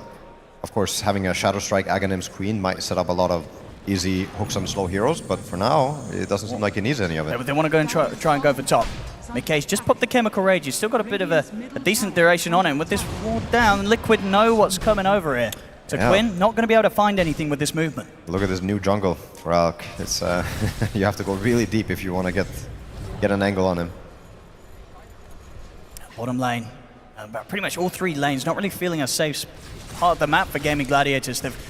Even Durachio down here close to his tower. He's got to be cautious because Zai, level 7 now on the darks here. The ult's ready, drops down the wall, gets the vacuum back. Boxy closing in onto Durachio. TPs are coming in. Will be able to turn us under. Pops the Metamorphosis one ace. He's in and he's ready to save the day. Comes in with the 2-man RP. Durachio's still going to be careful of this illusion with the Iron Shell beating him down, and he kills it just in time. As Durachio will survive. Ace continues to chase down Zai, but the surge is back up. Zai's away. They keep Durachio safe. Durachio able to TP out as well just before Insania came looking for him down there. I mean, he's coming in clutch and keeping his TB alive. Wow, that was really close. Very clutch by Ace. This is what we also saw in the last series for Gaimin Gladiators. Ace joining the fight, helping his team out when they need him. He has this Vanguard very early, but I don't think it's going to save him. Now this time round, he's going to be heavily outnumbered. Liquid bringing in 4 heroes to take him down. As Insania and Boxy, they'll pick up another stack, +2 on the in, +1 on the fleshy. Another kill for Liquid. Yeah, and this is when Darkseer also is the most happy. Mana boots, Ring of Health, level 7. You can't stop him anymore. He's always going to get net worth. We'll see you again, this TP in from Ace on the replay. A fantastic turnaround. Durachio so close to dying. I mean, we saw how low he got to the illusion. If there was one more sort of instance of damage coming in before, if Ace came a moment later, that last bit of damage, it would have been enough to kill him. Oh, it's so close. Dota is such a tight game sometimes. He's going to move on to top lane. There's a lot of heroes here, though. Insania, Boxy, they're ready to back up Mickey. He's going to need some further TPs. The illusion will be able to block the hook, but Boxy is still closing in the gap. Ace, again, throwing his body in there just to keep Durachio safe, and now the numbers turn up for Gaimin Gladiators. Celery arrives, Frostbite's there. Durachio's able to step back up and claim a kill himself. As Ace, he's everywhere. These side lanes, Ace doing everything he can to rectify this early game for Gaimin Gladiators. Another kill. Quinn in onto Insania. Now they're looking for Mickey. Mickey trying to get the concoction up, but the Rolling Thunder's already there from Quinn. He's going to be able to turn back around with the setup from the Frostbite of Celery and take out a double. As these movements now, Gaimin Gladiators showing that they can stand up to the speed that Liquid's moving across the map themselves. Ace is such a team player, man. Wow. He is so good to be where, you know, the action is going to be happening and where the team needs him. Quinn taking the portal bottom. Sai, he might be in trouble. It's level 4 in power, so these heroes, they hurt a lot more than you're used to. Like the Swashbuckle too. If you're standing next to creeps, it's can be explosive damage. Boxy trying to get in range here, but a bit of body blocks from the illusion sent out from Duracho means that Boxy won't manage to find that sort of chance to go for things. Nisha starting to move away from this mid lane. See if we can get involved in action around this bottom half of the map. Top lane. I see them going underneath the tower here. He's teasing around with the RP. He'll wait for it so he can grab 2. He's patient, so allows him to get Mickey and Zai, but not quite enough follow-up damage as Mickey's able to walk off with the Chemical Rage. Quinn, he'll be the focus for Nisha as the Sonic Wave comes in. Nisha able to take Quinn out. Both teams responding all the time. Like the heroes are getting gone on, but people responding and kind of not letting the swarm or overrun happen. Yeah, high level stuff. Pudge still not level 6. Who got the Wisdom Rune actually for Dire team? Did you see it? I don't know, that was a bit earlier, wasn't it? Yeah. See you on the next one coming up in a couple of minutes if we get we still looking to contest them. Still don't have 6 on either of the support on Liquid side, and it kind of matters for the next fight if you manage to pick it up or don't. Radiance finished, is it? Don't see the... Radiance is coming.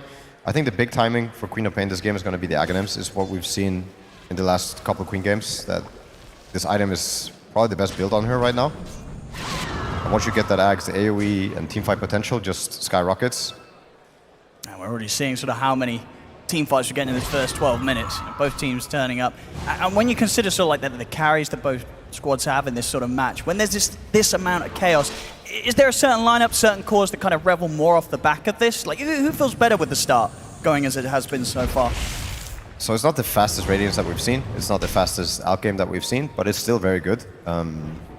Obviously, TV was picked as a response to Alk, so it's still a good answer. It's still a good hero versus Alk, but it definitely comes online much later. Alk can have the chance to snowball. You get the Radiance, you get the Blink, you start playing with your team. TB, if he joins this fight, he might just melt to the Radiance burn and all the magic damage. We're also talking about Darkseer here. Oh, the hook. See the angle. Ace is pretty beefy. They're going to need a +1. Nisha, he's here. Just TP out. I won't manage to quite take him down. Nisha holding back the Sonic Wave. He did the maths, knew it wouldn't have been enough to kill him anyway. But Ace managing to escape. He's got all these good stats. Treads, double Wraith Band, the Vanguard, and the Oblivion Staff. It's a 2k HP to burst through. It's not easy for Liquid's lineup, even with the 4 of them. Universal hero, man. His new Dota. Let's see what they can get around with Gaimin Gladiators coming off the back of a smoke setup. They can catch Boxy by surprise. The Global comes in from Insania. Boxy still finished off by the final blast of Tofu though. Liquid, they'll try and turn, get the concoction down onto Quinn. Dragged back by Zai through the wall, but the Swashbuckle there. In fact, Quinn, he's ready to turn it around. He's got the Rolling Thunder if he wants to go in, but he holds off on it for now. He won't look to dive forward. Duracho will step up, start to get some hits in onto the tower. They've got a bit of space to push now, Gaimin Gladiators, as they take down the 2 supports from Liquid. Nisha, he surged up. Still a difficult jump for him to make over towards Duracho. Not wanting to fight really into the Metamorphosis and the potential of a Sunder turnaround right now on the Terrorblade. Got to respect Duracho. I mean, definitely with that, I think Gaimin Gladiators are quite happy with the start of the game and how the game is going. I think this Alchemist is not getting the freest game. He's not going to be able to rush the dagger and keep the snowball going. Even with that wall being on the Pango and Pango having the Diffu, you still see the Swashbuckle. Like, this is why he was the most contested mid hero last patch and why he is still good even after the nerfs. Yeah, especially with Mag. I mean, he wasn't empowered for that one, but this Swashbuckle is going to keep getting stronger this game. No, it's just unfair.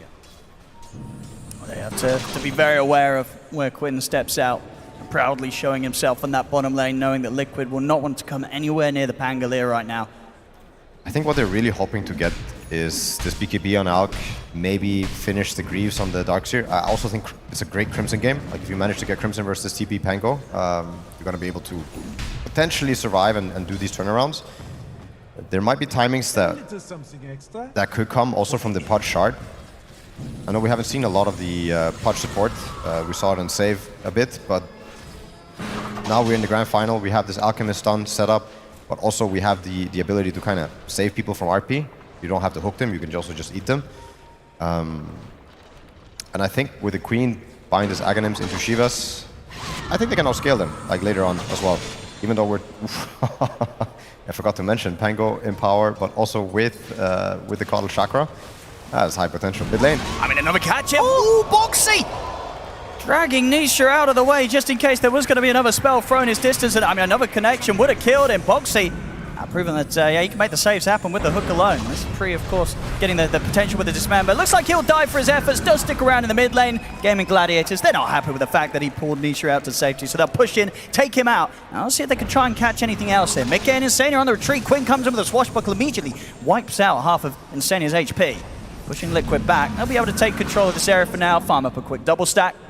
Yeah, this is not the normal game that we usually see from Liquid, especially in these Alchemist games. He usually has a really good start and is able to kind of connect into these fights, but he can't in this game. They're too far behind, and I gotta say, this Ace Magnus is also it's looking so good. It really is. You know, these first few moves, I mean, kind of 2 times in which he saves and bails Durachi out of these situations where he could be falling, and it's proven to really work out. You look at the 3 cores of Gaimin Gladiators, all with fantastic farm right now. At 9-9, 17 minutes in, but the team that doesn't have the Alchemist carry, they're 2k ahead in goal.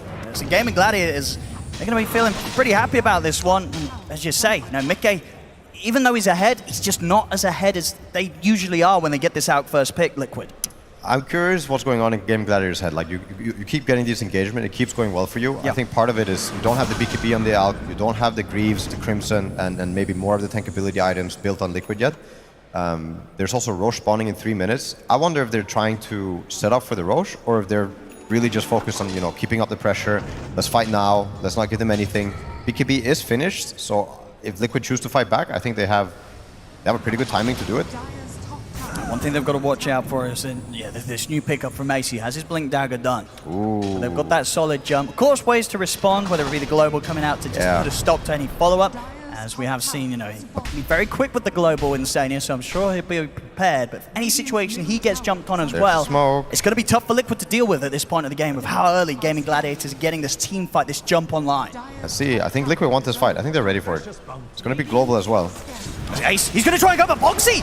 Very, very quick there with a hook. He's able to sort of drag Ace away from the rest of the fight. Ace, he's going to try and go for the TP out, but the vacuum's there from Zai. Ace, he's falling low. They'll take him out. He doesn't get a chance to get the RP off. Ace is gone, and with that, Gaimin Gladiators, they have to run. Mickey charging at them with a chemical rage in the BKB, Selling able to juke him out, hiding in the trees. The concoction is only going to end up stunning Mickey. And Boxy, another hook, drags Mickey back to safety. Zai's with the surge. Mickey's able to back off. See if Gaimin Gladiators can push back in on this. They're attempting to chase down Insania. The second swashbuckle will not connect. Insania's out of there. I mean, what a way to start the fight. I can only imagine, I think, as cool as it looked, Boxy was probably just trying to go on the save for Zai, but he gets something bigger. Gets Ace jumping in, and the fact that they catch the Magnus off the back of that sort of first Blink Dagger reveal, that's huge. That puts that whole fight attempt to a stop from Gaimin Gladiators. And it's also why Silencer is such a good hero. I mean, the hook is on point, but the global follow-up just makes it feel so awkward for Ace let's to check be this stuck out there. again. Yeah, he's going for the save hook, and instead he gets something better. Oh my god. I mean, that certainly did not go to plan there for Gaimin Gladiators. Probably one of the things they didn't anticipate, Ace actually being the one to get hooked at the start and sort of immediately after he blinked in. It's exactly what Liquid needed. If they sort of get hit hard by that fight, this game gets into already kind of dodgy territory for them. I have a feeling that Gaimin Gladiators, for future fights, they're really hoping to use this Pangolier more. It's why it's one of the good heroes. You have Ember Spirit, he can jump in. If you give him an Aegis, you know, he can really disrupt the fight. But it feels like this hero is meant to be played as a fight starter through the role. You get vision, you mess up the formation, and in that fight he had the shield rune as well, so there's no way for them to really go on him. One is Ace. They go for the RP setup. Rolling Thunder will be there to connect afterwards. They've got a good angle by the trees. Skewer back into the Frostbite. More than enough lockdown to take Nisha out. Now it's Radiant Daytime. Scotty finished on TB. I think it could be Roche that they're looking for. And I wonder if Liquid... I wonder if it's a sane response from Liquid to try and fight it, if Gaimin Gladiators take control of it. I think it's hard, but it also feels like it's something that they have to do. But let's see. Bad things could happen before. Quinn, in vision. They're looking for the kill. They've got eyes on him. Mickey, he's in with a jump straight on top of him. The Curse going to get laid down. Boxy's able to walk in with a dismember. Not a chance for Quinn. There's no save in the Pango this time. Yeah, it's 40 seconds. Liquid can keep this going. They can keep killing them. Top lane. Side just looking to defend. Sania, no wards on him. This is when you really want to have the wards, because in the next 5 minutes, I think Roche will die to either team. What do we got being built here? We almost have Mech Pipe on the Coddle. Magnus is actually going for Harpoon next. We saw, I believe, especially in that Talon series we had earlier this tournament, indeed, the sort of the Harpoon into the Skewer potential, it can be pretty huge. I'm also quite curious as to Duraccio's build. I feel like versus this Pudge and versus this Silencer, Manta has super value, but he is opting for Hurricane Pike first. He has they definitely have the potential to burst him. Like if Pango or Mag doesn't save him through stuns or spells, I'm pretty sure it's a straightforward kill. You know, you drop everything, you hook, Alchemist stun, Darkseer wall, and other spells. Very likely to die in one go, but the Manta has like a layer of killing him through the Sunder. Yeah, we'll have some protection, at least in the form of the Glimmer Cape, which will be out here for the next fight. Celery has now got that done, so something at least to try out. Glimmer Pipe, that's going to reduce a lot of damage this game. Yes. It adds up. It's a huge amount of damage that they're able to block, especially kind of from this Darkseer, this Pudge, this Silencer. So would almost certainly give Duraccio a chance to turn, get these Sunders off. Something that always will win the fights is 2 to 3 man RPs with this Pango in power and Aghanim's roll. It's so much. It's so much with the splash and everything. Mid lane, it's going to be RP'd again. Yeah, no hesitation. Double. They're happy to drop it here for Nisha, but Boxy's in the angle here with a hook. The Harpoon! Doesn't matter. Blinks up for Nisha. Nisha's perfectly fine. One team revealing with the RP, the other responding with the Global Silence. Midgate's thinking about running in on this one. He'll opt on to jumping back. Quinn also going to get hooked over. They're taking the fight quite close, quite deep onto Liquid's half of the map, pretty much reaching up towards the base. Zai steps in, he gets a two-man vacuum. Midgate pots the BKB. They're staying on top of Duraccio. The concoction's thrown out. Can they burst him? Sonic Wave's coming in, but the heals, they're the hook. They've got the catch. They've taken him down. They kill off Duraccio. Boxy's able to live. Quinn has to TP out. Nisha, he may be ready to set up for more. They'll look towards Seri. Concoction's going to be thrown all the way over elsewhere as it follows the TPing out heroes. A hook. Not going to hit this one, Boxy, but it doesn't matter. He already hit the one that counted, setting up and making sure that they could continue to keep Duraccio locked down, killing this Terrorblade pretty much in the midst of this fight. And Gaimin Gladiators, they could not bail Duraccio out of that one, no tell. It was so close. That was so close. Like, it was close to him getting the Sunder off. It was close to also being an absolute disaster for Gaimin Gladiators. Quinn manages to get the TP out just before the Alchemist stun connects. Really well read by Liquid. I mean, Zai coming in from the side, getting a really nice vacuum wall. I mean, we'll see again. So, you know, the hooks from Boxy again. The first one sort of disrupting the angle that Quinn was wanting to go for as he focused Insania. And then at this second one here, making sure that even though Duraccio was starting to get away, gets dragged back into the Dismember, locking him down and not leaving any chance for him to turn and Sunder. And that changes Duraccio's mind. No more Hurricane Pike, but instead he goes for the BKB. Once he finishes that, I mean, especially with the Glimmer and the Pipe, you'd like to think that he'll survive the magic and probably be able to get a decent Sunder off. But before that, you're going to have 1 or 2 items on Mika for the next fight. Roshan did not die during daytime, so I stand corrected. So it's going to go back to Dire side in a minute, less than a minute. Sania. He's going to get got pretty easily there by Quinn. Of course, you know, still to remember, keep pointing out that this Pango will destroy these squishier heroes. And Shard picked up for Quinn, also very big for him. Now you can kind of tank the hook, and unless a Global or Silence connects right away, you're most likely able to get your ulti off. I'm thinking about pushing on a bit here, or at least going for a jump beyond the tower if they see an appealing target. Zai, they'll hover around for now. They don't have the full lineup here, Gaimin Gladiators, so they won't commit completely for the push. Yeah, Duraccio definitely going to be focused on getting that next time that BKB finished before he joins the fight. He's away in time, quick with the blink, and now further TP's coming in. Liquid wanting to set up here around this tier 2 to make sure that Gaimin Gladiators don't manage to push on for anything.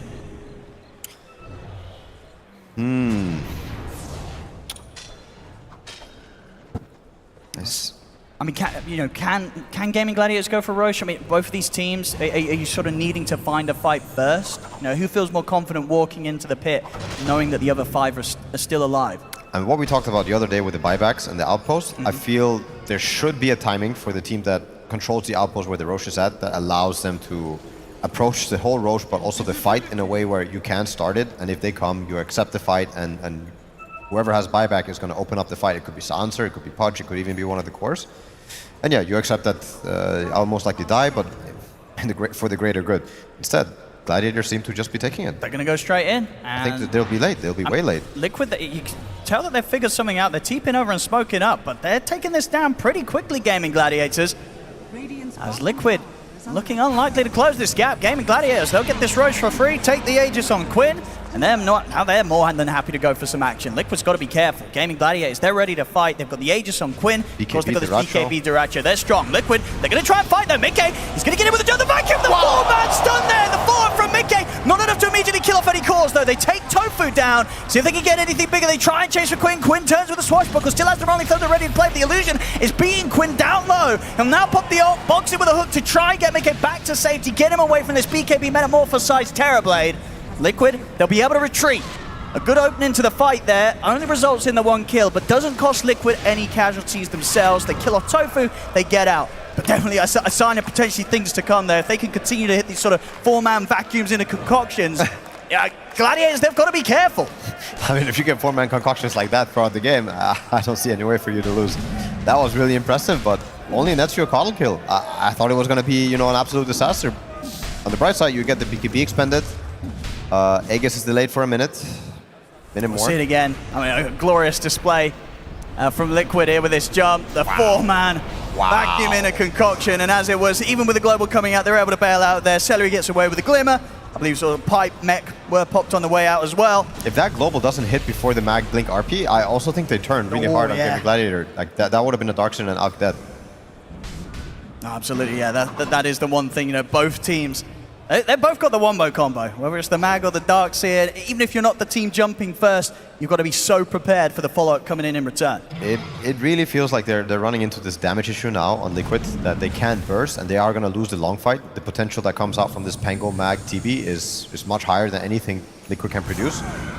I think we have to look to this Queen of Pain for more scalability, more late game. I think she has to do some work. She's looking to get Octarine. I think once you get this Octarine Shivas, you become a different hero. I mean, and now you have a DD Arcane Rune as well. That should help.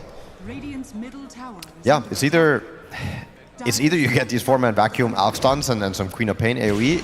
It's either that, or you manage to isolate heroes with stuns, hooks, Link Alk, and yeah, you pick them apart one by one. But in a straight 5v5, I think Gaming Gladiators just has a lot more firepower right now.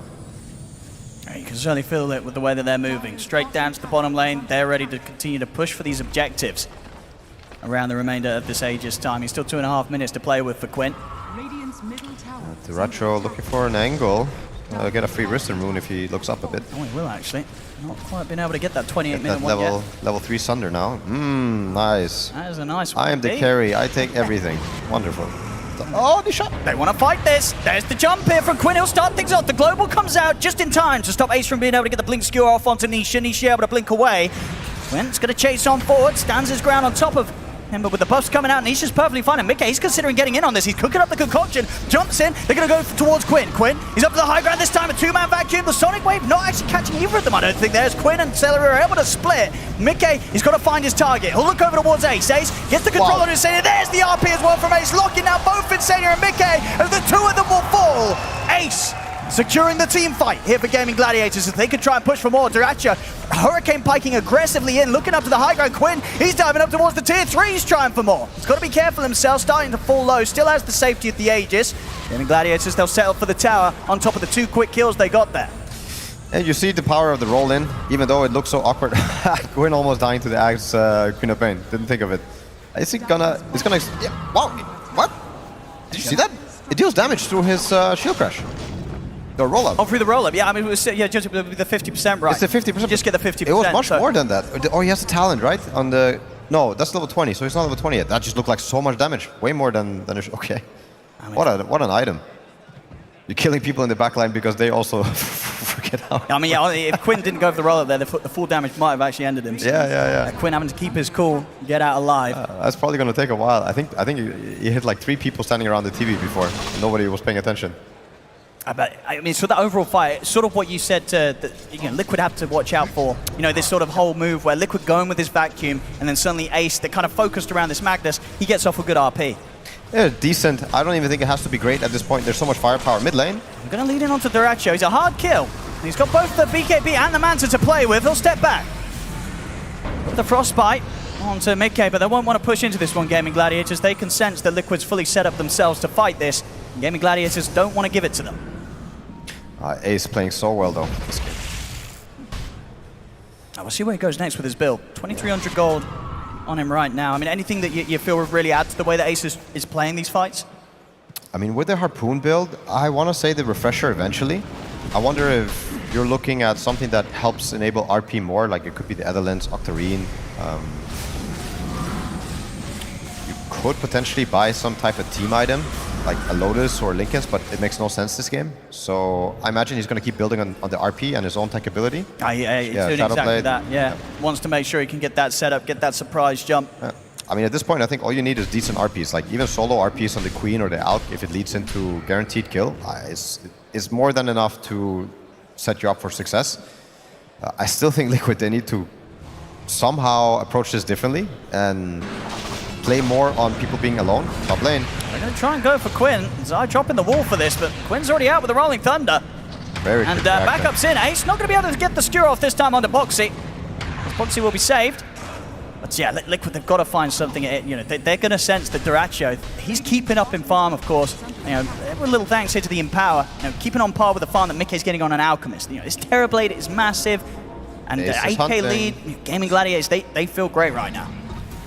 Yeah, they feel really good. I mean, they're in full control. It feels like if the fights break out and it's even, it's very hard for Liquid to take it. But if they somehow get this hook or this Alk stun on the backline, I can see how, even through a longer fight, if they're fighting 5v4, they could wipe them. But it's getting hard. It's getting really hard. Top lane. They're going to try and push the base. See what sort of reaction they get from Liquid. Liquid's going to have to do something. They'll pop the fortification to start things off. Smoke up from the back lines of Gaming Gladiators. They're ready with the counter initiation. If you show, you're going to start the fight. Ace, he's going to get in with the grab, and he grabs Insania. Silence is dragged back straight into the middle of the team. He's out for 40. There's no global silence they have to worry about now. It looks so much better than the old Horn Toss, huh? The Agan himself to Horn Toss or Harpoon. I think you always go for the Harpoon. That looks so nice, so smooth. He's pulling it off very, very smoothly. And now, yes, a good window to hit onto the barracks hit. Zai trying to mess around with Duracho. Hooks are going to be attempted, but it ends up being Ace that gets the bigger grab. Boxy tries to set up for the angle, but puts himself in the line of fire, and now the buybacks have to come out. Boxy, a buyback for this one. See if he can get another hook opportunity. He can't. Duracho just out of reach. As Gaming Gladiators, they'll happily push this out of Liquid, slowly getting that way. He tries again with another grab. This time won't be successful. Nisha, not to be caught by the Harpoon skewer. And Liquid, they're going to try and go for this. Not quite getting the hook. Nisha, starting to lay down the Shadow Strikes, but they're out with the Invis. Glimmer Capes out from Celery. He won't get caught. This is bringing me back to some good old TI-10 with Team Spirit Collapse. This Harpoon feels so good on Magnus. It looks so smooth. They've got to be so careful. Got the skewer talent as well now, so... I mean, it's almost impossible, really, for Boxy to try and line up hooks himself. As soon as that hook comes flying, Ace is just going to be immediately on top of him and dragging him into the center of the fight. Yeah, he got a more reliable hook, you might say. See Boxy. Mid lane. Grab that DD rune. So Mickey does have a DD to play around with. It does feel like Liquid, they'll probably want to try and find some sort of fight, because every moment that passes, Gaming Gladiators, they're just getting so much more out of the map. Duracho now taking the lead in farm against Mickey's Alchemist. And his Terrorblade is going to be a huge problem. We've seen time and time again how solidly Duracho closes games up on his TB. An unsung hero, Celery. What's he going for next? So we got the Boots of Bearing. It really helps with all the team fights. I think it's a core item to also have when you have certain carries. It definitely is one of the best ways to boost TB. You just give him any type of movement speed, attack speed. Can't go wrong. Satanic finish as well on Duracho. I don't know how you kill this guy. Paladin sword. Not only is he huge, but there's so many ways to bail him out, so many ways to save him. Everything coming together once again for Gaming Gladiator with regards to their item builds. These fights, for Liquid to come out on top, they're going to have to find something remarkable. So it was a dangerous part of the map to fight around, but of course this is the buyback area. Liquid only have one buyback available though. Quinn, he's going to start things off. Leads in with the Rolling Thunder, gives good information here for the rest of Gaming Gladiators in regards to Liquid's whereabouts. Ace skewers in to close the gap, but the Global comes down. Mickey turns with the BKB and with the bashes as well, focusing down the Magnus. They try to kill Ace, but they can't. The RP comes off onto the two of them. Boxy will manage to lock Ace down with the Dismember, but the Crystal made an ult for Celery coming out, bringing Mickey down low. Dracha beats him with the BKB and the Metamorphosis. They'll get Mickey, they'll get Boxy. They just cannot take the fights right now, Liquid. Nope. It's looking rough. It is looking very rough. Quint is so strong. This Pangolier is such a headache. Like, once he rolls in, you don't have an answer for it. You don't have any way to stop him. You don't have any way to threaten the kill. You need a range carry or a Rupture or, I don't know, something third. But they're stuck with these melee heroes. Mag, Pangolier are both really good heroes versus Darkseer for the same reason. Usually it's a very melee-oriented fight. It's about people staying on top of other people, but the roll is such a counter to it. Yeah, I think it's in every fight Quinn rolls in, Liquid just doesn't have an answer, and it makes the fight really easy for the rest of the Gaming Gladiator heroes. We'll see again. I mean, as soon as he sort of heads in first, Quinn, you can tell that Liquid, they're struggling to realize or figure out what to do when they get jumped like this. You know, Mickey's spending most of his time trying to kill off Ace.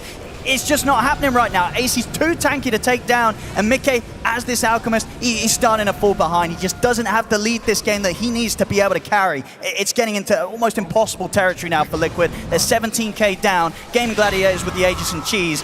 As I said before, Liquid, they need to do something insane to turn this one. I'm looking at this Queen of Pain. I'm looking at you, Nisha. You're gonna have to put in the legwork.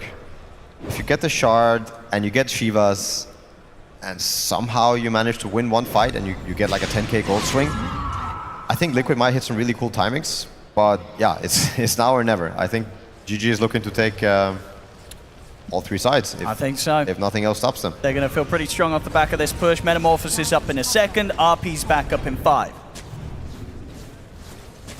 I'm looking at the Ace. I think my only question is he going to let anyone show? So Nisha got away with one there. But other than that, you could always get jumped. Oh. I mean, Dracho's kind of deep, but Ace, he's going to be able to skewer Boxy out of the base. Get rid of the Pudge.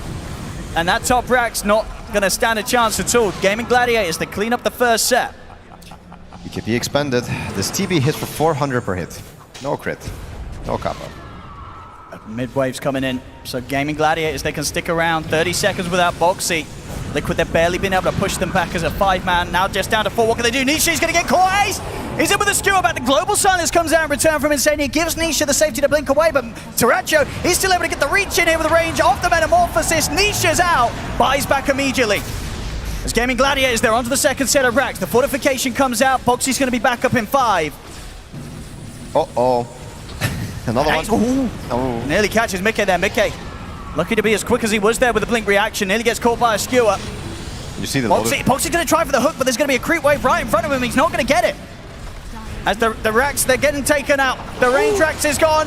Boxy will get the dismember of Mickey as well with the BKB and Chemical Rage. This time it's enough to take Ace down the 3-man vacuum. They get the stuff full of Liquid. They're taking down a third. They can even maybe look for more. Quinn, he's going to try and go for the TP out. They got any way to stop this? They do. He's down in base. Oh, he died in base. What? He should spawn in base as well the second time. Yeah, Quinn. Oh my goodness, they nearly got him as well. Well, that was certainly something there. Liquid will manage to push back Gaming Gladiators because they had to expend the buyback from Nisha. What a sequence of events. So they needed both things. They needed the chainstun on the Magnus. They needed the punch hook to hit, and then they needed the 3-man vacuum into the Alex stun. That's how Liquid are going to come back. Yeah, I think that the big sort of change around this time was the fact that when they did get that grab on Ace, they could get him. Jumps in, immediately gets clipped by the stun. Doesn't they kill off the Magnus. Off. Oh. And then Zai. Wow. Again, hitting these combos, vacuum, concoction. It's given a little bit of a hope here for Liquid. And then it could have been even better, but... oh, yeah. Oh, some frustrations here from Gaming Gladiators by the looks of it. Yeah, I mean, they expected to be able to close this one up quite easy, but yeah, Liquid not going out without a fight here in this game one. No, don't count them out yet. I mean, I was about to, but after seeing that, I still think they need to pull off the same type of magic. They somehow need to kill a guy for free. I think it's really hard. I think it's up to Gaming Gladiators to kind of mess it up in one way or another, or put yourself in a situation where you don't get the BKB off. But yeah, I mean, you see Liquid, they're pulling off, they just pulled off the impossible. I don't think that fight was realistic whatsoever. Roche can spawn in 4 minutes, quite a while. I think Gaimin Gladiators have no reason to really let go of the pressure. But after that fight, you might feel like you want to wait for your next items. You have a lot of gold saved up as well on some heroes. Quinn, looking at the overwhelming blink. Ace, he finished his whole Octarine. That is quite big as well. Of course, Zai. Ladle is finished. He's now got his axe, so he'll be able to use the power of some of Gaimin Gladiators' heroes against him if he gets in with that normal punch. Yeah, I mean, it's one of the best items you can pick up versus these illusion heroes. Yeah. Let's see if he's able to find the chance to get in and do it. I mean, so far, a couple of times, Zai, he's been in there with the setup with this sort of 3-man, 4-man vacuums. Does find these opportunities, so we can follow that up with a good punch. And again, Mickey being in position to get him with the concoction, which he'll be able to even easily do now with the full upgraded blink dagger. Another extra boost of movement speed after he jumps forward, so a high chance he's there with the follow-up. Gaimin Gladiators, they've got to be so careful of this combo that could hit them. Something worth mentioning, I think it's kind of interesting that you have this pipe that it's also finished on the Coddle, but then you have AC on the Alchemist and Radiance, and you're getting these if you manage to get the Reflection. You're also getting the Greaves buff from the Darksuit that you don't have on your own team, or the Greaves aura. So you're kind of getting 3 auras for free if you manage to get the Reflection off and Alk doesn't BKB it or somehow purge it. Oh, look at this as well, Liquid, they're heading out of the base with this smoke. Is this something the Gaimin Gladiators will expect, or do you think they would assume that Liquid's in the base? I think they're expecting something. Okay. They're feeling it. Quinn's popping the Rolling Thunder. Nisha is going to get hooked back to safety by Boxy. So Gaimin Gladiators, they'll turn straight towards them. In fact, Liquid, they're going to walk right in on this Ace. He's in with the 2-man RP. Quinn follows up with the Rolling Thunder. They've been able to cut down an Insane. Immediate buyback in from the Silencer Celery. He'll fall as Mickey, Nisha, and Boxy focus him down. Both teams coming in with the support buybacks, but Liquid, they've lost Zai, and he's got no buyback to play with. Mickey attempting to stay on top of Dyrachyo. Nisha, he's out with the blink just in time. Dyrachyo will turn for Boxy. Boxy, he's in with a glimmer, but the sentry's laid down by Tofu. And Boxy will fall. Mickey surrounded and controlled here as it's going to be 3 out on Liquid. Dyrachyo, it's just a bit too farmed. They couldn't kill this Terrorblade. He can stand his ground, and now they can get that push going down on this bottom lane and look to get back on track to taking these barracks away from Liquid. Oh, good try, good try. I like what Liquid did, but... Oh, Insania. Few hits and he's gone. Yeah, and of course, there's a dieback. He's out for 70. Dyrachyo also staying very cool, calm, and collected. I think he is well aware of the Darkseer wall replica. Whenever a replica happens of himself in meta form, I think he calls it. I think they're aware. I think he tries to kill it off if he gets the chance to. Ooh, Boxy. I mean, we've seen Dyrachyo. He's only getting caught the once this game. Another solid showing on his Terrorblade. They clean up the base. And Mickey, he's out of buyback. He doesn't have the gold. 1,200 short here on the Alchemist. Gaimin Gladiators, they can certainly look to push for more. Zai will be back up in a few seconds, but Liquid, they're going to have to try and hold 3 versus 4. Nisha trying his best to push back Dyrachyo. And this will be popped. Zai's in with the 3-man vacuums. Nisha follows up with the Sonic Wave. Boxy in as well. He'll get the Dismember off onto Dyrachyo, but the heals are there. The Glimmer, the Lotus thrown down the way of Dyrachyo. He's perfectly fine, and he's ready to fight back. Turns around, stands his ground, pops the Satanic, heals up pretty much to full. Zai caught out now, slowed down by the controller Tofu. He's out for good. No buyback on him. Dyrachyo ready to push for more around the safety of his BKB as he kills off Boxy. Nisha, the last one left alive here on this defense. 8 seconds, and Insania and Mickey will be back up. But the Mega Creeps are going to start pushing in. The tier 4s of Liquid starting to fall. See how much respect Gaimin Gladiators gives to the 3 of Liquid. They will hold back. They'll back off. The Liquid making a bit of breathing room, but it's a bit of a fake back. You can see Gaimin Gladiators there, more than happy to jump back in. Cheese still available on Quinn. He's in, gets the grab onto Mickey. The Global Silence comes out, but the Rolling Thunder's there. The aggressive Sunder from Dyrachyo, bringing Mickey down like Mickey. Turns with the bash on towards Dyrachyo, puts the BKB in the Chemical Rage. Another bash comes in, the concoction's out, but Mickey caught by the Frostbite, finished off by Quinn. He's out for good. Nisha blinks back, but it's over. GG is called. Gaimin Gladiators will close up this game 1. Impressive. Impressive. There was a bit of a chance, that one sort of shot from Liquid where they tried to hit back, but it did almost feel inevitable, right, No Doubt. Anytime you're sort of playing this out lineup and you fall behind, yet this out falls behind, you're getting out-farmed by a Terrorblade. There's very little comebacks in sight in a game like that, No Doubt. Everybody played really well on Gaimin Gladiators. They also decided to go against one of the Liquid's successful strategies that they've been rolling with in the lower bracket. I think the Alk was off to a slower start than usual. I mean, you're getting this 13-minute Radiance, which feels a lot different than the 11 or the 10 or even earlier. I really like the Gaimin Gladiators. They're deciding the meta with their own stuff. I also think Liquid, they have the ability to challenge them, but at the same time, I think they know best right now. Like Gaming Gladiator, they just seem unstoppable. I don't know what I would give them. Quinn on this Pango should have had a harder time, but managed to out-CS Nisha, and yeah, they're all on point. I think for me, Ace still the MVP for this, and the Underlord game that he played, incredible. Right time, right place, playing his hero really, really well, owning the lane. No, absolutely. And it has that flexibility as well. I feel like kind of last patch, Ace was one of these offlaners that really started to push the kind of the less greed, the more auras. But in games like this, when the team realizes, hold up, Ace, he's popping off on his Magnus, let him get the items to make the plays, and then Tofu and Celery, they've got the team covered in the aura department in the Sage. You know, these Glimmers, Booster bearing 4-stars, Pipes, Mechs, the supports have got that. Ace has the chance to focus on making these jumps happen, and it pays off. Quinn and Duracho with the cleanup, as always, as they do when they're on pretty much their best heroes. Duracho, TB, and Quinn Pango. A tough game one for Liquid. We'll see if they can pick it up after this, but so far, with the opening to this best of 5 grand finals, Gaming Gladiators looking to come out hot and on top. They do indeed, and it is Team Liquid that we gotta start talking about, because they opened with that Alchemist Darkseer and they closed with the Pudge. So there was a lot to say about their plan and how their plan didn't work. Jenkins, why did this Pudge not work? I feel like you are the expert on the case. Okay, well, I will say for the record, every single time a Pudge comes out, I'm always very excited about it, but I will never say that it's gonna go well, because I mean, this hero, as Faith Beyond knows, he's picked Pudge in grand finals before as well. It's very hit or miss, and I don't just mean with the hooks. I mean, like, if you fall behind, you are just beyond, you're less net worth than the 5 position by like half. I think at the end of the game, he was the lowest net worth in the game. That is what happens on Pudge. He tried his best. He hit some really nice hooks, but you kind of have to snowball with this hero. And he was early game, but a few deaths and he falls off entirely. Yeah, I mean, the early game was pretty cool. The Pudge looked kind of awesome when he was getting kills left and right for Liquid, but as the game progresses, you really feel that lack of a range support protecting and buffing his allies.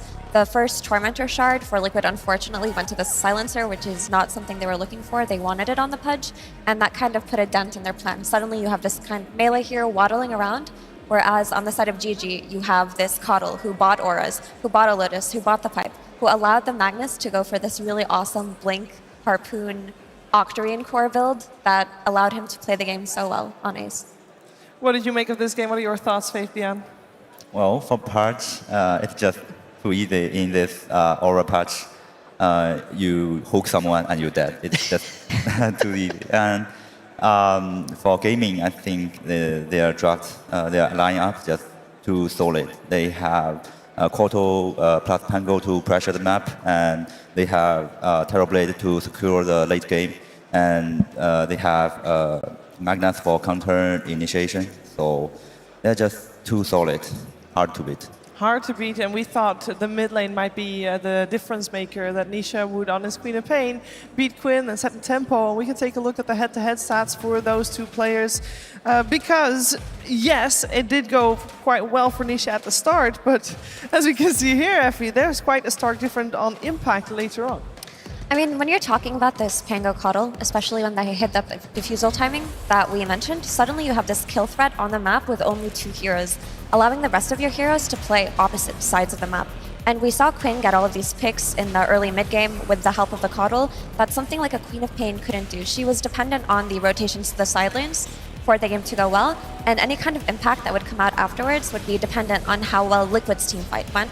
So if the back wall was clean, if they managed to clean up people in that back wall, then the Queen looked good. But if that back wall initiation was just countered, they were able to disengage from it on the side of GG, then suddenly you're lacking in the same impact as a Queen of Pain than you would have on a Pango. Yeah, we had some good moments still coming out from the Queen of Pain later on. Of course, I'm talking about the high ground defense that Team Liquid was able to do. Getting that combination right was really key with the vacuum and the stun coming out, Jenkins. That was moments where we thought maybe Team Liquid can make a comeback.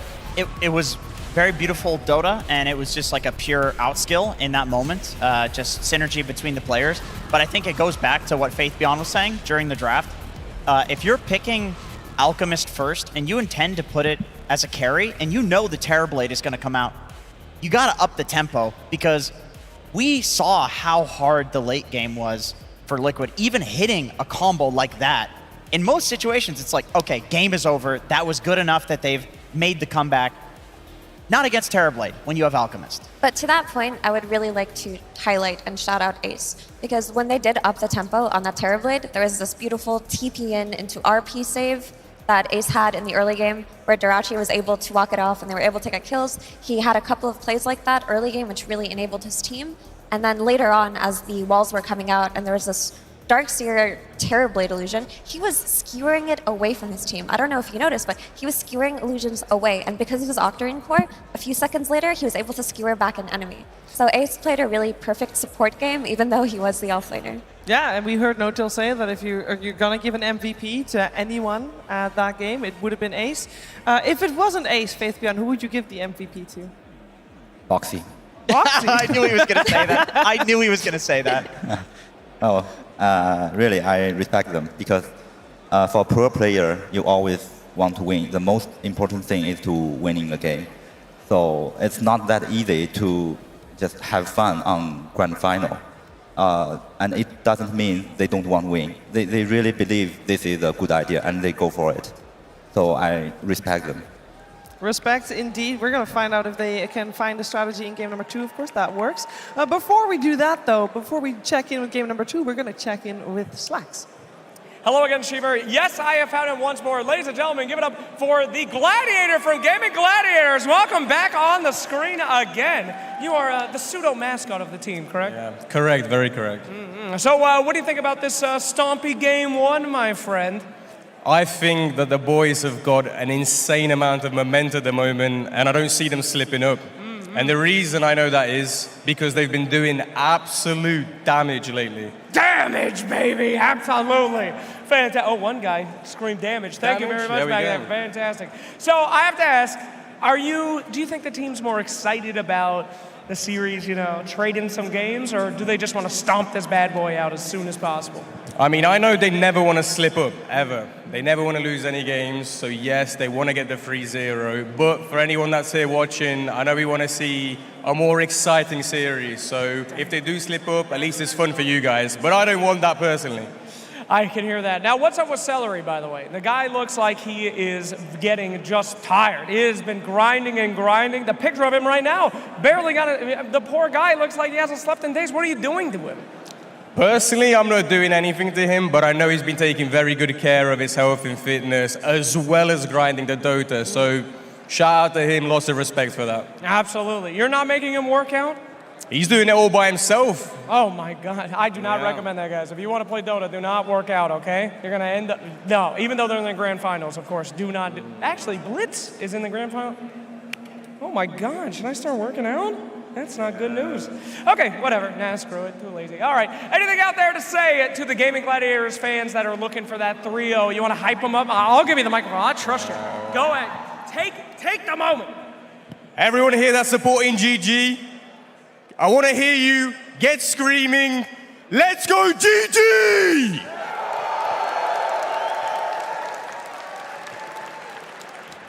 And Liquid. All right, yippee! Back to you, Chiefs. Oh my God, yeah, they're hype over there. Okay, back to you, Chiefs. Yeah, they are very hyped. I do believe we have a little bit of bias in the crowd. We'll see if Team Liquid can make sure to do the fans a favorite and force out the full 5. At the moment, Gaming Gladiators definitely on top. When we're looking at this match, obviously a best of 5, it evolves over every single game, so we're looking for adjustments going into the next game. Faith Beyond, what adjustments would you like to see? Because the opening of this match, Team Liquid seemed happy getting the Alchemist and the Darkseer in the opening. I think they will keep banning Beastmaster in this game, and I think they will want to try more new things to solve GG's draft because they already kind of secure for TI, right? So I think they will try more new strategy, and it's a really opportunity to try new things. Yeah, I would like to see them go back to their Ember plus Murano combo. I think that's always looked very great for them. I think something that they could also do to potentially solve the issue of the Terrorblade coming out in the first phase is tri-lane the Terrorblade for the first couple of minutes, kind of Tundra style and then rotate around. Just don't make your lanes so one-sided. Don't make your lanes one-sided. That sounds so simple. We're going to hear more thoughts from my panel very, very soon. But first, we're going to get to a break, and then we're back for game number 2 of this best-of-5 grand finals.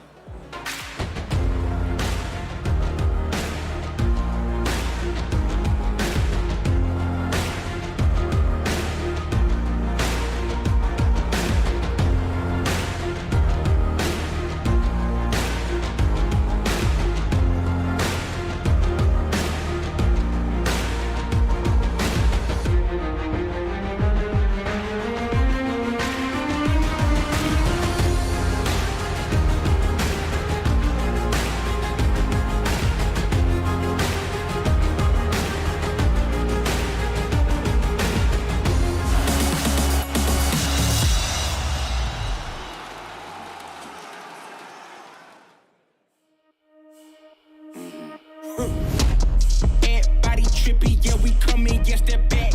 Yeah, we walking with a body bag full of cash. Cut from a different rary, raise it like a flag. Unapologetic. We gon' keep running it back, running it back, running it back. Running it back, running it back. And that's we gon' keep running it back, running it back, running it back. Running it back, running it back, running it back. Hey, 10 toes, I'ma never miss. Bomb locked in, never take a loss in the sport, but I'm top 10. Giving work all around the clock, I know they watching. Got it out of the mud, ain't had no options. Oh, yeah. Let me go ahead and change my style up. Got that touch like Midas. Back then they wouldn't invite us. Switched up, now they wanna be like us. And now they dealing with identity crisis. I know, I ain't sorry, get a pity party. You could probably get it from your mama now. But if you pull up on me, you gon' see a body, cause I'm not the one you want a problem with. 10 toes down, if I stumble, watch me stand up. When it goes down, get the doo-doo, tell your man's dog. You can blame it on your homies, got you hyped up. Whoa. And body trippy, yeah, we come in, yes, they're back. Yeah, we walking with a body bag full of cash. Cut from a different rary, raise it like a flag. Unapologetic. We gon' keep running it back, running it back, running it back. Running it back, running it back. And that's we gon' keep running it back, running it back, running it back. Running it back, running it back, running it back. Hey, look, hand me the ball, I'm running it back. Answer the call, I'm all in my bag. They want me to ball, I charge them the max. And then they promote cause they paying me tax. I'm the solution and I'm the problem. If it ain't profit, it ain't an option. If you try to play me, I'm gon' get you packed up. If it's up, then that's up. Nothing's getting past up. No, we bout to act up. This whole game is wrapped up. Talk will get you smacked up. Refresh, you should back up. Hanging up these plaques up, it's fast, bro. Know that I'm a menace, catch you lacking with your hands up. 10 toes down, if I stumble, watch me stand up. When it goes down, get the doo-doo, tell your man's dog. You can blame it on your homies, got you hyped up. Whoa. And body trippy, yeah, we come in, yes, they're back. Yeah, we walking with a body bag full of cash. Cut from a different rary, raise it like a flag. Unapologetic. We gon' keep running it back, running it back, running it back. Running it back, running it back. And that's we gon' keep running it back, running it back, running it back. Running it back, running it back, running it back.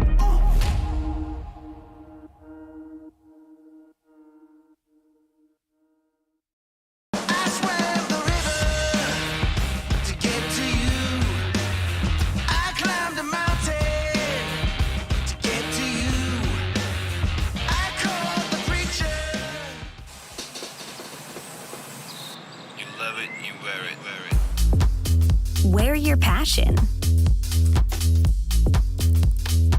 Share your passion. Wherever, whenever. Gaming is a lifestyle. Get your merch at shop.eslgaming.com.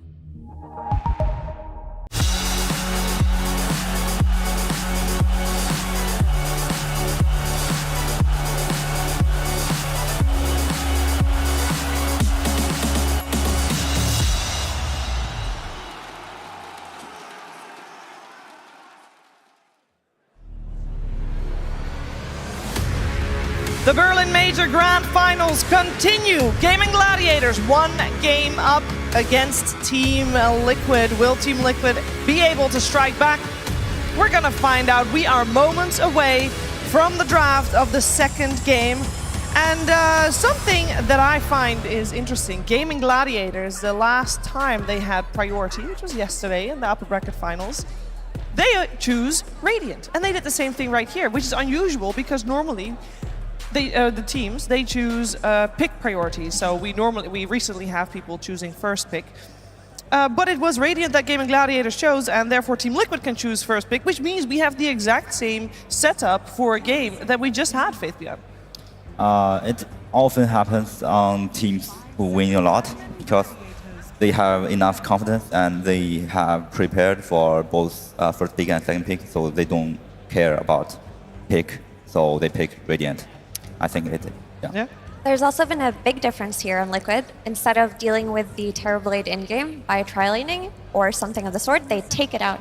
They know that GG are willing to first phase this regardless of the situation, and Liquid have decided that it's not in their best interest to play against it, especially if they have first pick and they want to play Alchemist again. Never mind, they take out the Alchemist because they see the strategy. Well, that means that based on the previous game, we still have in the pool the Underlord that we saw first phase banned previous game by Team Liquid. And of course, we must not forget the Keeper of the Light that Gaming Gladiators was able to pick up. And the Doom. And the Doom that was banned out last time as well, Jenkins. Yeah, so Doom comes out here because I think if the Underlord comes out, you'd probably have Gaimin responding with a Rubik. The typical response here would be Underlord plus Rubik, so that way the Rubik cannot be picked on the side of Team Liquid. I could see Underlord plus Rubik, but then you're also giving away Coddle if you're not taking it for yourself. Yes, that's if you're true. GG. So that is then true. you could have an Underlord Rubik versus Doom Coddle, and I think I would strongly prefer the Doom Coddle. Yeah, sure, that makes sense. Quite the jigsaw puzzle with these opening picks and bans. Which ones do you let in? Pick your poison? I mean, they could just straight up Coddle Pango, but maybe that opens you up to getting mid-countered too hard. I will say, previous performance on the Pango from Quinn leads me to believe that if they want the Pango again, they should probably ban it. Sorry, pick it now, because it will be banned. There we go, they do pick it now. So what do you think now Faith Beyond Liquid go for as a response to this Coddle? Maybe just Bloodseeker. Yeah. Counter it. Yeah. I can't, yeah. Do you like the Bloodseeker in the first phase? I mean, you have to do something with this Pango. Stop it. It was just overwhelming last game, right? Yeah. The issue is there are a lot of supports that Liquid do favor that they could choose to snatch up now. But if they do that, then the Bloodseeker will probably get covered in the second ban phase. Yeah. Okay, here's a question. Does anybody know if the Grimstroke bug got fixed, where it didn't leash to debuff immune units? I have no idea Because- we haven't had time to play, but I would imagine that it did. I would imagine that it probably did. They tend to fix those in hot fixes, and I could see Grimstroke being a good pick with both Ember and Doom against the Pango, because Bloodseeker is going to get banned here, like almost certainly. Grim is pretty good. So in the pregame, we mentioned a little bit that I would like to see Liquid go back to their Ember plus Mirana. It looks very good for them. But now Gaimin are in a position where they could just ban the follow-up on the Ember chains, right? They could take out this Boxy Mirana. Yeah, they will ban a lot of boxy hero to combo with Ember. Yeah, definitely. And how do you feel the Ember versus Pango matchup mid goes? Ember win lanes, and after laning, you have to depend on your supports. So you think rotate. you need strong rotating supports to play with the Ember? Yeah, of course. You need some combo to stun or damage, whatever. Well, now that Mirana's taken out by GG, do you like something like a Rubik potentially for Liquid? Or maybe even an Oracle? Maybe Bounty Hunter can counter Coddle a little bit at lane, and you can open vision for Ember. Yeah, I like that idea, Vision. Usually when you're playing against these backline heroes like Coddle, you need some form of jump. Yeah. Ember can be the jump later on, especially when he gets BKB, but he needs a means to see it. And usually when Liquid have run this Ember, they've run it with Beastmaster for the Hawk Vision. So they are going to need some form of replacement to get their chains initiation. Doom really likes that as well, right? To just get the right Doom target in the fight. I could see with the Mirana being banned, like what you were saying, Effie, hero that can roam mid, Skywrath Mage comes to mind for Team Liquid. Boxy really enjoys that hero. I feel like it will do very... Oh, never mind, it's gone. There's also techies, potentially. Oh. Techies also good.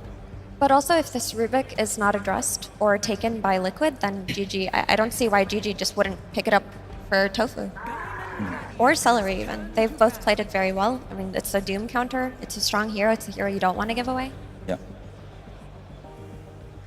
Surprisingly, no Bloodseeker ban just yet. Coming out from Gaimin Gladiators, they focus more on Boxy. Am I crazy? Or? They're Ember pick, so they have to ban some post 4.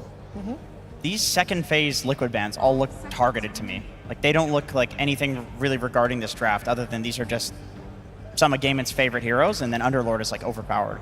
But they do make sense, right? Because you don't want to play Enchantress for the Dispel on the Flame Guard. You don't want the Slark to lane into the Doom. Oh, Bloodseeker still got banned. I think it's a Rubik or a Techies, potentially, that should come out for GG. But they could go in any direction. Crystal Maiden. Techies, Bounty Hunter, or Grim, all good choice. But I think maybe it may be Techies. So Crystal Maiden versus Ember is nice because of her root that can lock Ember down, but the way I've seen it happen is that later on as Ember scales and gets that BKB, CM just dies to him first in every single fight. Yeah. This game is pretty good for BKB Ember. Now they just need to pick some support to secure Ember's advantage at the laning stage.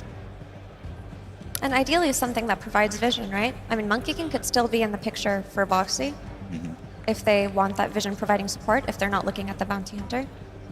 I also think the Rubik might still need to be taken by Liquid, but it doesn't look that scary anymore because GG have already secured what looks like their support duo, even though Cuddle can be flexed. Yeah, I'm still really feeling like the Techies or Grimstroke. I feel like a ranged hero would be pretty nice with these two melee heroes. The Techies is, I mean, they have not picked Grimstroke, so I'd say that's like a pretty big long shot. It's just good for this game. But the Techies, like Boxy has been playing this a lot lately.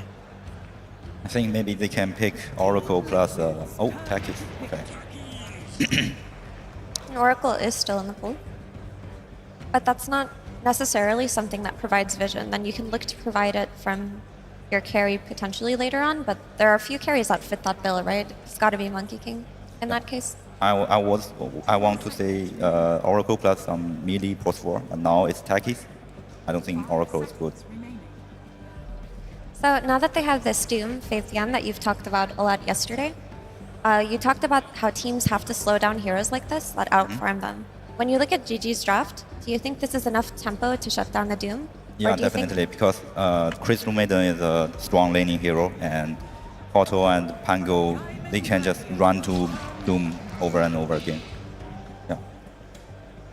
The Lich comes out. So Lich is a hero that kind of rose to popularity recently. It was played by XG as a response to Terrorblade, and now that the Purge hero and Enchantress has been taken out, there's not really a way to address the Frost Shield on the side of GG yet, unless somebody buys a Nullifier at some point. But this means that they're preparing themselves for whatever carry pick is going to come out of Dyrachyo. They have a way to reduce physical damage, and they have a way to buff up their Doom and let him go in. So something that would pierce through the Lich armor. Muerta. Pierces right through. Not a good hero, though. No, we've seen it tried out a little bit, but it's not had a lot of success. It's answered pretty well by the Doom as well. That being said, Dyrachyo has, well, his Terrorblade is banned, the Slark is banned, the Monkey King comes out though. I like this Monkey King a lot because it looked like a good pick for Liquid as well in their last pick for their carry, because they would have given them the vision that they needed. So not only is it a block pick, but it's a pick that's going to provide them with extra lockdown. Oh, T-Gov. I thought Boxy was supposed to be playing. Oh, the double. You can tell it's British. That goes with a pretty fast pace there as well. Let's go. So it's going to provide them that extra lockdown that will help them catch heroes like Ember early on, but it's also a strong laner versus Doom. What do you think of this Monkey King, Faithian? You mean Monkey King? Yeah. Yeah, it's a good pick. It's a classic gaming style. You just pick some late game hero for Dracho, and yeah, it's too strong at late game and team fight. They are very structured. This line up. And do you think that the support duo of Liquid and the Lich and the Techies are strong versus Monkey King, or do you think Monkey King can beat them? It depends on how it's going with laning stage. You have chance to punish Monkey King, because Monkey King is also a hero, very scared someone keeping running to him. Yeah. What about flexing the Monkey King to mid and you run it against the Ember Spirit? Also a good strategy, but you have to put Pango to offlane, and it will always make enemies core free farm. Yeah, that would be the first time that they've even run a Monkey King mid this tournament, so. Probably not happening, always an option though. Yeah, Gaimin is second pick. They have option. Yeah. Well, we got two offlaners banned already with the Magnus and the Venomancer, while Gaming Gladiators seems to be targeting Mickey with the Sven banned already. So the 23 bans that people usually go for in this patch are the Seeker that have been taken out. The 23 carries, I mean. The Sven that's been taken out. Luna is something that comes to mind, and SF was a 23 pick that teams looked at for a long time, but it seems to have fallen out of favor in this patch. There's also potential for a Templar Assassin, I think, especially now that you have the Lich to protect her, and it's a decent hero versus Pango. It's very strong versus Pango in the late game, but in the early game it can protect her from these early ganks. I think Liquid will pick some quick tempo carry, because they all have damage. I think they won't just run to them. So what kind of carry would you like to see to run at GG? Something you must win the lane first, and you need to strong at fight, or at tower, maybe. I wish to see Long Raider again. You want to see another Lone Druid? It did look good earlier today. I don't dislike that idea at all. So Maybe- I think TA and Luna are potential Yeah, maybe, I was solutions gonna here. say, maybe a Luna. There's also potential, oh no, they banned the Sven, so yeah. Luna, TA. TA not so good against the disarms and the Monkey King ult. Ooh. Okay, they want team fight. This is a traditional pairing with Lich, right? With the Chain Frost into the Chronosphere. It's also a pretty strong laner in surviving when the supports do rotate to the Ember, like you mentioned before, Victian, because Time Walk helps him in and out of situations. Yeah, this Void, they won't play late game. Like, they want Faceless Void farm, and other four guys just run to them, making space. And they have chance, because Ember is good at Pango laning. Don't you just, I mean, it's not so good with the Caudle, but like a Viper here would do everything Venomancer does to the Void and the Lich in lane. Viper? Yeah. Yeah, it is a good counter to Faceless Void, but I don't know in this patch. Maybe it's just a dead hero. What about Ogre coming back? The return of the offlane Ogre. The Ignite spam against Void, that actually sounds pretty good. Oh, it will be the Bounty Hunter. Okay. Mostly played by on the offlane by 9 Pandas. Nero plays it, of course. Maybe Gaming Gladiators taking a page out of their book. Will this be an offlane Bounty Hunter? Yes, it will be. Yep. And So, okay, mid Pango. what 9 Pandas have shown me about this offlane Bounty Hunter is he's actually excellent at pressuring carries because his Jin Auto is so low cooldown and so is his toss. That way you're not too concerned about the Time Walk from Void. It kind of falls off though as the game progresses, especially if it's playing versus like an AoE Doom. But I like the idea that they've gone for here. It looks very aggressive. But I do favor Liquid's draft in this game too. Jenkins, you've got a very thoughtful face on. I mean, I agree with everything you said. We have seen it fall off, but we've also seen it, get like a 10K gold lead at 15 minutes. And just considering Gaimin's record in this tournament, I feel like this is the team to make the core bounty hunter look extremely good because they're so dominant that they might just crush the entire game from the first 10 minutes of the game. Final thoughts on the draft, Fabian? I think it's pretty close to me. They have to see what's going on in mid. I hope they can win mid for Nisha. I hope they can win with Phoenicia as well. It would be great also to have a guaranteed extra game to this grand finals. Let's see if Team Liquid can even the score. We're heading over to our commentary duo. It's OD Pixel and Notel. Thank you very much, Shiva. Yes, game 2 ready to go here between Gaming Gladiators and Team Liquid in this best-of-5 grand finals. Notel, you were saying you kind of like the way that both teams finished things off here, right? Mickey bringing in the Void, and then Ace, that last pick, coming in with the offlane Bounty Hunter again this game. It was really good to pick Void when you see the 4 heroes, but the last pick Bounty got me worried for Liquid. I don't really see how this Void gets to lane, and you don't really want to jump into jungle. You have to go back to farm every creep wave in the early game. And going to the wave versus Bounty Hunter, like we've seen it when 9 Pandas were running it, it's super strong with the Vanguard build. You get this timing where, as a melee carry, you can't really stay, but you can't really kill him. So you're facing a problem that's tough to solve. I've never seen Ace play this Bounty Hunter. I don't know if ever, but now we have it in the tournament. Flexing that he can play, you know, many many heroes. I think it was a genius pick. And yeah, like they're talking on the panel, I think all the lanes are really important. I'm not going to mention the draft because I think Gaming Gladiators, they just look unstoppable right now, and I think it's up to Liquid to find a way to beat them. Play, draft, whatever you need to challenge it. Yeah, I mean, that's the thing as well, you know, Gaming Gladiators with the second game draft, you know, similarities to that game 1, right? Once again, you know, Celery CM, Tofu Keeper of the Light, and Quinn on that Pangolier that he had a fantastic game 1 on, as he pretty much tends to do most of the time that he gets this hero. Overall, do you like sort of this different approach from Liquid this time around in this game 2 to what was a similar start to the opening of Gaming Gladiators lineup? Yeah, well, we're dealing with another Cuddle Pango, and Quinn, I would say, is the most known Pango mid as of the latest months. He's renowned for knowing the hero, doing things with it that other people don't seem to be able to pull off. So it shouldn't be as easy of a Pango game. You have the Faceless Void, one of the best heroes in the game against you. Ulti can counter his ulti. Your Time Dilation can counter his first 2 spells. But like I said, I'm worried. The Bounty Hunter last pick got me a bit concerned because I love the Void pick when you see the 4 heroes. But what are you going to do on the lane once he gets Vanguard and level 3 Janata? We'll see how well Ace indeed is going to be able to hold his own. He's going to get caught by the bombs here. Ooh, that's some good damage. So they can continue to run him down. He'll have to steal the Boundless Strider, trying to hold them back, but it won't save him. Insane here finishes him off with another blast and gets the first blood. Oh, these things will definitely help you. These are the things that I think Liquid have to do to be Gaming Gladiators. You get off to a good start. You get some vision out that they won't get. You're kind of set the pace. Insania showing up top with half mana pool, less than half, and no mangoes. I think I don't know if that's gonna make Void a bit more worried, but I'm a bit more worried for the top lane already. But the bottom lane should be better as a result. I mean, yeah, without a doubt, with this sort of melee matchup, we're going to see at the end, Ace is going to have quite the amount of money racked up that he'll be able to take away with every time that Insania picked it up. I see. Insania got the first one, right? Yes, yeah. Insania got last touch.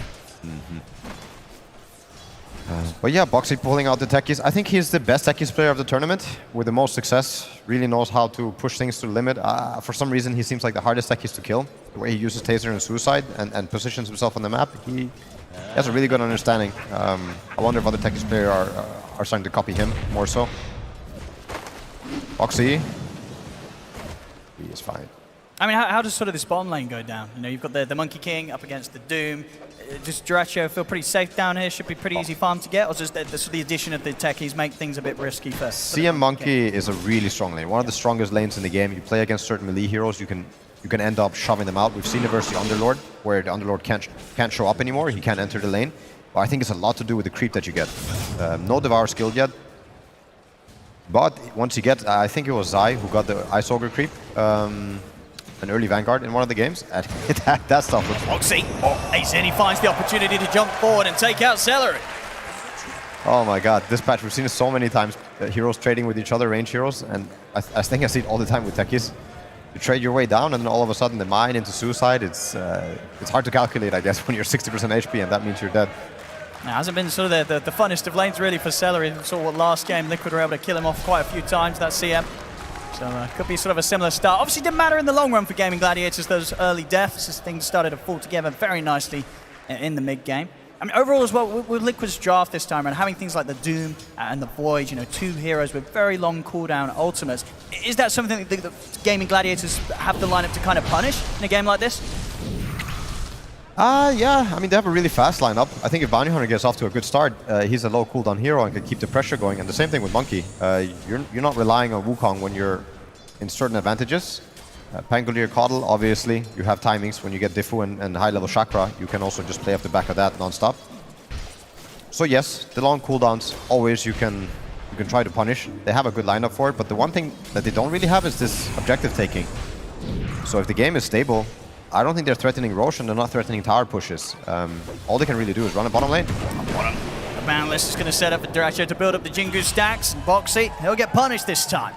Oh, I wonder what happened. I'll have to see the replay, but the suicide was on cooldown, and it didn't really look to have threatened either of the gaming heroes. That must have just been off the mark on an attempted initiation that time round from Boxy. A really important lane, yeah, is going to be mid. I mean, we're not getting into the real rune territory yet, but I think the real runes have a massive impact on what can happen, both for the mids, but for the side lanes too. Ganks everywhere. I mean, already just for the water runes alone, Liquid having Boxy turn up. Yeah, you have a chance right now. There's no empty bottle on Quinn. So if you secure the river runes, this Pango might not get a 6 in time. Let's have a look at Boxy. He's going to be ready to jump forward. Good damage here onto the 2 of them. Still though, Quinn's able to pick up the water rune before Boxy's able to put a stop to it.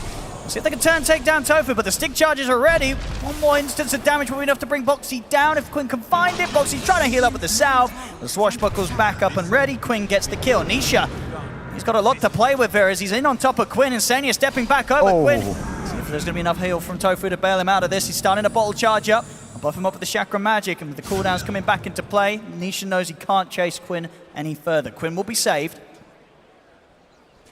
Lots of mid action. I think we're going to see even more of in a 6. Zai, what did he get? He got the mana burn creep. It's not bad. There is an Ice Ogre hiding in the jungle, so if he manages to find that, I think it's probably the best creep he can get. It completely destroys the Monkey for what you want to do.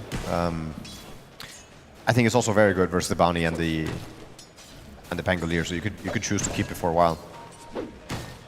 Definitely feeling though, you know, with the start, you know, Dyrachyo and Celery, they have set this up for Dyrachyo to get pretty much free farm now, unless they can find opportunities to jump, then they'll try. But Dyrachyo, with the Mischief there, I think able to dodge the instance of damage coming out from the blast off.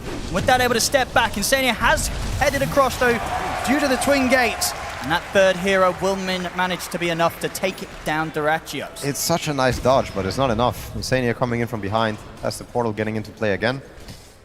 And they need this Liquid. You know, Dyrachyo having a very free time in that lane. Well, let's see bottom lane, because he has to TP in for this. Banner creep is dying. Catapult is hitting the tower. I wonder if they're planning to go again. I think they could.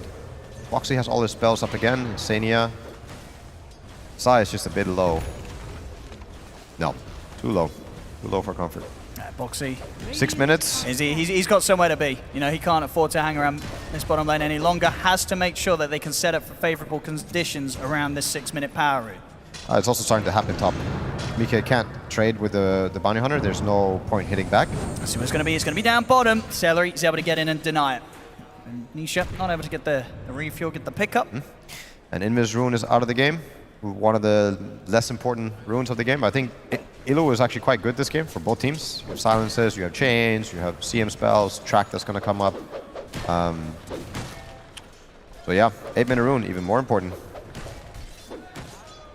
Dyrachyo back to the lane and more than happy to continue to farm rather safe. There's close stuff on the lanes really. Yeah, but top lane, you see this Bounty Hunter, 2.8k, because at 2.2, and I think if we keep an eye on this level 3 Janata now, I don't know what you're going to do on this Faceless Void. Like, you're going to either need a gank from your mid laner, or you're going to have to hit jungle creeps, but it feels really wrong to just go jungle. It doesn't work. And I guess you're sort of coming in with the gank. That never really feels good when the enemy offlane's already got this early Vanguard. You know, you can't really be that sure you're going to get the kill unless you're sort of moving with the 2 supports as well. Difficult, but they do have the magic damage to do it. You have the level 2 Flame Guard, but Lich and Techies can bring a lot. And I think it's what you have to do. You saw Gaming Gladiators when they were playing against Miero, who had an early Vanguard. They went for it. No, they went for this early Vanguard kill when Miero was placing himself at hard spots in the map or running in first. And yeah. If you have, bottom lane. Well, Celery, he's going to step up pretty far. Zai's going to turn and chase him out. Duracho. They'll be able to kill him off now with the jump over with the blast off from Boxy. He's in on top of Duracho. They're going to be able to take out both. Couple of kills for Liquid, maybe more, as Insania pulls back on towards Tofu. Midgay's ready to join the fight. Heads over, he's going to try for the TP out, but they've got him. Infernal Blades back up from Zai. Liquid, they'll take out 3. A really good rotation. I think Mika is so happy he shows up there. Doesn't just show up for the assist goal, but he actually gets the last hit. His game was, yeah, dead top. It was a dead lane for him. Ace, I don't know what he's going to do this time around, but he's been doing it in all these other games, like right place, right time. I wonder what that means now when you're Bounty Hunter. You don't have the same tool set that you've had on Underlord or Magnus to kind of turn around team fights. I think with Bounty Hunter, you have to be there preemptively, because you also have to tank the spells, because if you're not tanking the spells, I don't know what you're doing. Yeah. Who else on the team's going to feel good doing so? I mean, maybe Quinn, if he's able to get in and get a good multi-match. Yeah, Penko can do it, but if they go on Quinn first, Ace shows up, the only thing that can happen is maybe you get to run them down afterwards. Bottom. Let's see if they can go for Duracho again. Jump forward, Mickey closing the gap as well. Again, good dodge here with the Mischief. The Chrono's there, Mickey's hit the 6, and Duracho's gone before anything can be done. Ace, see if we can pick up some kills in return. Gets the track out onto Insania. We'll start the chase down Boxy. He's holding back Ace. Ace can try and turn his attention towards Boxy instead. Shuriken bounce, damage not enough. Insania turns around, gets another sloth onto Ace, and Boxy continues to body block Ace off. And he's buying time for Zai to close in. And now Liquid, they can look to turn this one around. Ace will get the kill, but he'll almost certainly pay for this. 3 heroes looking to chase him down. Another mine thrown out. Ace tries to bring down Boxy. He will get it. So at the end of the day, I think that's a big fat worth there from Ace. He takes down 2 on the way out. That's definitely a big fat worth. I mean, you get the track money. I was surprised that Doom came in, didn't have the Doom, but he probably, I mean, obviously didn't expect this scenario to happen. Yeah, I guess that's what you have to do with Bounty Hunter. If your teammates die, all you can do is try to get a rebuttal, try to get a counter kill. I'm also curious to what he's going to buy and which neutral item he's going to go for. We always see the mana neutral items on these types of heroes because you're so low mana and you'd rather not buy something for it. Maybe something. Oh, he's going for Midas. Huh. Oh. That's his way to scale after the Vanguard build.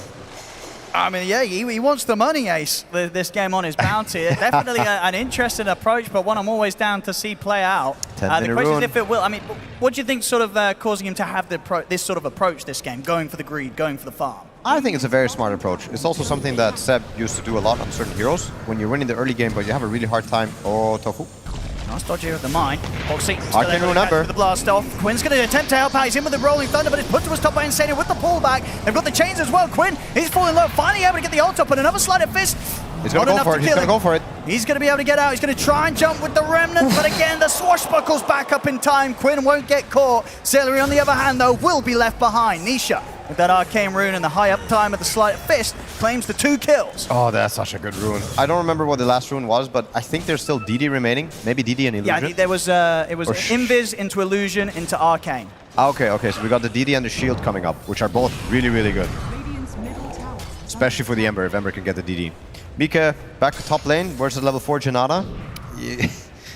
I don't know if we got the statistics for the other game, but I think it's such an interesting statistic to see how much Janata is doing, especially in this stage of the game. Yeah, I mean, we could already sort of just see it on the individual hero net worth, the fact that Ace is as high as he is. Yeah, I mean, if he gets that minus go in this game, this bounty, he could end up being ahead of everybody else by quite a bit. Yeah, back to what I was saying. Sev used to do this. I think some offlaners have this approach where once you get a really good item early, that might not help you farm, but it helps you pressure. And your team is not ready to perhaps pressure with you. You get the pressure done that you can with this Vanguard, and you go back for a Midas because it's a way to keep scaling into the game. It's a way to punish the enemy for inactivity as well. Like if they're not making a play and you're not able to make your own. Yeah, I think one of the reasons it feels good as well, I would imagine, sometimes we're seeing kind of the Doom approach where you get the early auras. He's doing the same, Vanguard Midas. He's like, well, if Doom's buying a Midas, I want to get one as well. Yeah, bottom tower though, falling first for Liquid. Or falling for Gaimin Gladiator by Liquid. They has taken the first tower in 68.8% of their games. Second highest after Shopify Rebellion. They had this weird tower statistic too, right? They had the first tower of the tournament and stuff like this. But yeah, Liquid managing to get more. Oh, there's the DD. Yeah, there you go. A very nice one for Nishi. He made magic happen with the arcane. DD in the bottle. Definitely something that Gaimin Gladiators will have to be definitely aware of. You know, if he starts to disappear on the map. This Ember Spirit could be on the hunt for kills. Very close to having the full Maelstrom done. Just 400 gold away, Nisha. We got 6 on both supports now on Liquid side. Everybody got their ultimate abilities. Mid tower is going to be the next thing. Nisha popping the DD for it. It's very hard for Celery to kind of help and threaten anything, because if you get close, this light takes about a third of your HP. And not a lot they can do to push Liquid off this tower. As, yeah, 12 minutes in, 2 tier 1s already taken here by Liquid. And very good with start. themselves, yet to lose a tower. And something that we could see sort of stay like that for a while, as you say, what Gaming Gladiators, they don't really have the heroes to push towers early.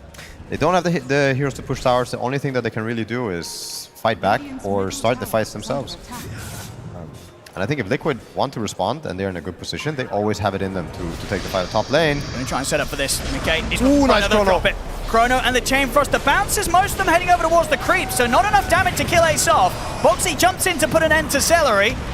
See if Boxy's going to get turned upon. Quinn, he's going to look to go straight for the Lich instead. Nisha heads in from the back lines, takes out Tofu with a sleight of fist. Ace, he just pushes on, sets up with a track, takes out Insania. Quinn, swashbuckle on towards Nisha. Now Mickey and Nisha, they're still fighting strong. They'll turn towards Quinn. Quinn with a fair bit of damage reduction thanks to the shield crash that he was able to get off. Boundless from Duracho, he's turned up with the fight. Mickey's able to get a big time walk off, gets pretty much half his HP back up. Oh, such a big time dilation. It could have been so bad. Quinn getting the Diffu timing there, and you see one swashbuckle removing half of Void's mana, but not getting the second one. Just the nature of time dilation. You also see Mika's skill build.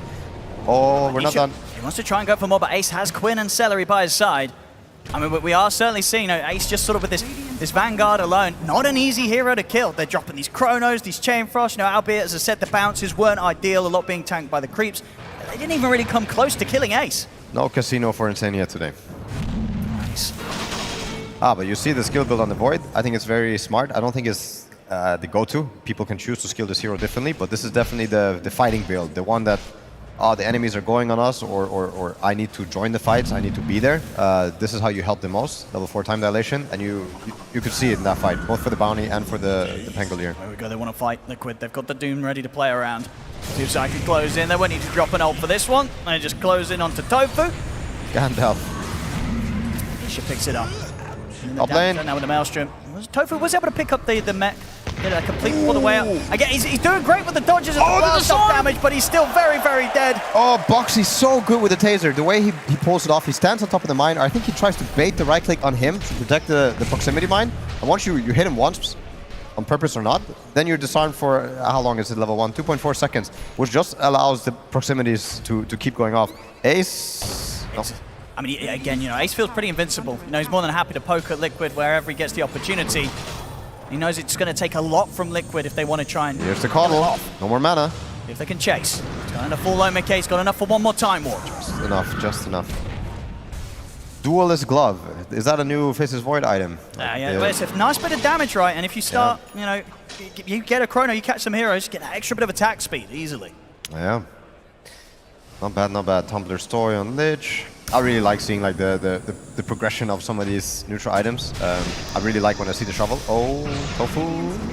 Get the blast back onto Insania, but Boxy, he's in. Jump forward here, but the Chain Frost is already bouncing out. They've got the Doom drop down as well onto Quinn. Quinn, he's in trouble, and he's just closing in with a sleight of fist. Quinn's going down. Tofu as well, not able to escape. Zai cleaning up the double Ace. They'll get a courier from this, but they might have a good chance of killing him as well, because Nisha's got the control of the chains. Zai closes back up. They're ready to take down a third as Ace. There's no way out for him this time. That's what you like to see if you're a Liquid fan, or if you just want more games for this best of 5. Very well played, very good response. Zai getting the perfect Doom target. And yeah, if you're Duracho, you're probably sweating a bit. You're working on this Battle Fury, you're already far behind in the game, and I think if he ever becomes a problem on the Monkey King, you have no problem expending the Doom on him. You can easily tank this role in a game like this. Nothing's gonna blow up the Void if not for the Monkey. So Zai, I think he's gonna have an easy time later on in the fights. If he chooses, he can just hang back and wait for the Monkey to show. We'll see again, the start of that fight. Great ult usage from both Insania and Zai. No hesitation. Insania knows the two of them are going to get grouped up, gets the Chain Frost out, and Zai, as soon as he sees Quinn step right underneath him, he's immediately out with the ultimate. Yeah, I think it's hard for Ace to do what he's been doing on these other heroes. Bounty isn't this type of hero. You need to be snowballing, you need to make more use of the Vanguard, you need to kind of, get the Bounty Hunter gameplay going, but they didn't, and now I think it's a tall mountain to climb. for Gladiators. It's going to be down to this Monkey King to do heavy lifting together with Quinn. Let's have a look. They've turned around some rough starts before Gaming Gladiators, and they're not afraid to play from behind. Eventually, the build from Ace, the Midas, the gold pumping in, they'll start to get these items out thick and fast. He's managed to get the pick of the Cosmos Cape. It's a good smoke, I think. This could work out really well. He's going to be into the availability of Chronosphere, so Mickey, if he wants to head over with the TP and the ultimate, could look to turn around any attempt that Gaming Gladiators bring to them. Yeah, looking a bit more awkward now. If you go towards the mid lane, you're going to have Lich camping, and like you're saying, the Void, easy to connect. I think what you really want is going to be the rune fight. So he's ready to jump in for this. It's going to be up top. Oxy, the stun connection onto Celery. Nisha stepping forward. Get caught by the swashbuckle. Chain Frost is out. They've got a split. Celery just gets completely decimated there by the Slider Fierce Days. He'll push on forward to look towards Boxy, but Liquid, they've got the numbers. They've got the high ground. Gaming Gladiators, they're still going to try and force this though. Quinn in with the Rolling Thunder. Gets a good angle set up for Zai, but Mickey jumps forward. Chronosphere is only going to catch on to Tofu. They'll focus the Cartel. Duracho puts a stop to Mickey with a Boundless Strike, but not enough to save Tofu. Now the Doom from Zai laid down again onto Quinn. Quinn's out. Ace also to fall. They just can't take the fights right now, Gaming Gladiators. Liquid consistently coming out on top. Well played. I think Sai keeping his cool, putting the Doom on the Pango, even though he's still rolling, few seconds left. But you know, once he gets out, the double swashbuckle can come and it changes everething. Yeah, Duracho, I don't know. Can't do on his own. It's not going to be enough damage. No, not at all. Level 1 Wukong. Long cooldown. He's just got to settle for the farm, try and get that next time done, going Battle Fury into the BKB. See on the progress for Mickey. It's going to go full out on the aggression on the damage. 300 gold and he'll have a full Mjolnir already. Got that growth bow as well, helping him reduce the magic resistance of those that he's hitting into. These Mjolnir procs, they're going to deal a lot of damage. Yep, and you have BKB finished on Nisha too. I think the way that they can open the fights from here on out, it's a dream to be playing this Doom. You're going to have this Ember going in for you, you're going to have Chrono to back you up, Lich armor as well. Nothing should blow up. It's this one thing that I haven't mentioned. Lich armor in this game, super high value. Where's the real damage coming out for Gladiators? Well, it's going to come from the Monkey, it's going to come from the Pango, it's going to come from the Bounty Hunter, and most of it's going to be physical. So if you get the Lich ulti on the one guy that's out there soaking up the attention, or Ember, barreling through. And check this out as well, Boxy, he's ready with the new tech, ready to try and solo the old Tormentor that's coming up in a few seconds. Oh, nice. These are the new patch nerds. Take notes, guys. Yeah, they'll take this down so quickly. It's up, and it's pretty much gone. Have to be a bit careful, gets the time walk off, he'll stay safe. But indeed, with the power of the techies, you're able to take these early Tormentors down super fast. Yeah, interesting pickup for Mike, choosing the Grow Bow on a Faceless Void. You're not a range hero, sir. But obviously, with the magic damage increase, is also where most of Liquid's damage is still coming from. It is the whole team, really, yeah. Yeah, it's the whole team. We got the Maelstrom on Ember, we got the techies bringing out massive damage, Lich bringing out massive damage, Doom having, of course, the AoE, the Infernal Blade. Yeah. I really love what they did with the new items. I'm a personal fan of you get to get your token and then you get to choose, and usually you'll get something more fitting for your hero or fitting for your item build. Yeah, and I see new things all the time here. I think pros are still figuring out what's good in the hood. Vampire Fangs. I don't think I've seen anyone do this yet. Or maybe I have, but yeah, this is the first time I noticed this. Sai. Yeah, very sort of few heroes that want to go for it. I feel like a lot of the times there's normally something else better to. It's like the knife, the night vision too. It's so cool. I remember this item we used to talk about in OG. Yeah. About how it actually impacts the night.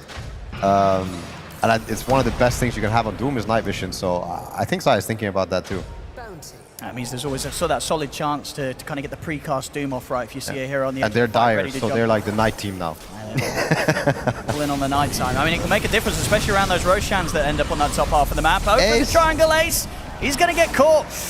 No chance of surviving. Quinn is also very low on mana. He's got his wand in his backpack as well, so he won't be able to get a burst of it off. He's got one bottle charge. It's enough to get a swashbuckle off. And that will be enough to keep him safe. He goes for the swashbuckle TP, has just enough mana to play with that one bottle charge. Hey, he's lucky to get out of that one. That was close. Lucky or good. Maybe he knows all the juke spots. I think a lot of pros have no clue how the trees work on the sides yet. These are things that I think take a lot of time if you're going to know whether or not. Oh, look at this. This Tormentor's yet to be taken by Gaming Gladiators. Liquid, they're going to get both of these shards. That's a big deal. In a game like this. Who got it? Lich? Yeah, free Ice Spire? You'll take that. That's really nice. Techies getting his reactive taser. We cast on allies, deals damage on detonation. I have a feeling like this is probably one of the best shard games you could have on Techies. When you look at Gladiators heroes like Monkey, Bounty, even the Pango. It's just going to be super difficult for kind of Dyrachyo to focus on targets in these team fights. He's going to try with maybe some setup here in the trees. Nisha. Boundless. The BKB is already there. Nisha, he'll be able to pop it, stands his ground for a bit, tries to play full aggressive. It'll cost him his life. Boxy's jumped in. In fact, Boxy, he's going to pay with his life as well.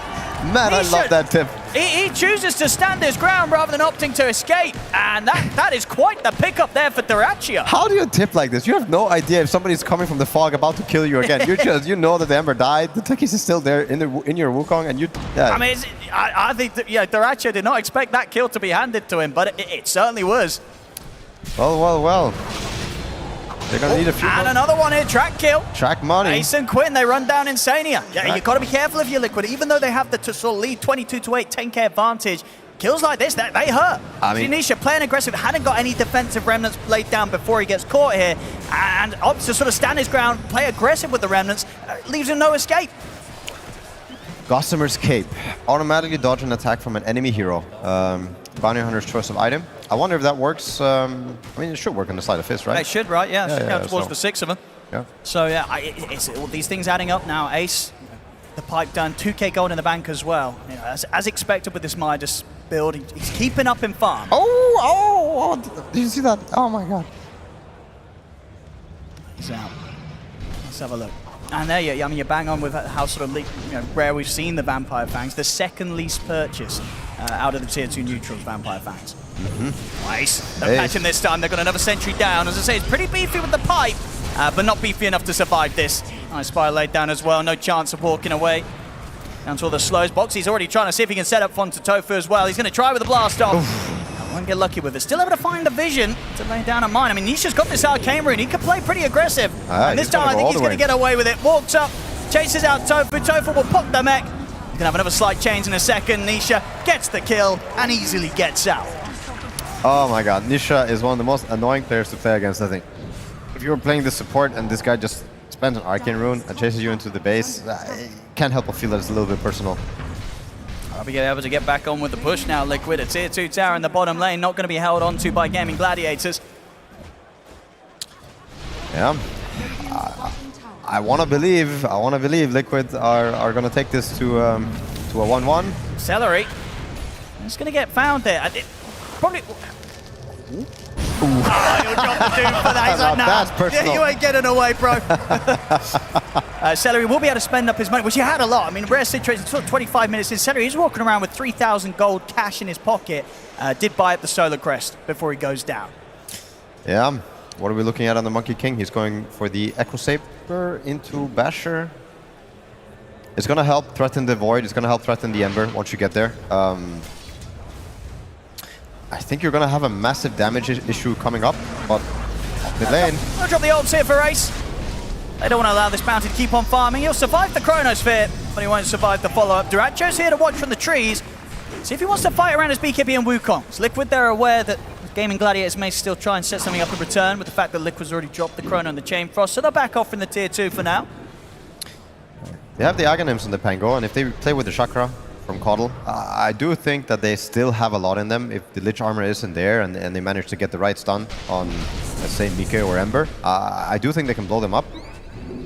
But yeah, we're getting to the critical point where I think heroes start getting really hard to burst, really hard to kill. Mid lane, Quinn blew it. If they can try for Quinn. Inspired down, as well as the pullback with the Sinister Gaze. It's not enough. Nisha still got a couple of remnants to play with, but he won't jump forward. Doesn't want to go in blindly, and Liquid, they're happily split up and continuing to pick up the farm. Zai, top net worth, closing in on his next time and that level 18. Gaimin Gladiators, they're going to go out on the hunt, see if they can catch this Doom potentially. Interesting choice by Mika to not level up the Chrono. You do get 10 seconds less and the duration does go up. Mana cost goes up quite a bit, which is why I think he's choosing not to level it. I think it's actually... Oh! They're going to get the opening onto Zai, but Zai's got the BKB. He'll offer the BKB TP out. He's away, only just. All right. He keeps it cool there, Zai. No need to panic as he escapes. Next time round won't be so easy with the Basher being queued up next by Dyrachyo. So, Have to bear that in mind, but as for now, that sort of play will save it. Yeah, I think Roshan is on the menu now. If you're Liquid, I don't see why you would wait until day. Just kill it now. You know they're all bottom. You have the items in the void to do it. But yeah, I think the diffusal actually made Mika not want to level this up. The risk of the double mana burn with the Coddle Pangolier. That's what they can go for here up top. Nisha pushing in the wave, as you say, just sort of making space for the rest of Liquid to head into the Roche pit. Sort of set the map up in a fashion that leaves it rather awkward for Gaming Gladiators to be able to navigate the map over towards this spot. And even if they did so, you know, Zai, he's ready with the Doom if a fight ends up kicking off. In 20 seconds, Mickey, he'll have the Chronos first. So still at a point where Gaming Gladiators, they pretty much want to hit the creeps and just try their best to catch up in farm on their cores. Taking a fight, it's not going to be any easier. Double Wisdom Rune getting picked up. I guess Liquid feeling generous. And now, who did they give it to? They gave it to the Void. I was actually going to say, I would be very surprised if they didn't give it to the Ember, but they gave it to the Faceless Void. Nisha almost finishing Ags. He is going to be very hard to kill, and the Void could be running the risk, and it's also the most important kill for them. I think this Chrono is kind of the last nail in the coffin. They can choose to just Chrono the roll, and I don't see Gladiators having enough firepower anymore to take the fight. I don't think there has to be anything special. Ooh, Duracho popping the smoke. Okay, heavily on the hunt, does not have any fear in him with this Aegis in his pocket, ready to jump forward. The question is as well, sort of how much of a difference Ace's pickups will make. He has got the Crimson on top of the pipe, so at least a couple of things to get off and protect people that get caught in the Chrono. Quinn is going to try and start things on to Zai, will force out the BKBs. Zai steps back, but that's the Rolling Thunder and the Wukong's command put to waste. That's a bit awkward, no? I think the cooldowns are too long to expend for just one BKB on the Doom. I think Nisha is going to look to go, yeah. Yeah, we catch Duracho, he's out the Primal Spring in time. I don't think the tower defense is realistic. I'm really worried for Gladiators if they choose to go for this. Any moment, Nisha can just decide to dive deep. This Aghanim's Ember is not a normal Ember. No, he can just easily fly all over the place, close the gap in onto the backline supports. Not many parts of the team fight will feel safe against this high mobility that Nisha now possesses. There we go. Now catch one of them here, Tofu. Anything they see, any sort of setup, and Nisha, he'll have the speed to close in and follow up. Or Sai trying for them. It's such a hard kill for them to try and get. Boundless Strike is off the mark. Zai's too speedy. He's able to turn and get the Doom off onto the Duracho. Quinn, he's got to try and help him out. He jumps forward, and they will manage to turn. Zai getting bashed up. Insanius hit with the shield. The Frostbite's going to get laid down. The Chain Force is there as well. Zai's got the BKB back up. He's able to stand his ground for now. Duracho falls. Quinn and Ace trying to finish Zai off, but the Blink's back up. Zai, he's on his way out. The Swashbuckle will clip him, but it isn't enough. Quinn is going to continue to chase. Blink Dagger's going to be back up in a few seconds for Zai. Quinn closing the gap with the Rolling Thunder. He gets in on top of him. Mickey kills off Ace. Quinn will finish off Zai, but the rest of Liquid, they're heading Quinn's way. Jump forward from Insania with a Blink Dagger, pulls him back with the Sinister Gaze. Nisha and Mickey close in. Jump forward from Boxy. Quinn will be punished for pushing on. Oh, the Pavis. The Pavis from Insania almost saved him. Just so much that it took there from Gaming Gladiators to just get Zai. Cost them heavily. All three of their cores taken down in that effort to kill off one Doom. It's a good, I want to say it's a really good play. Like, I really respect it. I think Gaming Gladiators are probably feeling the desperation. They're feeling that something has to happen. They see Doom being the most isolated hero on the map. And yeah, to be honest, it was pretty close, you know. If Lich wasn't there, if he was just 2 or 3 more seconds late, I think Zai dies, and most likely they can both get away, or at least one of them. Respectable, you know. If you don't do this, I think you're just accepting a slow loss. So, commended. They're trying to do what they can, but still this lead from Liquid continues to grow massively. 30-9. Insania with the Blink. Gold lead. The map is starting to close in more and more. Mika's still level 20, level 1 Chrono. I wonder when is going to be enough. He's got Scotty, so he should feel better about the mana. They're going to jump Ace. Uh-oh. Outside of the base, caught by the chains. See if there's anything to save him. He'll get a bit of a burst heal, but it's not enough. And Mickey's ready to jump for more. Goes into the base beyond the racks to look for Tofu. Tofu, he's trying to get to the fountain, but they change, they catch him. They get the two of them, and meanwhile out on the map, Zai and Boxy, they're killing off Thrachio. He's healing up a little bit with the Jingu Mastery, but it's not enough to stay alive. 3 heroes going down from the bottom to the top. Liquid coming in with a push down bottom, also coming in with a push on the top lane. Quinn will look to try and hold back Zai. Zai, he's got the BKB back up and ready if he feels needed here, as he will. He'll just walk away. Rolling Thunder, the ult from Celery, not going to be enough to do anything about this BKB Doom as Zai escapes. Boxy sliding around the place here with the Ogre Seal Tome, and it's just a bit of a distraction as Liquid, they're pushing down the bottom lane, taking these barracks. Boxy just wasting Quinn's time. Yeah, I'm starting to believe. I am starting to believe. The Aegis is going to expire. Mika is, I mean, he's a 3k HP hero. I have a feeling it's not a realistic burst. But if I was Gladiators, this is what I would be talking about. I would be talking about bursting this Void, maybe bursting the Ember. Somehow finding the chain stun. you literally need everything, plus a little magic, I think. But yeah, I don't really see any other way. Top lane. Let's see if they can get Quinn. Rolling Thunder still on cooldown. Quinn. Link is not going to help you. He's not got many options. He's got the swashbuckle. Ooh, 2, 1. I mean, blinks up in a second here from Zai. If he finds the land, he does. He knows exactly where Quinn's going to be. Gets on top of him. He's ready to run him down with the score. Thrachio's in with the Boundless Strike. That'll save Quinn from with the Chain Frost. Oh, it's going to get Lotus back towards them. Nisha's in with the BKB Axe. Finishes off Quinn. And he's maybe ready to go for more. Slider Fist onto the 3 of them. Ace pops the Crimson, keeps them safe. Still got Chrono. And Mickey's still ready to go. See if he wants to drop it here for Seller. He knows that he's in the trees. Quinn's coming with the buyback. They want to try and punish this dive from Liquid. Thrachio setting up with the vision from the trees. Got eyes on Mickey. Boundless Strike to start things. Mickey turns towards him. He's got the pullback onto Thrachio. Mickey's in. It's a 3-man Chrono. The damage follow-up isn't going to be there. Look for the easy kill first. Take down Tofu. He's caught by the Frostbite. Zai off to the side. He found Thrachio with a Doom. Jump forward from Box. He gets the 2-man blast off. While Celery tries to hold his own with the ultimate, but they don't care, Liquid. They push on forward, and they get the team one. Wow. For a moment there, I thought Mickey was getting dangerously low. Quinn's buyback, it was a fair try. He went for the disarm inside the Chrono.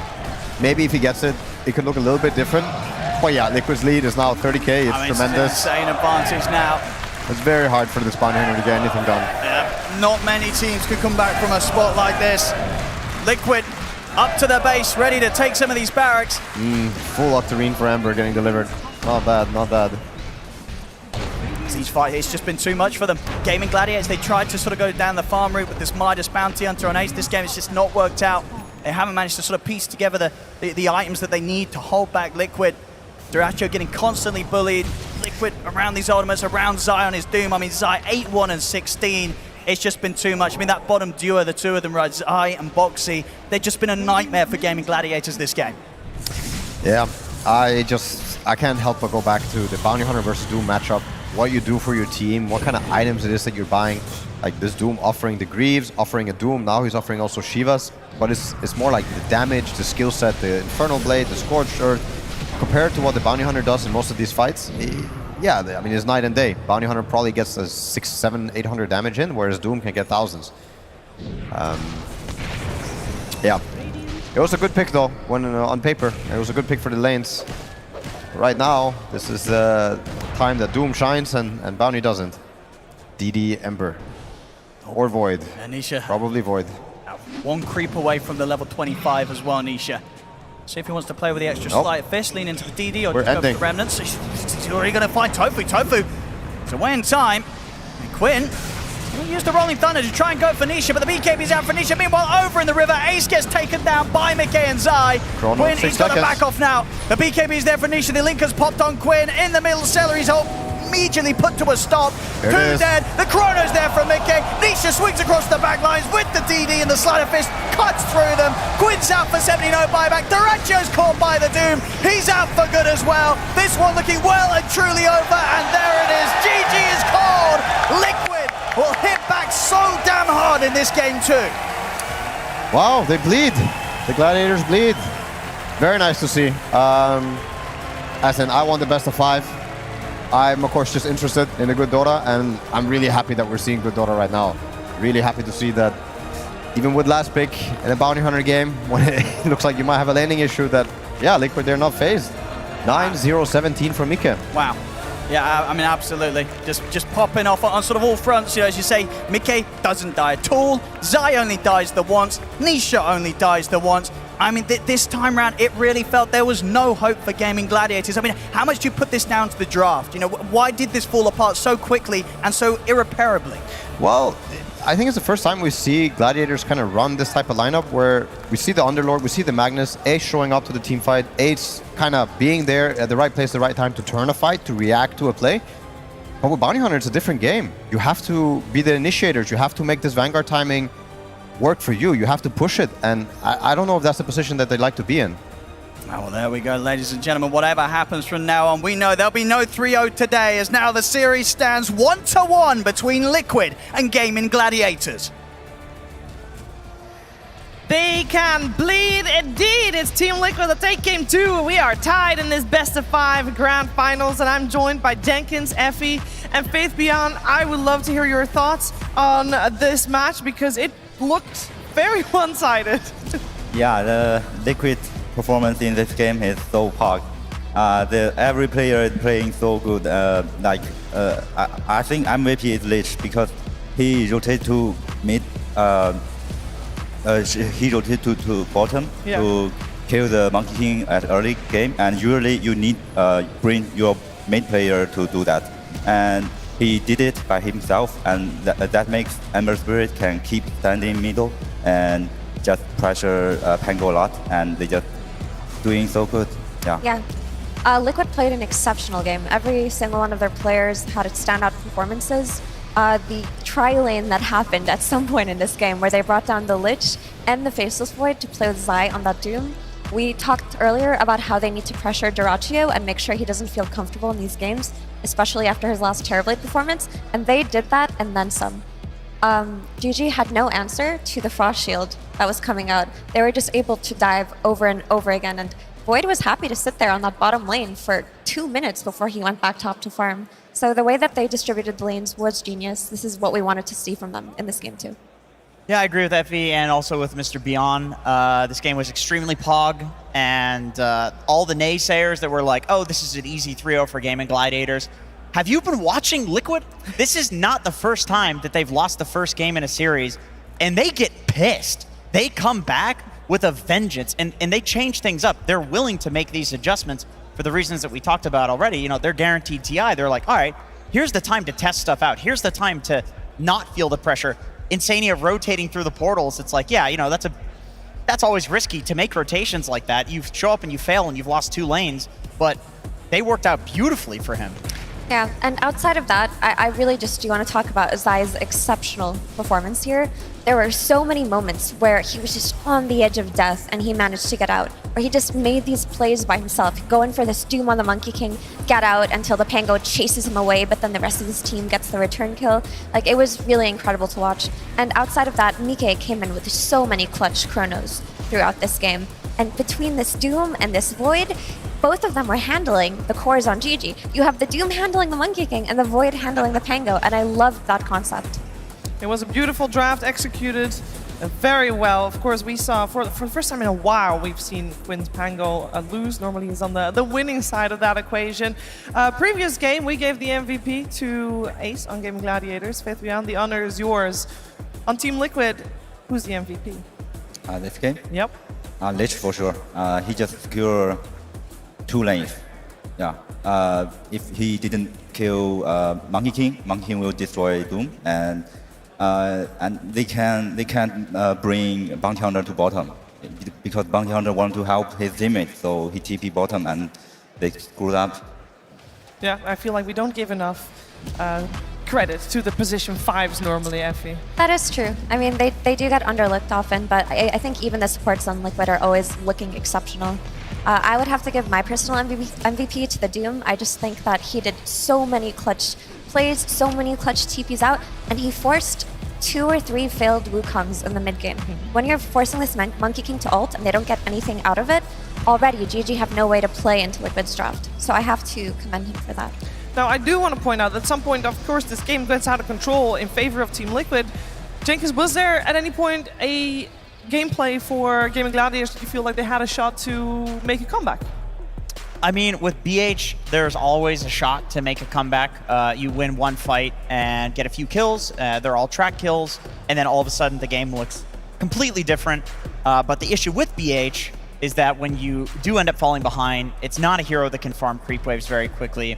He does kind of become a liability in the fights. Like we saw, we were actually chanting backstage like, kill him, kill him, and the Monkey King as well, because we're both offlaners, and so we had to suffer against these heroes. Especially on this patch, BH is in every single game, usually playing 5 position. But yeah, this hero, he can fall off, but also he has the potential to snowball, so it really comes down to just like completely outskilling, which we did see that at some point, like Dyrachyo threw the Monkey King ult down and didn't end up killing Nisha. I don't know if that was outskilling or Nisha having kind of a bit of a blunder there, but if those 2 kills ended up being track kills and maybe one other kill happens, like there's always turnaround potential in this patch especially. Yeah, there's always turnaround potential in the best of 5 as well, as we are now tied on the series, and we're going to get a tiny bit of a break together with Sir Action Slacks.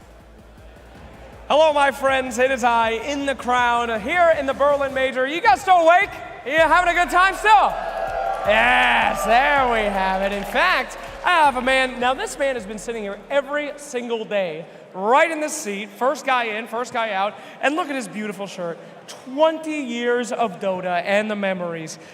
It's kind of a, oh, yes, of course. Did something happen? Do you know Ice Frog? This is kind of like an in memoriam shirt. Are you okay? I don't know Ice Frog. Oh, okay. I mean, I've been playing Dota since I was 11 years old. Wow. And I love this game. Dang. Wow. Why aren't you up there? Life happened, man. Wife, kid, everything is good. This is a hobby, but I enjoy it. Well, that's why we're all here, baby. Give it up for this guy. Unlikely story. Dota players will never move on. This will always be us, my friend. So is this living up to 20 years worth of building to you? Actually, this is my first LAN. We had tickets for both Stockholm and Bucharest, but COVID. So, yeah, this is perfect. Well, jeez, man, that's fantastic. Honestly, on these, I like to rip people apart, but can I just get a hug? I mean, we're brothers. 20 years. Nah! I love you, buddy. I love Dota, baby. All right. Thank you, my friend. Okay, sappiness aside, let's go and find somebody to talk some mess. Look at this. Tsunami 1v1 me in beard. Bruno 1v1 me in suit. Slacks, don't 1v1 me. Okay. Sure. I'm scared. Scared of what? I'm scared of fucking... Yeah, me too. Thank you so much. All right. We all suffer from that here in this arena, I'm afraid. All right, do we have any Liquid fans that want to talk to us and beef up the boys? They just had a big win. Anybody? Anybody? Oh, that's pretty far. All right, I'll go. Fine. Screw it. Out of my way. There we go. Jesus, the most exercise I've ever had. This better be a goddamn good interview. Don't hide! I just ran! My camera got very upset, very far away. We'll wait. I did not clear this with him. Sorry. Everyone, if you could please say sorry to our boy. Sorry. Give us an applause for our wonderful ESL staff. I'm so sorry, boss. Okay. All right, here we go. All right, we're gonna need some talking here. Team Liquid fans, yes? No. God damn you. I knew it. Bastard. Okay, we've definitely got a Liquid fan here. Any words for Team Liquid? Let's go Liquid.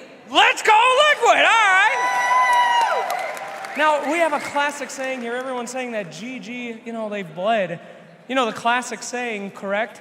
If it bleeds, right? Yeah, but upper bracket is for... Okay, different saying. Thank you. Thank you for the fill in the word.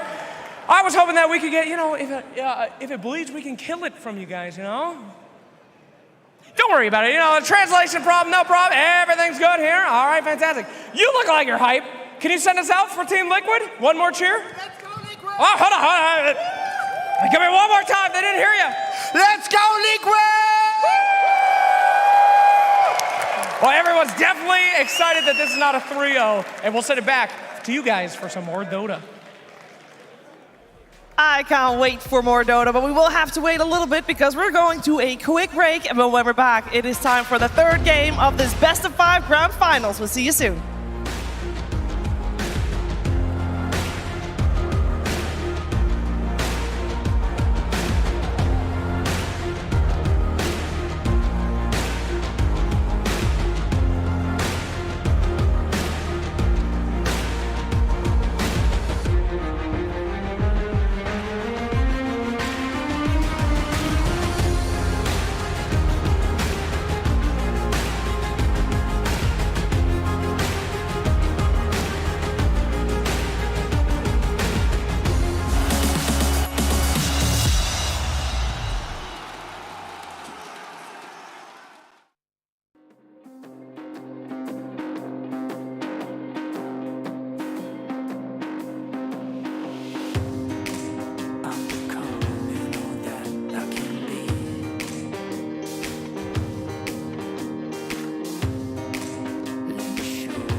What's real is never gonna die. So take me to the finish line. Take me to the finish line.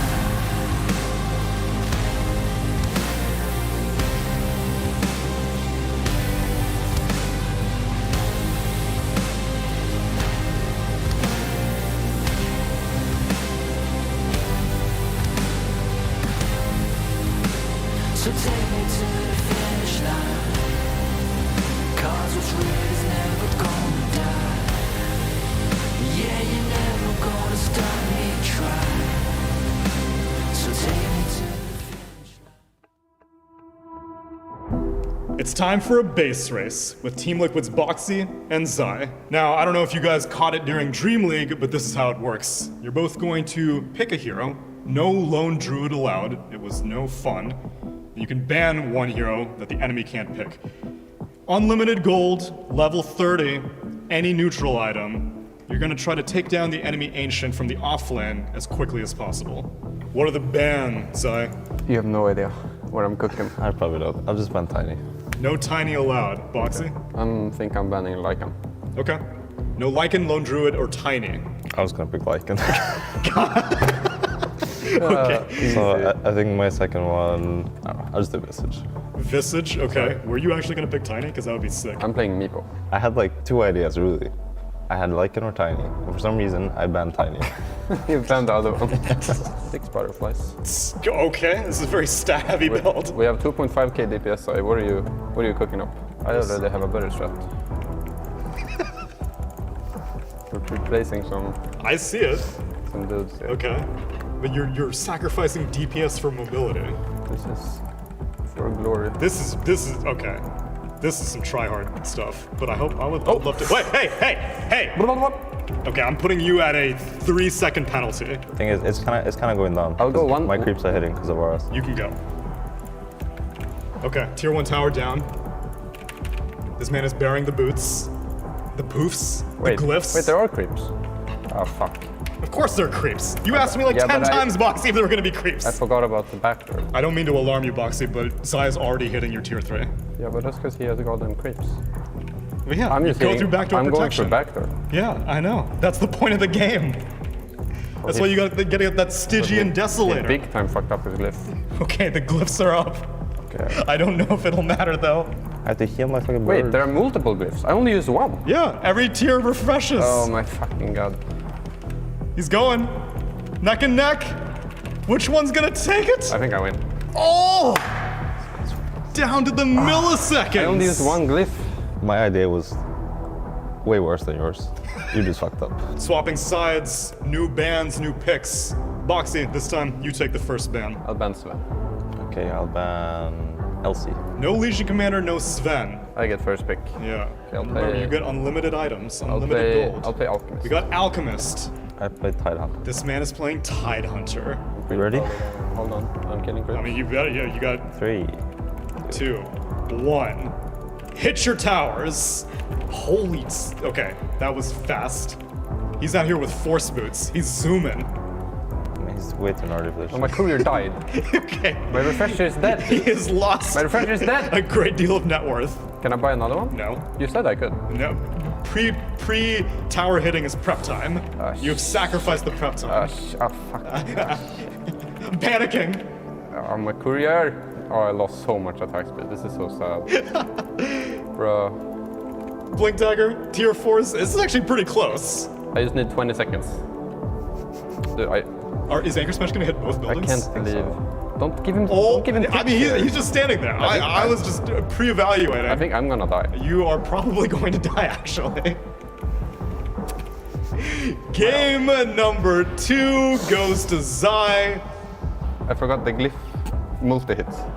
So that one hits my courier, because you get split shot.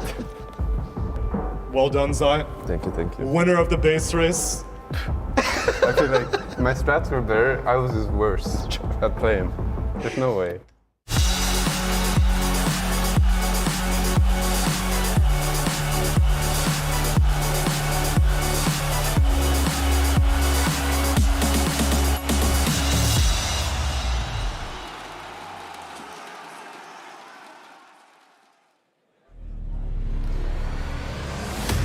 game of this best of 5 grand finals between Gaming Gladiators and Team Liquid coming your way here live from the Velodrome Arena, a packed Velodrome Arena, might I add. I'm joined by Jenkins, Effie, and Faith Dion, and we're going to see what kind of adjustments the teams are going to make in this third game. And of course, whoever wins this will be on match point. Very important, especially for the mental aspect of a grand finals.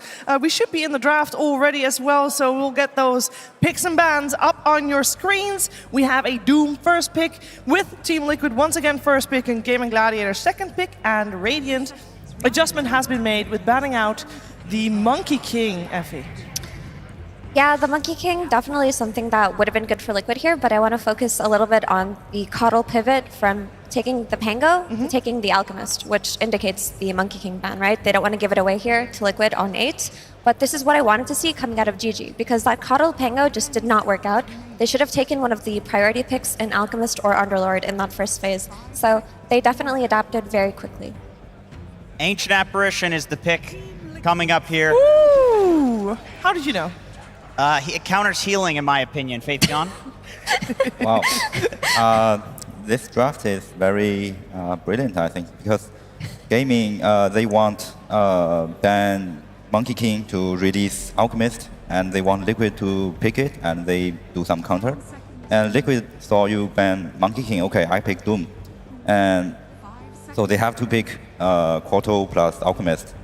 And Liquid, this AA is perfect, I think. So I think first to pick, Liquid is win. And I like that we've been seeing more AA, because earlier today it looked really great. The Shard upgrade to his Ice Blast gives him so much teamfight impact. And now that you have the Tormentors, you can get it earlier on in your game. But what I especially want to see coming out of Liquid now is a way to enable the AA. Usually you have to pair it with some kind of stun safe laner, something like a Naga, something like a Wraith King potentially, something like a Sven maybe. Anything that can pair with this AA on lane is what Liquid need to look at. And the Sven gets taken out. Yeah, I agree. This changes the entire draft. You could even see something like a Tiny from the mid lane to combo with the Ice Blast at some point. Oh God, again? Kiss me again? Oh God, I don't remember. I don't remember that. It is Germany. A lot of drinking going on around here.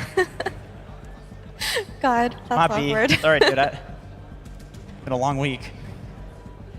Anyway, Faithion, I'm curious what you think about Alchemist now that the patch has progressed a little bit. Do you think that the hero's flaws have become more obvious? Alchemist, still a good pick because you can flex, but I think AA is a good counter pick against Alchemist. So it's enough to deal with this Alchemist? Yeah, and if you flex Alchemist to support, it might not that good. We were talking about the potential Alch flex to 4 in that game 1 when they paired it with the Darkseer. I actually think an idea like that would be very cool, because Alchemist is not as one-dimensional as he used to be, but not enough teams are willing to experiment with it. Oh, he's doing it. He's doing it. The pressure of the crowd is always a tough one to deal with. Some might fall under the pressure. Not this man. Not this man. That guy's buff. Is that what drinking beer does for you, Cheever? I don't know if that's the drinking aspect that makes you buff. No, don't get the wrong idea. You still have to actually go to the gym. We got a Pango banned out. It's been beaten now once, of course, just now on the main stage, the Quinn Pango, but it's still something you have to craft your draft around, and they just don't want to deal with the hassle of doing that.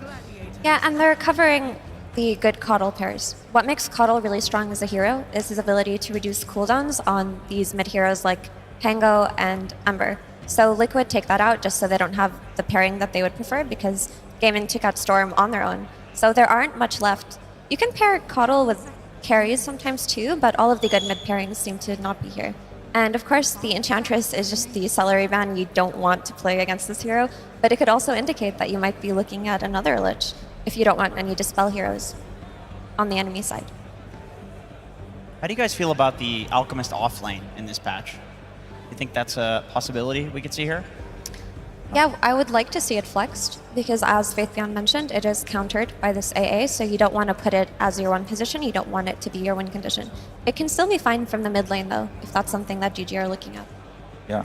Was your head already shaved, or did you have to shave your head because they lost a different series? That is the question.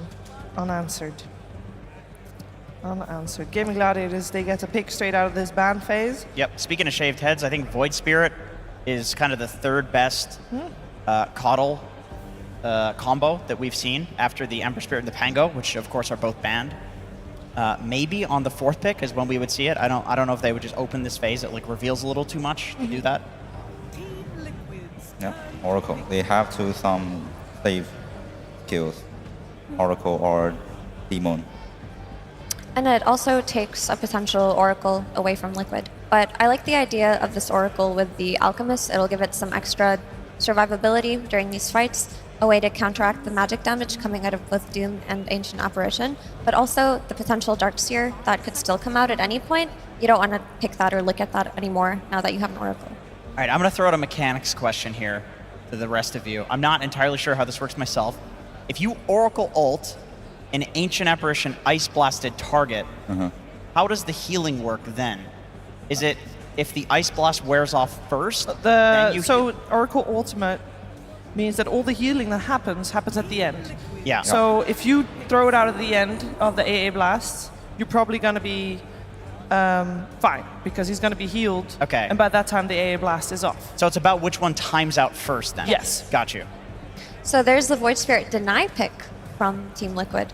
And honestly, it is something that they had to do here because they would have given away the only remaining good mid-Coddle combination, but it gives them a way to jump the backline in Coddle and in Oracle. Even though Oracle does feel a little bit stronger in this patch, now that he can just Fate's Edicts himself, and the spell is more value, so you have more points in it early on. Okay. Very normal pick for Underlord. And I think Liquid, they really like to play some hero like Takis or AA or Lich, which they have a very strong damage as sports. I think at last patch, they play like this. They like to, everyone have damage, everyone can join to fight. Everyone can be a big part at team fight. So I don't necessarily like the Techies plus Void Spirit as much as I like the Techies plus Ember Spirit. The setup doesn't feel the same. And also, while Void Spirit is a good deny pick, I think playing into Underlord as a Void Spirit is always very difficult, right? Because you have two options now that your universal hero is. You could go for the physical damage build or the magic damage build, but Underlord tends to buy both Hype and the Greaves. Yeah. So he has a way to negate your damage, and with the group up from the Oracle and the Coddle, there's just going to be so much sustain coming out of these fights that the only way to get kills is with Ice Blast. Without Ice Blast, it feels pretty scary for Liquid. They might have to play the farm game if their first few don't go well. There is no such carry can pick. They ban so much carry, good carries. Yeah, the Naga Siren that Effie mentioned earlier is still in the pool, but I don't think it's that good against the Underlord. No. It's not. And the Slark would have been the Leash into Cold Feed combination, and Gaimin take that out. That's a clutch ban. The OD, it's an easy one to forget, but it is a Quinn specialty. And against the Void Spirit, it would dominate this game for sure. So what still dominates the Void Spirit in that mid lane that is still in? Of course, Gaming Gladiators get overall last pick. They get to also see what Team Liquid throws at them and then try to solve the puzzle with their overall last. I wish they can pick Timbersaw as carry, and they just go Void Spirit to build physical damage. They can counter all lanes, I think. On the side of Team Liquid? Yeah, Team Liquid pick Timbersaw, maybe. But that's crazy, yeah. That's not normal. What about Leshrac also for GG? They haven't busted out the Quinn Lesh in a while, but I'm looking at this Oracle and it does feel like a pseudo IO. You can look for a pairing like that from the mid lane. And I feel like it would have a strong lane versus the Void Spirit. Team Liquid are having an issue right now on their 23 pick because all the solid laners in Seeker and Slark are out. Yeah. And you do want some kind of setup for AA, but Liquid aren't much of a Naga team. Thunder would for sure go Naga here, but Mike has not played it once this tournament. It's the Ursa. Does that count as a setup? Not really, but at least it's a strong laner versus Underlord, and it gives them objectives. It'll give them Roche and Tormentor. But I don't necessarily like it very much in this game, to be honest.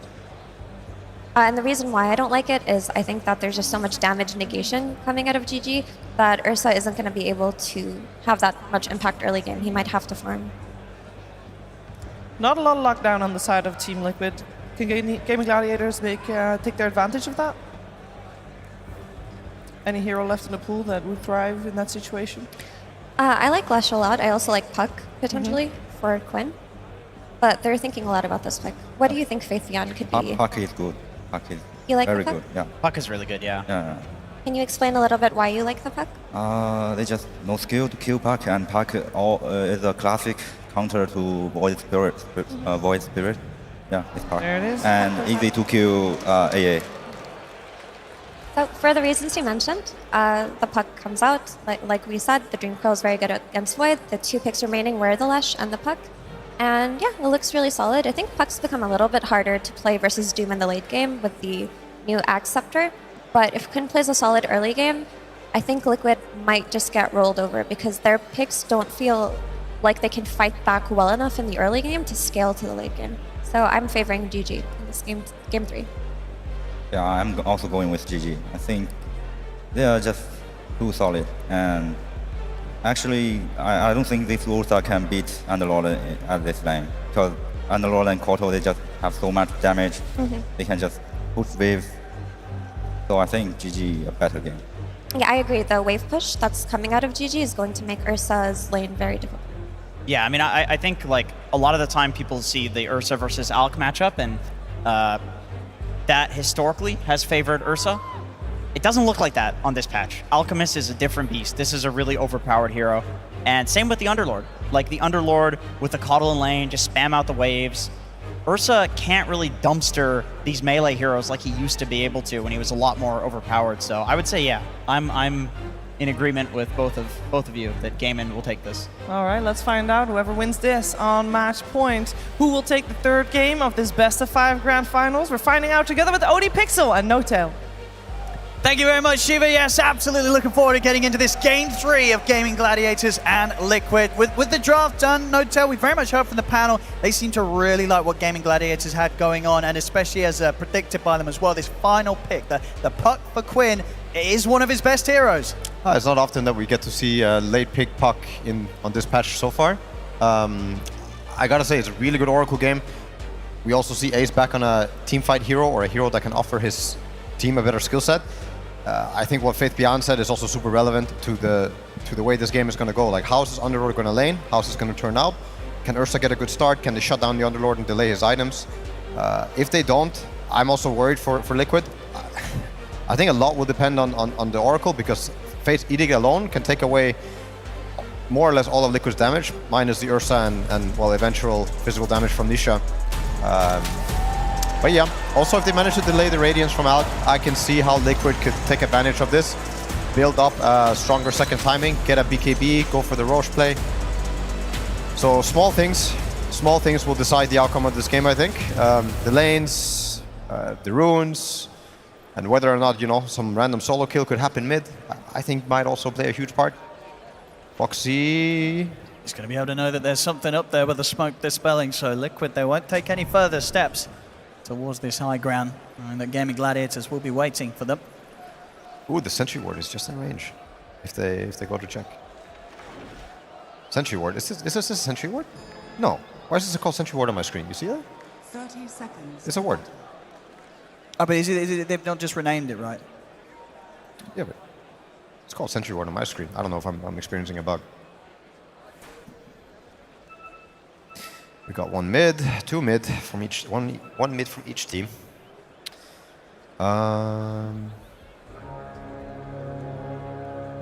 Let's see around these bounties. Yeah, I mean, Boxy might get caught here. They see him. The battle begins. They're going to see if they can go. They've got the concoction level 1. Deraccio. He leads in. Quinn, are they going to give it to him? I mean, he'd love to grab it. He's going to jump over with the orb.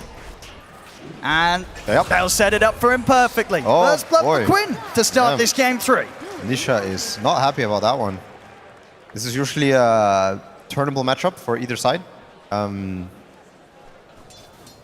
think the runes also change massively how the heroes can get to play. They're both like very side lane heavy. Void Spirit getting a good rune can easily rotate to especially the safe lane, but also the underroad lane, and vice versa. If Puck gets a good rune, free kill on the supports, threatens to Ursa, threatens to Doom.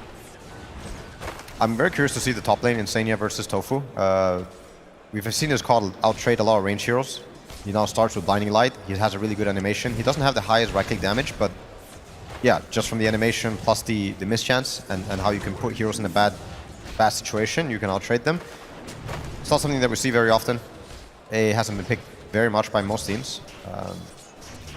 And I don't think we've seen the AA Oracle yet. It used to be a thing of the past. It was very popular to have these two heroes in the same game. Whose favour did it normally sort of end up going in? Which sort of support ends up feeling nice to play in that? I'm an Oracle believer. Yep. I think people sometimes used to pick AA against Oracle, but for the most part, people pick the Oracle into the AA. There's a funny interaction with the ultis. If you're able to wait a couple seconds for the Ice Blast to have hit and to let it tick down, that's when you can throw your ult. Because it lasts for 7 seconds on Oracle, and the first level of ulti on AA lasts 10. So you have to wait 3 seconds for level 1. And if you do it after that, then the heal will kick in. But it's also, you can dispel Cold Feet, bottom lane, good damage inside, or no. Boxy's going to be ready to jump. Infernal Blade up to Dyrachyo. He's in with the blast off. Dyrachyo's gone. Wow. They'll lose Zai in return. So the trade's been made between the cores. Carry for the offlane. Yeah, I think you're quite happy if you're Liquid. Plus the lane looks to be pushing back into the Doom. But if Doom can delay the Alk's game for his own game, he's always going to accept that. Delaying Alk is more important than anything. Yeah, the lane gets back. Very good for Liquid. Top lane, Ace, he is going for the boots first. We see this quite often. We've seen it against the Monkey Kings. And I think it's the same concept versus the Ursa. Like if you rush the Vanguard, you're just playing into the Jingu, or in this case, you're playing into the Overpower, Fury Swipes. Yeah, very easy to sort of save one another. Just having the movement speed on Ace and Tofu, of course, with that Blinding Light, ready to push back mid-air any time that the Ursa tries to go aggressive onto the Underlord. Any ways to allow Ace to farm pretty freely up here. Yeah, and for Sai, he's going to try to get the Vanguard as soon as he can. Mid lane, Quinn, not affected yet by the first blood. Nisha, not affected. Oh, what is this? No orb. Indeed, he's got the Waning Rift, so we'll manage to keep his distance. So Nisha trading well, and as you say, there's definitely not sort of the setup from that beginning that shows here in the matchup. I thought it would look better. Slight CS lead. Win again. Oh. With the creep wave coming in, so Remnant won't connect. Boxy is looking for a chance to jump on this. This is a very tense moment. I don't know if Quinn is going to be able to contest the CS. They're both so low here in the mid lane. And Boxy just messing with him as much as he can. Throw forward the mine. I mean, Boxy can go for this. He's going to try under the tower, but it's not enough burst. Oh, it was so close for the sticky bomb to also have the range AoE. I think that would have turned into a kill. Quinn having to go back to base just before the 4-minute rune spawn. I think that feels kind of bad. Void Spirit doesn't have to miss this wave. He gets the bounty rune, and he'll get the water rune. Might even get 2. I think Celery will try to stop that, though. We've seen many times in this tournament, Boxy just making these nice little moves around the mid that have given Nisha the edge in quite a few circumstances in these early minutes. The AI skill build is always interesting to see. Some people go for higher levels Cold Feet. Some people go for the max level Ice Vortex. Boxy. Bottom lane. He's going to get the jump onto Dyrachyo. Oh. It's going to be off the mark with the mine. He gets that in, he may have. Yeah, I think got the kill. Boxy almost always hits the sticky bombs, but a rare miss. And still, Dyrachyo is going to have to take the walk back to base. A bit of time that he's forced out. As you can see in the CS so far, he's the lowest out of the cores. Definitely having the slightly rougher time. The pressure the Liquid's managed to put onto it. Yeah. Quinn is also surpassed by the Void Spirit, even though he got the first blood. It's, I think Nisha somehow managed to reel it back. Some people really love this matchup, but Puck was the ultimate last pick. So I wonder what Quinn sees. I think it's the coil value and the supports. it's really nice to play puck against these types of supports. He's pretty slippery this game as well. And Sort of you outside the Remnant or a Doom. This puck in the mid-game fights, he's going to be tricky for Liquid to keep locked down. And you have a classic combo that we used to see a lot around TI3. The Alliance Coddle Puck. You are always able to blinding light them out of the coil, force the stun. And Chakra Magic is also very good for the puck skill set. See around the mid, already setting up for the 6-minute rune. Yeah, it's going to be a big point for both teams to look towards. Bottom. Dratcho tries to step up, but again, Boxy's there ready to keep Zai covered. He gets in aggressively with the blast off. This time not bringing down Dratcho, low enough for Zai to push on for a kill. Heals and so this was just a straight up save from Celery. They're more than ready to hold them back with a root. Nisha's going to get the 6 first, and it's going to be 6-minute rune spawning up. Quinn is trying really hard to nuke out the wave. Is he going to get it from the range creep? He does. Yeah, Nisha's going to play aggressively and kill off Tofu. Him and Insane are able to take him down, and they'll set up for that rune, and it's a good one. Arcane rune into the bottle for Nisha. It's a very good one. Yeah, a little bit slower game than some of the previous ones, I feel like. The other games we've had 6 kills in 4 minutes. Simon's 4 at 6. I mean, Boxy, he's trying his best to shake that up. He's constantly moving from the bottom lane to the mid lane, looking for opportunities to jump. Yeah, and Celery also having really good XP on the Oracle already. This is a hero you top lane. See if they can take Ace down. Tofu's going to be here to help out. In fact, Ace, he just turns and takes out Mickey. What? They tried to push him for the kill on the Underlord, but it weren't happening. Ace stands his ground, and Mickey, he dies for his efforts. Cornucopia. That's a rough one. They can get the push going in a bit on this top lane. We'll see again this attempt here. Mickey feeling that he could step up. He already got sort of a couple of stacks going onto Ace. Couldn't quite get that last hit in. Tofu comes in with the blast. Played it risky there to see if he could find the kill. Celery. He went for the Wisdom Rune. Oh, what a player. What a player. He's juking so hard. Ankles are broken. They find him. They're looking for him. Zai, he'll head over as well to help Boxy out. It's going to take some time to kill him, though. Oh, he doesn't get the second heal on himself. They're in with the jump. He's gone. Boxy picks up the kill. Nisha. This time Mickey's got the backup of the Void Spirit. Nisha leading in onto Ace. Jump across with the Astral Step. Ace, he's surrounded. He's going to try to get out with the Fiend's Gate, but he won't make it. Nisha offering enough damage with this rotation to take Ace down this time. Mickey stays alive. It's going to be the 8-minute rune. Quinn going for the treads on the puck first. Very interested to see what kind of item build he's going to go for overall. Looks like he's going to go full aggressive, get that Witchblade out as soon as he can. Yeah.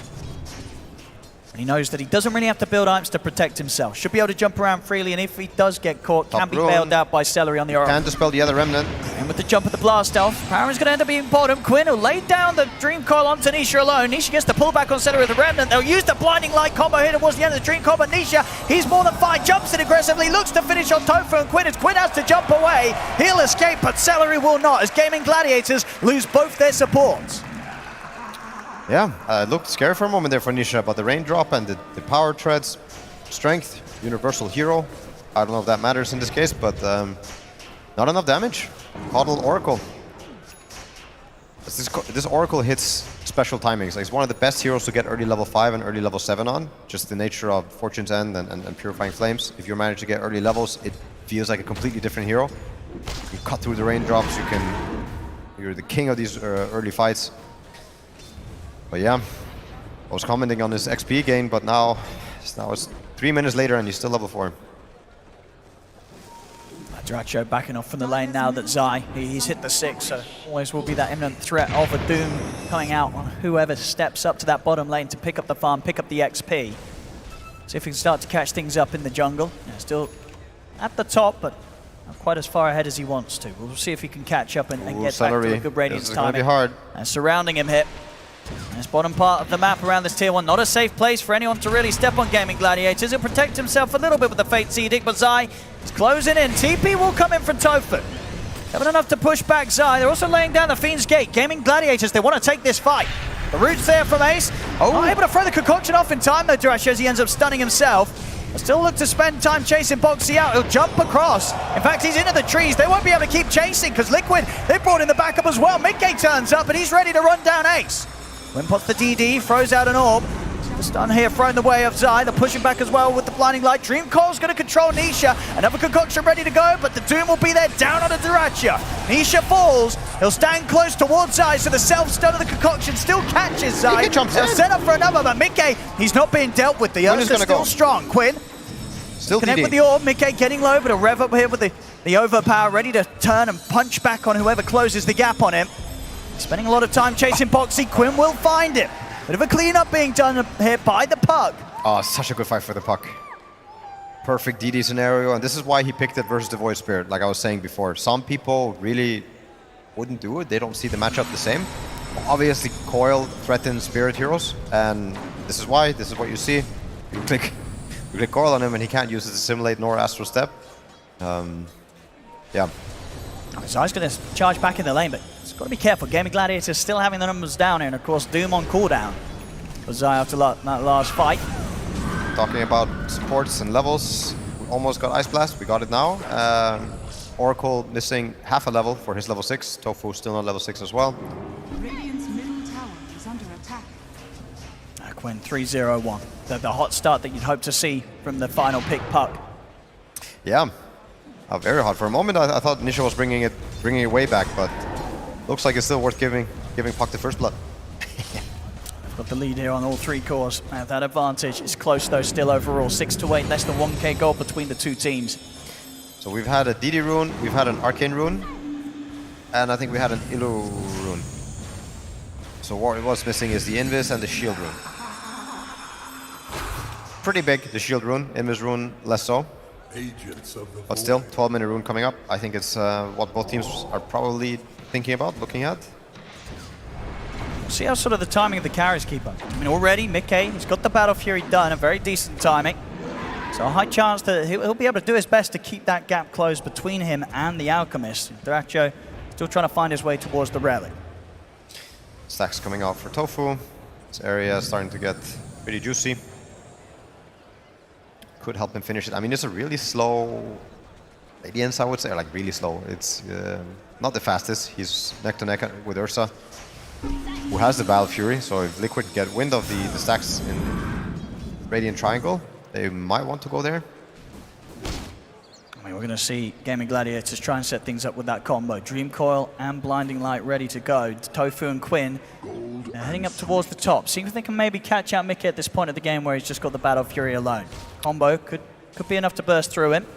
Yeah, so the thing about this AA hero is that you really want to be going first. Reacting with Ice Blast and reacting with your kind of skill set is generally pretty hard. You have tanky heroes that tank a lot of spells and the enemies overcommit, start clumping. Yeah, sure, maybe it's still fun, but rule of thumb is you really want to be going first. Oh, top lane. Found Boxy. He's going to try and get through the Twin Gate in time to get away from this. It's not quick enough. They'll hold him behind. Quinn gets another kill. Dominating now in the Puck. The space is there for Gaimin Gladiators to look to take the Tier 1 tower. Yeah, this looks like a tower secured for them. Alchemist nearing Radiance. But we're also getting to the Roche territory for Liquid. They're the team that can probably take it way before Gladiators can. Alc doesn't want to do it with some naked Radiance, unless he gets a special rune. Until then, yeah, I wonder when Liquid will look to do it. It could be coming up at nighttime. 14-minute rune coming up, so Illusion. No, what did I say? Invis. Zai wants to try and make something happen down bottom. Tofu, as we saw earlier, this area, a risky place to be for the supports if they're not prepared to fight as a team. Last time around, Gaimin Gladiators, of course, bringing the numbers in. These stacks continuing to grow, so huge amounts of gold and HP sat here. Okay, region.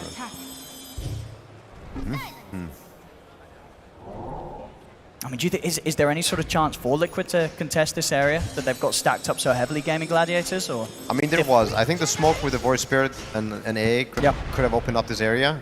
You are worried about the position of the Oracle. Oracle's at the right place at the right time. I wonder if it's a sensible play. I don't think so. I mean, they're already farming it now. Dyrachyo's going to get so much from this. Yep, that's that's over 1,000 gold.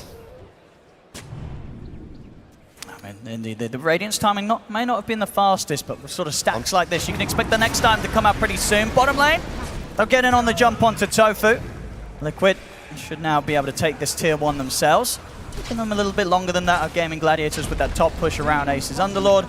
But, they'll still get it done. Doesn't look like Gaimin Gladiators want to bring any heroes down here. They're happy just finding the farm elsewhere on the map. Yeah, Alk getting to his timing is much quicker this way. I do think an early BKB could help you. I think what you're probably trying to get ready for is this Roche fight that Liquid might force. BKB Alk could definitely be a game changer. It will help the Oracle save the ulti for the 3 seconds that he has to. Give vision for his team. Maybe if you get the right stun, you can even just, you know, fully commit, kill an Ursa, kill a Doom. It's really getting a lot of space to start to boost that lead at Duracha. That's of course, yeah. Mickey's farm still absolutely solid. He's going to have the Blink Dagger done and a couple of 100 gold on top of the Battle Fury, so still flying out with the items on Ursa.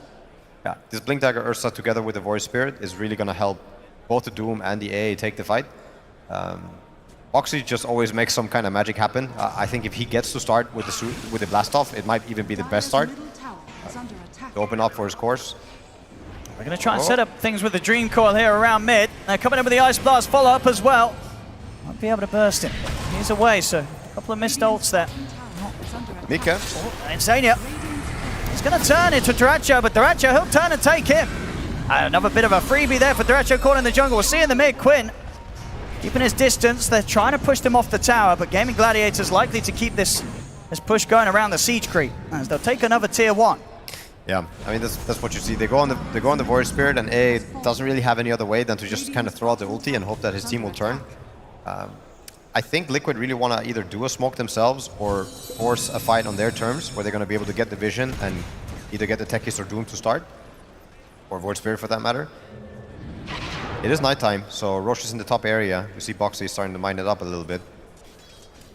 That's always that difficult part of the map to enter into when you're playing against the Techies. Yeah, if you're Liquid, I think you want to do it in the next 3 minutes. So the next Roche also spawns on your side.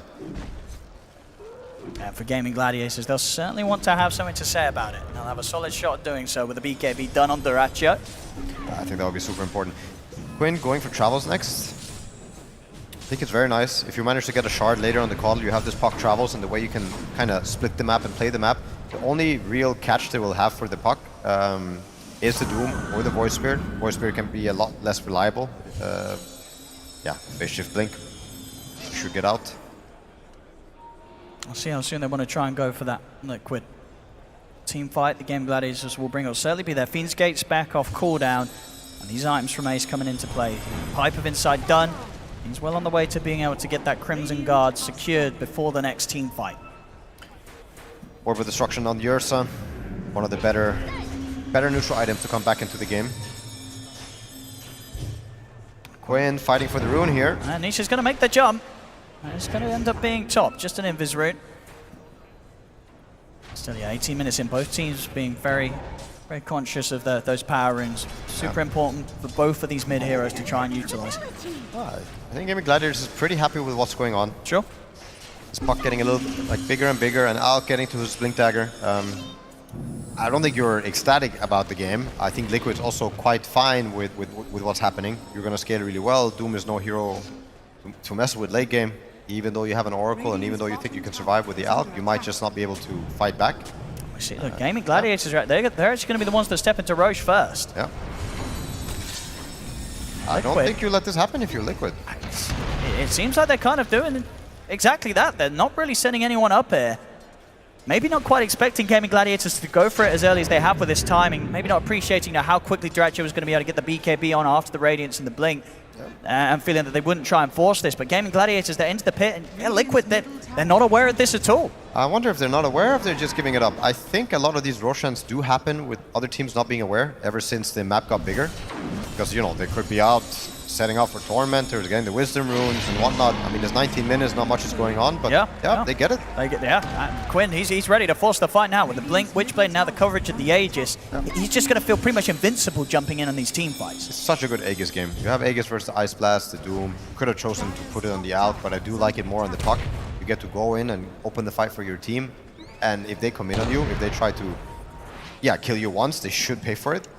So, big timing for Gaming. And they want to try and force a fight here, Quinn.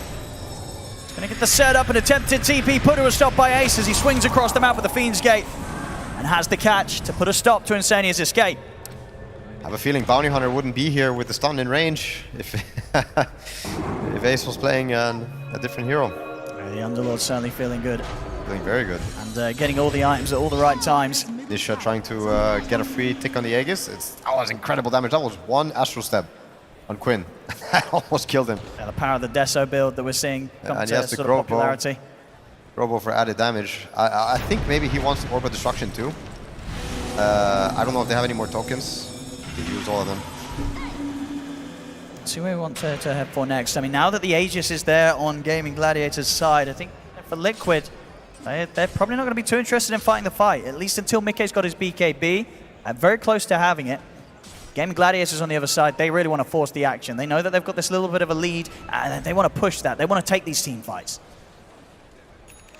See what Quinn can catch around the mid. Coil timing around Nisha. They're going to go for him. We'll open up with the silence. Follow up with the Dream Coil. Now blast it back with a blinding light. It's a clean combo from Gaming Gladiators that leaves no chance for Nisha to escape. I think Quinn is going to keep going. They're going to keep going behind the tower. If he sees any of them, he might jump on the AA here. See, yeah, he's going for this big time. It will be fine. Instead of able to keep himself safe with the Pavis, they're still going to go aggressive under the tier 3. Dyrachyo jumping in. Relax. But not going to be able to find any kills. They'll turn their attention towards the tier 2. Fortification will be there from Liquid, and Mikkei does now have the BKB complete, so maybe more of a chance that we'll see this Ursa turn up to the action. Still could be hesitant though into this Aegis with the puck. They know the Gaming Gladiators are strong. They're going to try. They smoke up. 10 seconds until Nisha's back in the game though.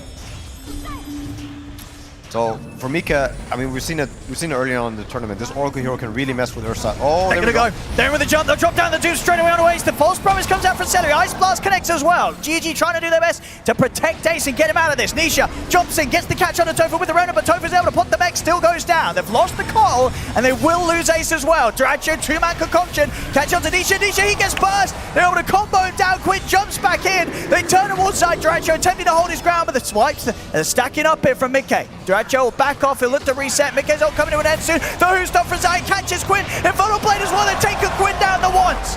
So they can push for more. The second life for Quinn coming into play here with the Aegis. Quinn jumps in with a Waning Rift silence over towards Mikkei's pushing on, chasing out the Ursa. Jump forward, the concoction from Dyrachyo. They'll get him. They take down Mikkei. Oh! Insania's going to go for the TP out. They don't have the detection as Insania escapes. I mean, Liquid able to give quite a punch there to Gaming Gladiators around the Aegis that the Gaming Gladiators had. But all in all, they take kills back in return off that second life of Quinn. Dyrachyo went pretty deep for this one, but he's got the protection of Celery. Oh, he missed a hoof stomp. That could have. The Ice Blast. I think he would have died. Well, if that would have hit, he might have been in a bit of trouble. But as it is, Celery's the only one to get caught. Dyrachyo and Quinn, they'll stay safe to the side. I mean, an attempt there from Liquid, but it doesn't quite work out fully in their favor. The second life of Quinn, it was too much to deal with. They could deal with him once, they couldn't deal with him twice. It looked really good in the beginning. You got the Ice Blast after the Oracle ulti, which means it's never going to heal. All these Underlord items just kind of not working out for him. All the healing, all the, what is it, the HP regen that you would have had negated. And then as the fight goes on, the puck has Aegis, you get called towards the end. They just have too much. And they're going to look to go again. Boxy stepping out. Link is almost finished as well in the puck. That's such a big item. Quinn. Yeah, amping up the damage first of all. Got the full Kaya done. So huge amounts of spell out. Bottom lane, Dyrachyo. He's setting things up onto Zai. Backup's coming in with the Fiend's Gate. Zai in a whole world of pain. As he's out, and with the creeps pushing in, they can go for another tier 1 tower. Even maybe push for more. As Gaming Gladiators now starting to build the advantage. This Oracle hero, I think is going to become the new meta. New meta in the finals. There's a high chance, right? We know both teams, they love to play it. Liquid as well, very capable with this hero. It looks so strong, this Fate's Edict. On a hero like Alchemist, you can just put it on him, 100% magic resistance, and you can still hit. Almost level 2, False Promise. Yeah, I'm not sure.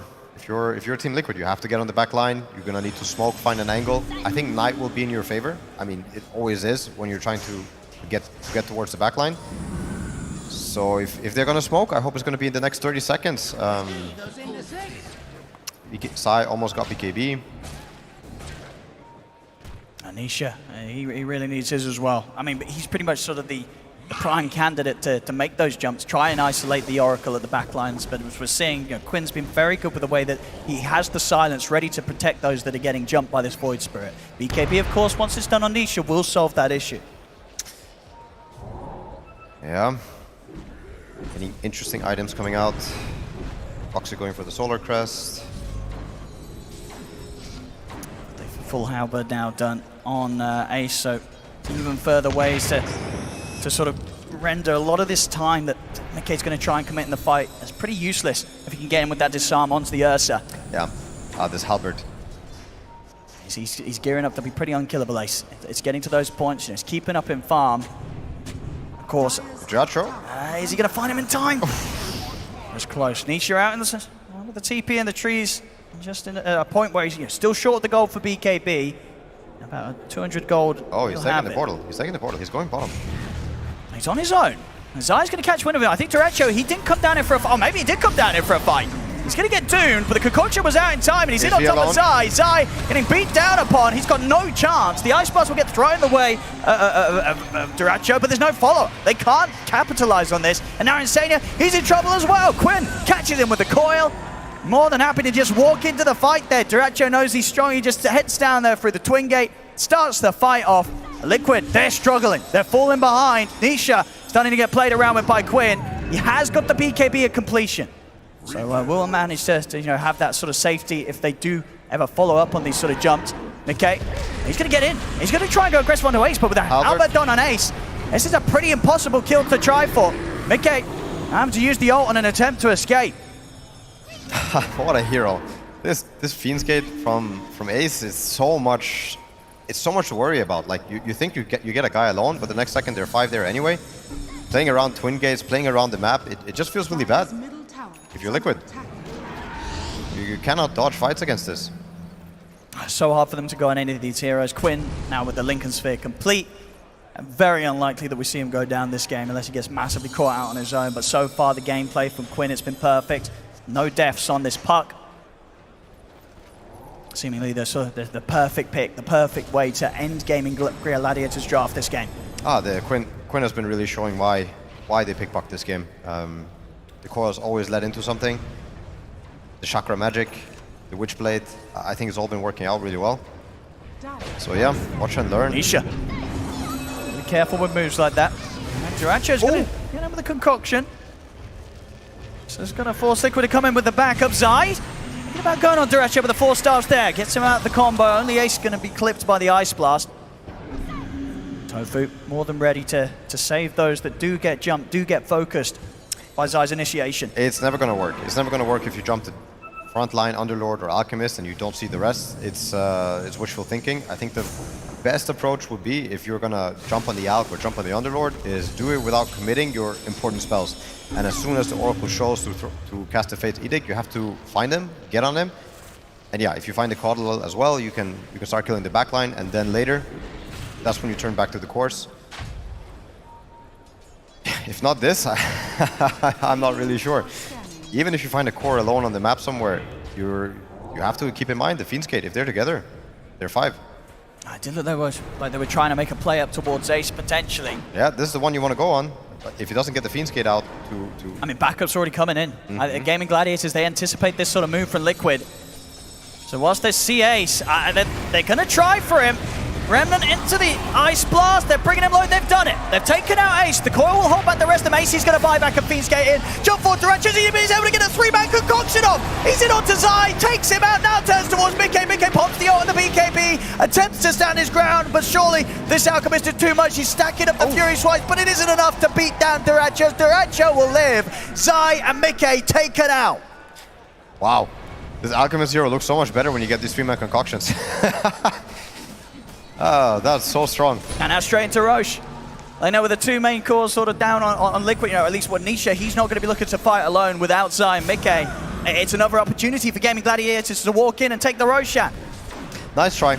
I don't know what you do if you're Liquid. Like, you kill this Underlord. It's the guy who puts the Fiend Gate down. It's kind of the best target for you to keep playing on the number game. But yeah, he buys back, gets back into the fight, and Derecho, he's fat. I mean, we'll see it again. They were able to burst him pretty quickly, but there's just barely any hesitation. As soon as he's aware the fight's going to keep going, and yeah, Daracho capitalizing fantastically on the setup there for Quinn, landing the Dream Coil into the concoction. Just not a chance for Liquid at that stage. And Mickey does his best to try and fight back with the BKB in the enrage, but he's already too low. And as soon as they come to an end, so does he. Back at the action down bottom. They're actually going to be able to find Nisha. The Glimmer's there. Giving Nisha a bit of an opportunity to survive a little bit longer. Get the Resonant Pulse off. But the blast is there from Tofu, and he still ends up going down regardless, Nisha. Ooh, it's tough. Tough for Liquid. I think they need to find a way to approach the fight.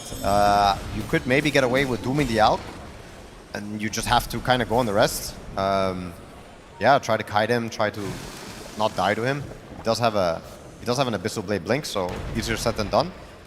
Yeah, I mean, it's just so hard. If he gets either sort of Chemical Rage BKB off first, you're probably not killing him. And then obviously the support backup. We've seen time and time again, Tofu on the call, between the 4-star for the mech, he can bail you out of there. And obviously Sailor with his innate skill abilities, False Promise, Fate's Edict, he's saving people left, right, and center. It just, you can't jump the cores, and you can barely get to the backlines. It's so hard for Liquid to find these supports with the way that Gaimin Gladiators are positioning themselves in these team fights.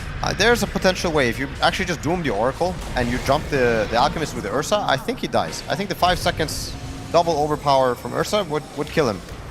He did give up on his Corrosion Orb. Not the Corrosion, but the... oh, what's happening here? Are they going to jump at the Tormentor? I don't think they want to. It's still not really a good opportunity for Liquid to find a fight. They have to sit back and just let Gaimin Gladiators take it. Yeah, but I think this Ursa, he can maybe kill the Alk, given a Doom on Oracle, and just given enough time to hit him, build up the Fury Swipes. It could be a way. You have to cut, like, you have to deal with the Halberd, and if your BKB doesn't die in BKB, then Oracle's going to start disarming you. Well, I'm not really sure what they need to do. Nisha has to do some heavy lifting. Doom has to do his part, and somehow they have to get Ursa to hit. I don't even consider AA spells relevant anymore. I think with Oracle having this much of a lead, like, and his team, it's so easy for him to choose when and where to cast your spells. It does feel like this AA didn't really work out. Oh, they just get the huge items out now. Tofu's been able to treat himself to a Hex. Full Hex on the Coddle. That feels good. This smoke could hit hard. I mean, Liquid themselves, they're trying to step out with the smoke. You see both supports. They did this in the other game too. The one that I think they were losing. Where You're going to see Ace, but he's sure off the mark with the way he starts the fight. And even so, this is an Underlord with an Aegis. Quinn, will be able to get the jump with the Dream Coil and the Waning Rift. Tofu heading over. He's going to look for the Hex into the Blinding Light. Knocks him back. See if they can finish off Nisha. No further catch. It's as simple as Ace. He's going to jump in aggressively. They want to get rid of the supports. They kill on Celery. McKay's going to try and look for more. Caught by the Halberd and the Silence. He'll start to back up, but now he's ready to get back inside. He's made the jump. They get the Doom down on towards the Alchemist, but the Chemical Rage, the BKB off first in the concoction. As Daracho just walks in, stands next to the 2 supports, decimates Insania and Boxy, and ready for more. Turns over towards Izai, caught by the Hex, pots the BKB. Boxy jumps in with the blast off to try and hold back Daracho, but Daracho, he's back up to full HP. Another concoction thrown down towards Zai. Jump forward here from Quinn. Waning Rift takes Zai out. Nisha's dead. Zai's out. Save to be said for Boxy as Quinn gets the triple, and Liquid, they're running out of options. Wow, I don't even know what to do. You have this Alchemist showing top. Liquid's probably talking about it. This is a good chance. Alk won't be here. But guess what? Fiend's Gate. And he's always there. And they're ready to clean up the base. They take down the bottom set of racks. They move over towards the mid. 30 seconds here until Nisha's back in the game. Zai does have buyback available, but with no Doom to offer. Not a lot really that he can offer in these fights to try and push back Gaimin Gladiators, as Gaimin Gladiators now 30k lead coming up, 33 minutes in. They're going to have one more fight in them, Liquid, but it has to be something at a level that we just aren't used to seeing from a team that's down this much at this early in the game. No buyback Oracle. Nisha, please go do the same. And then maybe Ursa will get to pound on some of these tanky heroes for long enough. 10 seconds until BKB's back up on Mickey. Gonna want to at least wait for that. Okay, Quinn gets caught. They get the catch. Oh. Still able to get the phase shift off. And in fact, he's able to turn, lay down the Dream Coil onto the 2 of them, and Daracho, he's just going straight in for the support. CD goes on to Insania, takes him down. Mickey puts the BKB, he's looking for Quinn. We've got a few stacks up here with the overpower. Daracho, he's cleaned up side though. It's 2 dead on Liquid. No buybacks on them. Mickey has to back off, but Daracho throws out another concoction the way of Boxy. He jumps in aggressively. Silence catches Nisha. Nisha's out. Boxy as well to fall. GG is called as Gaimin Gladiators will take this game 3. Double Ogre Seal supports. Gaimin Gladiators, just too good. Just too good right now. Liquid, they need to adjust for the next one. I mean, this game, they sort of tried that approach, getting the AA against the ALC. I mean, I think you yourself said, there was always going to be concerns when you're trying to do this in this sort of meta that it can get countered. You said you liked the Oracle against the AA. It certainly came into play here, right? We had some of the support. Just the difference really in what both team supports were able to offer, it felt monumental. It's a fair try. I think in the best of 5, it's good to try this AA versus the meta, but also why not try it versus the Oracle? Many things have changed. Maybe something changed in this matchup too, or how the game goes. But it did feel like Oracle was a very happy camper this game. It was, yeah. And of course, we've got to talk about that final pick. Quinn getting his puck. 12-0-10. 12-0-10 here in the Grand Finals main stage. An incredible performance from Quinn. I mean, do you think Liquid forgot about the puck, or do you feel that they left it in knowing that they could deal with it, or did it catch them by surprise? I think Void Spirit can be a really good hero versus puck. Usually it was good because you bought duels, and you could set him up for any kill. Phase Shift won't save you. Even the new build, like you see the Desolator with Echo Saber, one ulti jump on him and he's almost dead. It's like 80% of his HP. So it goes both ways, but at the same time, the coil, it did so much this game. It did so much for killing the Void Spirit. It did so much for killing the cores that, I mean, Quinn picked it into the Void Spirit. He knew what he wanted. He knew what he was doing. Yeah, I mean, they all did it. Gaimin Gladiators, a very solid performance from them again in this Game 3. Puts them in a position now where they take the lead 2-1 right now against Team Liquid in this best of 5. Gaimin Gladiators are on match point, only one more game, and they take home the championship here at the Berlin Major. We are going to have to wait a little bit longer before that 4th game, as the players do get a chance for some food, some rest, and to properly hydrate as well. So that is just a heads up. Next game will be in roughly 30 minutes, but this one, there's a lot to talk about with this one, because this game, we heard our commentary team say it as well, it started slow and methodical, Faith Beyond. What do you think is the reason for that, and how did it get to that point? Well, it's a great game for Gaimin, and their draft is very solid, and they execute everything very good. I think Liquid just, they lost because of draft. The supports, magical damage countered by Oracle, and your top lane, you have to protect Ursa too much, and so you cannot to pressure your enemy carry like game 2. Yeah. And you and I both disliked this Ursa pick because we just thought that it didn't provide enough. It didn't enable the AA enough, even though Insania did play a great early game. The Ursa itself played too slow to catch up with an Alchemist. And I think that if Underlord has a good game, regardless of any situation, it's going to be so hard to play into him.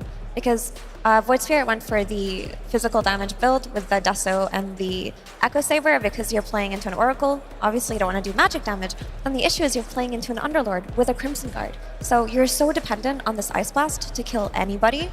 And we saw in one fight, they Ice Blasted the Underlord to take him out. Then the Alchemist just goes in and goes crazy. Underlord buys back, they kill everybody. They were in a position where they had to pick one of the two, and it wasn't enough. Yeah, I agree. I think Underlord is... it's a different hero than it was in the previous patch. You see all these like age-old counters in Dota. Ursa versus Underlord is one of those counters. When patches come out, it doesn't always stay the same. A lot of the time it does. I do think people overreact to patches, and you can bring back these old counters, but in this case, the build on Underlord and just the way that he plays in the lane, firestorming it out, the way laning phases tend to pan out, where you want a hero that can be left alone with that Vanguard and your supports can rotate. It's why he's first phase picked. It's very hard to counter him, especially if you've already banned out the Monkey King. And having a Coddle changes everything, right? Because typically, the way an Ursa counters an Underlord is just by right-clicking him and getting in his face. But if the waves are always pushed out through the Eliminate, through the Firestorm, and you have a way to keep Underlord's mana up all the time, Ursa will never be in a position where he can get on top of Underlord, especially because he didn't have a reliable stun from his position 5. Yeah, it's very hard to play against Koto plus Underlord, but they don't have carry to pick. They ban too much carry.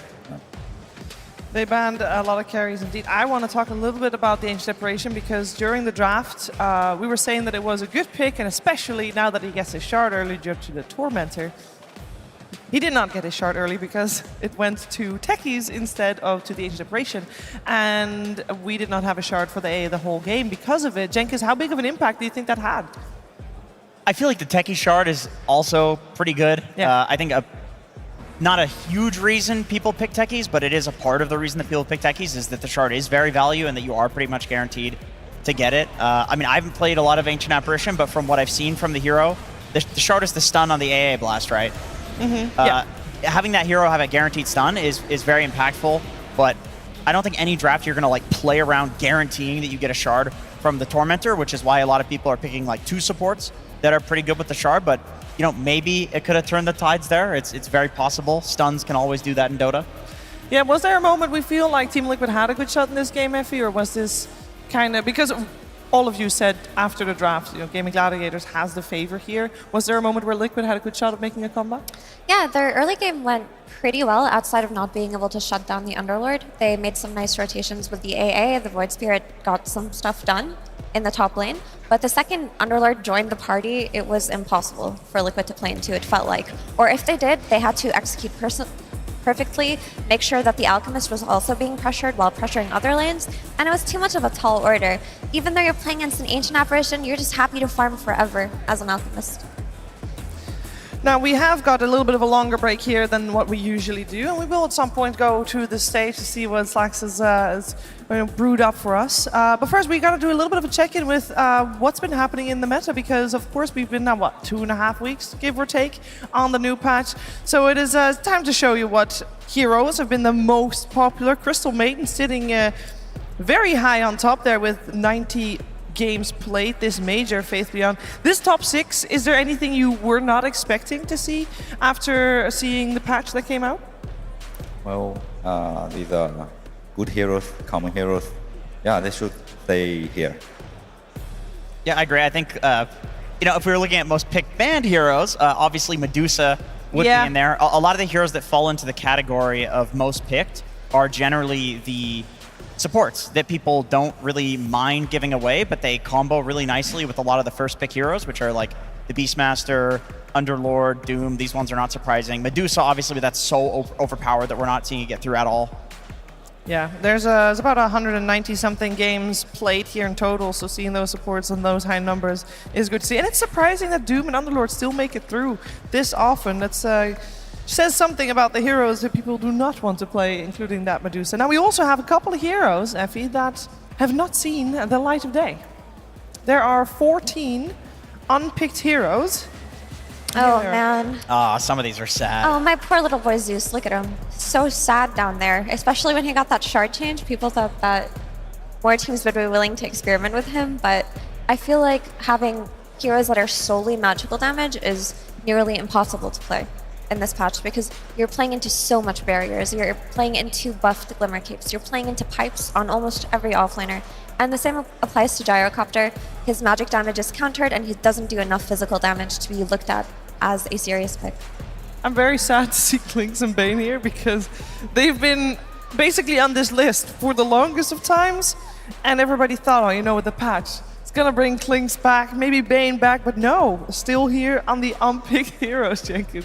Yeah, but the Tar, Sheaver, the Tar is so good. That Tar bomb. No, in every patch, there's, I mean, there's obviously a lot of changes that were very wacky, that turned out to be very overpowered, such as Medusa having literally 0 strength and never gaining any strength.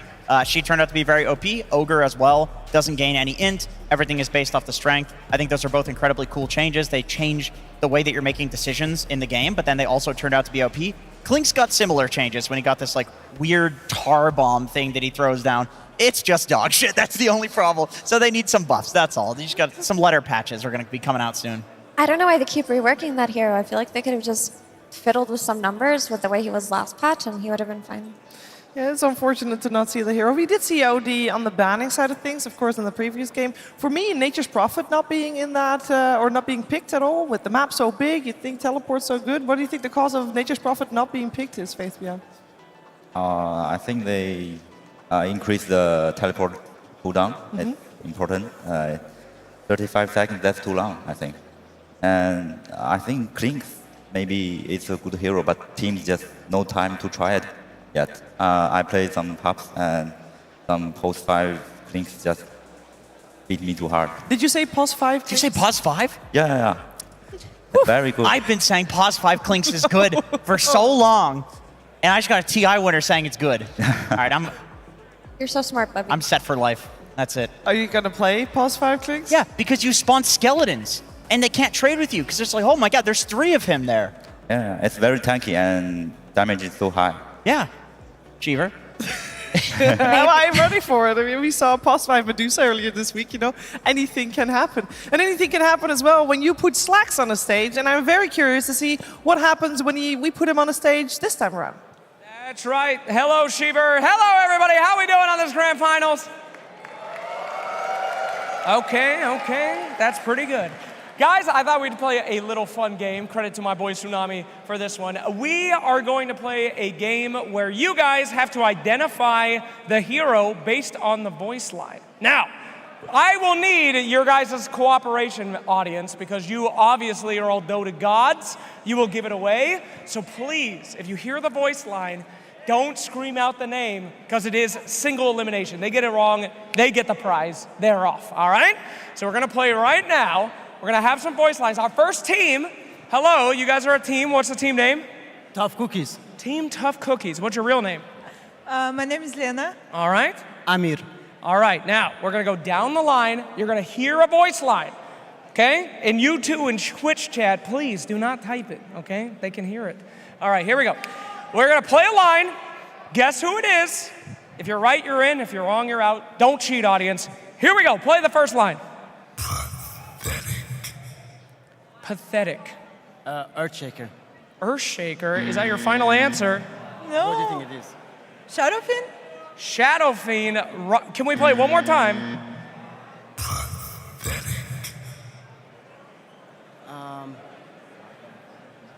It's very hard. Guys, I'm sorry. I'm going to need an answer. Shadow Demon. Shadow Demon. No, I'm afraid that is the DK persona. I would have to. I'm so sorry. Straight from the anime. I'm so sorry. But don't worry. You get a nice Acer Predator cup. Enjoy that. Drink away your sorrow, my friend. Thank you very much. Thank you very much. What is your name? My name's Sino. Okay, fantastic. Are you ready? Can I give a shout out first? Yeah. No, I'm kidding. Go ahead. I want to shout out all the people in 1KMR with me. I just want to say, please buy Dust. All right, fantastic. Thank you very much. Please buy Dust, okay? It's very good. All right, let's hear that voice line. Here we go. I couldn't hear it. Can we Oh, give it another no, go? everyone stop talking. I hear you right there. Stop talking. I see you. Guy with the glasses. Shh. He can't hear it, please. I'm just... Elder Titan. That's right! It is Elder Titan. All right, he's in. He's in. Congratulations. All right. What is your name, sir? Malte. All right. Are you ready for this? Kinda, I guess. Sounds great. He's excited. Play the line. Perhaps that wasn't wise. Perhaps that wasn't wise. Void Spirit? No, that is going to be Earth Spirit. I'm so sorry. Oh, that's rough. Oh, wait, that was Terrorblade. Sorry. All right. What do we got? What's your name, sir? Andre. Okay. Are you ready? Yeah. Okay. Let's play the line. Is that all? Is that all? Could you play again? Play it again. Is that all?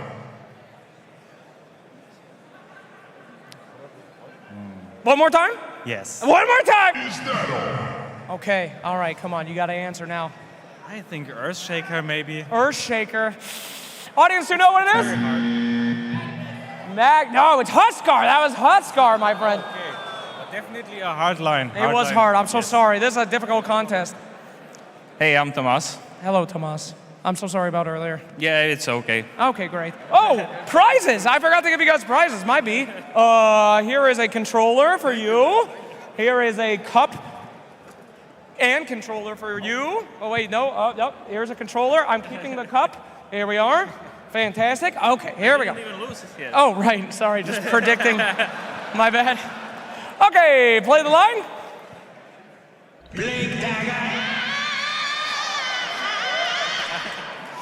It's Bane. Ah, lucky ducky. All right, you got the easy one. Okay. Hello, team name? We're the Wolves of Berlin. The Wolves of Berlin. Fantastic. And your real names? Mary. Anna. And can I ask you a question? Yeah. Are you dressed up as Genshin Impact characters instead of Dota characters? Yeah, that's right. Are you confused? Damn, they're booing. Jesus, guys. Chill. I just love attention, you know? Fantastic. Don't we all, my friends? Well done. See, they like that. Honest answer. All right. I am not a Genshin character. I'm just randomly dressed as. I don't know what this is. Okay, great. Thank you. All right, so let's go ahead and play the sound. It's Kotal. Oh, okay. Easy peasy. All right. If I could please have our eliminated folks step back and our winners step up. All right, we're down to the top 3. Come on up.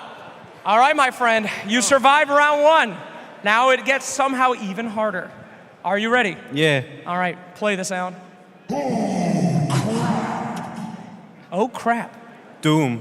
He's right, it is Doom. All right, we survived. Are you ready? No. Don't panic, my Yes. friend. Put those listening ears on. Let's go. I have been waiting for this. I've been waiting for this. I've been waiting for this. You want to hear it again? Yeah, if you could. All right, we'll hear it again. I have been waiting for this. It's tough. Yeah, it's really tough. It ain't Magnus. Magnus. I'm sorry, it's not Magnus. I'm so sorry. I'm It so isn't, sorry. but, yeah. It was Leshrac. Yeah. Nobody plays Leshrac. Oh, I'm so sorry. It was Yeah, really hard. Apologies. You did that fantastic. hero. Here's that present I knew I'd hand you. All right, fantastic. And down to the grand finals here. Congratulations. Now, with this, we're going to go into sudden death rules. So, if you get it wrong and he gets it wrong, we keep going. But if someone gets it wrong and the other person gets it right, we're done. And you are fighting for, of course, the fantastic Intel big old processor, baby. That's the grand. Oh, he knows. And as a punishment, you guys are fighting for the cup if you lose. Whoever loses gets the cup. A cruel system indeed. All right. You're up. Not that cup. You don't get that cup. All right. You guys ready? All right. Let's play the sound.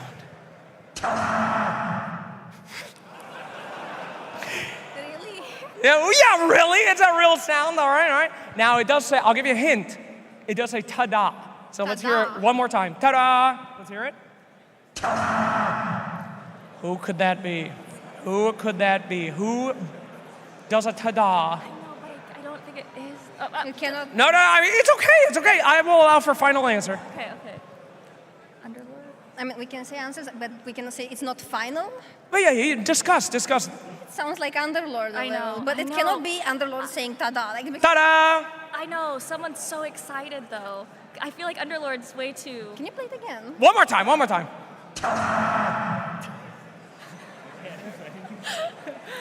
I can't. Underlord sounds similar. No, it's not Underlord for sure. Don't listen to us. You know what? I'm going to allow an ask the audience. Ask the audience. Any ideas? Not No, they all say no. I only said that because I know there's zero chance you can hear them. All right. I'm going to need an answer, fam. What do we have here? Wait, Life Stealer? They're saying Life Stealer. Do you believe it's Life Stealer? One more time. He comes out. It's his Wait, ult. one more time though. One more time. No, that's all you got. It is Life Stealer. You're alive. You're safe. They're safe. That's the only ask the audience you get. I'm going to allow you to have an ask the audience as well. Let me know when you want to use it. All right. All right. Let's play the next noise. Underlord. Is that your final answer? Okay, I'm gonna use my. Can't do me like that. I'm just asking. All right, audience, let's hear it one more time.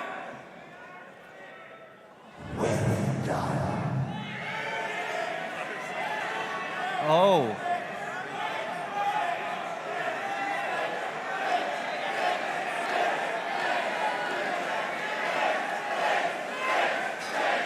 Are they shouting clinks? What do you? That's not going to be my answer. I'm just asking. I would love to confirm or deny that. Yes, they are. They're shouting clinks. Clinks? It is Clinks! Oh, audience! From the brink of defeat! All right, you're out of audience guesses, guys. This is it. All right, you messed this one up. It's donezo. Let's hear the next line. I think it's Maiden. Yeah, it sounds like It sounds like her, but I want to hear it no, again. Okay. Again. What? Who? Can you please? Oh, again, all right. It's gotta be Lena. No cheating, audience. Shut your mouth. It's It's Lena. Lena. Because it kind of sounds like CM, but a little more evil. Like Lena. Final answer? The sisters, yeah. Yeah, Lena. final answer. Lena. That's Marana. That's Marana. That's the Marana laugh. Okay, now this is for the win. You sink this one. The precious processor is yours. Are you ready? I don't want the cup if I lose. Well, okay, I'll keep your cup. But don't think about losing. Stop thinking about losing! Okay, here we go. Play the sound. My patience is rewarded. No cheating, audience. Can I get another one? Play it again. My patience is rewarded. Treant Protector? Is that your final answer? I guess so. They answered wrong as well, right? Yes, they did. Yeah, well then I'm gonna say Treant Protector. Spirit Breaker. That's Spirit Breaker. We're back in, baby! All right, welcome back from death, my friends. Let's play another one. We respawn. This would seem redundant. This would seem redundant. This sounded like Venom, but it. Wait, can you play it again? One more time. This would seem redundant. Oh, no cheating, audience. I hear the murmurs. Like the I hear the murmurs. You be quiet.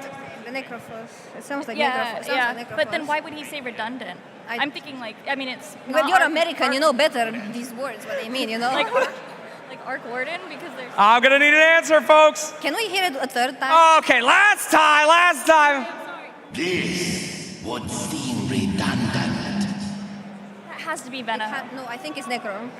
What does redundant mean? Tell me. It's like double, like.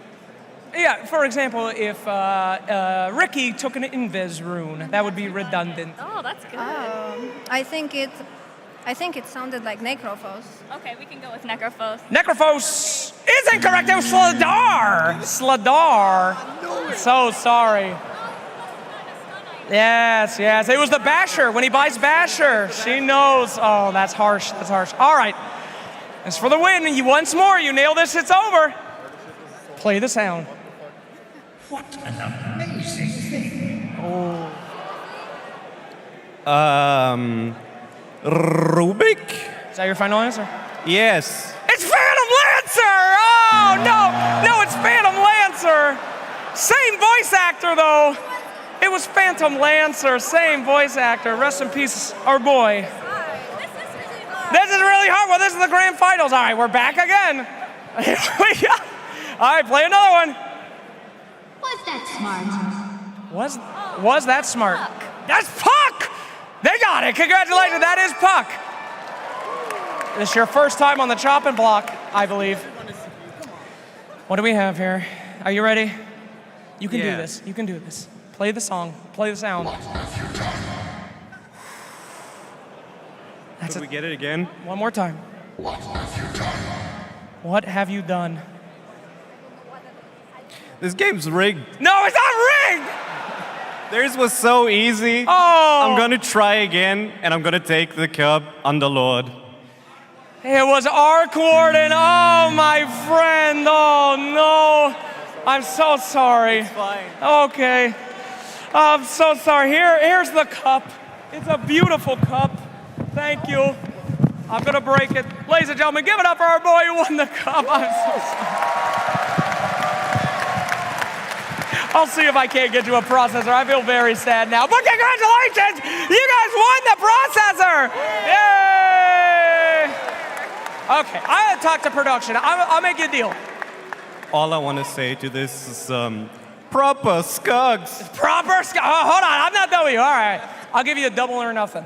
All right. Okay, I will straight up buy you a processor if you get this one right, because I feel awful. Okay, how about hey. How about instead of the processor, you're gonna get me the Skeleton King Arcana? What? That's like much cheaper. I know. Oh, I don't even know if you can do that. That's in a past battle. Well, then I'm gonna you think I'm Ice Frog? I can't make miracles happen. Ice Frog, please. Okay, I'll get you a processor and Yeah, you can okay, trade fine. it for an account that has that. Yeah, all right? yeah, All right. that sounds like a good deal. All right. I'm going to straight up get you that processor. But if you lose, I want that cup. Sure. All right, great. Here we go. Double or nothing. Can we play another sound? This one is on you, please. You have my permission to die. You have my permission to die. No, cheating. Can we play it again? Shh, please, everyone. You have my permission to die. I feel like this is 5D chess, but I'm gonna say Underlord again. That's correct! We got the processor, baby! He did it! Woo! That is so unfortunate for me. Congratulations! All right, guys. Thank you for playing. And we'll throw it, I believe, over to a break. We'll see you soon, guys. Thanks for watching the Major.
strong is the hammer in my hand. How long can you force me to dance? There's a crisis in my heart and in my world, and I saw you smile when I fell into the dirt.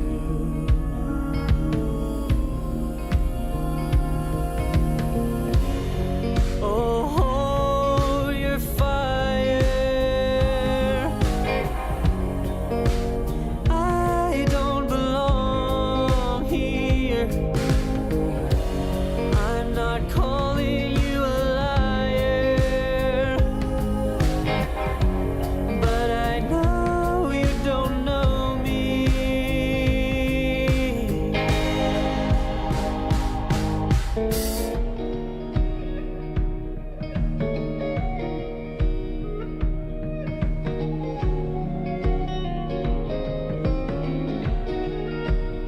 I'm too young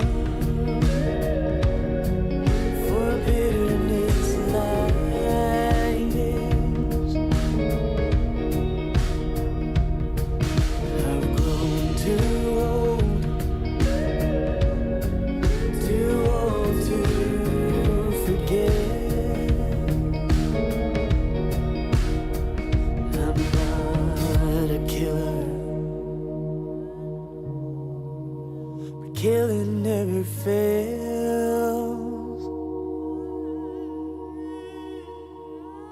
To a hammer, every problem's a goddamn nail.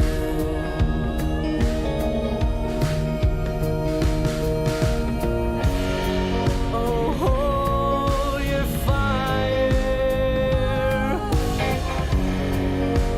I don't belong here.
sitz auf meiner Fensterbank, die Nacht zieht vorbei. Ich blicke über den Tellerrand, trinke Sekt auf Eis. Ein Teufel und ein Engel tanzen auf dem Parkett. Vielleicht sind wir unsterblich, müssen nie wieder weg. Ich sitz auf meiner Fensterbank, die Nacht zieht vorbei.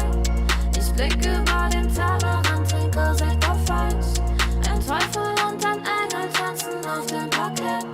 Vielleicht sind wir unsterblich, müssen nie wieder weg. Backpack, Kippen und Drinks gegen Tristas. Großstadtbild, komm mir nicht weg. Kopfhack, mach kein Pisstest, nein.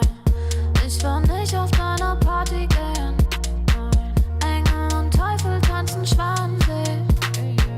Von deinen Lippen tropft der Chardonnay. Ich küss ihn weg, bevor du schlafen gehst. Ich sitz auf meiner Fensterbank, die Nacht zieht vorbei. Ich blick über den Tellerrand, trinke Sekt auf Eis. Ein Teufel und ein Engel tanzen auf dem Parkett. Vielleicht sind wir unsterblich, müssen nie wieder weg. Ich sitz auf meiner Fensterbank, die Nacht zieht vorbei. Ich blick über den Tellerrand, trinke Sekt auf Eis. Ein Teufel und ein Engel tanzen auf dem Parkett. Vielleicht sind wir unsterblich, müssen nie wieder weg. Faded auf den Wohnzimmerdeal. Baby, sag, wieso sind wir hier? Kann sein, dass wir den Boden verlieren. Wir heben ab morgens um 4. Ich sitz auf meiner Fensterbank, die Nacht zieht vorbei. Ich blick über den Tellerrand, trinke Sekt auf Eis. Ein Teufel und ein Engel tanzen auf dem Parkett. Vielleicht sind wir unsterblich, müssen nie wieder weg. Ich sitz auf meiner Fensterbank, die Nacht zieht vorbei. Ich blick über den Tellerrand, trinke Sekt auf Eis. Ein Teufel und ein Engel tanzen auf dem Parkett. Vielleicht sind wir unsterblich, müssen nie wieder weg.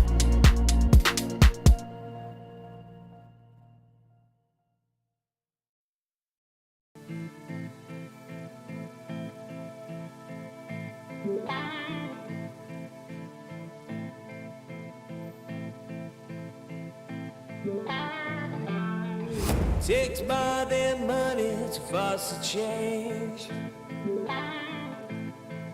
Takes by their time to heal the pain. Heartbreak will light the fire. Heartbreak. You love it, you wear it, wear it. Wear your passion. Share your passion. Wherever, whenever. Gaming is a lifestyle.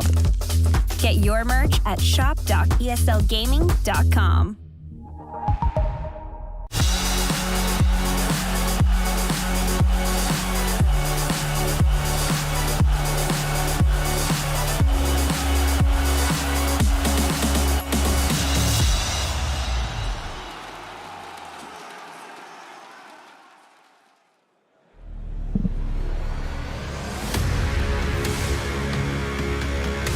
The grand finals continue. Berlin Major Game 4.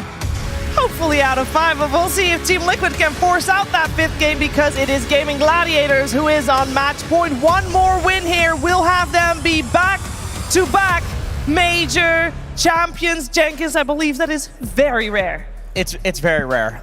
If they win, it'll be the first time ever that a team topped the group, then won, then topped the group, and then won. That has not happened before. Wow. So this is a team that is at the very least entering into the argument for most dominant team of all time. Wow, that is incredible already. I mean, they are looking so dominant, and for the first time this series, we have had a little bit of a switch up. We've got Gaimin Gladiators. They chose first pick this time rather than Radiant, and therefore Team Liquid chose Radiant, so they are now Radiant second pick. So a little bit of diversity here in the grand finals, and we have Beastmaster once again, first phase bans. We just had a longer break than normal, Faith Bian, and during this time, I can only imagine how stressful it must be as a coach and as a player to try to make the most of that. How have you made the most of the breaks that you get in between best of fives? You have to reset. Don't think too much of your loss, and you have to find some new way. If this hero doesn't work too much, then we change our strategy, something like that. Yeah. Yeah, it's best to just, put a little food in your stomach, drink some water, take a breather, and go back in there. Don't think about the last few games. The question right now for Liquid are, what are they going to do about the Terrorblade that they've been banning for the last 2 games? Because the Gaming have first pick now, they can close on their first phase with overall 8th Terrorblade to counter whichever offlaner that Liquid go for here. So I'm curious to see if they're going to pivot away from the TV ban, since that last game, they gave away too much to Gaimin in that first phase. Yep, and if Liquid bans the Terrorblade out here, then Gaimin gets an Alchemist, and there's not much in the game that feels like it counters it out much more. They're going to do it anyway. So what are we thinking? Alchemist for Gaming Gladiators and then a Doom coming out for Team Liquid? Yep. Or is there any kind of combo duo that they can still go for in this opening picks for them? I think the Doom just looks too good right now. Maybe something like a Doom Rubik to not give it away to Gaimin, but for the most part, the Zai Doom has been very consistent. If they move away from it now, I would be surprised, but there's also a chance that they try to go for an early mid lane pick to play around Nisha, like they did with the Ember Spirit. They'll go for the Doom, that is no surprise. You also do not want to face Alchemist plus Doom. That is a terrible combination to face, as it is incredibly strong. They're thinking about the AA again to counter the Alchemist. Maybe they have a way to potentially enable it better, but another option they could be looking at it is, of course, the Oracle or, like I mentioned, the Rubik. Or maybe they can pick a Monkey King. Ooh, the Lich. Early Lich. Well, the Lich looked really good for them, didn't it, when they ran it with the Faceless Void and the Doom? Insania rotated bottom very early, and it felt like they kept killing it over and over. But now I feel like Gaimin can just pick the Enchantress to have a Dispel. What, they go for the Underlord? Okay. Just one pick good heroes. Now, whenever I see 2 melee strength heroes picked out like this that are most likely going to be cores, Timbersaw always comes to mind as the next phase. Surely you gotta ban it then if you are Gaming Gladiators. Maybe it's not good enough to ban. Like, it's not that strong of a hero in this current meta. That's what I'm starting to feel also. When Gaimin got run over by the Liquid Lich, they didn't have any Dispels for the Frost Shield, so I feel like they have to be eyeballing their Enchantress or their Oracle to play into it. So how do you feel, Faith Beyond, about the Underlord Alchemist opening versus the Doom Lich opening? Which one do you like more? I think Gaiming's strategy is pretty obvious. I think Liquid just need to pressure Alchemist if Alchemist is carried. Yeah. I don't think they should put so much focus on Underlord. Okay, so they have to ignore the Underlord. Yeah. You can just Doom Underlord to remove his aura. Okay, I like the sound of that. I think in that case, Gaimin have to have a read on this and just pick a very strong lane-dominant type of support to lane with this Alchemist. Yeah, I agree. Some options for Celery would be Silencer has been one of his favorite picks. Crystal Maiden still in the pool. Disruptor, maybe not such a strong laner, but very good at ganking around the map. But I've already said this, but I do think not having a way to dispel the Frost Shield would be a huge oversight for Gaimin, because it's what owned them in the game that they lost to Liquid. I'm so used to Ench being banned against Gaimin, just because Celery Ench is like the scariest guy in the world to play Ench against. So I imagine Team Liquid will ban the Enchantress, but we'll see. But I like the Lich with the archetype of hero that just goes in first. I loved it with the Void. It looks great with the Doom. I would also like to see something come out of Liquid from the mid lane that also has that go-in potential, like an Ember Spirit. I feel like Oracle also is potential on the ban list here for Team Liquid. It's been kind of rising in value over the last couple of series that we've seen, and I agree. Something to dispel the Frost Shield feels pretty necessary in this patch. Yes. And now that they've banned the Enchantress, I think the Ember looks really solid for Liquid, especially with their Ember Mirana combination that they've played so much. It still hasn't been looked at by GG. Ember and Mirana both still in the pool.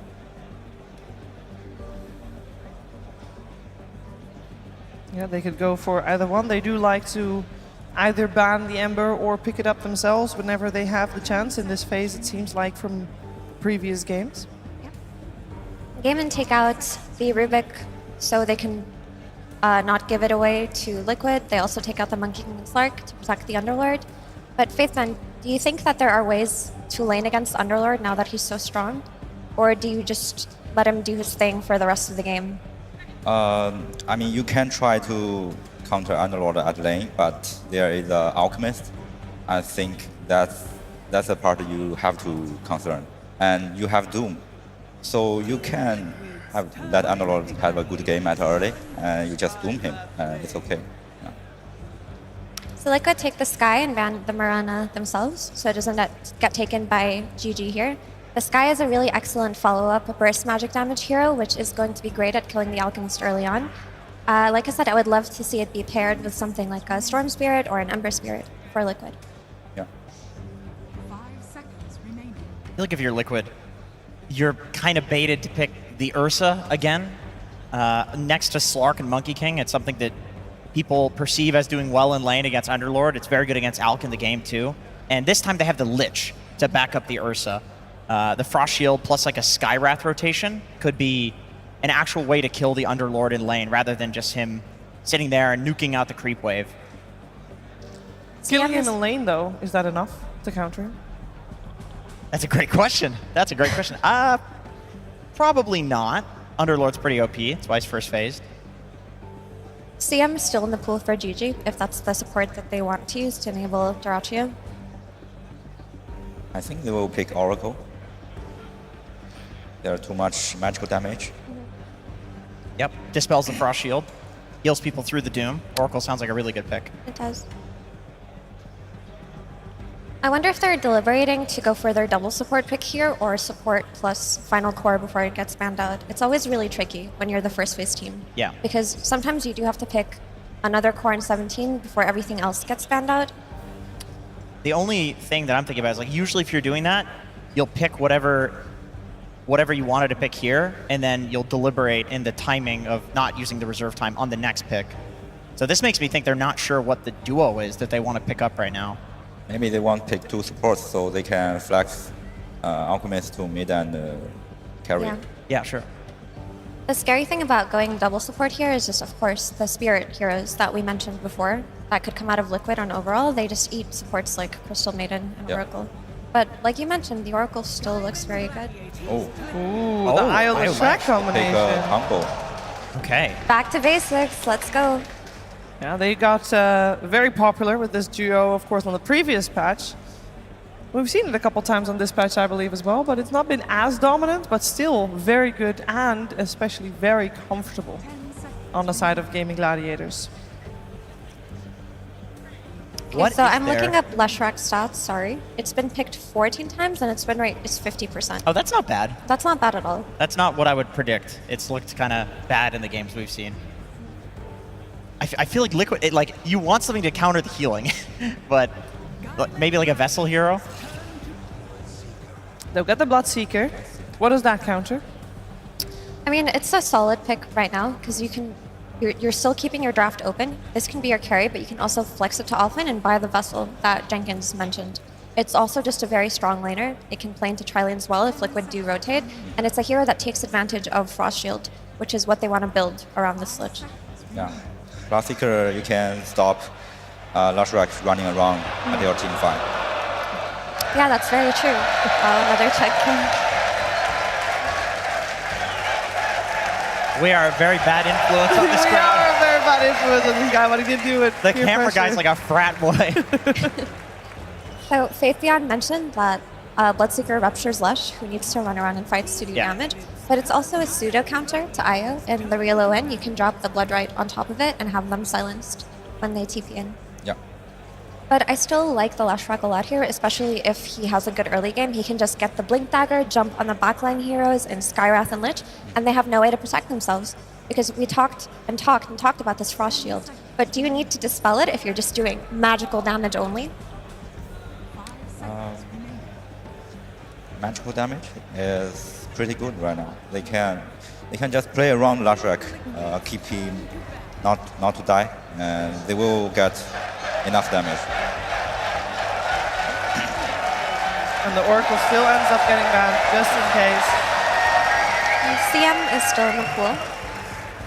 CM would be good against a potential Storm Spirit coming out just for the root, because the Ember and the Void come out. Some sort of setup for the IO relocate would be great. Let's see a Bane for the first time. I'd love to see a Bane. I mean, sure. I'm all here for it. That's a 0. That's a non-contested hero, right? We just saw that on our graph. Yeah. Never picked in this major thus far. No, not a huge fan. The techies will be the call here for Gaimin Gladiators with their final pick.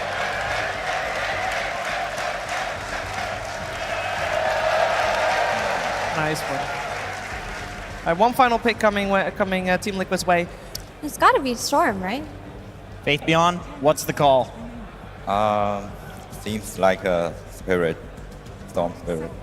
Yeah, the Ember is already banned out, so they can't go for that. The Void Spirit, of course, there as well, same phase. They need some initiation to combo with support. Yeah, you're both right. I mean, there's very little disable as well for a Storm. Like, the root is something, but it's also fairly easy to dodge that by just like zipping through it. That being said, if he does get stunned, he is 100%. Oh yeah, that's for sure. Might be risky. It is, of course. This is tournament lives on the line. This is Grand Finals Game 5, or exiting once again as second here for Team Liquid.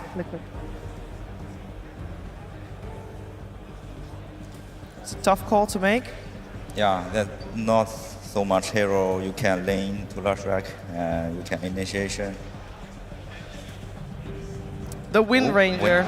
Oh, they're gonna try it. Okay. They're not the only one picking Wind Ranger overall last in an elimination game. It has had various results. But what do we feel about this universal hero in the mid lane going up against a Lashrak? I'm not the hugest fan of this Wind Ranger pick, to be honest. I can see why they needed the utility in the double shackle. They needed the single target damage coming out of Focus Fire and her ability to lock onto a target like Alchemist or Io. But I think the issue with Wind Ranger is she just needs a few items to get online, and I feel like she suffers playing into damage mitigation like the Underlord. Yeah. It's also not the initiation that we wanted to see something like a Storm Spirit do. But I respect it. I respect the pick. If they can pull it off, that's some Grand Finals magic. Now, Wind Runner, I love this hero, but I don't think this game is good. I think they can only depend on supports. Try line again to punish Alchemist. Yeah. So if the support's trying to punish the Alchemist, do you think the Wind Ranger can do enough for? Yeah, Wind Ranger, you can join the fight. You can get some kills. Okay. Yeah, I agree. I think we're going to see a lot of portal action coming out from Team Liquid this game, just like we saw in the other game where Insania was Lich. I personally think that the Atos Windrunner universal hero stuff is kind of underrated. But in this game, I've also seen Leshrak like destroy this hero through the wind run. He just doesn't care that much. So if Liquid's gonna take this game, it has to be on the back of a Nisha Wind Ranger popping off real hard. Yeah.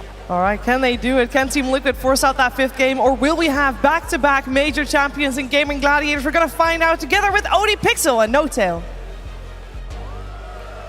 Thank you very much, Shiva. Yes, can't wait to find out here with this Game 4, Gaimin Gladiators up against Team Liquid. Indeed, that final selection here in the draft, going with the Wind Ranger. We've seen some other teams try this towards the end of the lineup.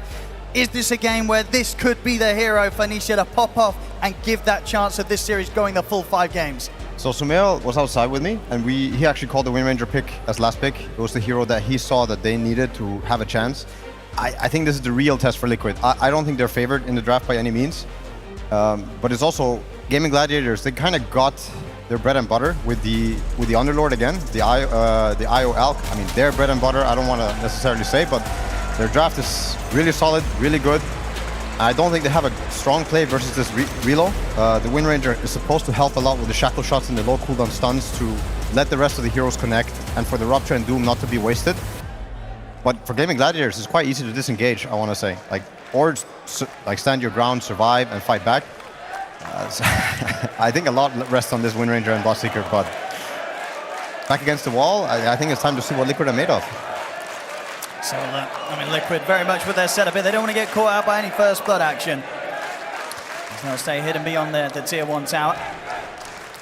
Yeah, it's a very good Rupture game. If it wasn't for the IO, it's very good versus the Alk, it's very good versus the Lesh. But IO and this Chemical Rage combination, I worry that Liquid gets into a damage issue quickly. But story is always the same. If you can delay the Radiance Alchemist, the game doesn't look the same, and it really helps the Bloodseeker matchup. Like, he can cut through the Alchemist timings later, but it really helps if that Radiance is just slightly delayed.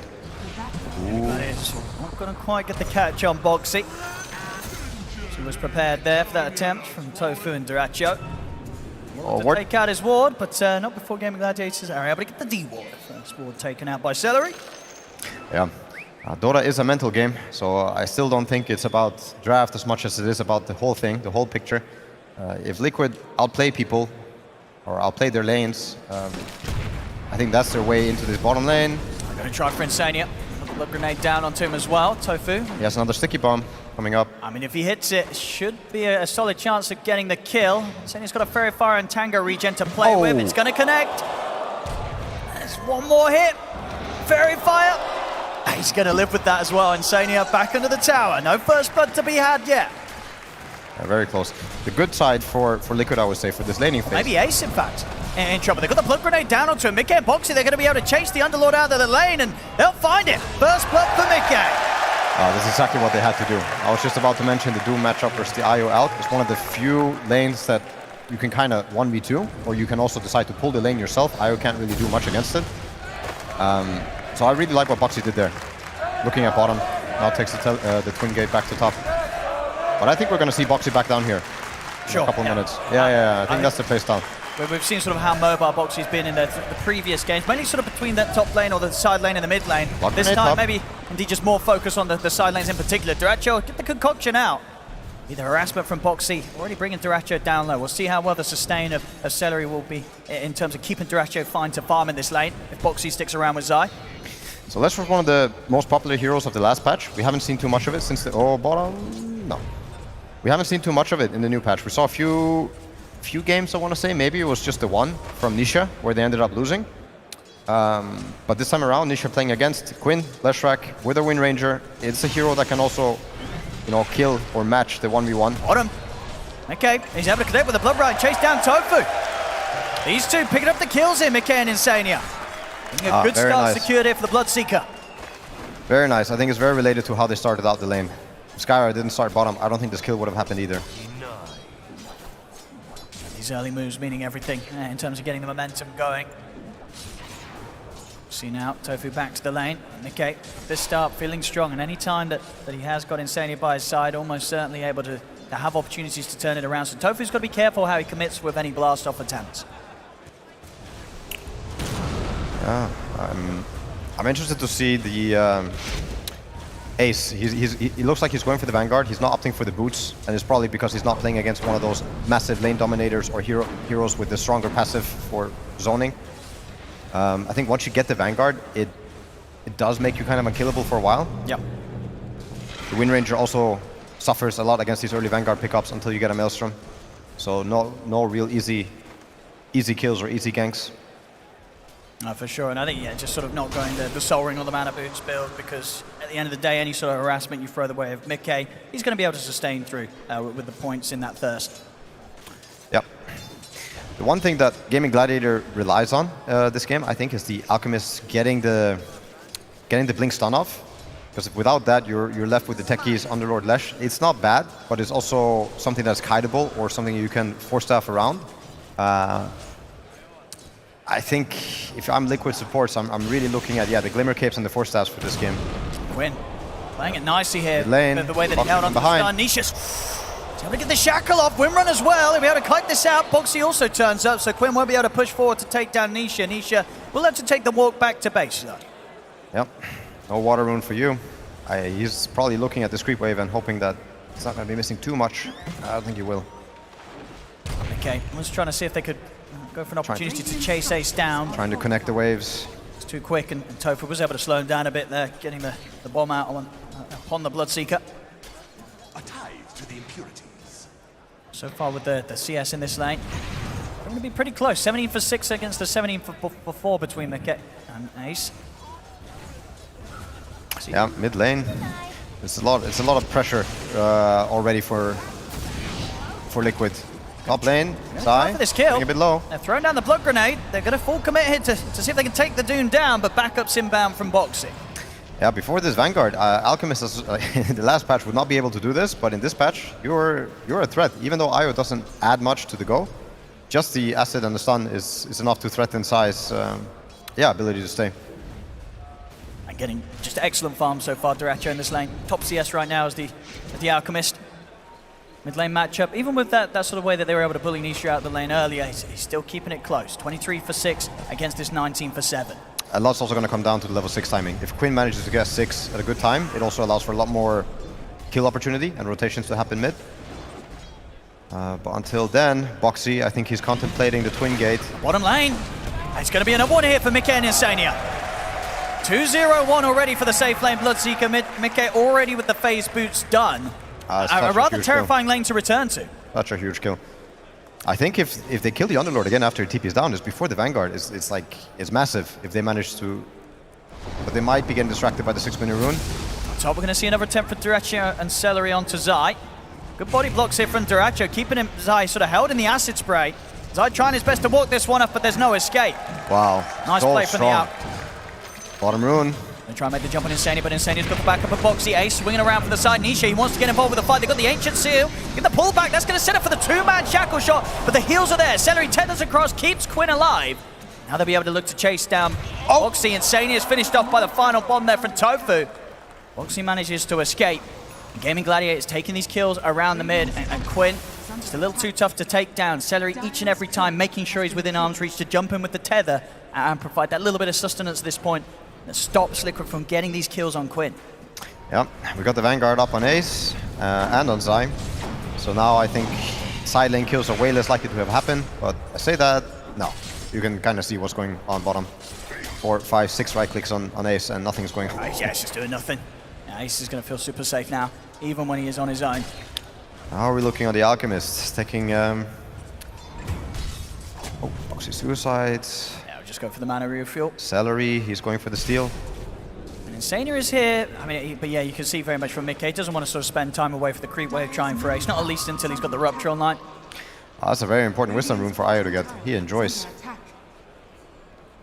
It's also going to mean potentially wasted time if Sai takes it. Sai's not going to bother. He knows that someone's already headed over, picked it up. Yeah. I think the supports from Liquid are stressing out a bit. They don't really know where to put themselves. Like losing that bottom 3v3 at the rune, it hurts a lot. Like these are the things that push you behind. These are the things that are going to give them level 6 before you. Having a proximity mine or relocate before you get your Lich ulti or Skywrath ulti, it's a really big deal for the mid game.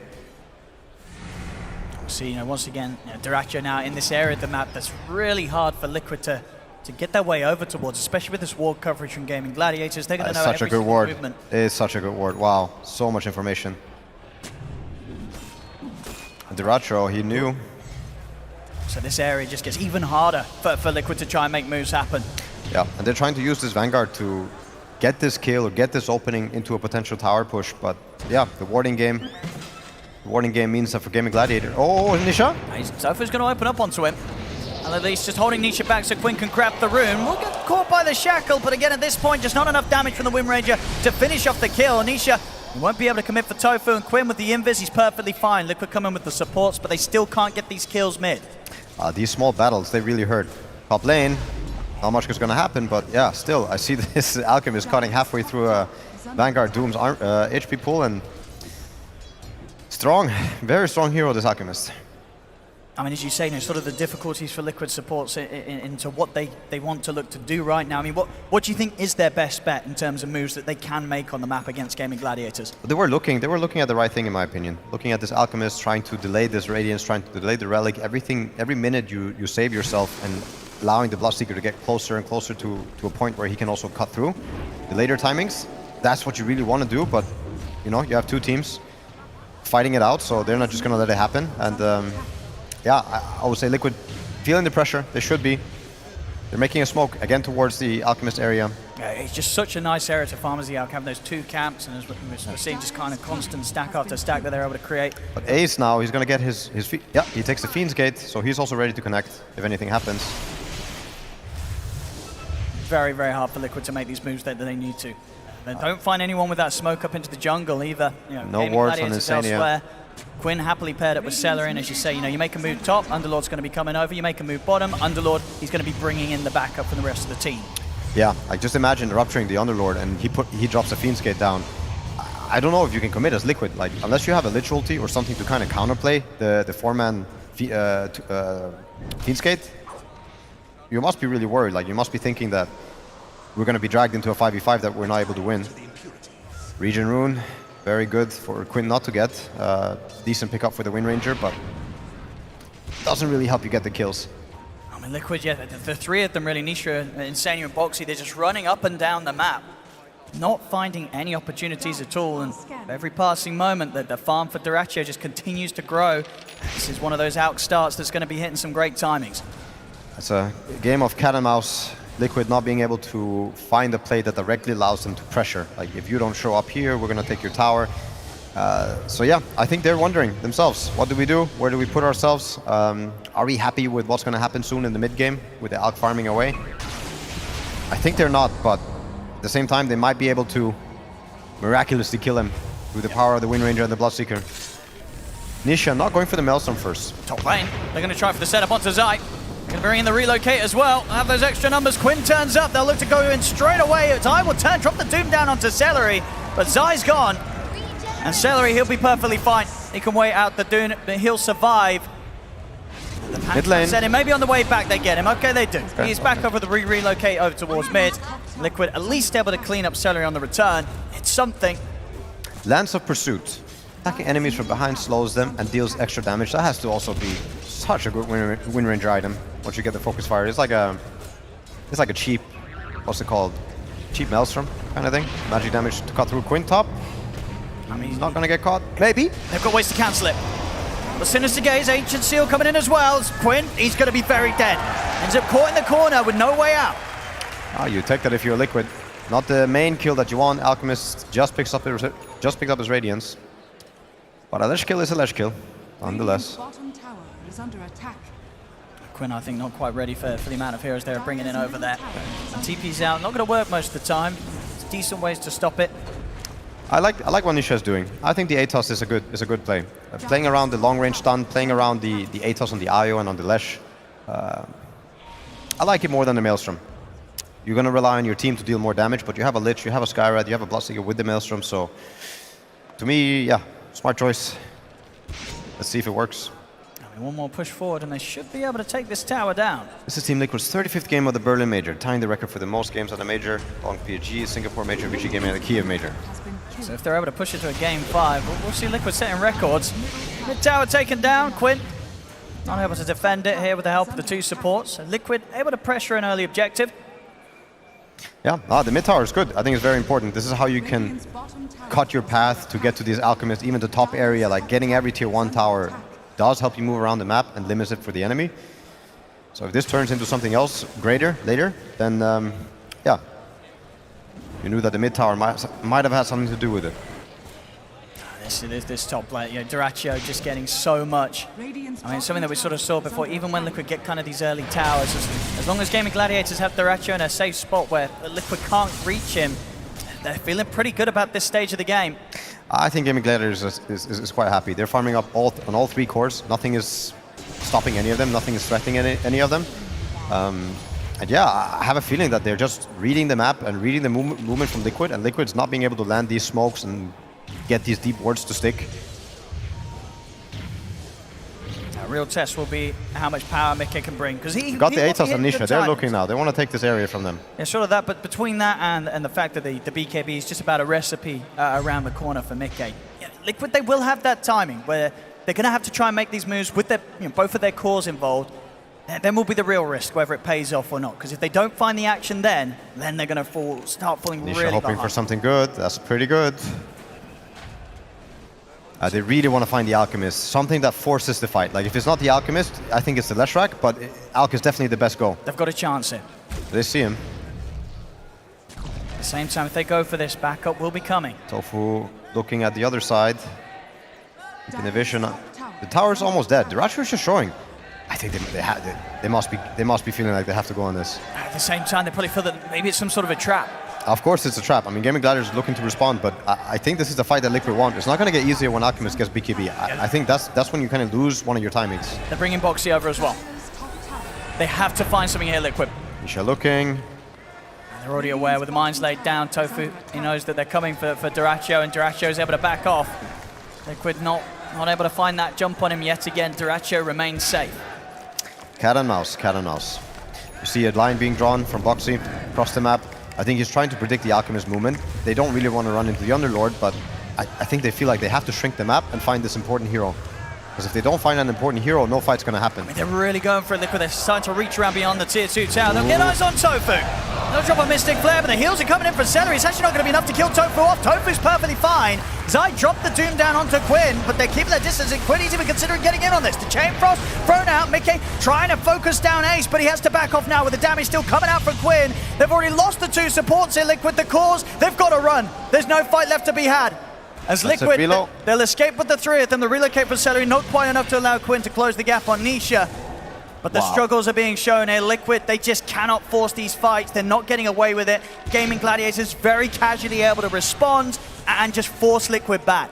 Quinn is really feeling himself. When you go see the replay, you see that the Bloodstone is picked up just before this fight, and he clicks it just before the Doom happens, runs in, forces Nisha to back off, forces Mika to back off, even though you know you're a Doom target. This is why the hero has been known, like it's not just this patch, but every patch, to be a hero that works versus Doom, but especially now. I mean, did you say what, Quinn, he just doesn't care? Yeah, runs in, Bloodstone's still going, healing up mana, healing up HP. You see Mika wants to finish off Ace. You can actually cut through him, but yeah. Back in action. We'll set up the blood right onto the 3 of them, and Mickey, he's just got the BKB picked up. So he's going to pop it, commit for Celery, though. He's actually going to be able to get him. He backs off in time. Celery's still alive. Mickey finally finishes him off, but has to spend quite an extra bit of time chasing him down. They get Celery, but again, the trade, it doesn't feel good for Liquid. They've lost 2. Zai get caught in the stun. Duracho cooking up a concoction. They're ready to dive into the tier 1 and look for more Quinn and pumping out the damage. Zai, he'll go down. As Gaimin Gladiators, 4K lead for them here. As Liquid, they just cannot fight them at this point of the game. And now Gaimin Gladiators, they're bringing the fight to Liquid. So small things, but yeah, you expend the BKB and Bloodseeker just to kill off the IO. It's really not what you want. And I think they missed their window to go on the Alk. With the BKB, it's really unrealistic to kill him. You have an IO sitting behind with mech. You have the Underlord reducing damage and giving a pipe aura. I think they have to take a different approach to the fights right now. I don't know if it's killing the Leshrac, but if he has Bloodstone ready and you're not able to somehow stop it, I mean, you can't purge it, so I don't know how. If maybe you doom him before he gets it off and you're able to just blow him up and control the IO so he doesn't get the reload off. But yeah, the amount of damage that Liquid can output doesn't match what Gaimin Gladiators can do for healing. If all the spells are clicked, if all the buttons are happening correctly, you're going to need more. You're going to need the Wind Ranger and the Bloodseeker to get even fatter. Ah, you really are. And they'll get the setup here. Tofu's out with the 4-star. They've got the follow-up route with the Rod of Atos, but Celery's in with the heals. The Shackle Shot will connect. But Celery's here to back up Ace as well. The ult's going to get thrown out, and with the focus fire, they'll take Tofu down. But not without a cost themselves, as once again, they'll lose Insania in turn. Yeah, I mean, again, any scenario that doesn't involve Alchemist getting pressured or dying, I think is still making you feel stressed out. Oh, Celery, reloads for the DD steal. I actually think that's a pretty big deal. It's like this damage that the Wind Ranger really needs to have a chance. They're pinging the reload. They're thinking about running in here. It's just incredibly hard. So, I mean, already TP's coming in from Duracho. Gaimin Gladiators, they're more than happy to set up once again for the fight. There's sort of 3 core items done at a great timing from Duracho. The Blink, BKB, Radiance, all online for the Alchemist. You can tell the presence from Quinn. He knew. He knows. And the aura's getting out as well from Ace's Pipe and Crimson. Nisha. Quinn is going to start things off aggressively. Fiend's coming in as well to try and catch Liquid off from the back lines. Ace is in. Duracho pops the BKB in the Chemical Rage, cleans up Insania. See if Gaimin Gladiators can catch more. They get the route down on towards Nisha. Concoction ready to come out as well. Nisha will try and run away, but he's caught on the high ground. Quinn lands the stun. They just cannot fight them here. Nisha trying to run, but Duracho blinks forward. Quinn finishes off the kill with another round of lightning. Oh, that was a nice Hurricane attempt. Ends up just not being over the cliff. They're still hunting. I mean, he's about to show him the word. If he goes any further left, I think he's gonna die. They really want to find him. Uh-oh. Oh, he's going to walk into them, Zai. TPs are starting to come in. We'll see if Zai can live long enough to do anything. He'll drop down the Doom, but the tether's already there on towards the Lesh, as well as the Bloodstone pop to Zai. He'll die. Boxy caught down on the low ground. The Chain Frost will get thrown out. Mickey committing him with the BKB, looking towards Celery. There's no damage. Celery pops the one. He's healing up, and Mickey, he has to back off. The BKB comes to an end. He's the last one that's surviving for now on Liquid Duracho. He'll have Blink up in a few seconds. Oh my God. The Conchu's coming out. They're surrounding Mickey. Mickey's taken out. There's no damage. There's no way to deal damage anymore. This Crimson, Pipe, and IO, I don't know. You need to play the map, I think. That's the only way forward for Liquid. They have to somehow split Gladiators up and find them without being ready, find them being disconnected. It's easier said than done when you have the Fiend's Gate ability. Yeah. This is quite the Crimson game. This is quite the Crimson game. I mean, but how do they find the damage against these heroes? It seems impossible, even in this position. I mean, once again, Zai feeling forced to drop down the Doom, but Quinn really doesn't care. He does not care at all. It feels like Liquid, they're just throwing out spells now, hoping for the best. And against Gaimin Gladiators, it's just unlikely to cut it. They're falling further and further behind. Back in action, Gaimin Gladiators, they'll step into the pit. They'll be able to get this Roche without Liquid doing anything. It's a new Dota game. Lost-Seeker clicks BKB, but he's still tanking AoE spells he would normally be tanking, so it does force you back quicker, and it does make you more susceptible to death. Even though normally with Blacking Bar you're immortal. No longer the case. And now Quinn, on top of having the Bloodstone and the backup of an IO, he's got the Aegis on top of it all. It's rough. That's really rough. Vampire Fangs also picked up Spell Lifesteal. With the Overcharge, which is additional spell amplification. Yeah, Quinn is another signature hero of his, and he's showing off. He's having a beautiful time. I think it was sort of back in the DPC on the previous patch where they were running this Lesh IO. It got to the point where they were just never able to get it. But here on this new patch and in this grand finals, they get it once more, and they are having so much fun. Quinn running along the map. Zai's found in the mid. There's just no hiding if you're Liquid. Oh, bottom lane. So many ways to set things up. Duracho's able to get the concoction off. It's another one for Gaimin Gladiators, 17-7. Oh, the map feels so small for Liquid. They keep getting found. They keep getting gone on all these deep wards from Gaimin Gladiators. There's nowhere to go. There's no camps to farm. And every time you give up a hero kill, you really feel the pressure amount. Like, this trade that's happening top is pointless compared to what Gaimin Gladiators is able to achieve bottom in terms of net worth, XP, and map. Now they're going to be knocking on the high ground. Oh, they are. They're taking whatever they want right now, Gaimin Gladiators. They'll settle for getting the tier 2s first. Quinn down towards the bottom with the bots. Look at the push going there. First things first, but you still have a whopping 3 minutes, 40 seconds left on this Aegis. I don't know what to do if you're Liquid. Like, I think you try to push top and you hope Gladiators kind of mess up. But at the same time, you're playing against Relo and Fiend's Gate. Fiend's Gate still cooldown, but I don't know where to go and how to split them up where they can't outnumber you or you can't find the numbers on them. 22 minutes in and Gaimin Gladiators looking at the base of Liquid. So whether they can find Zai able to get the next pickup done. He's got a full Spirit Vessel, of course no charges right now. Let's see if he can split the tether with the Hurricane and maybe set them up for an awkward position. Make them go deeper into the base, bait them in. I mean, Duracho, he's cooking up a stun. He's going to be ready to jump in on this. He's going to go in. He's going to towards Zai, but he ends up stunning himself. Ancient Seal of the Mystic Flare front. He's gone! He's dead. The Shackle Shot's there. Mickey, he's going to go straight towards Celery. Now turns his attention over towards Quinn. Quinn gets the BKB, the Bloodstone off. He's healing up. As Quinn, with the Bloodstone, surviving and running down. Boxy's back in towards the Scarf. He's going to start diving into the base. Boxy goes down. The buybacks, Quinn. Gonna start running. All right, Liquid. There. Mickey's a little low himself. Zai goes for the Infernal. Oh, big Shackle Shot. Power Shot as well onto the two of them, but Mickey's got to be careful. They can't go in. He's still too dangerous to get close to. Tofu, he jumps in on a Boxy. Boxy falling low a second time around this fight. Quinn's still alive. Even if they get in the once, he's still got this Aegis. Boxy will fall. They cannot kill Quinn even though wants it. Oh my God, the spell lifesteal is so high. They're going to try again, Bloodbright Slate down, but nothing to sort of set Quinn up in the middle of it all. He's still alive. He doesn't even need his eye right now. Celery's going to be back in the game pretty soon. Ace laying down the Fiend's Gate to bring the backup straight back in. As they'll keep this push going, Gaimin Gladiators. Coming through with the high five. 4 versus 5 here. Liquid, 4 versus 6 if you count the 2 lives that Quinn's got to play with. As the bottom racks are gone, Liquid unable to do anything to stop Gaimin Gladiators. They're going to catch on Duracho. Put the BKB Chemical Rage, he's beating it to Zai. Is there any safety for Zai? There's not. Zai's out. No buyback for him. It's down to the final 3 here for Liquid as they're getting dove under the tier 4. Nisha holds them back with a shackle shot, but Tofu in with the blast off. Duracho jumps forward, concoction down. Nisha burning down like the fountain. Will he keep him alive as he backs up in time? They'll try and get out to Duracho. Celery's in with the tether, but the roots there from Ace. Holds back Mickey and Nisha. Nisha has to heal up again. He's getting low to the Firestorm of Ace. They just can't get close to them. They keep having to go back and heal. All this AoE damage from Quinn and Acid Spray and Radiance, it means they can't get in. They're still trying to chase them out. Ace, got Crimson Guard ready to pop again. 20 seconds until Pipe's back up. They know how strong they are as a unit here, Gaimin Gladiators. They will back off, give Liquid a bit of breathing room, but the damage certainly been done. Reload back, get the full mana going, maybe pick up some items. We've got Shiva's Guard closing up around the gap next there for Quinn. Yeah, you see Zai, he opts for a different build on Doom. He's probably feeling, you know, the pressure of the sustainability and the region that is so immense on them that he went for Vessel. It's a fair attempt, but to be fair, you have the spell. You have the spell on the Arc through the ulti. Insania.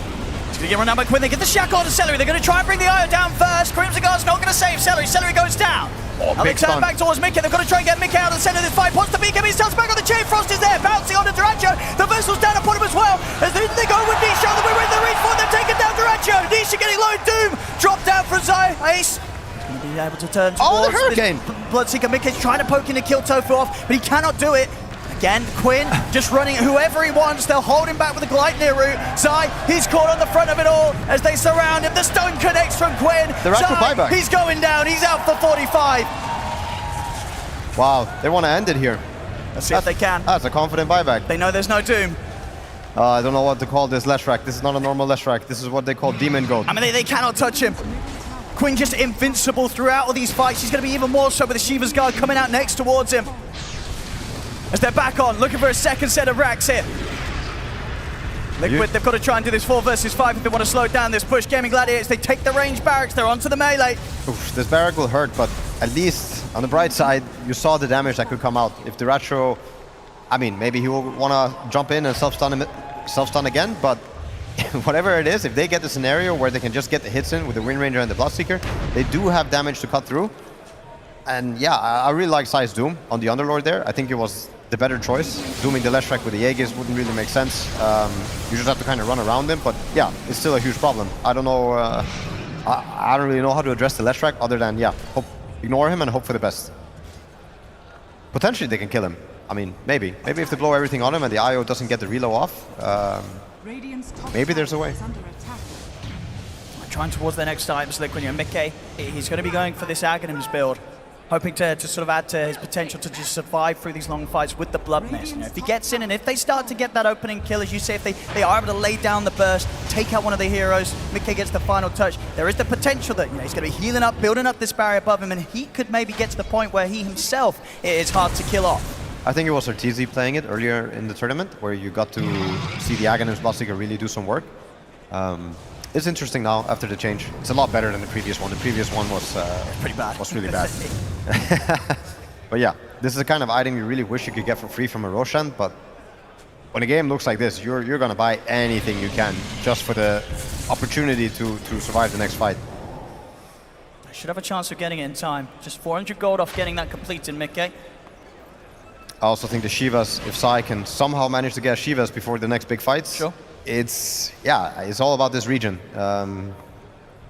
Bloodstone, Io, Alchemist. If you find things that later on with the Skadi and the Shivas, I can see how they can scale into them. They're down 2 racks, but you know, people have won harder games. They certainly have. Liquid doing everything they can to hold on. I think we saw last fight as well, some impact coming out from Zai with that Vessel, just able to put a limit to some of the healing coming out on heroes like Duracho's Alchemist in the midst of it all. You know, a well-placed charge could be the difference between life or death for some Gaimin Gladiator, if Zai's able to follow it up on that Doom. Yeah. And almost 4-step finished on Boxy. I think this is a good way to reset the fight and go back in for a turnaround. You can bait the Doom once you get it. Gaimin Gladiators might be overconfident. But the wards from Gaimin Gladiators this game, most of them have stuck and they have been very deadly. They've caught a lot of this information that, yeah, Liquid are praying that they don't have. See if Liquid, I mean, right now, are you sort of just waiting for Gaimin Gladiators to come to you again? Or can you try and look for this fight whilst that buyback for Dyrachyo is on cooldown? See if you can punish that from the out. It's very hard to make the first goal as Liquid. I wanna say that you're kind of deaf and you hope for Gaimin Gladiators to make a mistake, like Dyrachyo jumping in and self-stunning, or Quinn breaking the tether. These small things that, I don't know, bait them in, make them make some mistakes, and then you have to turn around and take it, because if you're gonna smoke yourself and go on the offensive, I think that's actually the hardest fight. Like, hardest fight. It's harder than the alternative of waiting for Gaimin Gladiators to mess up a bit. And I think you need that. But they are gonna smoke up. So we're looking at with this one. You know, we see on the damage dealt, of course, crazy numbers coming out from Quinn with how he's just been able to survive throughout all of the chaos in these team fights. I mean, it's about the Roche. I like what Liquid are doing. As in, I don't think you can beat it. If you're gonna play against Aegis and Cheese on an IO, I think you might as well call it. So a good way for Liquid to maybe come back is, yeah, play on your buybacks, or let Gaimin Gladiators start on the Roche and somehow smoke your way in there when it's about to die, and then take the fight, get the steal, yeah, and kill all the heroes. Maybe it's easier said than done, but I think you need something like this. There's the smoke. Now you need Gaimin Gladiators to start the Roche, but sadly it's not for another minute. With a net worth of near 20,000 at 30 minutes, it's 11th richest Leshrac ever on a LAN by this time. He's having a beautiful time there, Quinn. He's had some great games throughout this whole run and in this finals as well. Yeah. From his puck to his Lesh, bringing out the classics and just showing how unstoppable he is when he gets his hands on these heroes. 1,000 gold from the Shivas. Oh, they see Nisha. So if he wants to start it, he's not going to get the jump. In fact, he's going to get grabbed himself. The turn with the Sinister Gaze. Dyrachyo's in with the BKB, looks towards side. He's going to get forced out the side. The Chain Frost thrown up by Insania. Mickey, he's trying to go on towards Quinn and Dyrachyo. They've got the two dropped out of Dyrachyo. Celery's in with the Tevi. He's keeping Dyrachyo alive. Oh, Dyrachyo on floor. Mickey gets the kill, but he will die. Nisha in from the side, finishes off Celery. There's two dead on Gaimin Gladiators. Ancient Seal from Boxy thrown in the way of Quinn. Nisha, he's got the follow-up damage, bringing Quinn down low. Quinn, he's healing up. The Shackle's there. The push back Nisha. Nisha turns to the power shot, but Quinn is still alive. They cannot kill this lightning pony as Quinn survives. Takes out another beyond godlike Quinn. Runs down Insania. Another kill here for the two of them, Quinn and Tofu. As Liquid, they're on the verge of getting team wiped. Boxy, the last one left here. Oh, it was so try close. and run, but the Fiend's Gate's going to get let down. Here to cut him off. Firestorm's there, Boxy. Oh. He'll live, but everybody else goes down. And they got so close. Oh, Nisha. So close to getting him, but they couldn't quite do it again, No-Tail. Quinn survives. Oh my god, this is a Quinn show, but Nisha so close. I think he focus fires the IO, but I don't think it mattered. He could have had it for the Lesh, and that might have made a difference. We'll see it again here. Could have been the makings of a comeback. Came in with the initial tether Celery to try and protect Dyrachyo. Was nearly able to do so. Mickey getting the kill in the last moment. Maybe the IO doesn't die without the focus fire, but just not enough for the Leshrac. It was so close. Quinn just continuing to get so much out of these fights. The Shiva's done on top of the BKB. He can now look to go back for the aggressive route, get the Hex done. He's also going to have an Arcane Rune in the bowl for the next fight. Quinn. What a performance. Whole series. 21k lead here. Now, last few fights, you know, they're showing they can bring down Dyrachyo, Liquid. They have the damage. They have these cut-through heroes. The Bloodseeker has the shard as well. Pure damage. You know, you don't care about the armor. You don't care about AC, Shivas, and all these things. Like, if you get to hit, chances are that you'll be able to kill. And the same thing goes for the Wind Ranger. But yeah, there's a lot of buts. There's a lot of ifs. Okay, doing a good job to try and just build up this barrier before the team fight. And start off with this incredible amount of HP. Anything you could do to just try and stay alive long enough to threaten Quinn. Zai, he's going to be the one that gets focused first. He'll try and push himself to the side. Dyrachyo's in with a two-man stand. The jump fall for the blast off, and Tofu, it's huge! As Liquid get destroyed off the back of that jump there from Tofu and Dyrachyo. Mickey pots the BKB, but Quinn is able to take him down. They'll run down Zai. They get the team wipe yet again. Wow, what a techie stun. And they'll call it GG. It's called. Gaimin Gladiators once again. They'll take the title here. 3-1 against Team Liquid. I mean, No-Tail, they just can't be stopped. No, that was a showing. That was such an incredible showing by Gaimin Gladiators and Quinn. I mean, the whole squad. You win as a team, you lose as a team. And yeah, Liquid couldn't break it. I mean, you saw them take one game from them. It's impressive. Good performance. Better than most teams could have done here. Gaimin Gladiators, they're just too good. They really are right now. Something about this team, I mean, back-to-back from major to major, add the Dream League win on top of that as well between it all. And that's the big thing as well, between massively different patches, right? You come out, the game comes out with this huge update. The Gaimin Gladiators, they're immediately able to continue to stay on top. I mean, what is it about this team that you think allows them to have such a good grasp on the meta, even when it changes as much as it did? I think they're a hungry team. They're here to prove something. They're here to make a statement. They've been on top of the Dota scene for almost 2 years now. In Europe, they've managed to win a lot of the online portions of the DPC, and now they're finally getting their groove together on LANs as well. And I mean, back to back, it's so impressive. It takes a good Dota mind. It takes talent. It takes dedication. It takes hard work. So yeah, I want to say they looks like they have the whole package.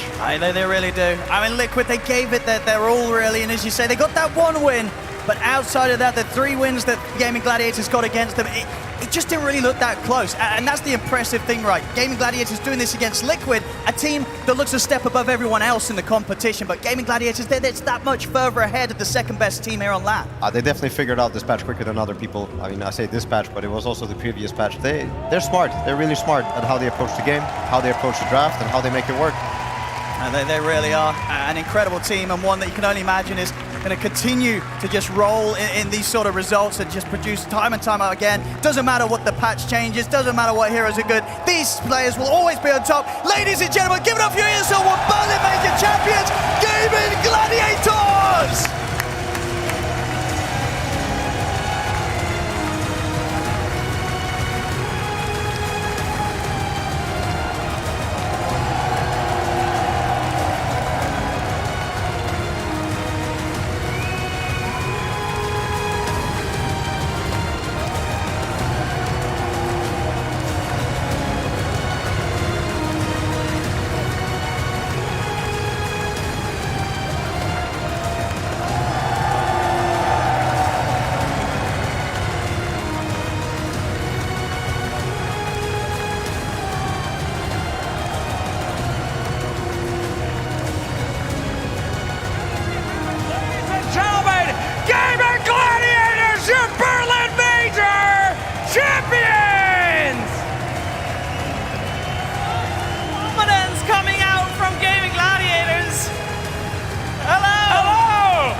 Goodness gracious! Holy moly! Congratulations, you've done it again! Hello, guys! Congratulations! This is the first time ever that we have Please a team. turn around, see the audience, for goodness sakes! They're all over here! Look All over there! There we go! Yes. Go ahead!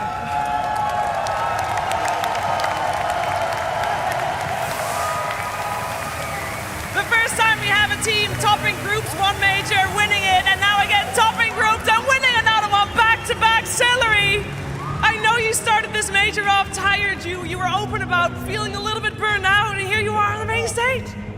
Yeah, it feels pretty good. Is that all you have to say? Come on, I know you've got family in the crowd as well.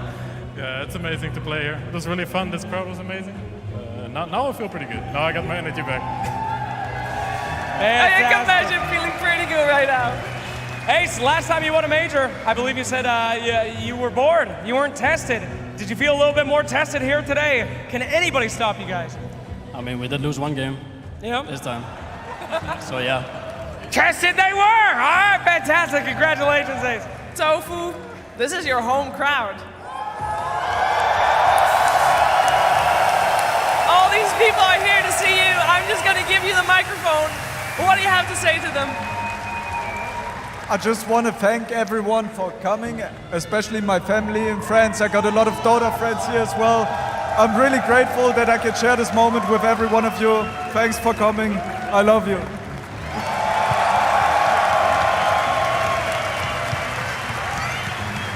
Thank you. Thank you. Quinn, you are NA's greatest export. Thank you so much for bringing respect to our region. you're a man of many words. Is there anything that you'd like to say to everyone out there that were wondering if you were going to make it, if this dominant spree that seems to have no end will ever stop?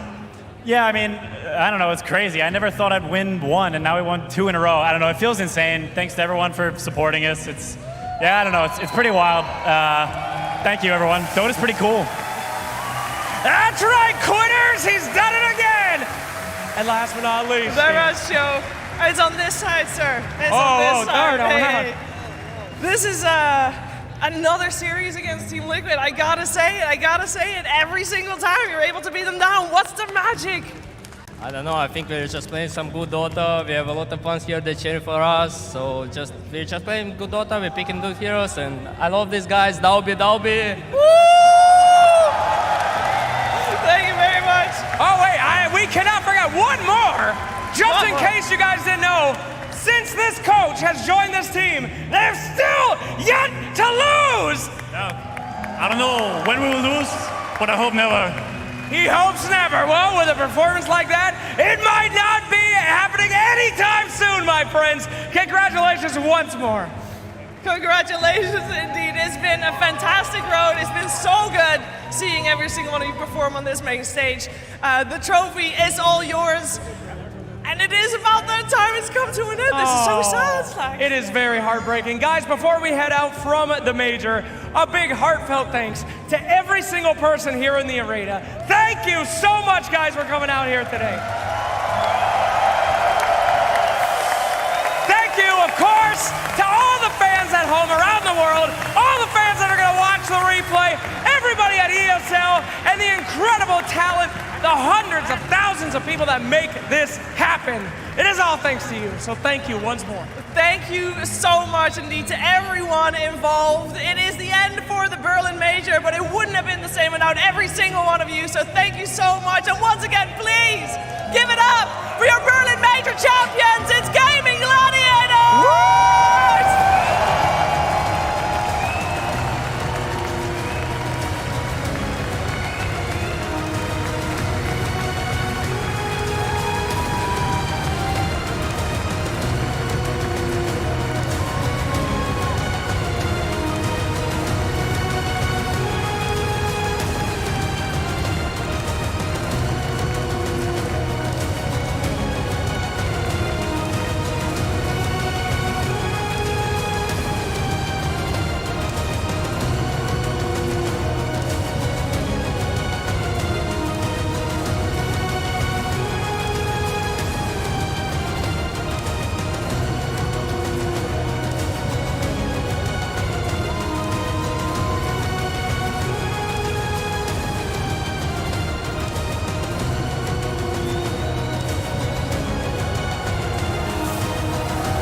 9 to 5. No punching in or punching out, I'm round the clock the hardest you will find.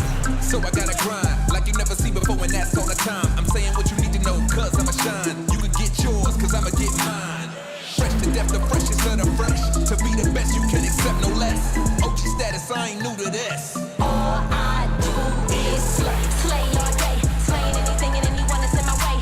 You just good, but I'm so great, do whatever it takes. All I do is slay, slay all day, slaying anything and anyone that's in my way. You just good, but I'm so great, do whatever it takes. All I do is slay, slay all day, slaying anything and anyone that's in my way. You just good, but I'm so great, do whatever it takes. All I do is slay, slay all day, slaying anything and anyone that's in my way. You just good, but I'm so great, do whatever it takes. All I do is slay, slay all day, slaying anything and anyone that's in my way. You just good, but I'm so great, do whatever it takes. All I do is slay, slay all day, slaying anything and anyone that's in my way. You just good, but I'm so great, do whatever it takes. All I do is slay. You heard the hook, look at how I look. The outfit raw got me looking uncooked. Schedule not flexible, period, decimal. I love getting green, but I hate eating vegetables. My homies get lit, slay so much, Saint Nick. Shoes on fire when I walk, leave it crisp. Just walked in and this bottle's where I sit. Want my homies to win, eat steak with the shrimp. Slay it to the haters so the windows got tint. Slayer, slay 'em, slay so much, I'm the bad guy then. Slay so much, like the bad guys in. Do you slay? It depends. Do you slay with your friends? If you slay, you a 10, gon' slay for the win. Yeah, cause all I do is slay, slay all day, slaying anything and anyone that's in my way. You just good, but I'm so great, do whatever it takes. All I do is slay, slay all day, slaying anything and anyone that's in my way. You just good, but I'm so great, do whatever it takes. All I do is slay. Yo, slaying every day's a job. I work it like I do a 9 to 5. No punching in or punching out, I'm round the clock the hardest you will find. So I gotta grind, like you never seen before, and that's all the time. I'm saying what you need to know, cause I'ma shine. You can get yours, cause I'ma get mine. Fresh to death, the freshest of the fresh. To be the best, you can accept no less. OG status, I ain't new to this. All I do is slay, slay all day, slaying anything and anyone that's in my way.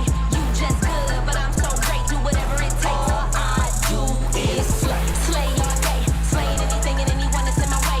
You just good, but I'm so great, do whatever it takes. All I do is slay, slay all day, slaying anything and anyone that's in my way. You just good, but I'm so great, do whatever it takes. All I do is slay, slay all day, slaying anything and anyone that's in my way. You just good, but I'm so great, do whatever it takes. All I do is slay, slay all day, slaying anything and anyone that's in my way. You just good, but I'm so great, do whatever it takes. All I do is slay, slay all day, slaying anything and anyone that's in my way. You just good, but I'm so great, do whatever it takes. All I do is slay. You heard the hook, look at how I look. The outfit raw got me looking uncooked. Schedule not flexible, period, decimal. I love getting green, but I hate eating vegetables. My homies get lit, slay so much, Saint Nick. Shoes on fire when I walk, leave it crisp. Just walked in and this bottle's where I sit. Want my homies to win, eat steak with the shrimp. Slay it to the haters so the windows got tint. Slayer, slay 'em, slay so much, I'm the bad guy then. Slay so much, like the bad guys in. Do you slay? It depends. Do you slay with your friends? If you slay, you a 10, gon' slay for the win. Yeah, cause all I do is slay, slay all day, slaying anything and anyone that's in my way. You just good, but I'm so great, do whatever it takes. I'm curious what the vibes are in the player area. Slux? What are the vibes? Would be a problem. Nice. I'm on. Hey guys, just put in my earpiece. Hey, all done. Why don't we do a fun interview with our wonderful cameraman? He's shaking in fear right now. No. Here you go. Take the microphone. You take the microphone. Stop it. Stop. Take you think is the best looking guy on camera. The best looking guy? The best looking pro player. Oh, it has to be Tofu, right? Oh, what? Am I even sharp? Like, where's the focus? You're fine. Keep up. Tofu. Yeah. You like. Just, oh my goodness. Let's go, Jenkins. Oh. Only one player remains. That's Sai. He doesn't know that we're filming him, but he's a very serious All right, that's it. This game's over. OG won. You just spin cycle him into the next game. Oh, yeah. It's fun. Oh, sorry, guys. I love Roshan. You guys are confirmed upper bracket. Yeah, they're excited. I can smile for you. Communicating with one another, most looking at the monitors in front of them. They have much to discuss. There are some ESL employees that are working here, and I thought we could do maybe like a new kind of interesting interview. So let's go ahead and grab a little talk with him. Oh, you're doing squats at your age. Just shut the fuck up. Yeah! I'll put it back. Wow. What is... Hello? Is it over? Okay. Hello. Yes, yes. Welcome. This is my home. This is where I watch the games from. I mean, you still want to show to us because you know this might be our last time down in the dungeon. Not really. I mean, I think that I pretty much showed everything. But we'll throw it back to you guys. I mean, I kind of showed it. This is a real bag of trash. All right. Well, anyway, we'll throw it back to you. It's not worth it for the bit. Not worth it. Bye. How do you like your coffee, Shannon? How many? Just boatloads of sugar. What'd you guys think of Slash? You're cute. Come here. No. Get it. All right. But like, why? If you just group up with like actual Orions, can't you just end that game? Hold on, sheep. Something more exciting than Dota is happening. A nerd is drinking beer. Let's go. Go on, son. Yes! Yes! Getting that many nerds to raise their arms at this point in the day might be a mistake, Jenkins. Buff Tinker? Get that guy out of here. Come, bring him up here. Man. Get him out of here. Remove him from the velodrome. No.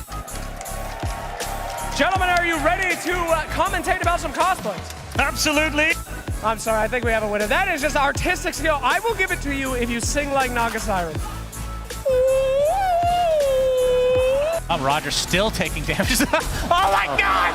Not again! Not again! I guess by Ramsey. I don't know, that was hard to decide, man. You know what? Maybe we should have the good ending where everyone is together in happiness. We never get that in Dota. Oh, shut up! Last hit, he's gonna die as well! What the hell is going on? Miero, right outside his fountain, he just... Is this Dota? Of course I want it. I'm not gonna take your burger though, bro. Jesus. Anyway. Just a little. I'm not gonna take your fry. Here, I'll just take this and then you can have the rest of it. He's playing for the late game, guys. He's playing for the late game. Here we go. He's carrying. He's doing it. 1v5. Yes, let's go. Slacks don't 1v1 me. Okay. Sure. Scared. Scared of what? I'm scared of fucking... Yeah, me too. Thank you so much. I feel like this is 5D chess, but I'm gonna say Underlord again. That's correct! We are the processor, baby! He did it! Support team with the cause, always got to run. Ladies and gentlemen, give it up for ESL One Berlin champions. They'll escape with the third, and the relocate was certainly not quite enough to allow Quinn to close. I don't know what this thing is. It says power 3 and it has a bunch of switches. Press that. Don't press power 3? Yep.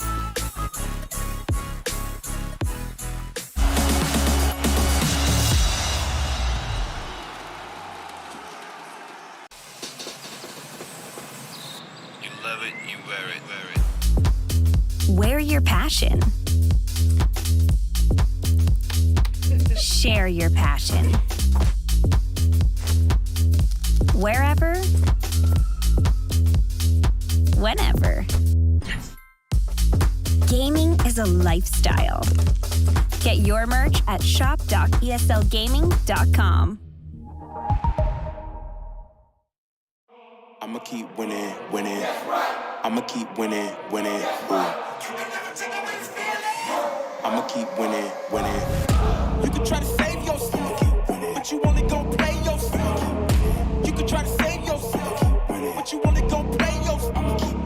You can try to save yourself, but you only gon' play yourself. You can try to save yourself, but you only gon' play yourself. Yeah, you gon' need 100 men, 100 scopes, 100 cans, just for you to watch what I'm doing under the sun again. God-given gift, MCs doing the running man. If you want me to get it poppin', may cost 100 pence. Yeah, what I supply is always in demand. The throne is mine, take that. It ain't a high